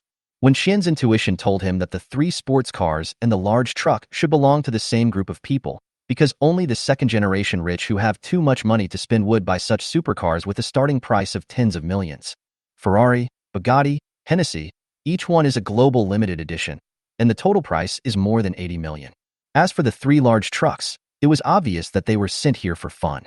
The front of one of the cars has been changed into a big skeleton, and the interior of the car is probably going to be changed into a motorhome or something like that, but the work has not started yet, so the car body still retains its original appearance. Yi Xinghua thought about it seriously, then asked Wen Qian in a negotiating tone. 3 sports cars, a 7-seater business car, a 12-seater minivan, and a large truck for you, and the rest belongs to us, okay? Wen Qian. Didn't I say I only want one? Yi Xinghua. You still have to, otherwise I'm scared. Okay then, let's do as you say. Wen Qian didn't waste time with him. Yi Xinghua brought more than 30 people with him this time, all of whom could drive. In the end, They were simply divided into several groups, with a few people in each car, and drove to the next pharmaceutical company. As for Wen Qian's 3 sports cars, because the chassis were too low, it was difficult for them to pass through many places, so everyone was a little embarrassed for a while. Wen Qian looked relaxed. Just leave it here first. I'll come back to get it later when I'm free. It's useless to drive it back now anyway. There was really no other way but to do this, so the group searched the modification company carefully again, and after making sure that there were no other supplies, they set off for their next destination. Wen Qian took advantage of the fact that Yi Xinghua and the others were walking in front while she was following behind to throw the sports car into the space, and followed them away as if nothing had happened. Because the main purpose of this trip is to collect supplies, so when facing zombies, they will avoid fighting if possible, and do not want to waste time on the road. Many people at the base have fallen ill, most of them suffering from symptoms such as cough, fever, and diarrhea, and require a lot of medication. When Yi Xinghua and his team came here, they drove 4 heavy trucks, and with these they got from the modification company, it was basically enough. If the pharmaceutical factory has extra drugs that cannot be stored, they will contact the base to send a helicopter over. Wen Qian and 4 others drove the Mercedes-Benz 7-seater commercial vehicle. When Rang was driving, Wen Qian sat in the passenger seat. Liamo and Wen Changning were in the middle, and Gu Ran sat in the back. Their car was sandwiched in Yi Xinghua's convoy, with tanks escorting it from all sides. For a moment, Wen Qian was so idle that he had nothing to do. The sound of machine gun shells never stopped along the way. Although many zombies died, there were even more zombies attracted by the sound. Wen Qian looked at the large group of zombies following the convoy behind the car, like chicks looking for their mother hen, and felt a little worried. I don't know whether Yi Xinghua and the others have enough ammunition belts. If they run out of bullets while fighting, she will be the one who suffers. With all these zombies, she couldn't kill them all even if she worked herself to death today. Fortunately, this group of people were reliable, and they arrived at the pharmaceutical company safely. There were still many zombies in the factory.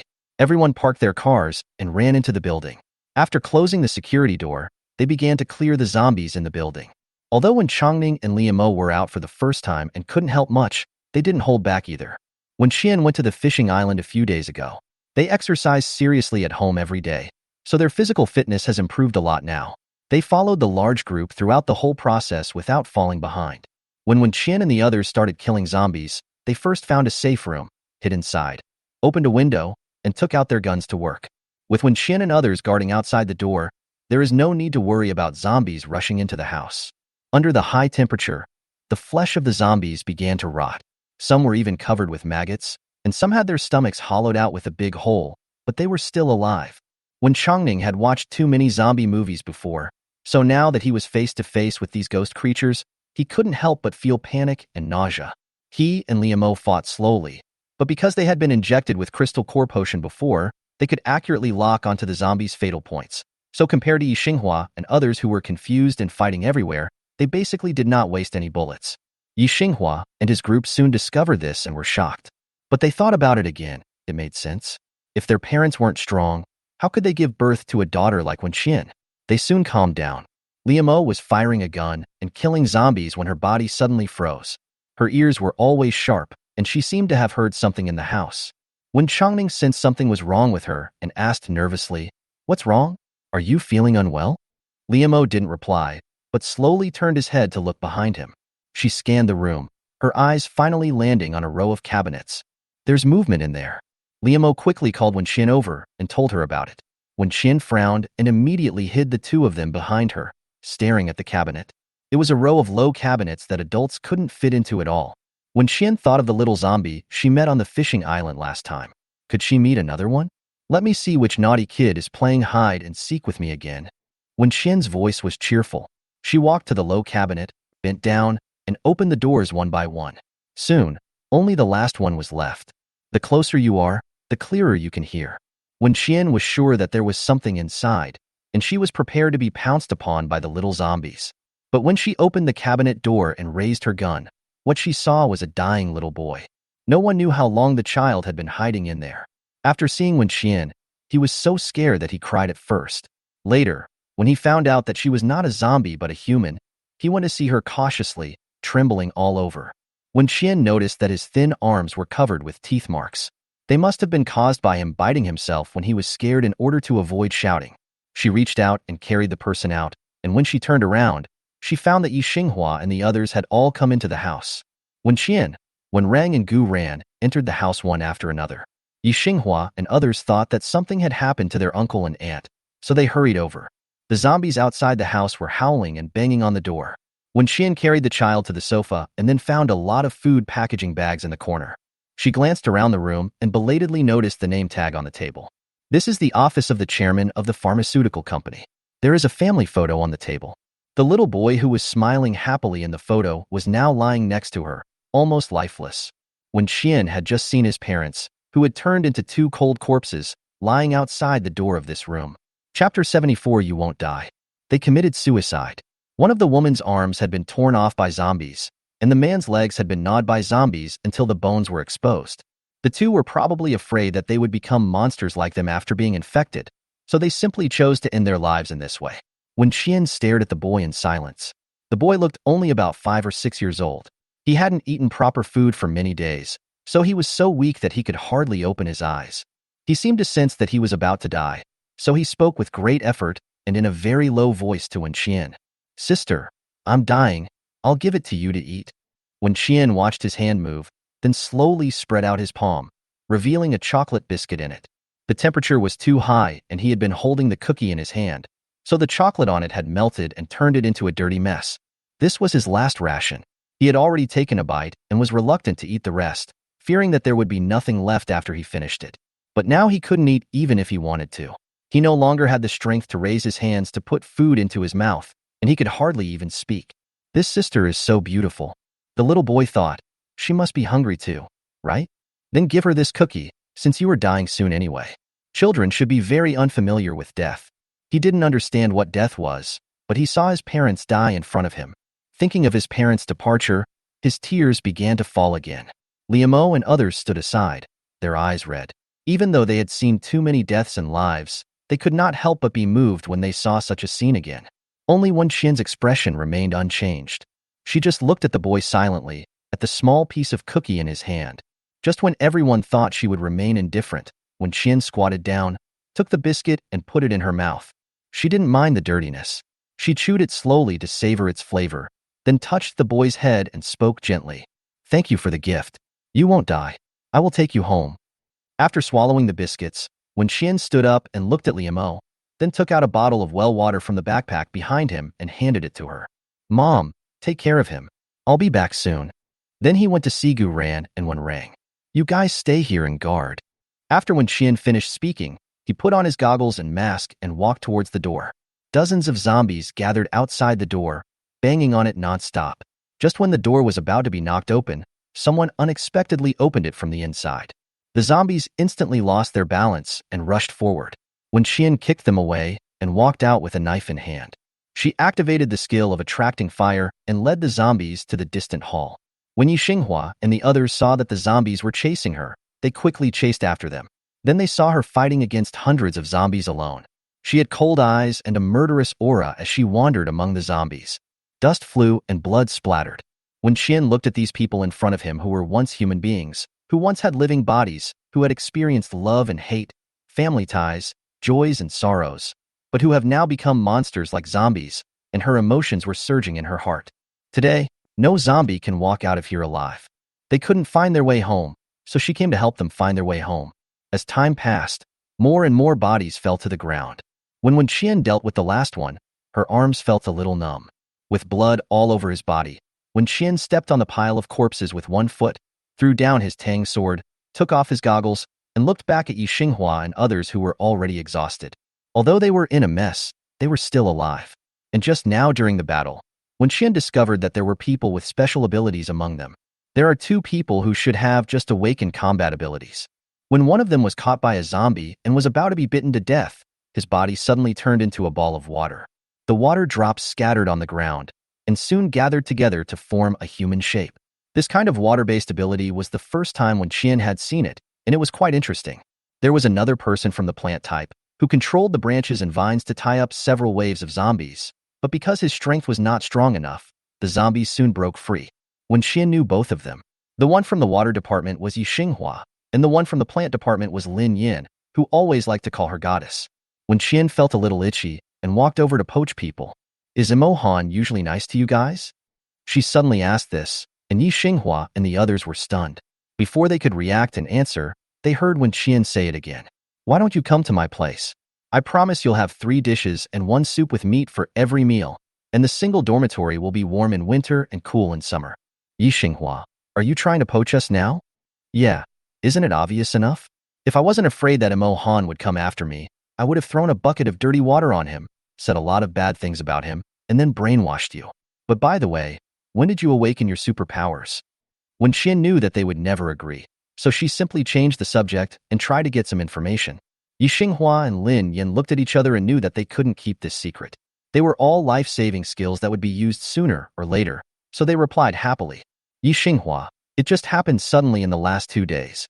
Lin Yan, me too, when I woke up this morning I thought I was still asleep. While the two were talking, Ji Fan came over from behind them. He is Wen Ranks Jr., and Wen Qian has a deep impression of him. Goddess, I also have superpowers. He lowered his voice and whispered to Wen Qian, I'm amazing. I have space. After he finished speaking, he took out a piece of candy from the space and handed it to Wen Qian with a smile. Here you go. I stole it from Lin Yan's pocket yesterday. Lin Yan, I'll just say you took it. You didn't admit it at the time. The fight between the two was so childish that it was unbearable to watch. Wen Qian. Forget it. They are a bunch of idiots.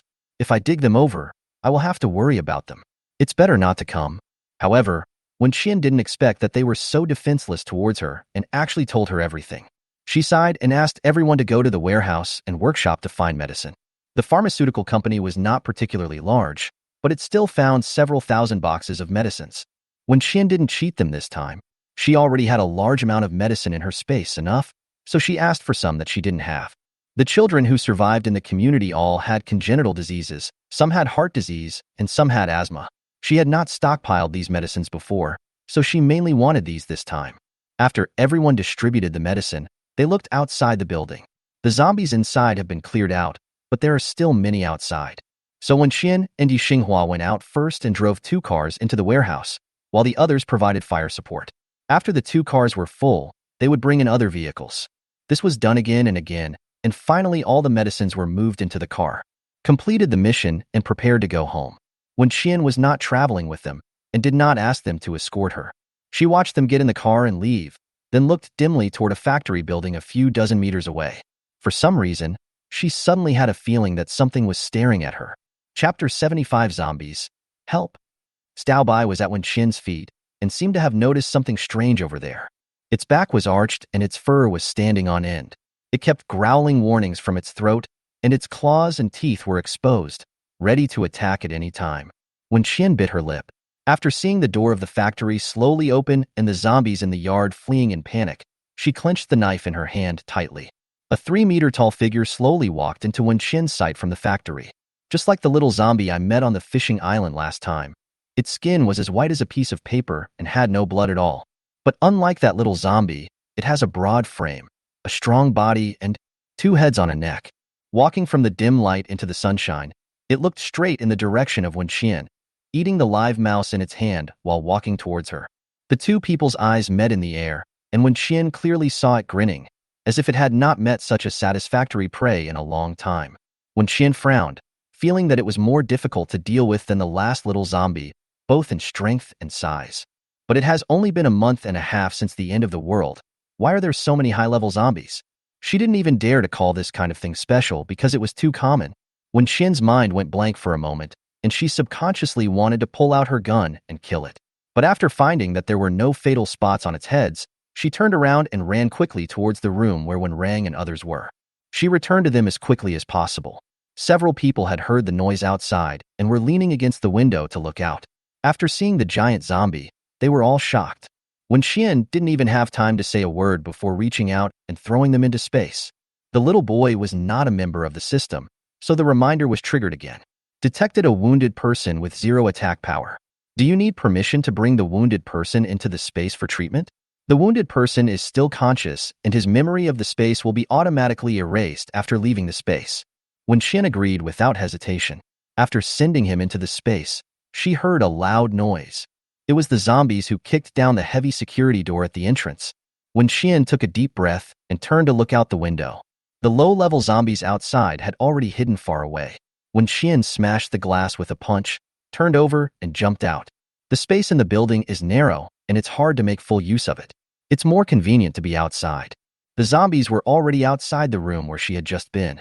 They roughly dismantled the doorframe and entered the room. When they found Wen Qian outside, they became a little angry. It did not choose to return the same way. Instead, it knocked down a wall with a few punches. Looking at the prey only a few meters away from it, a greedy smile appeared on its faces again. Humans with such high combat power must taste delicious. Xiaobai launched a fierce attack from behind it, jumped up and jumped onto its shoulder, but it quickly raised its hand to grab it and threw it several meters away. Xiaobai was thrown heavily to the ground. He meowed and got up again with some effort. Wen Qian couldn't bear to let Xiaobai get hurt. Although it weighed more than 50 kilograms, it could easily deal with ordinary zombies. But facing this zombie weighing 700 to 800 kilograms, it was just a kitten. Wen Qian ran to Xiaobai, patted its head twice to comfort it, sent it into the space, and threw the Tang sword in as well. Then she rolled sideways on the ground to avoid the zombie's sudden attack. Although this zombie is tall, its speed is surprisingly fast. Wen Qian had lived for 2 lifetimes, but this was the first time he had seen a zombie with 2 heads on one body. If she guessed correctly, this should be the result of the initial zombie outbreak in the pharmaceutical factory, where everyone was cannibalizing each other. It's like a container for breeding zombies. A group of zombies killed each other, and finally only this one was left. Could this damn thing have superpowers? As soon as Wen Qian had this thought, the zombie disappeared instantly. The next second, it appeared in front of Wen Qian. Teleport? Wen Qian's breath was choked, and he was kicked by the zombie and flew more than 10 meters away. At this moment, Wen Qian was extremely grateful to the system for rewarding her with defense value through various tasks, which allowed her to not have any injuries even when she was knocked unconscious. But her pain nerves did not disappear, so she still gasped in pain, and then found that the zombie was in front of her again. You bastard! Wen Qian couldn't help but curse in his heart. It didn't use teleportation just now, but chose to walk step by step to find me. Was it teasing or scare me? Just like when a cat catches a mouse, it doesn't eat it right away, but teases it for a while before biting it to death? Wen Qian looked up at the zombie, his eyes flickering slightly. The zombies bent down, and 2 huge faces enlarged above Wen Qian's head. It grabbed Wen Qian's arm and lifted her up, then pulled hard and ripped off Wen Qian's other arm. Blood spurted out, and Wen Qian felt a huge pain instantly. At the same time, her regeneration ability was activated, the bleeding stopped, and her arm grew back in a few seconds. The zombies had never seen such a scene before and were stunned. Wen Qian closed her eyes and spoke in a low voice. Ugly thing, do you know that this hurts? Zombie. Who is the ugly thing? Are you just in pain? The zombie didn't respond at all. It just stared blankly at the broken arm in its hand, and then looked at Wen Qian's newly grown arm. It began to doubt whether the person in front of it was actually a human being. Wen Qian originally thought it had other abilities and wanted to see them again, but it turned out to be just teleportation. She lowered her eyes and glanced at her arm. Her clothes and constant temperature combat suit were torn. One of her arms was now exposed to the scorching sun, feeling a little hot and painful. After the regeneration ability was activated, the system reminded her.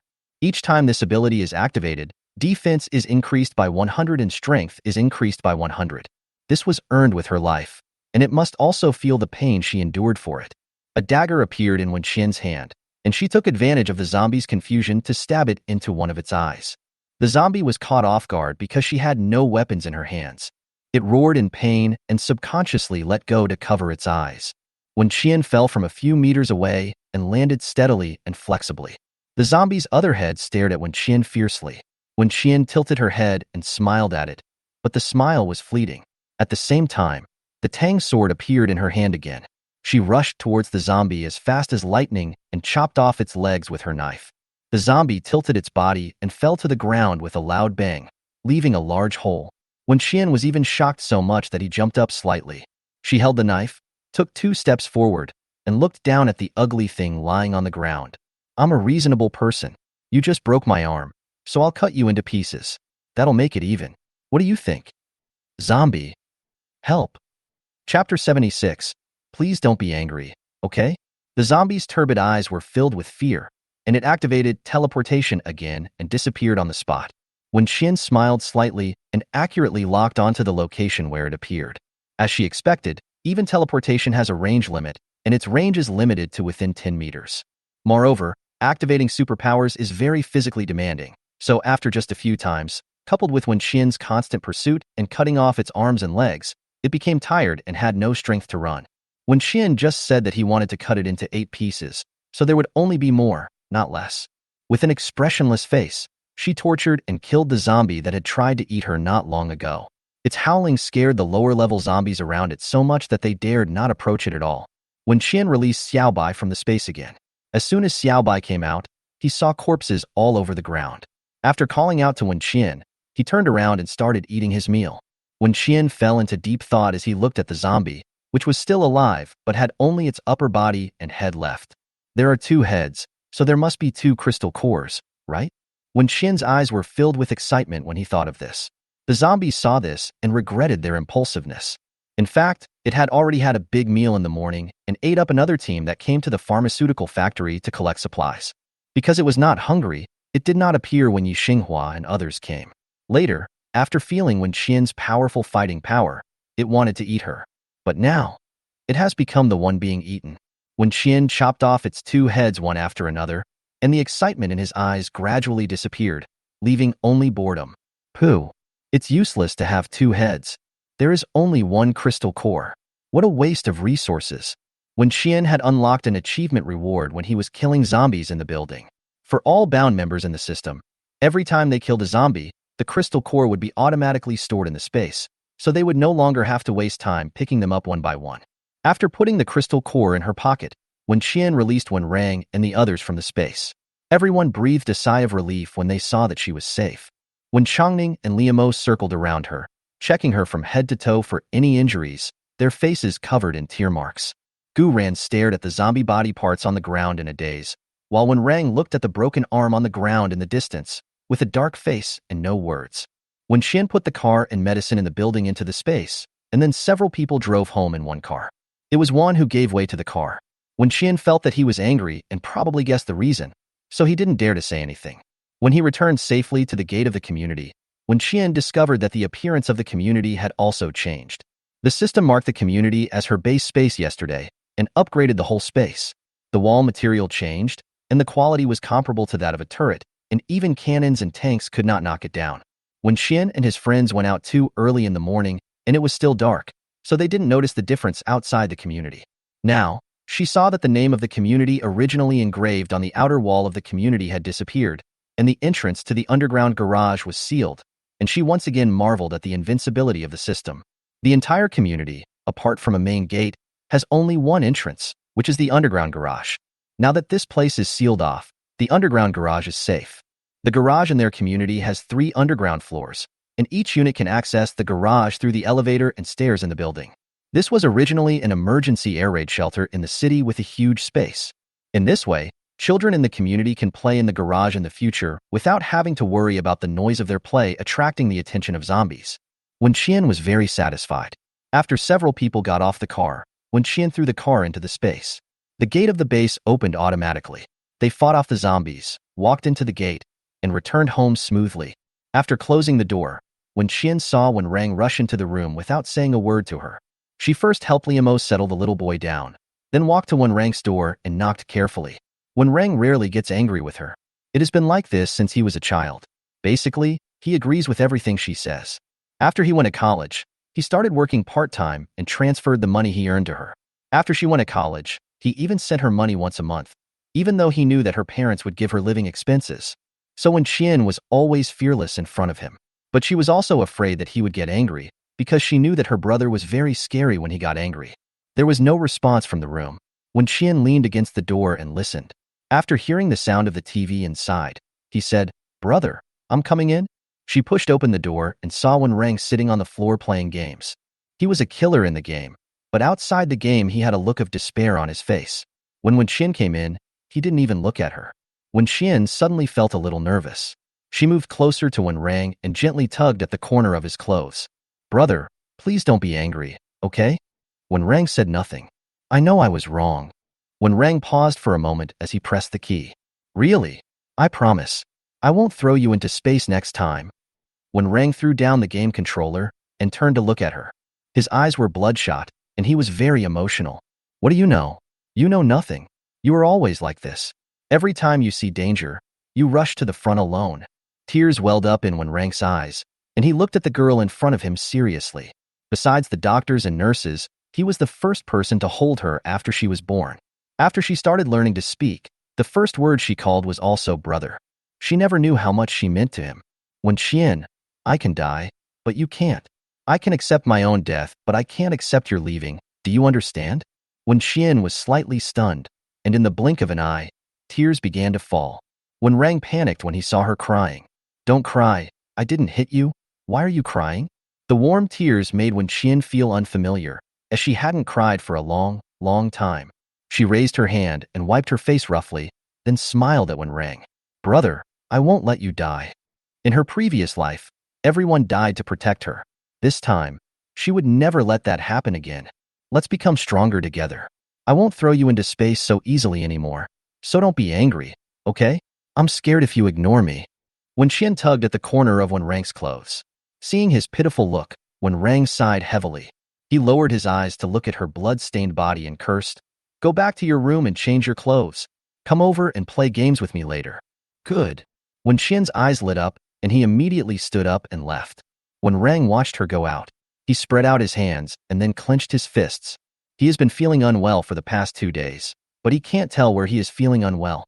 Yesterday, he even wondered if he was hallucinating because he saw a ball of fire bursting out of his palm. Wenrang planned to talk to Wenqian about this matter later. After Wenqian left Wenrang's room, she was blocked by Gu Ran. His face was as dark as Wenrang's, and he looked as if he was about to send someone to the crematorium to be buried. After just a few words, the point was very clear. Don't send him into space in future battles. Chapter 77. The whole family's superpowers awaken. The one family took him in and saved his sister's life. If he couldn't protect them at the critical moment and instead hid in space for refuge, then there would be no point for him to stay here. Gu Ran knew exactly what he should do. Although his strength was not as good as Wenqian's, he also had things he could do. Wenqian didn't think much about it when she was at the pharmaceutical factory today. She was sure she could kill the zombie, but she wasn't sure about its abilities and didn't want everyone to take risks with her. And she wanted to try out her regeneration ability, but she was afraid of scaring her parents, so she just threw everyone in. But then again, she was glad she did that. Because if the zombie had been hiding his superpowers and suddenly teleported to her parents, Wenqian didn't dare to imagine that scene. She called everyone into the space to take a shower and change clothes. After coming out, she went to check on the little boy who was still in a coma. Seeing that he showed no signs of waking up, she went to eat. At the dinner table, Wenqian talked about business with everyone. The zombie I encountered today has begun to show some human consciousness. If it continues like this, it will become increasingly difficult to deal with. I have noticed that more and more people have awakened their special abilities recently. It's too early, which is not a good sign. In the previous life, these anomalies definitely did not occur so early. Wenqian found it outrageous that even a piece of trash like Zhang Ziang could have space. Wenqian told everyone what he had discovered, and everyone's expressions looked a little strange. She raised her eyebrows. You won't also? No one spoke. Except for Gu Ran, the others all stretched out their hands in unison and spread out their palms. A ball of blue flame burst out from Wenrang's palm. Wen Chongning had a ball of water in his hand, and Liamo had a ball of white light. Liamo, I just felt something was wrong in the past 2 days, but because this skill is sometimes available and sometimes not, it is not very stable yet, so I didn't tell everyone, for fear that it would disappear again and we would be disappointed. When Chongning and Wenrang nodded, it was the same situation. When Qian looked at Gu Ran looked around, stood up and went back to the living room to get a fitness dumbbell, then flattened it in front of several people. When Qian, got it. It's about strength. The time when several people awakened their superpowers was surprisingly consistent, all in the last 2 days. When Chongning is a water element, when Rang is a fire element, and Liamo is a healing element. After they discovered that they had superpowers, they had been paying attention to this matter and practicing secretly, but sometimes they couldn't use them even if they wanted to, so they didn't dare to tell Wen Qian. After listening to their doubts, Wen Qian thought seriously for a while and then said, the same supernatural power will produce different changes in different people. For example, in the water system, my father's ability is to produce water, while Yi Xinghua's ability is to turn himself into water. I think the reason your ability is unstable is because it is still evolving and has not yet taken final shape. When Qian can say with certainty that the people in her family are definitely stronger than those outside in terms of physical fitness and potential. Since the end of the world, They have been drinking the well water in the space and soaking in the hot springs in the space every day. This is something no one can compare to. Since superpowers have been created, they will not disappear. Next, it depends on to what extent these superpowers can be strengthened. Wen Qian's words made everyone feel more at ease. However, Wen Qian was a little puzzled. Why did everyone in the family have superpowers except her? The space was what she had on the first day she came back. The strength and speed were the bonuses given to her by the system, and the regeneration was what she gained after killing the little zombies. If she guessed correctly, she would go into the space and process the crystal core of the zombie she encountered today, and she should also absorb its teleportation. But why couldn't she awaken 2 more by herself? Wen Qian was very dissatisfied with this. The end of the world has begun, and those who survive are trying hard to adapt to this harsh environment in order to stay alive. The spaces of Zhang Ziyang and Ji Fan should have been created under such circumstances because of their own extreme desire. However, their space is very small. Wen Qian saw that Ji Fan only stuffed 2 boxes of medicine into the space today, and it was full. Also, there is the issue of stealing supernatural powers. Before Wen Qian killed Zhang Ziyang last time, the system reminded her that the other party had supernatural powers. But today, neither Yi Xinghua nor Ji Fan gave any reminders, which means that as long as the other party has no hostile intent to kill her, the system will not allow her to kill innocent people. A few people were chatting and talked about the base. When Rang looked at Wen Qian, "What is the name of our base?" Wen Qian thought for a moment and said, "Stockpiling base." Several people were surprised. They didn't expect that she would name it after Stockpiling. Wen Qian smiled slightly when he saw this. "Don't you think this name suits us? We're a bunch of newbies, we don't know anything, we don't have any supplies, and we don't have any fighting power. We can only stick together. TSK, it sounds very protective." When Rang, "Do you want to listen to what you are saying?" They also have a protective desire. When others hear this name, they will most likely rush over to kill these newbies and steal supplies. Anyway, Wen Qian decided to call it this. After dinner, when Rang called her to the study and asked her to look at the computer monitor screen. This surveillance camera was installed by Wen Rang before the end of the world, and its main surveillance image is the area in front of her house. But now, the surveillance camera showed her the entire community and the surrounding area within 500 meters. When Qian understood again what the system said that day, what defense upgrade meant, then she remembered that the system had reminded her that day that the base system was turned on. After hesitating for a moment, she entered the space. In the space, there is a base system next to the mall system. When Qian clicked on it and saw the information of everyone currently in the base, including whether they had superpowers and their subsequent points. The system will calculate points based on their future work results, such as how much grain each person grows, with 1 point given for every kilogram of grain, and these points will be automatically deposited into their accounts. Only Wen Qian can see this information, and only Wen Qian can operate these points. Wen Qian could use the points they earn to exchange for some supplies in the base mall, such as liquefied gas tanks, small generators, stoves, honeycomb coals, and other items that would be urgently needed in the future, and then distribute them to them. In a word, it is absolutely impossible to do nothing in Wen Qian's base and wait for Wen Qian to feed you with your mouth open. The more capable people are, the more work they do. The more points they earn, the more supplies Wen Qian can help them exchange. A sensible system will never let its host suffer any loss. Wen Qian happily turned off the base system and planned to take them to start a pastoral life tomorrow. Cut down all the trees in the community and pluck out all the flowers. They are dead anyway, so there is no point in keeping them. All the vacant land is used to grow crops and vegetables. While people outside are burning, killing, and looting, they are growing crops and raising chickens. It's perfect. Chapter 78. All white and black. When Qian prepared the tools and seeds he would need for tomorrow, and then worried about the water source. Although there is water in her space, she cannot take water out of the space to irrigate the fields every day. It would be great if the system could provide her with a well in the community with just ordinary water, without the need for the kind of water in her space that has the effect of strengthening her physique. Just as when Qian had this thought, he heard a prompt from the system. The base's water well is located between Building 1 and Building 2 and has been prepared. When Qian, you can get whatever you want, right? Then I'm going to start talking nonsense. When Qian, I also want every member of the base to have a laser sword, a spaceship, an Ultraman.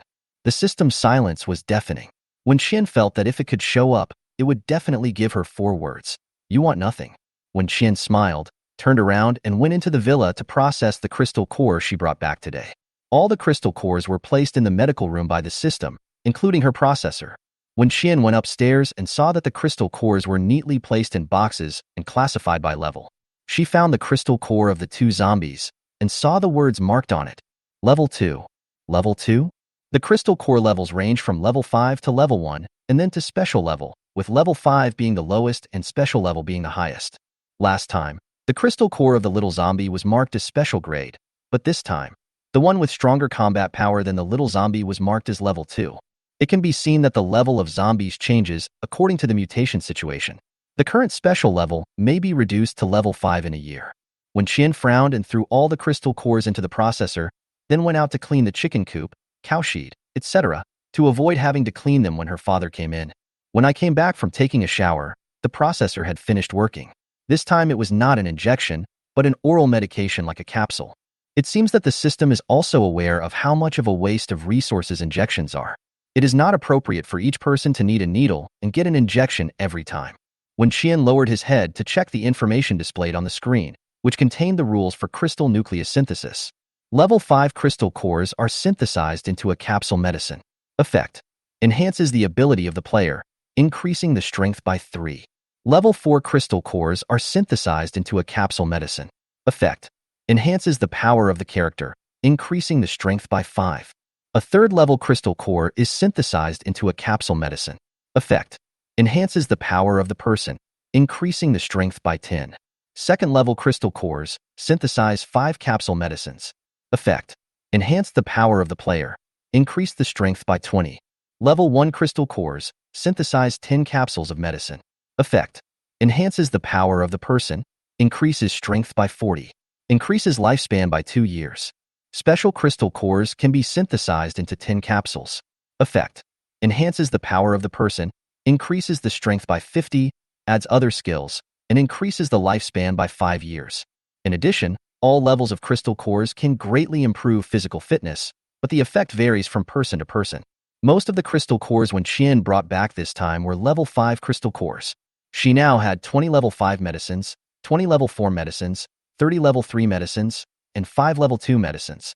When Qian casually threw a level 2 potion into her mouth and was immediately reminded that she had teleported. Sure enough, other people's superpowers are awakened, while hers are absorbed. When Qian was depressed for a while, but soon felt relieved. In fact, this is not bad. If you awaken yourself, you may only have 1 or 2 skills, but if you absorb, there will be no limit. What will the world lack the most in the future? Zombies. Judging from the current rate of evolution, there will be quite a few zombies with special powers in the future. She just wants some superpower to go out and catch zombies. The more when Qian thought about it, the happier she became. She even wanted to go out and play with zombies. She took the potions out of the space and distributed all the medicines to everyone. Everyone took the medicine like a meal and immediately felt the changes in their bodies. When Rang spread out his hands, and the fire shot up several meters high, almost burning his father's hair.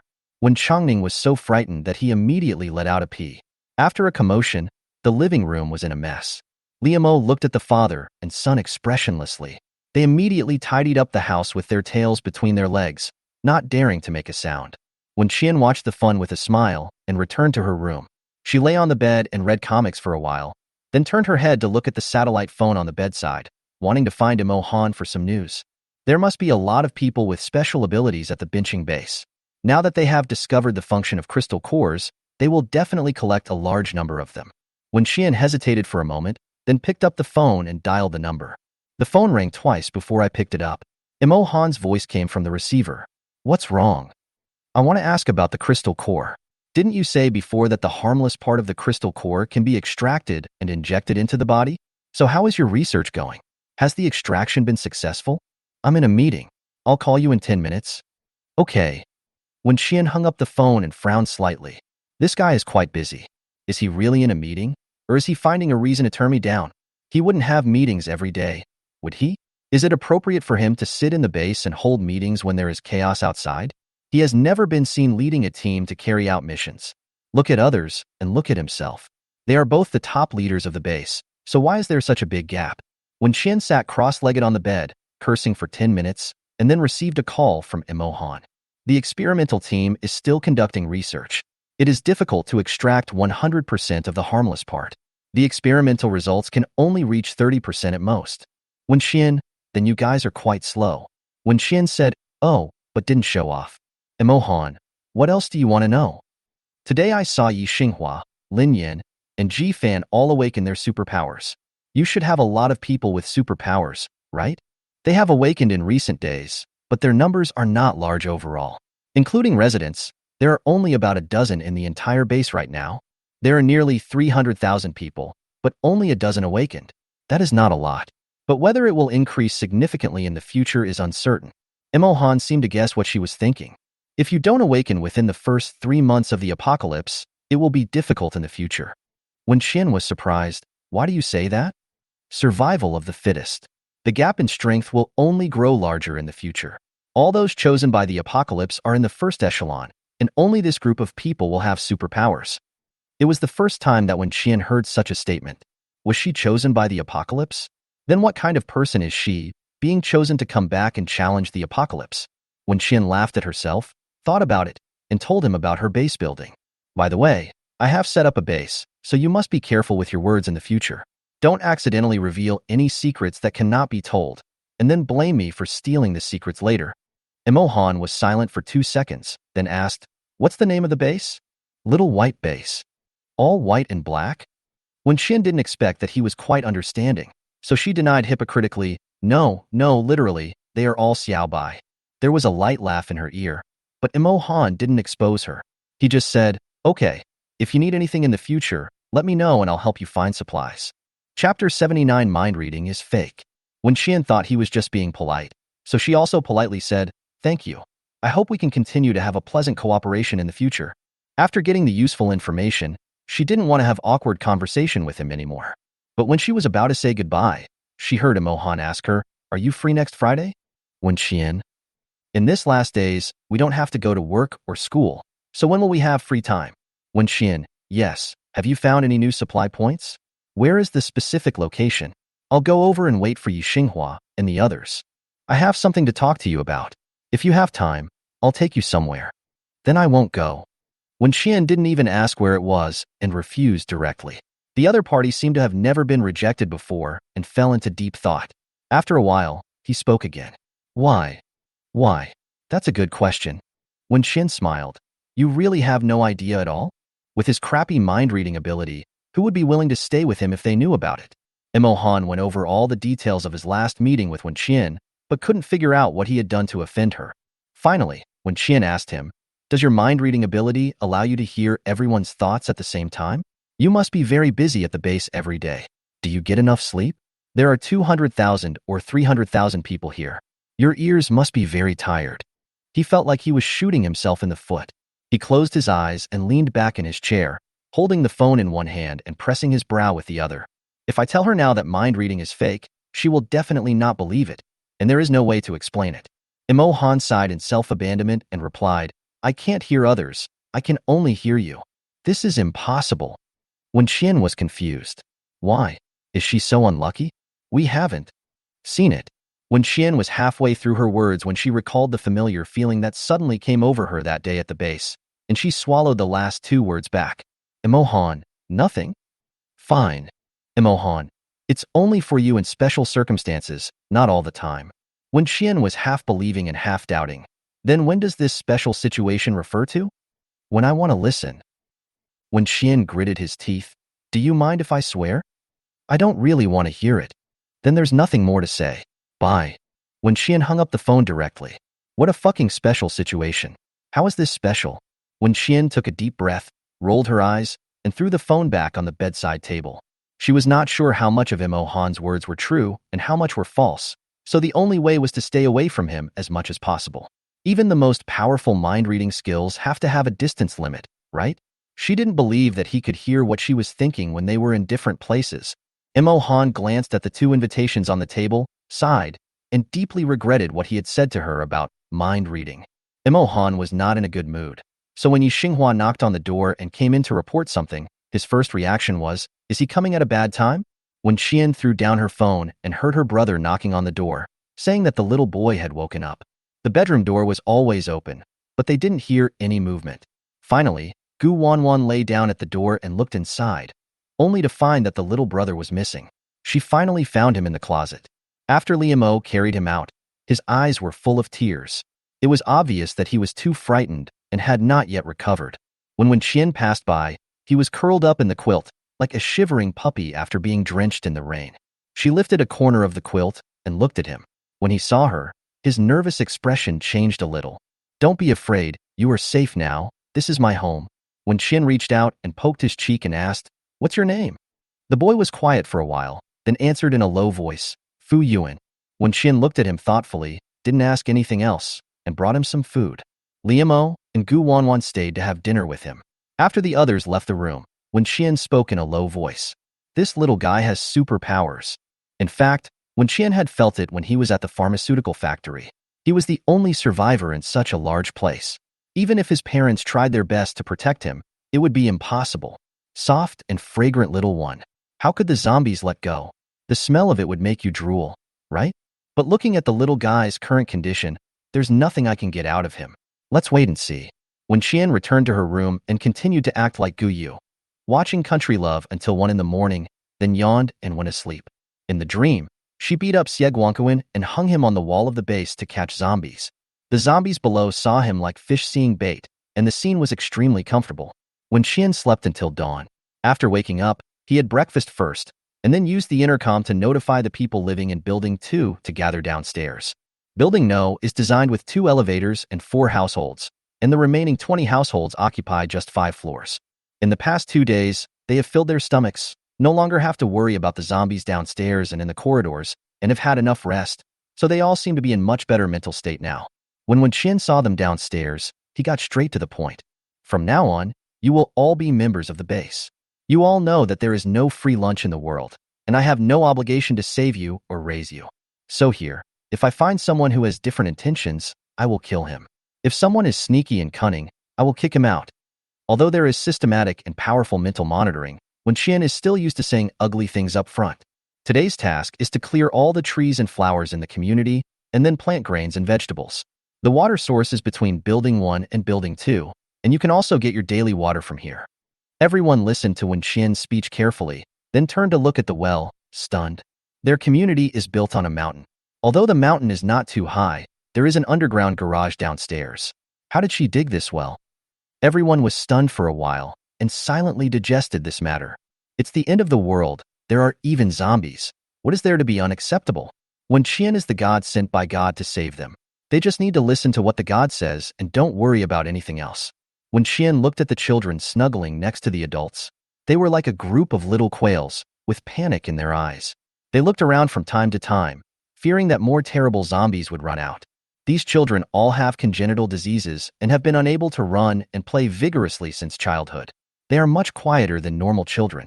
This is not a bad thing in the current situation, because if it is a naughty child who is yelling and rolling on the ground, she will really punish them. Eat her food and drink her drinks and still make trouble with her? She doesn't have that kind of good temper. After assigning tasks to everyone started to get busy. Qian originally wanted to let the group of little quails go to the underground garage to play, but they all shook their heads and stayed quietly beside their parents. Although I can't do heavy work, I can still run errands or help pass things. As for those elderly people who are too old to work, their farming experience is more complete than what is written in books. Chapter 80 Fu Yuan's Superpowers. A middle-aged man brought his children and worked hard under the guidance of 7 elderly people. I used to be an office worker, never did any physical work, and had no experience in farming. So it wasn't long before the old people looked down on me because I didn't know how to do this or that. One of the old men grabbed the hoe and started to demonstrate it to them. A group of young people nodded repeatedly to show that they had learned it, fearing that his old bones would fall apart. The temperature had risen to almost 60 degrees. Everyone was working in the shade downstairs, but they were still dizzy and sweating from the heat. Qian asked them to work, but she didn't want to work them to death. As long as they were not deliberately lazy, she would accept their rest.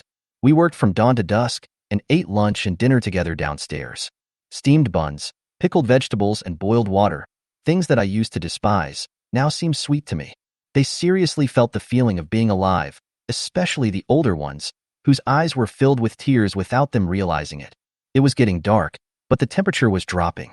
Mosquitoes and bats came out one after another, but the sky above the entire base was blocked by the glass roof, and the rest of the open space was also blocked by dense diamond nets, so none of them could fly in.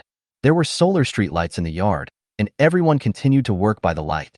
They dragged the felled trees into the underground garage in case of emergency. Wen Xian had bought some soil when she went to buy seeds, so she gave them some. Everyone was full of energy, and after making sure that the zombies outside really couldn't get into the base, they simply took their tents outside and slept on the floor. It's just as hot at home anyway, and there are no mosquitoes outside. It's so great. At around 4 a.m., everyone got up to work and went to bed at around 9 p.m., and after a week of continuous work, they finally planted all the open space in the base.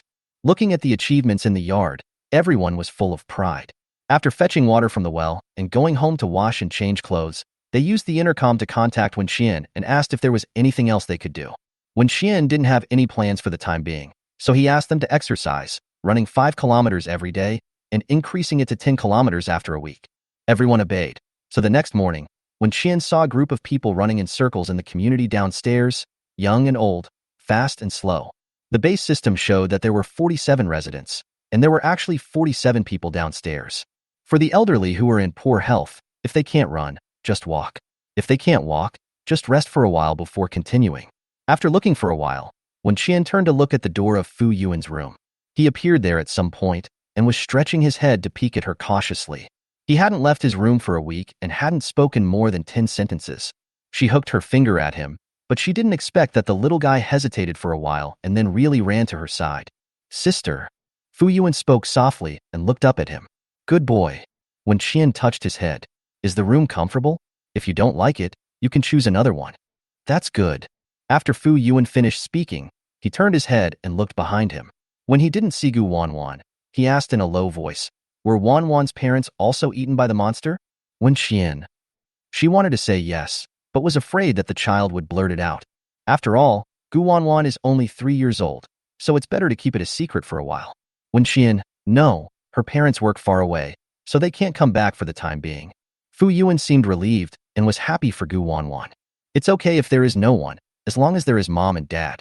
Wen Xian observed his state and saw that he was not quite repulsive to her, so she asked him, can you tell me how you managed to avoid those monsters? Fu Yuan recalled those horrible memories. His face turned even paler, and cold sweat broke out on his forehead. But he didn't run away and answered Wen Xian's question. I hid in the closet and didn't come out. But even so, they can find you. When you were in the closet, did you feel anything wrong with your body? Fu Yuan tilted his head and thought about her question seriously. Something's wrong with your body?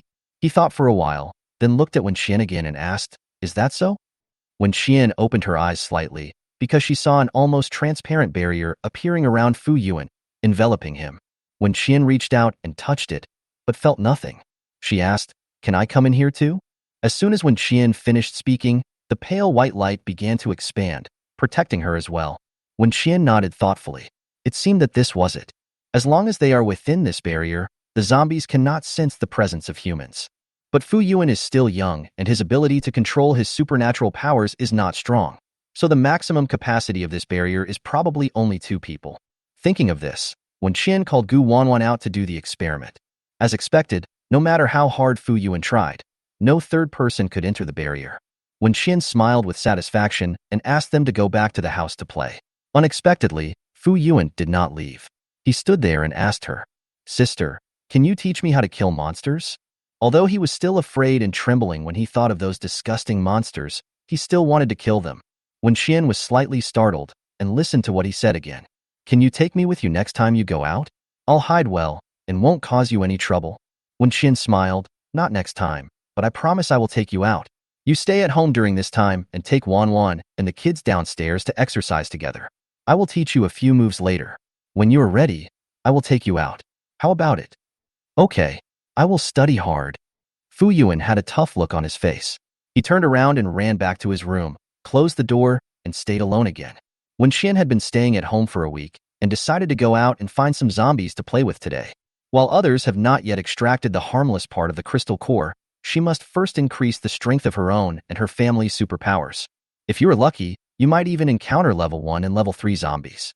The system divides zombies into different levels according to their combat power, so there must be a physical reference. In other words, there must be a special level zombie out there, but we just don't know where it is hiding. The more Wen Xian thought about it, the more excited she became. She turned around, changed her clothes, put on goggles and tactical gloves, called her brother, and went out. Gu Ran stayed at home, responsible for leading Liamo and Wen Chongning to clear the zombies near the base. and also teaching them how to operate their superpowers. After leaving the base gate and looking at the zombies staggering towards him from a distance, Wen Qian finally felt the reality. She positioned the offline navigation at a food processing factory in the south of the city and said to Wen Rang, "Let's go here. My intuition tells me there will be big zombies here." Wen Rang, others go to food processing factories to look for food, but you go looking for zombies? Chapter 81 want to capture Wen Qian in exchange for supplies. Wen Qian turned on the speaker to listen to her favorite music and joked in a good mood. Food doesn't smell as good as zombies. The two drove to their destination. Wen Qian looked out the window boredly and suddenly thought of the supernatural powers. "Brother, have you thought of any fun moves?" She turned her head to look at Wen Rang and asked curiously. Wen Rang was stunned by her question. "Funny moves? Yeah, you're a fire type, right? You can't just keep setting fire to zombies, right? That's so boring." Wen Qian has been thinking these days about how she would play if she had these special powers. Now everything is ready, except for the zombies to deliver superpowers. Wen Qian saw her brother lost in thought, and a smile flashed across her eyes. She reached out and patted Wen Rang on the shoulder. In an instant, the two switched seats, with Wen Rang sitting in the passenger seat and Wen Qian driving. Wen Rang was startled and looked shocked. "Little kid, don't mess around while driving. There are zombies everywhere on the streets now. What are you afraid of? If you run over them and kill them, it's considered good luck." Wen Qian held the steering wheel with one hand and smiled indifferently. "Isn't this trick of mine pretty good? Not only can I teleport myself, but I can also teleport all living things around me." Wen Qian's words gave Wen Rang an idea. He looked out the window, and his eyes became more and more excited when he looked at the zombies. During the 1-hour drive, the two met several waves of survivors who were out collecting supplies. Those who have survived until now and are not in the base but go out to find supplies on their own are not easy to deal with. But all the survivors combined are far outnumbered by the zombies. 1.5 months after the global apocalypse began, the number of people who died from disease, hunger, cannibalism, etc., plus those who were infected and turned into zombies, is estimated to have reached half of the original human population. This disaster came so quickly, and compared with the previous life, it was even more unreasonable. When they arrived near the destination, Wen Qian stopped the car, looked around to make sure there was no one, and then put the car into storage.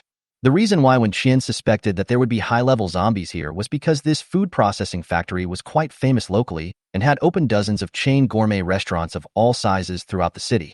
The factory at the headquarters is responsible for delivering semi-finished products and secret sauces to various restaurants. It has its own warehouse, which is filled with a lot of rice, flour, oil, and grain. People living nearby must know about this, so when food is scarce, they will definitely think of coming here to collect supplies. When there are more people, there will be more zombies. When there are more zombies, it is inevitable that there will be a breeding of goo situation like in the pharmaceutical factory, and a powerful one will appear. After Wen Qian and Wen Rang got off the car, a large group of zombies immediately pounced on them, and they were ruthlessly dealt with by the two. Wen Qian led the way with a tang sword in hand, killing zombies one by one or two at a time. Wherever he went, there were ugly and grotesque heads everywhere. Because the crystal core had been automatically stored in the system, Wen Qian kicked the head that was blocking the way to the side without even bothering to take a look at it. When another team that came out to collect crystal cores saw this scene, they couldn't help but mock. "These two idiots are really God's chosen workers, working for us for free." They stood on the roof and looked down. They had originally planned to come up and rest for a while before continuing down, but now they were no longer in a hurry. Looking at the way those two people didn't care at all about the zombie head, it was clear that they knew nothing about the crystal core. It would be better to let them risk their lives for a while, wait until they are bitten to death by zombies, and then go down to pick up the ready-made ones. A few people were joking and watching the fun. In the distance, Wen Rang glanced in their direction. He didn't expect to meet a living person here. Wen Qian also noticed their presence. The zombie crystal core can not only enhance a person's supernatural powers, but also strengthen a person's senses, so it is not difficult to discover them. Wen Rang, what do you think they are here for? Wen Qian, there are factories all around here. Some of them are here to collect supplies, or to get crystal cores like us. A team of 8 people would not dare to come to such a place without some skills. They might be from some base. Wen Qian thought of the dozen or so bases, large and small, in his previous life. He did not have a good impression of any of them, so he did not want to pay any attention to that group of people. But she didn't provoke the other party, but the other party couldn't help but want to do something shameful to her. As time went by, the people upstairs found that the two idiots downstairs were quite powerful. After such a long time, Not even a zombie could hurt them, and they didn't seem to have any intention of leaving here. There are only two of them. They shouldn't be from any alliance base. How about we take them back? It's rare to see such a powerful woman. That man's skills are pretty good too, but from the looks of them, they don't seem to have any special abilities. It's okay if you don't have superpowers. You can use him as a human shield at the critical moment. Since they are not here for the crystal core, they must be here for supplies. We give them food and they work for us. Isn't that perfect? After a lively discussion, several people finally decided to show up and lend a helping hand to Wenqian and the others. Wenqian thought that those cowards would hide on the rooftop, but they rushed straight to her. After going downstairs, their eyes suddenly lit up when they saw Wenqian and Wenrang. Because they were far away on the rooftop, they could only see the two people's general figures and could not see their faces clearly. But now, they could clearly see their facial features. Several people exchanged glances with each other, and there was a calculating smile in their eyes. With these two faces, it doesn't matter if you are trash. There are plenty of rich people who like you anyway. Whether in the past or now, it is the ordinary people who suffer. The rich and powerful heard the news early and stocked up on supplies, food, drink, and entertainment in advance. 2/3 of Binqing's food had been taken away by this group of rich people a month before the end of the world. The reason why prices did not skyrocket was because they were afraid that the news would leak out, causing panic and being suppressed by people from above. So when they first started discussing the deal, they threatened the sellers in an extreme way, intimidating them not to tell anyone about the matter, and sent people to monitor them 24 hours a day. Those who are obedient will be spared, while those who are disobedient will be kidnapped and dealt with directly. I heard that they had originally ordered a large batch of goods from the e-commerce company, as many as 60 or 70 containers. But on the night when they went to pick up the supplies, those things mysteriously disappeared from the compound of the e-commerce warehouse. The e-commerce people couldn't explain what happened. They just said that a woman suddenly appeared and then the things disappeared. No one would believe such an absurd reason. So the buyer suspected that the e-commerce company deliberately took the money and then took the goods away, and the two sides had a big fight. Originally, they were planning to ask the e-commerce company to prepare another batch of supplies, but the end of the world had already arrived, and the people on the e-commerce side either died or ran away, so the matter ended up being left unresolved. Fortunately, these rich people have stockpiled a lot of goods, so their quality of life has not been greatly affected. Chapter 82. Hunting Time. Now that there is no law enforcement supervision, this group of rich people are more unscrupulous than before and do everything they wanted to do but couldn't do before. Rich people have many ways to play. Apart from gambling and drugging, what he is most passionate about is sex. Some like men, some like women, and some like both men and women. They had nothing to do but have parties in the villa all day long, with men and women mixed together, and the scene was disgusting. There are also some who have special fetishes and like to play sadistic games. In just over a month, they have killed hundreds of people. Therefore, people like the two in front of us, who are fair-skinned, beautiful, have some fighting ability but no special abilities, and are not ridiculously strong, are the most popular among those people. Because of the good physical fitness, it is not easy to die. And looking at this face, I feel good. They plan to lure the two men back and sell them to rich people in exchange for supplies. From the moment the end of the world began, money has become a piece of waste paper. Now all that is in circulation is materials and gold. Just based on these two faces, they must be worth at least 200 kilograms of rice. The group of 8 people were full of calculations. They used guns to repel the zombies while talking to Wenqian and the others. Brother, bring your girlfriend out to look for supplies? It's my sister. What a misunderstanding, what a misunderstanding. Hello, my name is Huang Zhai's, and I'm from the West City base. What are your names? My name is Zhang San, and my sister is Li Si. When Reng said nonsense. Seeing the other party's disbelief, he explained, my family is poor, and my parents believe that humble names are easier to raise, so they named her this. My sister took my mother's surname. Everyone was skeptical. If it was true, the name was too casual. If it was false, it did make sense. Huang Zhai smiled coldly, knowing that the other party didn't want to have too much contact with them. But he had already made up his mind to catch them back today. Even if he didn't sell this woman to others, it would be good to keep her for himself. His gaze stayed on Wenqian, moving around her in an ambiguous manner. The more he looked at her, the more he felt that this woman was to his liking. Huang Zhai's, you don't look like your family is poor. After the end of the world, it is rare to see such clean and healthy people. Looking at their complexion and physical condition, you can tell that they are not starving.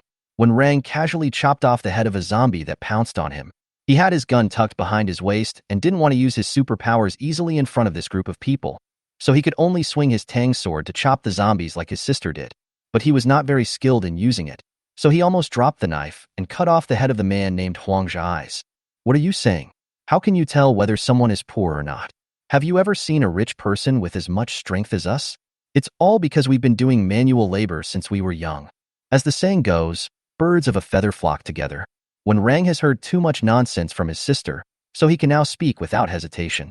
Even the clothes and weapons we wear are taken from other people after we killed them.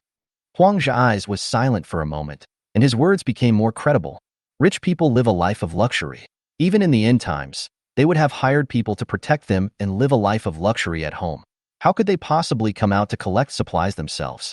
Huang Zhai smiled slightly and advised, in that case, why not come with us?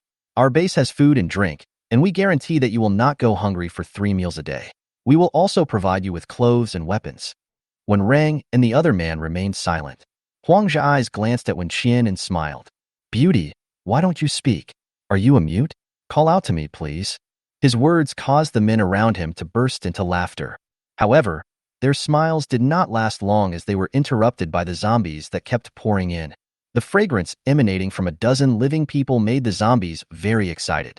Huang Zhai's and his companions all had weapons in their hands, but they couldn't figure out the zombies' fatal points, so they could only rely on weapons to repel the zombies, and then chop off their heads like Wen Qian and the others did.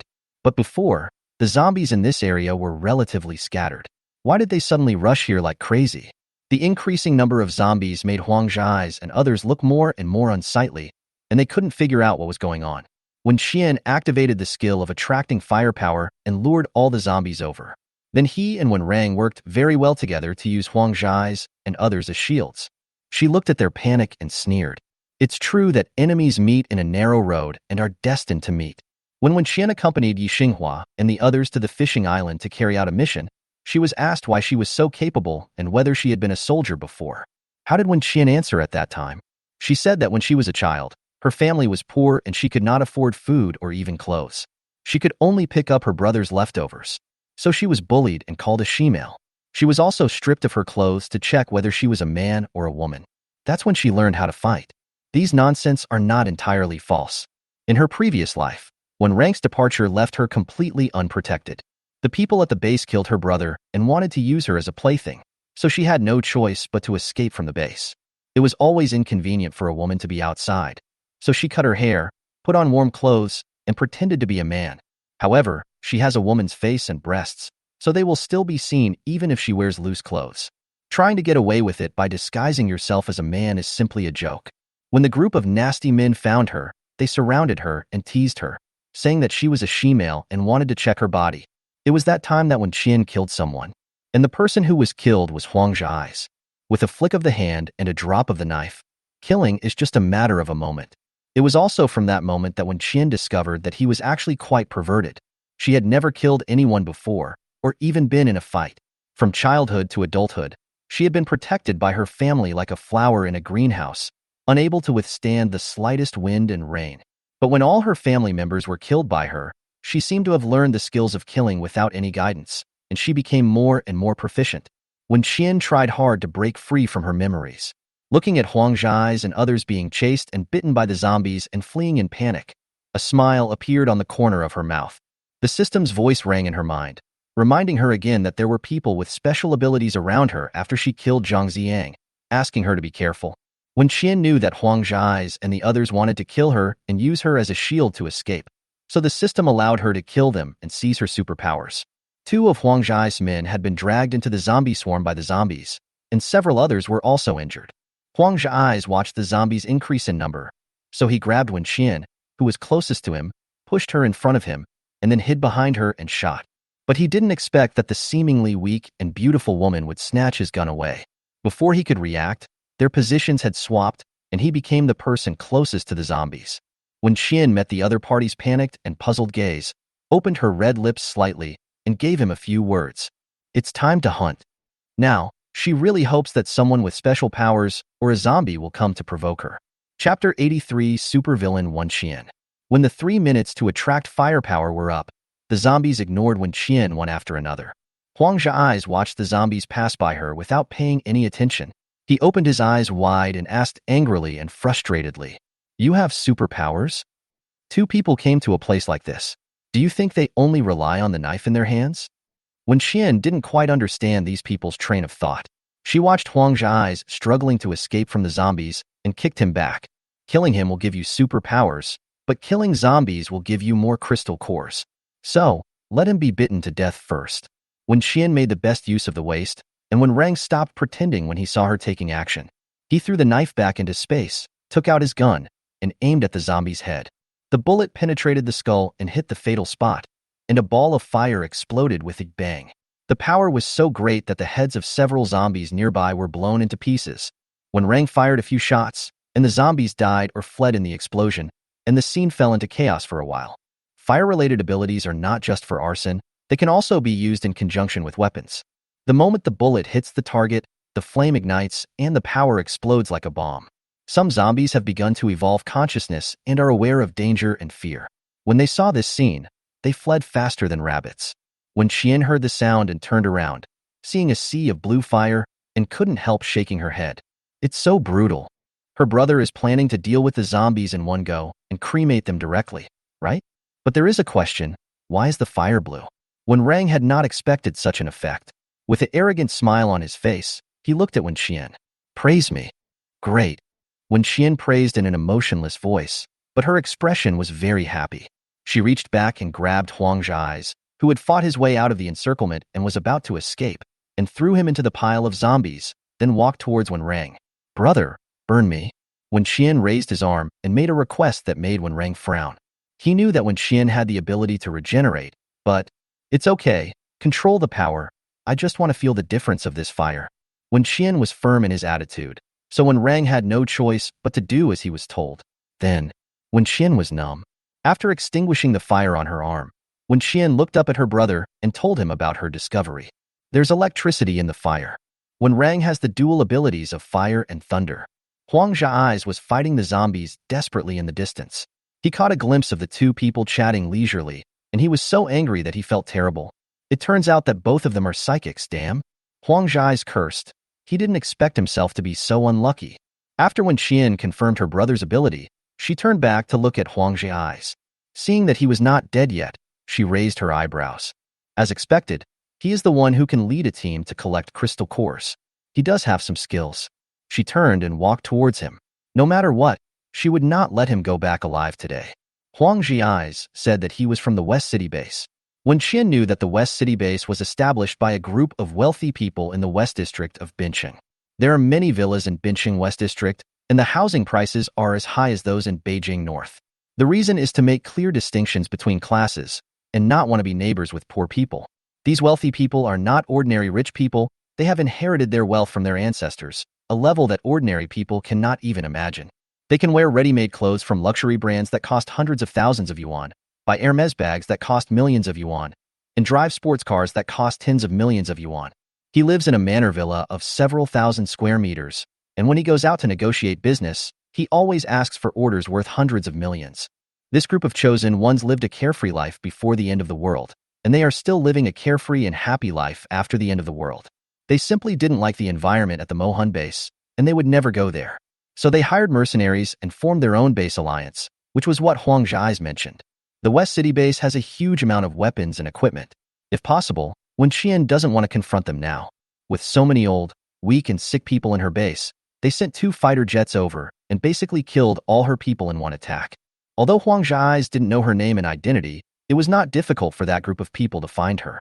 After all, in the early days of the apocalypse, many people took pictures of her with their mobile phones and posted them online, so it was inevitable that someone would have seen those videos. Also, there weren't many people carrying knives and chopping off zombies' heads in the apocalypse, and that idiot Jang had once publicly posted the address of their neighborhood online, so it was easy to locate her. When Xian caught up with Huang Zhai's hurried escape steps and was about to reach out to grab his collar, but he turned around and a stream of water spurted out of his mouth. When Xian had just noticed that this guy was a water-based mutant, and he had been repelling zombies by spraying water from his palms. But she really didn't expect that spitting was possible. When Xian quickly turned her head to dodge, and the stream of water hit her shoulder and pierced through it. A baseball-sized hole appeared on Wen Qian's shoulder. Her entire arm was drooping and looked like it was about to break. But after just 3 seconds, it healed as before. Huang's eyes watched this scene with his own eyes. His feet panicked and he tripped over himself. You, he rolled and crawled. Are you not a human? Who are you scolding? Wen Qian was unhappy. You are not a human being? Huang's eyes was really scared. He wasn't so scared when he saw Wen Qian dealing with the zombies with ease just now. No matter what Wen Qian said, Huang's eyes was certain that she was no longer human. He had never heard of such a strange supernatural power. She must be a zombie. A mutant zombie. A super zombie.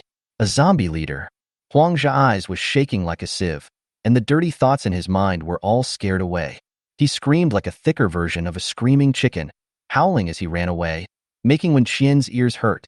Was he able to scream like this in his previous life? Wen Qian's memory was a little fuzzy. She grabbed the man back and shoved him into the faces of the zombies chasing her. Don't you want to bite me? Bite me. No one can leave unless he is killed today. Huang's eyes was caught by the zombies. His legs were so weak that he no longer had the strength to run, but his voice was still loud. He shouted until his throat was hoarse. Then the sound gradually died down and finally there was no sound. He fell to the ground, and half a minute later, he stood up again in a strange, stiff, and twisted posture. His eyes turned white, and his body quickly expanded and grew until it was more than 2 meters tall. After all, he is a creature with superpowers, and his level when he turns into a zombie is higher than that of an ordinary zombie. But even though it turned into a zombie, the fear in its bones has not completely subsided because the time was too short. So it turned around and ran away, and Wen Qian chased after it. When Rang was dealing with the zombie soldiers nearby, he glanced back inadvertently and saw his sister feeding people to the zombies like a supervillain. The man turned into a zombie and ran away in fear, but she chased him and shouted, "Why are you running away now that you're here?" If an innocent passerby saw this scene at this moment, he would be unable to explain it even if he had a lot of words to say. Chapter 84. This scumbag just wants to seduce his sister. After Wen Qian dealt with Huang's eyes, he went to find his companions, counted their heads one by one, and took away the crystal cores they had collected before. After making sure that everyone was dead, she felt at ease to deal with the other little zombies. Before they knew it, the corpses of the zombies killed by Wen Qian had piled up into a small hill. She stood on the pile of corpses and looked around.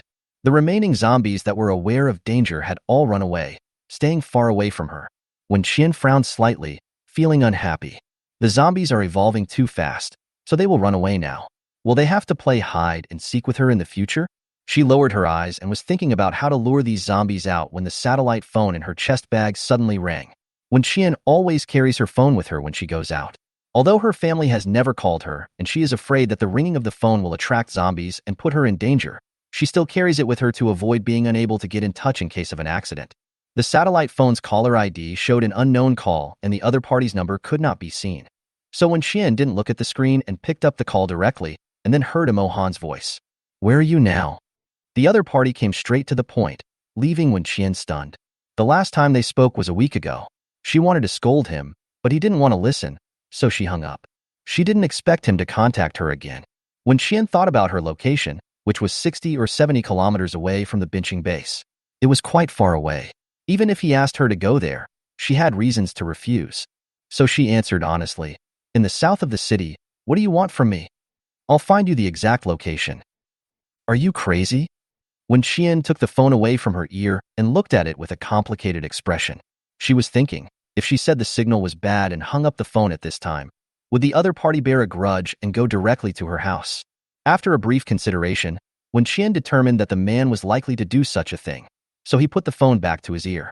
"I have something to do right now, so it's not very convenient. Please tell me what you want to talk to me about first."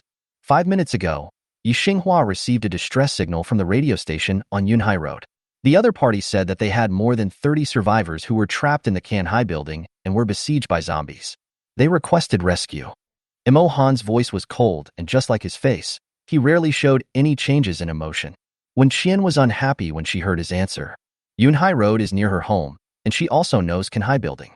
It is about 20 minutes walk from her home. Then go ahead and rescue them if you want. Why are you looking for me? I'm not from your base. Why should I work for you for nothing?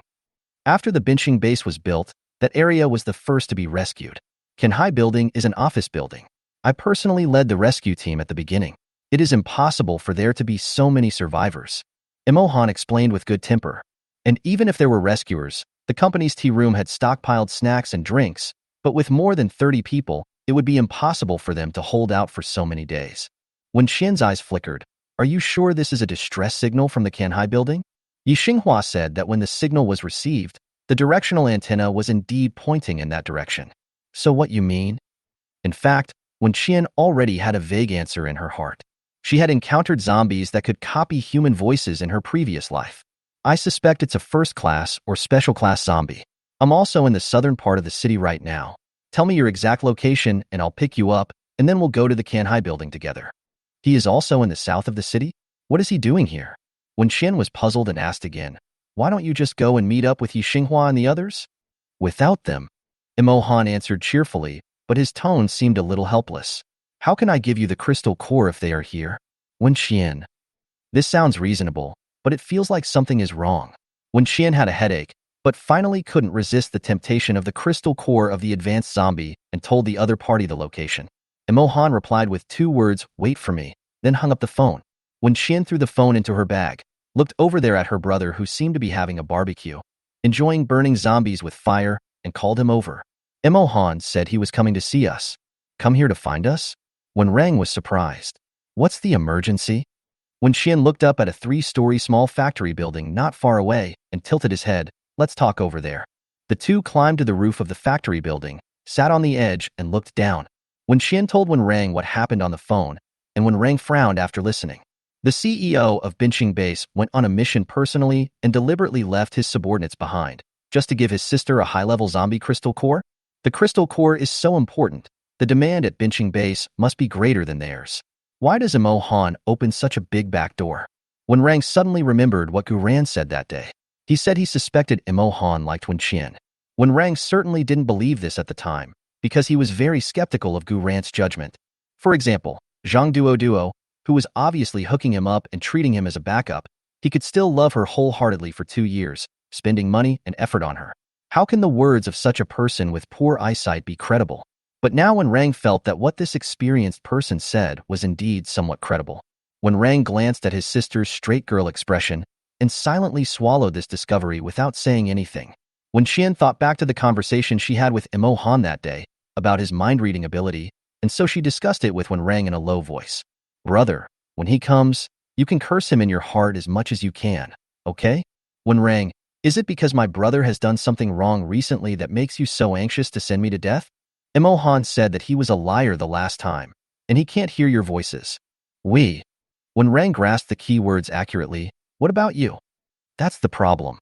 He said he could hear me at critical moments, but he could only hear me.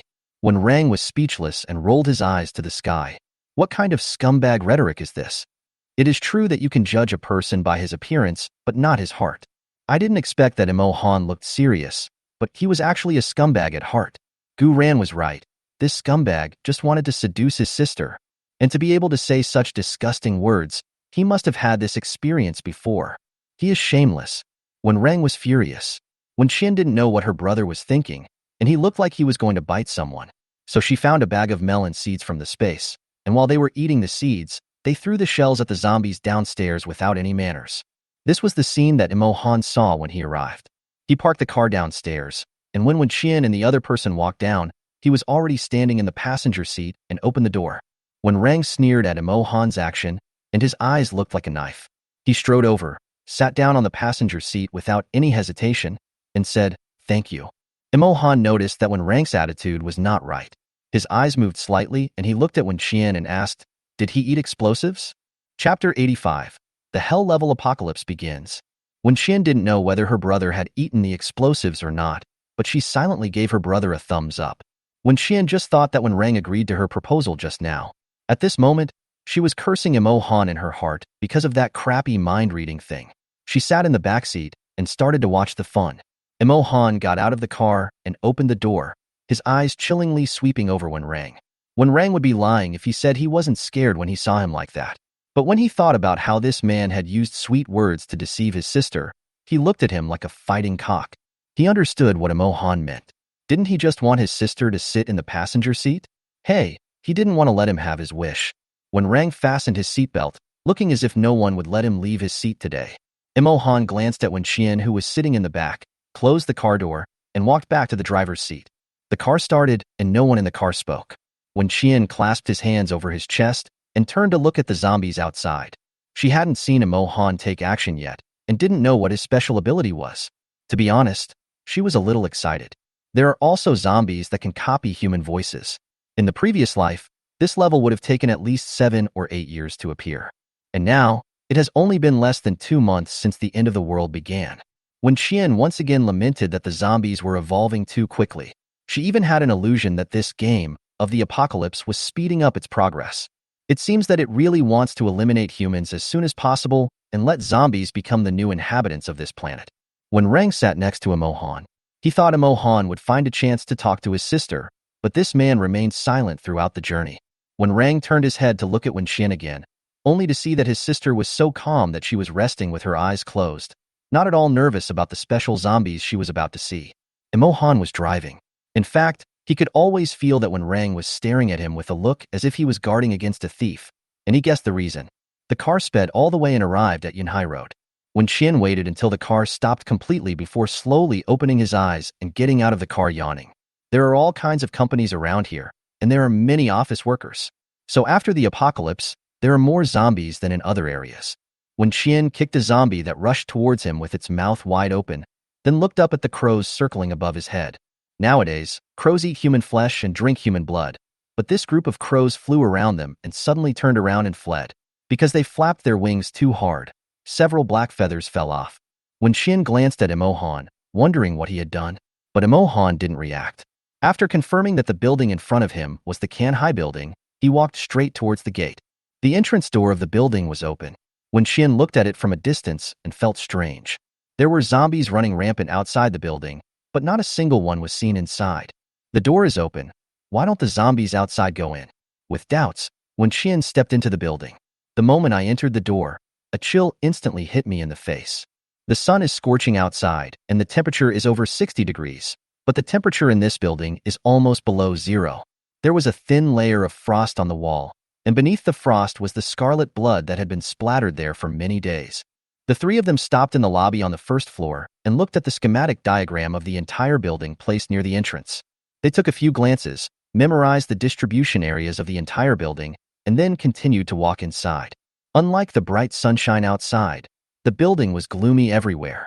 The corridor was extremely silent, and the walls along the way were covered in blood. It was as quiet as a teaching building at midnight. Apart from their footsteps, no other sounds could be heard. There was a dead silence. Judging from the atmosphere of this scene, anyone who has watched a few ghost movies knows that it is definitely not a good place. That kind of silent fear envelopes people, as if something will suddenly appear behind them, making them feel creepy. Normal people would have turned around and ran away after entering, but Wen Qian and the other two did not even look back, and soon their figures disappeared around the corner of the corridor.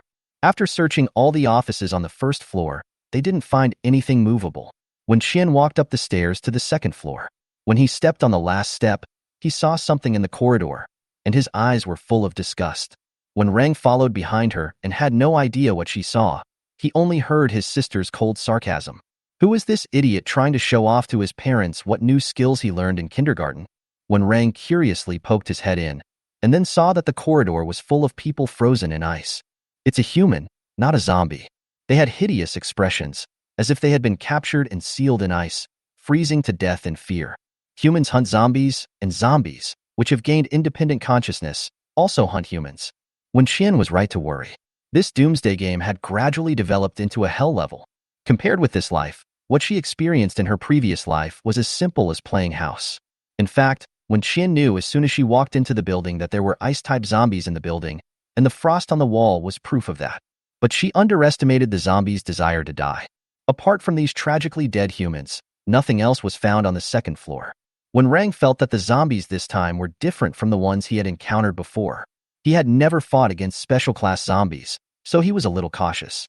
He looked around vigilantly and was about to remind Wen Qian and the other two to be careful, but when he turned around, he saw the two men walking side by side. Wen Qian even kicked open the closed doors in a rage. They don't look like humans breaking into the zombie lair. They look like messengers from hell coming to blow up the zombie lair. After searching the second floor, The three continued to move up. Imohan was at the front and suddenly stopped. When Qian looked up and saw a zombie hanging upside down on the roof like a spider, with a pale face and disheveled hair, staring straight at Imohan, facing him face to face. Seeing this scene, anyone with a weaker tolerance would roll their eyes and faint on the spot. But Imohan just frowned impatiently, reached out and grabbed the zombie's hair and swung it down, then threw it to the ground. When Qian watched it closely from the side, a smile flashing in his eyes. Seeing Imohan's temper, she almost thought that this high and mighty executive officer was afraid of ghosts. There is no doubt that this is a group of dead zombies who like to play tricks. When Qian quickened his pace, having already figured out how to deal with them. Catch that ice zombie later, but don't rush to kill it. When Qian spoke softly, "It's so hot, everyone in the base must be having a hard time, right? Why don't we build an ice cellar and let this zombie work and make ice for us 24 hours a day? It won't be over until it's exhausted to death." There was a hint of viciousness in Wen Qian's words. After she finished speaking, she looked at Wen Rang's expressionless face, guessed that he was complaining about her in his heart, and simply made fun of herself. "Yes, my surname is Zhou and my name is Baopi." Chapter 86 Imohan Loyalty, Never Betray. The zombie that was knocked to the ground by Imohan got up and ran away after realizing that he couldn't defeat it. When Qian and Wen Rang were watching the fun from behind, with evil intentions of getting Imohan to take action to see his special abilities, the zombies fled very quickly. In the blink of an eye, they ran to the other end of the corridor and were about to disappear. When Qian looked at Imohan, who was still standing there, too lazy to even move his legs, and didn't understand what he meant. What? That zombie is so good looking that he can't bear to kill it. Does he have this habit? While Wen Qian was wondering, she saw the zombie that had run several meters away turn around and come back. You can tell from the struggling expression on its face that it is not doing it willingly. It just went straight back in front of Imohan. Imohan raised his hand and twisted its head off as easily as plucking a melon from a vine. The crystal core fell from his brain. Imohan threw it back to Wen Qian and then continued to move forward. Wen Qian took the crystal core and looked at Wen Rang in silence. Both of them saw a hint of confusion, uneasiness, and shock on each other's faces. Wen Qian thought of a possibility. Could he have mind control abilities? Imohan walked forward a few steps, and when he saw that Wen Qian didn't catch up, he stopped.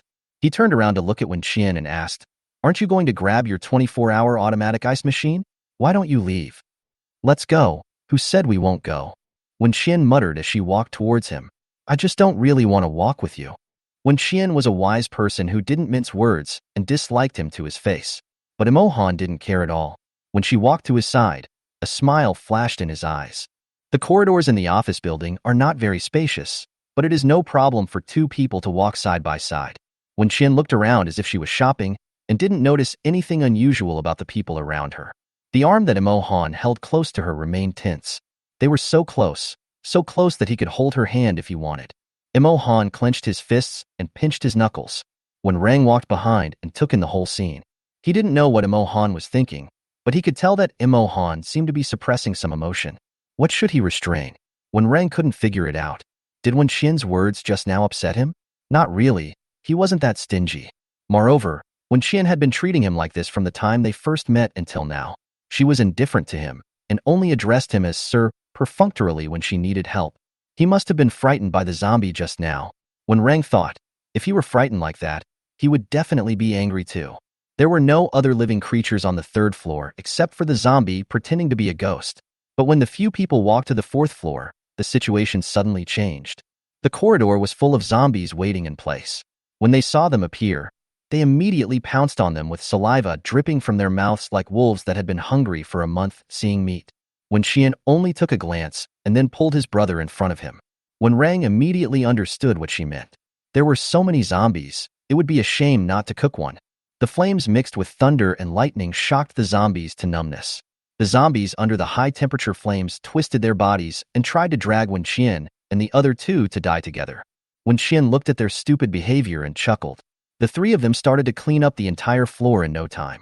The crystal cores of the zombies killed by Wen Qian and Wen Rang can automatically enter the space, but Imohan's cannot. After picking up a few manually, Imohan lost his patience, so he looked at Wen Qian and said something that Wen Qian never expected. "Add me to the system." Wen Qian's heart suddenly jumped and started pounding. He not only knows about space, but also about the system. Wen Qian subconsciously took 2 steps back, alert. She looked at Imohan sharply and asked, "What do you mean?" Literally. Imohan was not angry because of her behavior. In fact, the tone of his explanation was too gentle, giving people the illusion that he was coaxing Wenqian. "It's a waste of time to pick these things up one by one. I see you didn't pick them up. Can they be collected automatically? Two people have this skill at the same time, so they should be in the same system. So, add me to your system." Before Wenrang recovered from his shock, Wenqian vaguely understood something. He knows. So? He has it too? Imohan guessed what she was thinking. No, I just know a little bit. Wenqian thought of her system that was extremely biased towards its host and asked again uncertainly, "Are you sure you want to do this? My system is very powerful. If you have any bad intentions, they will be wiped out immediately." The system said that if it detected that members within the system had murderous intentions towards her, they would be automatically killed if their loyalty level dropped below 80. Although Imohan's attitude so far has always been friendly, there are always unexpected things. He and Wenqian both have bases now, and they might have conflicts in the future over grabbing resources. If he wanted to hurt her because of a conflict of interest, he would be courting death. Wenqian always thought that Imohan was a smart person. If it were her, she would never do that. But Imohan didn't hesitate at all. His firm attitude made Wenqian feel a little excited. That's right, excitement. Adding such combat power to her own system would only benefit her and not harm her. She didn't force him. He was willing to do it. So why was she still hesitating? Wenqian was silent for a moment, then nodded. Okay, don't regret it. After both parties agree, the system prompt sound will sound.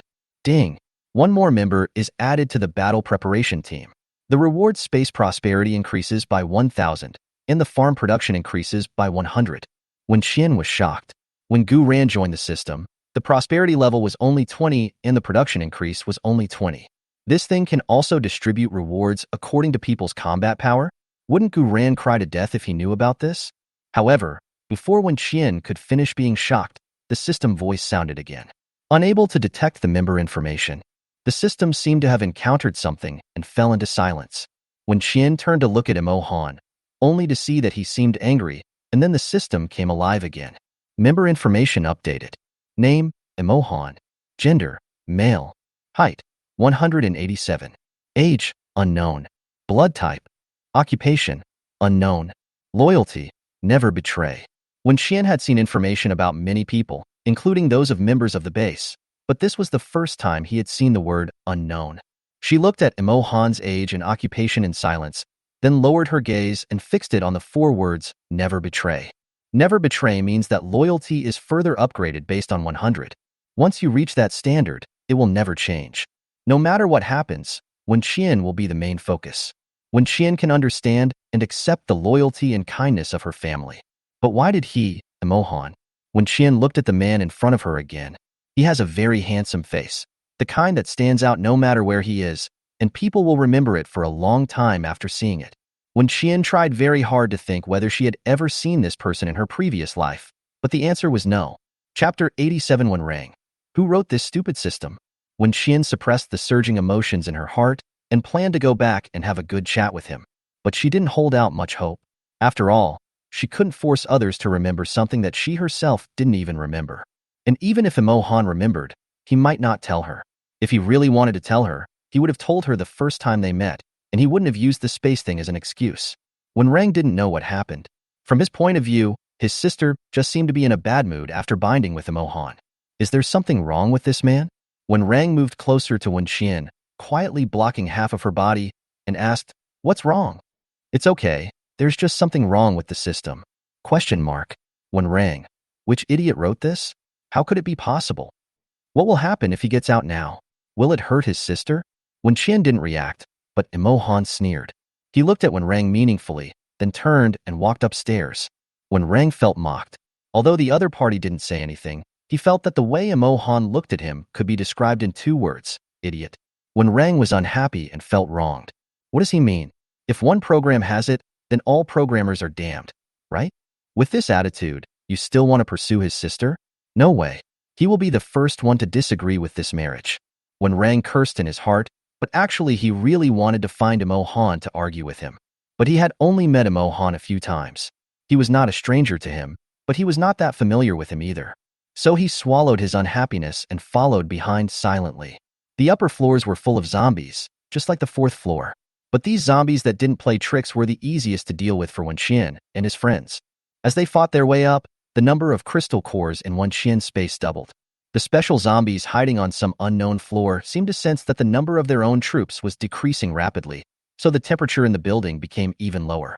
Wenxian 1 was wearing a constant temperature suit, but her face could still feel the temperature changes. They glanced at Emohan. He was only wearing a black combat uniform. Would he freeze to death if he continued like this? If he couldn't move, he would lose some combat power. Emohan had no idea of the brother and sister's evil intentions, and he calmly dealt with the zombies in front of him. Wenrang just watched from behind. With him around, Wenrang had no chance to make any move. The three of them went up a few more floors, and the zombies finally began to get scared and fled in all directions. It was rare to see any of them rushing towards them desperately. As a result, Wenxian was unhappy. The whole building has nearly 40 floors. Will she be able to find this dead zombie floor by floor? The cowardly zombie didn't show up, and now he won't even kill the soldier zombie? Wenxian stopped and didn't move forward. Emohan and Wenrang turned around to look at her, and then saw her angrily saying, "Let's not look for it anymore. Let's go back." Wenxian turned around and walked downstairs. Wenrang remembered the famous phrase, "Since we are here now," and was about to persuade his sister, but a figure flashed by and Emohan followed him obediently. Wenrang, man. Wenxian walked downstairs, paying attention to the movements nearby. The zombies won't let them go easily. Isn't the purpose of sending out a distress signal on the radio to lure them over? So, we can't just allow it to fish, right? As expected, after they walked down 2 floors, the corridor was blocked by a thick layer of ice, and the zombie that had been hiding in the dark finally showed up. Wenxian breathed a sigh of relief when she saw it. Why? Because it still looks like a zombie. The tattered clothes revealed the rotting body with bones. Wenxian looked the zombie up and down and thought to herself that it was a good thing that it had not evolved into a human form, otherwise she would really have collapsed today. The ice zombie thought that after it said there were more than 30 survivors, the base would send many people to rescue. This way, it can have a full meal of fresh food without having to eat the previous stock that was frozen to death. But it didn't expect that only 3 people came. However, these 3 people all have special abilities, which is also very good. Humans with special powers taste much more delicious than ordinary people.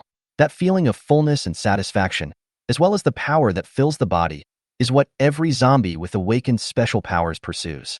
The zombies were drooling at the takeaway that Wenxian and the other 2 had delivered to their door, while they were discussing its appearance. Wenxian, he has a beer belly, and you can tell he's quite old. Emohan looked at the few remaining hairs on the zombie's head. This zombie had died not long ago, and some of its characteristics from life were still there. Emohan, Mediterranean, programmer. Wenrang, how did the programmer offend you? Why did he attack you personally? Just seek truth from facts. After Emohan finished speaking, he glanced at Wenrang's hair again, making Wenrang so angry that he almost exploded. What was even more explosive than Wenrang was the ice zombie. As a zombie that has evolved advanced thinking in a short period of time and possesses ice-related abilities, it is a bit proud of itself. Moreover, after becoming a zombie, an instinctive contempt for humans will naturally arise. Humans are fragile and are subject to birth, aging, illness, and death. But zombies, as long as their fatal points do not receive 100 damage, they will continue to live. How many people dream of this? If humans can't do it, zombies can. Therefore, once they become zombies and develop advanced thinking consciousness, all zombies become arrogant and look down on humans. In their view, the end of the world is their battlefield. They are new humans, so they should cooperate with the end of the world and eliminate those low-level, weak trash. At this moment, this ice zombie looked at the 3 low-level humans who were not afraid of it, but had the leisure to chat with it. Anger quickly dominated it. Its eyes locked onto Wenxian, and a chill powerful enough to cut human skin instantly flew towards her. The zombie raised its hand and tried to pinch Wenxian's neck, but the next second, its hand was grabbed by another person. The zombie looked at the officious man and smiled smugly. Emohan lowered his eyes to look at his arm wrapped in ice, then looked at the zombie's face. The zombie's smile froze, because no matter how hard it tried, its ice could not freeze even half an inch of the man's skin. Even the small half of his arm that had been frozen before had returned to its original state. How so? The zombie opened his eyes wide in disbelief. Emohan grabbed the zombie's wrist with one hand, preventing it from taking even a single step back. He broke the zombie's arm with his bare hands and tore the entire arm off. A series of fierce actions were performed under Imo Han's expressionless face. To be honest, it looked scarier than a zombie. The zombie did not grow another arm after losing it. Imo Han wanted to continue, but he suddenly paused, a look of impatience on his face. You come. Imo Han grabbed the zombie's collar and kicked it in front of Wen Qian and Wen Rang. The zombie was surrounded by 3 people and heard Imo Han say, "If I take action, the balance of power will be disrupted." Chapter 88 Zombie. Why don't you be the zombie? When Qian looked at Mo Han, his brain working rapidly. It is known that Imo Han has the ability of mind control. If he wants to, and if his ability is strong enough, he can quickly eliminate a large number of zombies. What was the reason why he didn't do it? Was it because he didn't want to, or was it because he didn't have the ability? What does it mean to destroy the balance of combat power? What are the consequences if the balance of combat power is destroyed? When Qian swallowed his questions one by one, looked at the zombies again, tilted his head and smiled. Come on, sir. I don't want to play with you anymore. Let's change someone else. The girl has a sweet smile, but when she fights, she is more ruthless than a man. When Qian pulled out the few hairs on the zombie's head, which gave Wen Rang a headache. If the skin directly touches the zombie, it will be frozen by its ice. When Qian kicked the zombie in front of Wen Rang's fire made the zombie scream and run away in panic. But how could its speed be faster than Wen Qian? Wen Qian was always blocking the way forward for his escape. Behind him was the brat who played with fire, and at the stairs was the man in black, who didn't take action but was no less intimidating than those 2 men. All its roads are blocked. The zombie was burned to ashes. When Qian stepped on its head and asked, "Where is the zombie that can speak human language?" This was definitely not the one that had been lured here by the radio signal. Zombies love to show off, just like that zombie who used the radio to lure humans, and this zombie who froze humans to death and displayed them in the corridor. They are always eager to show their strongest side to humans. But this zombie, apart from whimpering, never uttered a complete sentence. The knife in Wen Qian's hand pierced the zombie's body and nailed it to the ground. The zombie struggled again, and then quieted down under the threat of Wen Rang's firepower. Zombie, I am just... Wen Qian sneered, you can't even speak coherently. Who are you? You are a piece of shit. The zombies were so angry at her that they wanted to pull out her teeth and tongue to make her mute. Wen Qian looked at its helpless and furious look and said, you won't tell me, right? Well, when I skewer you and roast you over the fire, you'd better have some nerve and bite me to death before you tell me.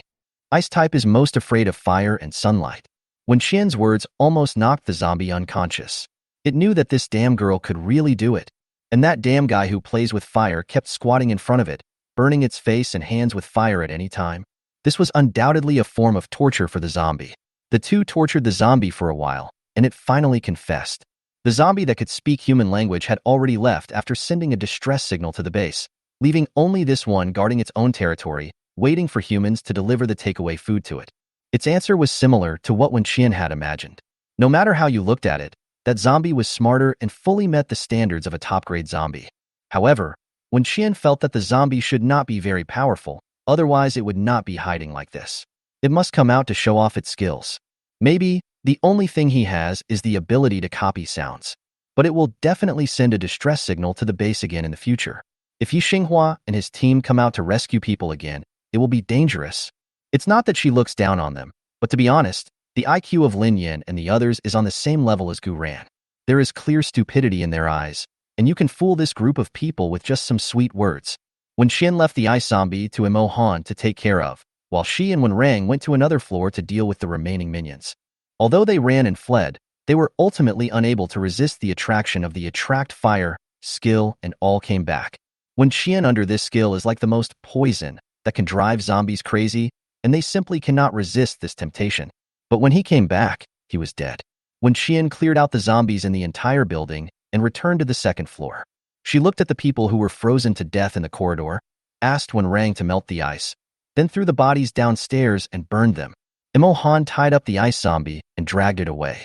After leaving the building, he handed the zombie to Wen Qian. The zombie still had one intact arm left, so making ice wouldn't be a problem. Wen Qian decided to take it back and do some work for free. If the effect was good, then it wouldn't be a problem to lend it to the Imo Han base. This place is not far from Wen Qian's home. We can just walk back. Wen Qian took the rope to tie up the zombie and planned to go home. Imo Han looked in the direction of her home and asked, would you like me to come to the base and sit with you? Before Wen Qian could say anything, when Rang squeezed in between the two of them. The two bases have not yet officially established friendly relations, so it is not convenient.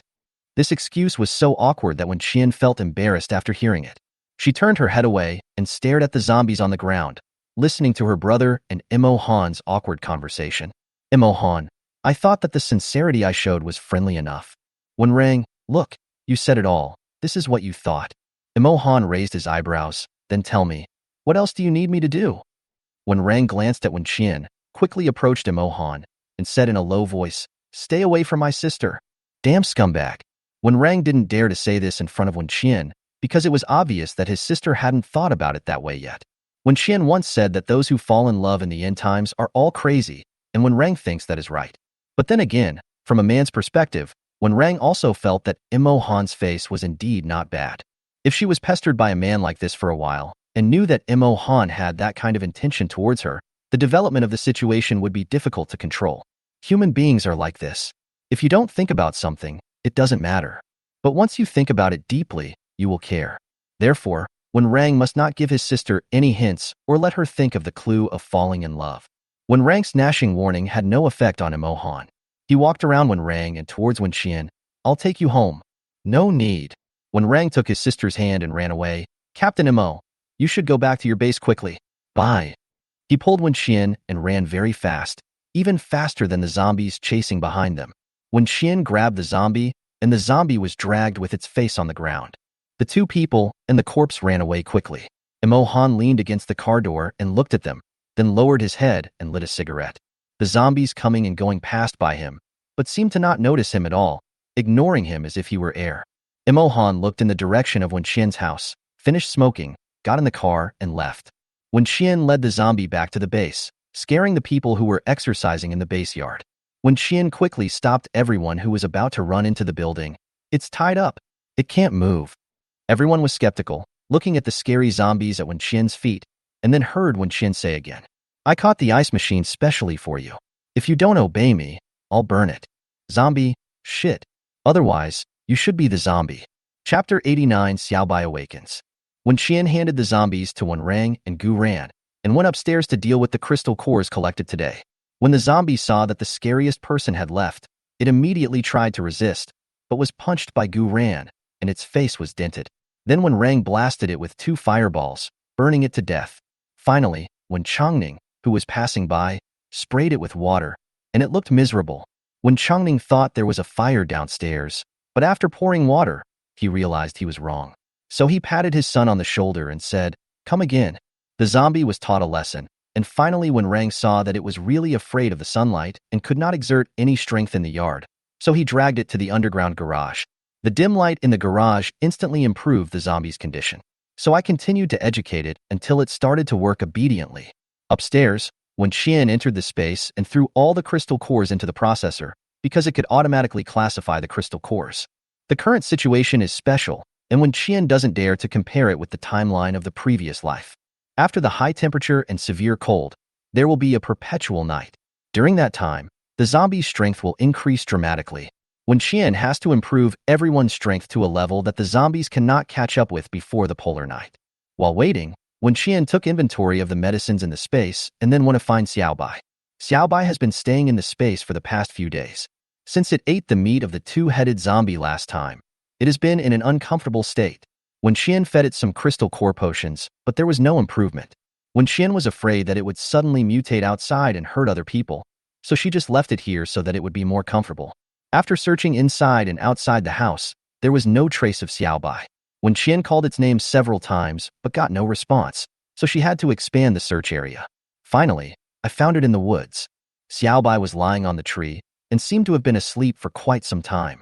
Even when Wen Qian approached, the always alert little bird did not wake up. Wen Qian frowned slightly, knowing that it must be uncomfortable. Compared with a few days ago, Xiaobai's size has doubled again and looks more like a little lion. She walked a few steps forward to the tree, wanting to touch its head. As a result, the moment she reached out her hand, Xiaobai opened his eyes. Killing intent filled the air, and Wen Qian was knocked down by Xiaobai while she was stunned. It bared its sharp claws and bit her neck, but stopped suddenly when it saw her face clearly, and its eyes changed. It was the first time Wen Qian saw an animal like this, and it was hard for her to describe her reaction.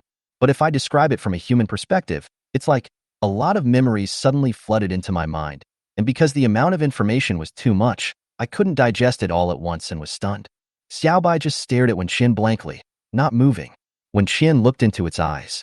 It was originally a cat with heterochromia, but now both of its eyes had turned red. Noob? Wenqian called its name hesitantly, and Xiaobai was quiet for a while. After confirming that she was really its owner, it began to rub her with its head and kept calling her. That enthusiastic and impatient reaction really confused Wenqian. She sat up but was knocked down by Xiaobai again. She had no choice but to rub against the tree, sit against the trunk, and then touch Xiaobai's head. What's wrong? Don't I come in to see you every day? You've been sleeping and ignoring me. Why are you scolding me now? Wenqian was scolded by it for no reason, feeling very innocent. But Xiaobai didn't care. It was like a chatterbox, barking and barking, making Wenqian want to know what dirty words it was cursing about. Wenqian was helpless because she was not proficient in animal language. She hugged it patiently and coaxed it for more than half an hour. Finally, Xiaobai gradually calmed down and lay beside her. The man and the cat sat quietly under the tree. Xiaobai would look up at it from time to time, which made Wenqian laugh and cry. I can't run. What are you looking at? Wenqian stood up, thinking that the crystal core had been almost dealt with, and took Xiaobai back to the villa. Xiaobai stood in front of the villa for a while, then ran around the villa and followed Wenqian's footsteps back into the house. Wenqian took out all the processed crystal core potions and found that there were more level 4, level 3, and level 2 potions this time than last time. The level 2 zombie should be the one that was face-to-face with Mo Han in the Kanhai building, and Huang Zhai's was also identified as level 2 after his mutation. Wenqian took 2 level 2 pills and soon received a system reminder. Water-related abilities. She smiled slightly, then remembered something. Except for the first time when she absorbed the regeneration ability on the fishing island, the system did not tell her how to use and what precautions to take for the subsequent 2 times of teleportation and water system. What does that mean? Could it be that her current physical strength is enough to use these abilities without limit? Wenqian clenched her fists, feeling the new strength in her body. She ate some low-level zombie crystal cores, then took all the remaining potions out of the space and distributed them to her family. Liamo had just come back from downstairs. She wanted to do some simple checks on the children in the base. Before she could say anything, she heard Wenqian ask, "The batch of medicine I brought back earlier is not enough, right?" When she went to Fu Yuan's pharmaceutical factory, she brought back a batch of special medicines for patients with heart disease and asthma.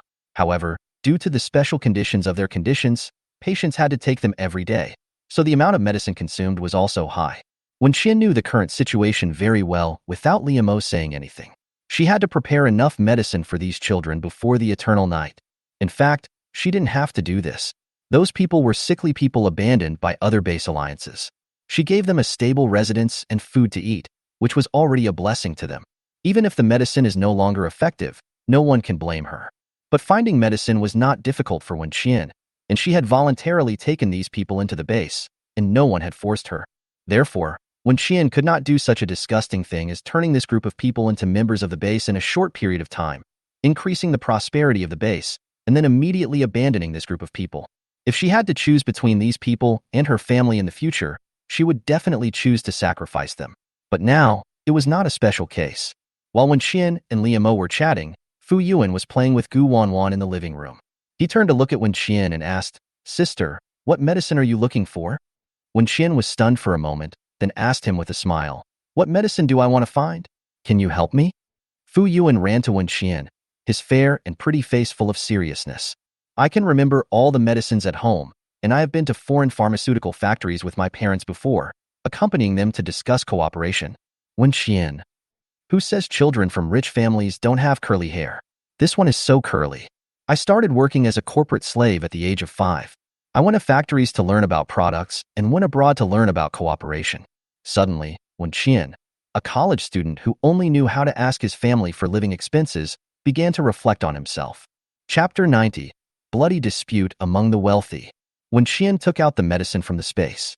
Fu Yuan took the bottle and carefully read the information on the bottle, with a happy smile on his face. "I know this. I've heard Mom and Dad talk about this before." "Oh? What did they say?" Wenqian asked curiously. "My father said that this imported original drug is very expensive and many children cannot get it. Once we produce it in large quantities ourselves, we can reduce the cost price." Fu Yuan spoke very slowly, recalling the past as he spoke.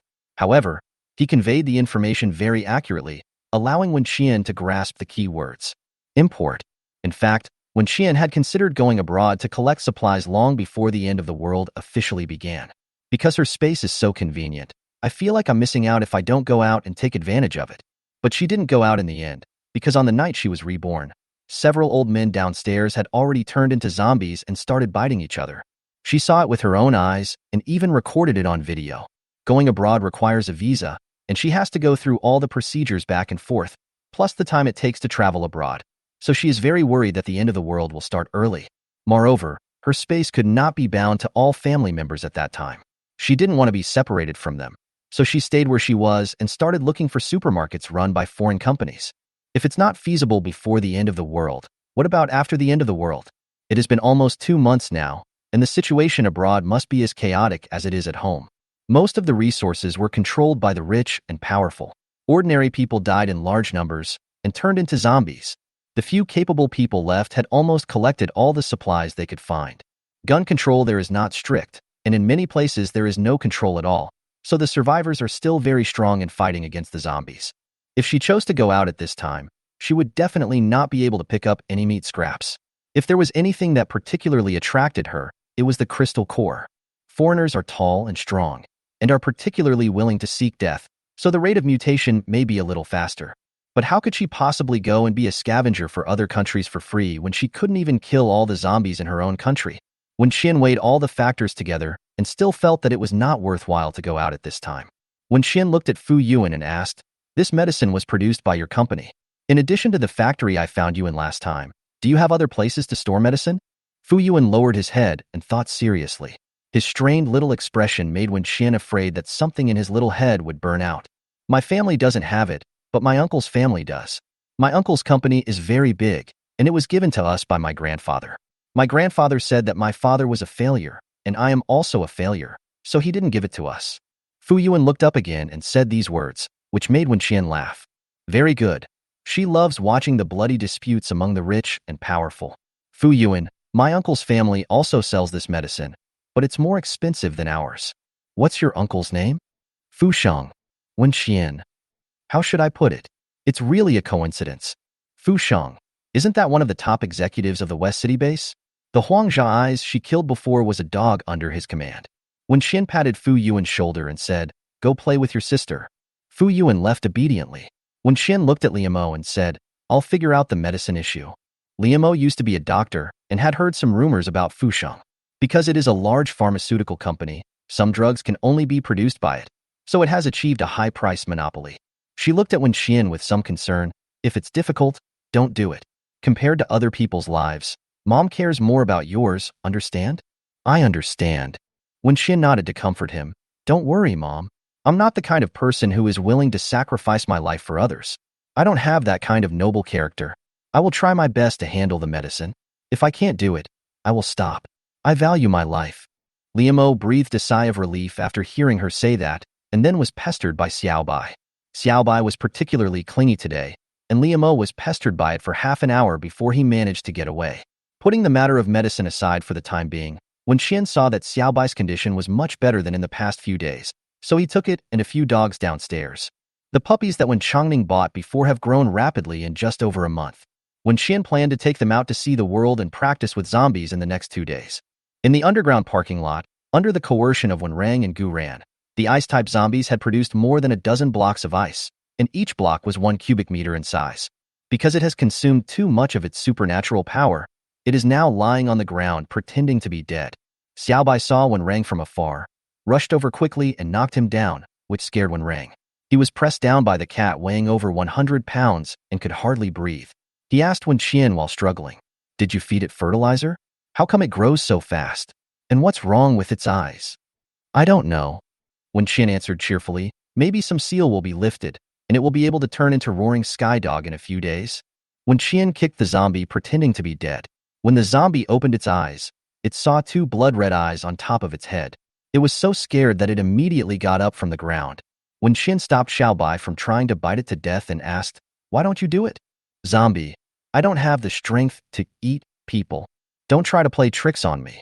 Eating people is just a psychological satisfaction for you. You won't starve to death even if you don't eat. You'd better behave yourself, or I'll cut you into pieces right away. When Xian was scaring off the zombies when someone from the base came to look for her. Because they were afraid of the zombies, they didn't dare to get too close, so they hid at the door of the unit, only showing their heads, and talked to Wen Xian.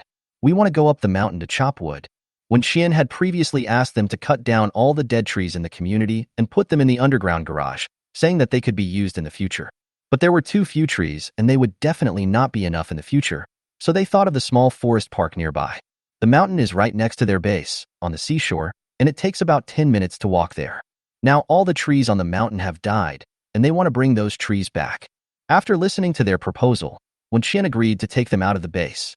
It's always better to have something to do than to wait for her to arrange everything. It's a good opportunity to take Xiaobai and the dog out for a walk. Everyone acted quickly. After Wen Xian agreed, they immediately went home to change clothes and find equipment. Half an hour later, the group walked out of the base gate. Having not been out of the house for nearly 2 months, these people huddled together like a group of quails, shivering as they looked at the zombies nearby. They also had weapons in their hands, some holding baseball bats, some holding golf clubs, and some even brought out their own rolling pins. Seeing the zombies rushing towards them, they subconsciously turned around to look at Wen Xian. Wen Xian was biting a lollipop in her mouth, looking like she was not surprised. But Xiaobai, a white shadow flashed by, rushed over and started eating the buffet. The dogs following behind it saw how fierce the big brother was, and after hesitating for a moment, they also rushed over. Seeing that the dogs were so fierce, the members of the base knew that they couldn't be inferior to the dogs, so they also raised their weapons, shouted to cheer themselves up, and rushed forward.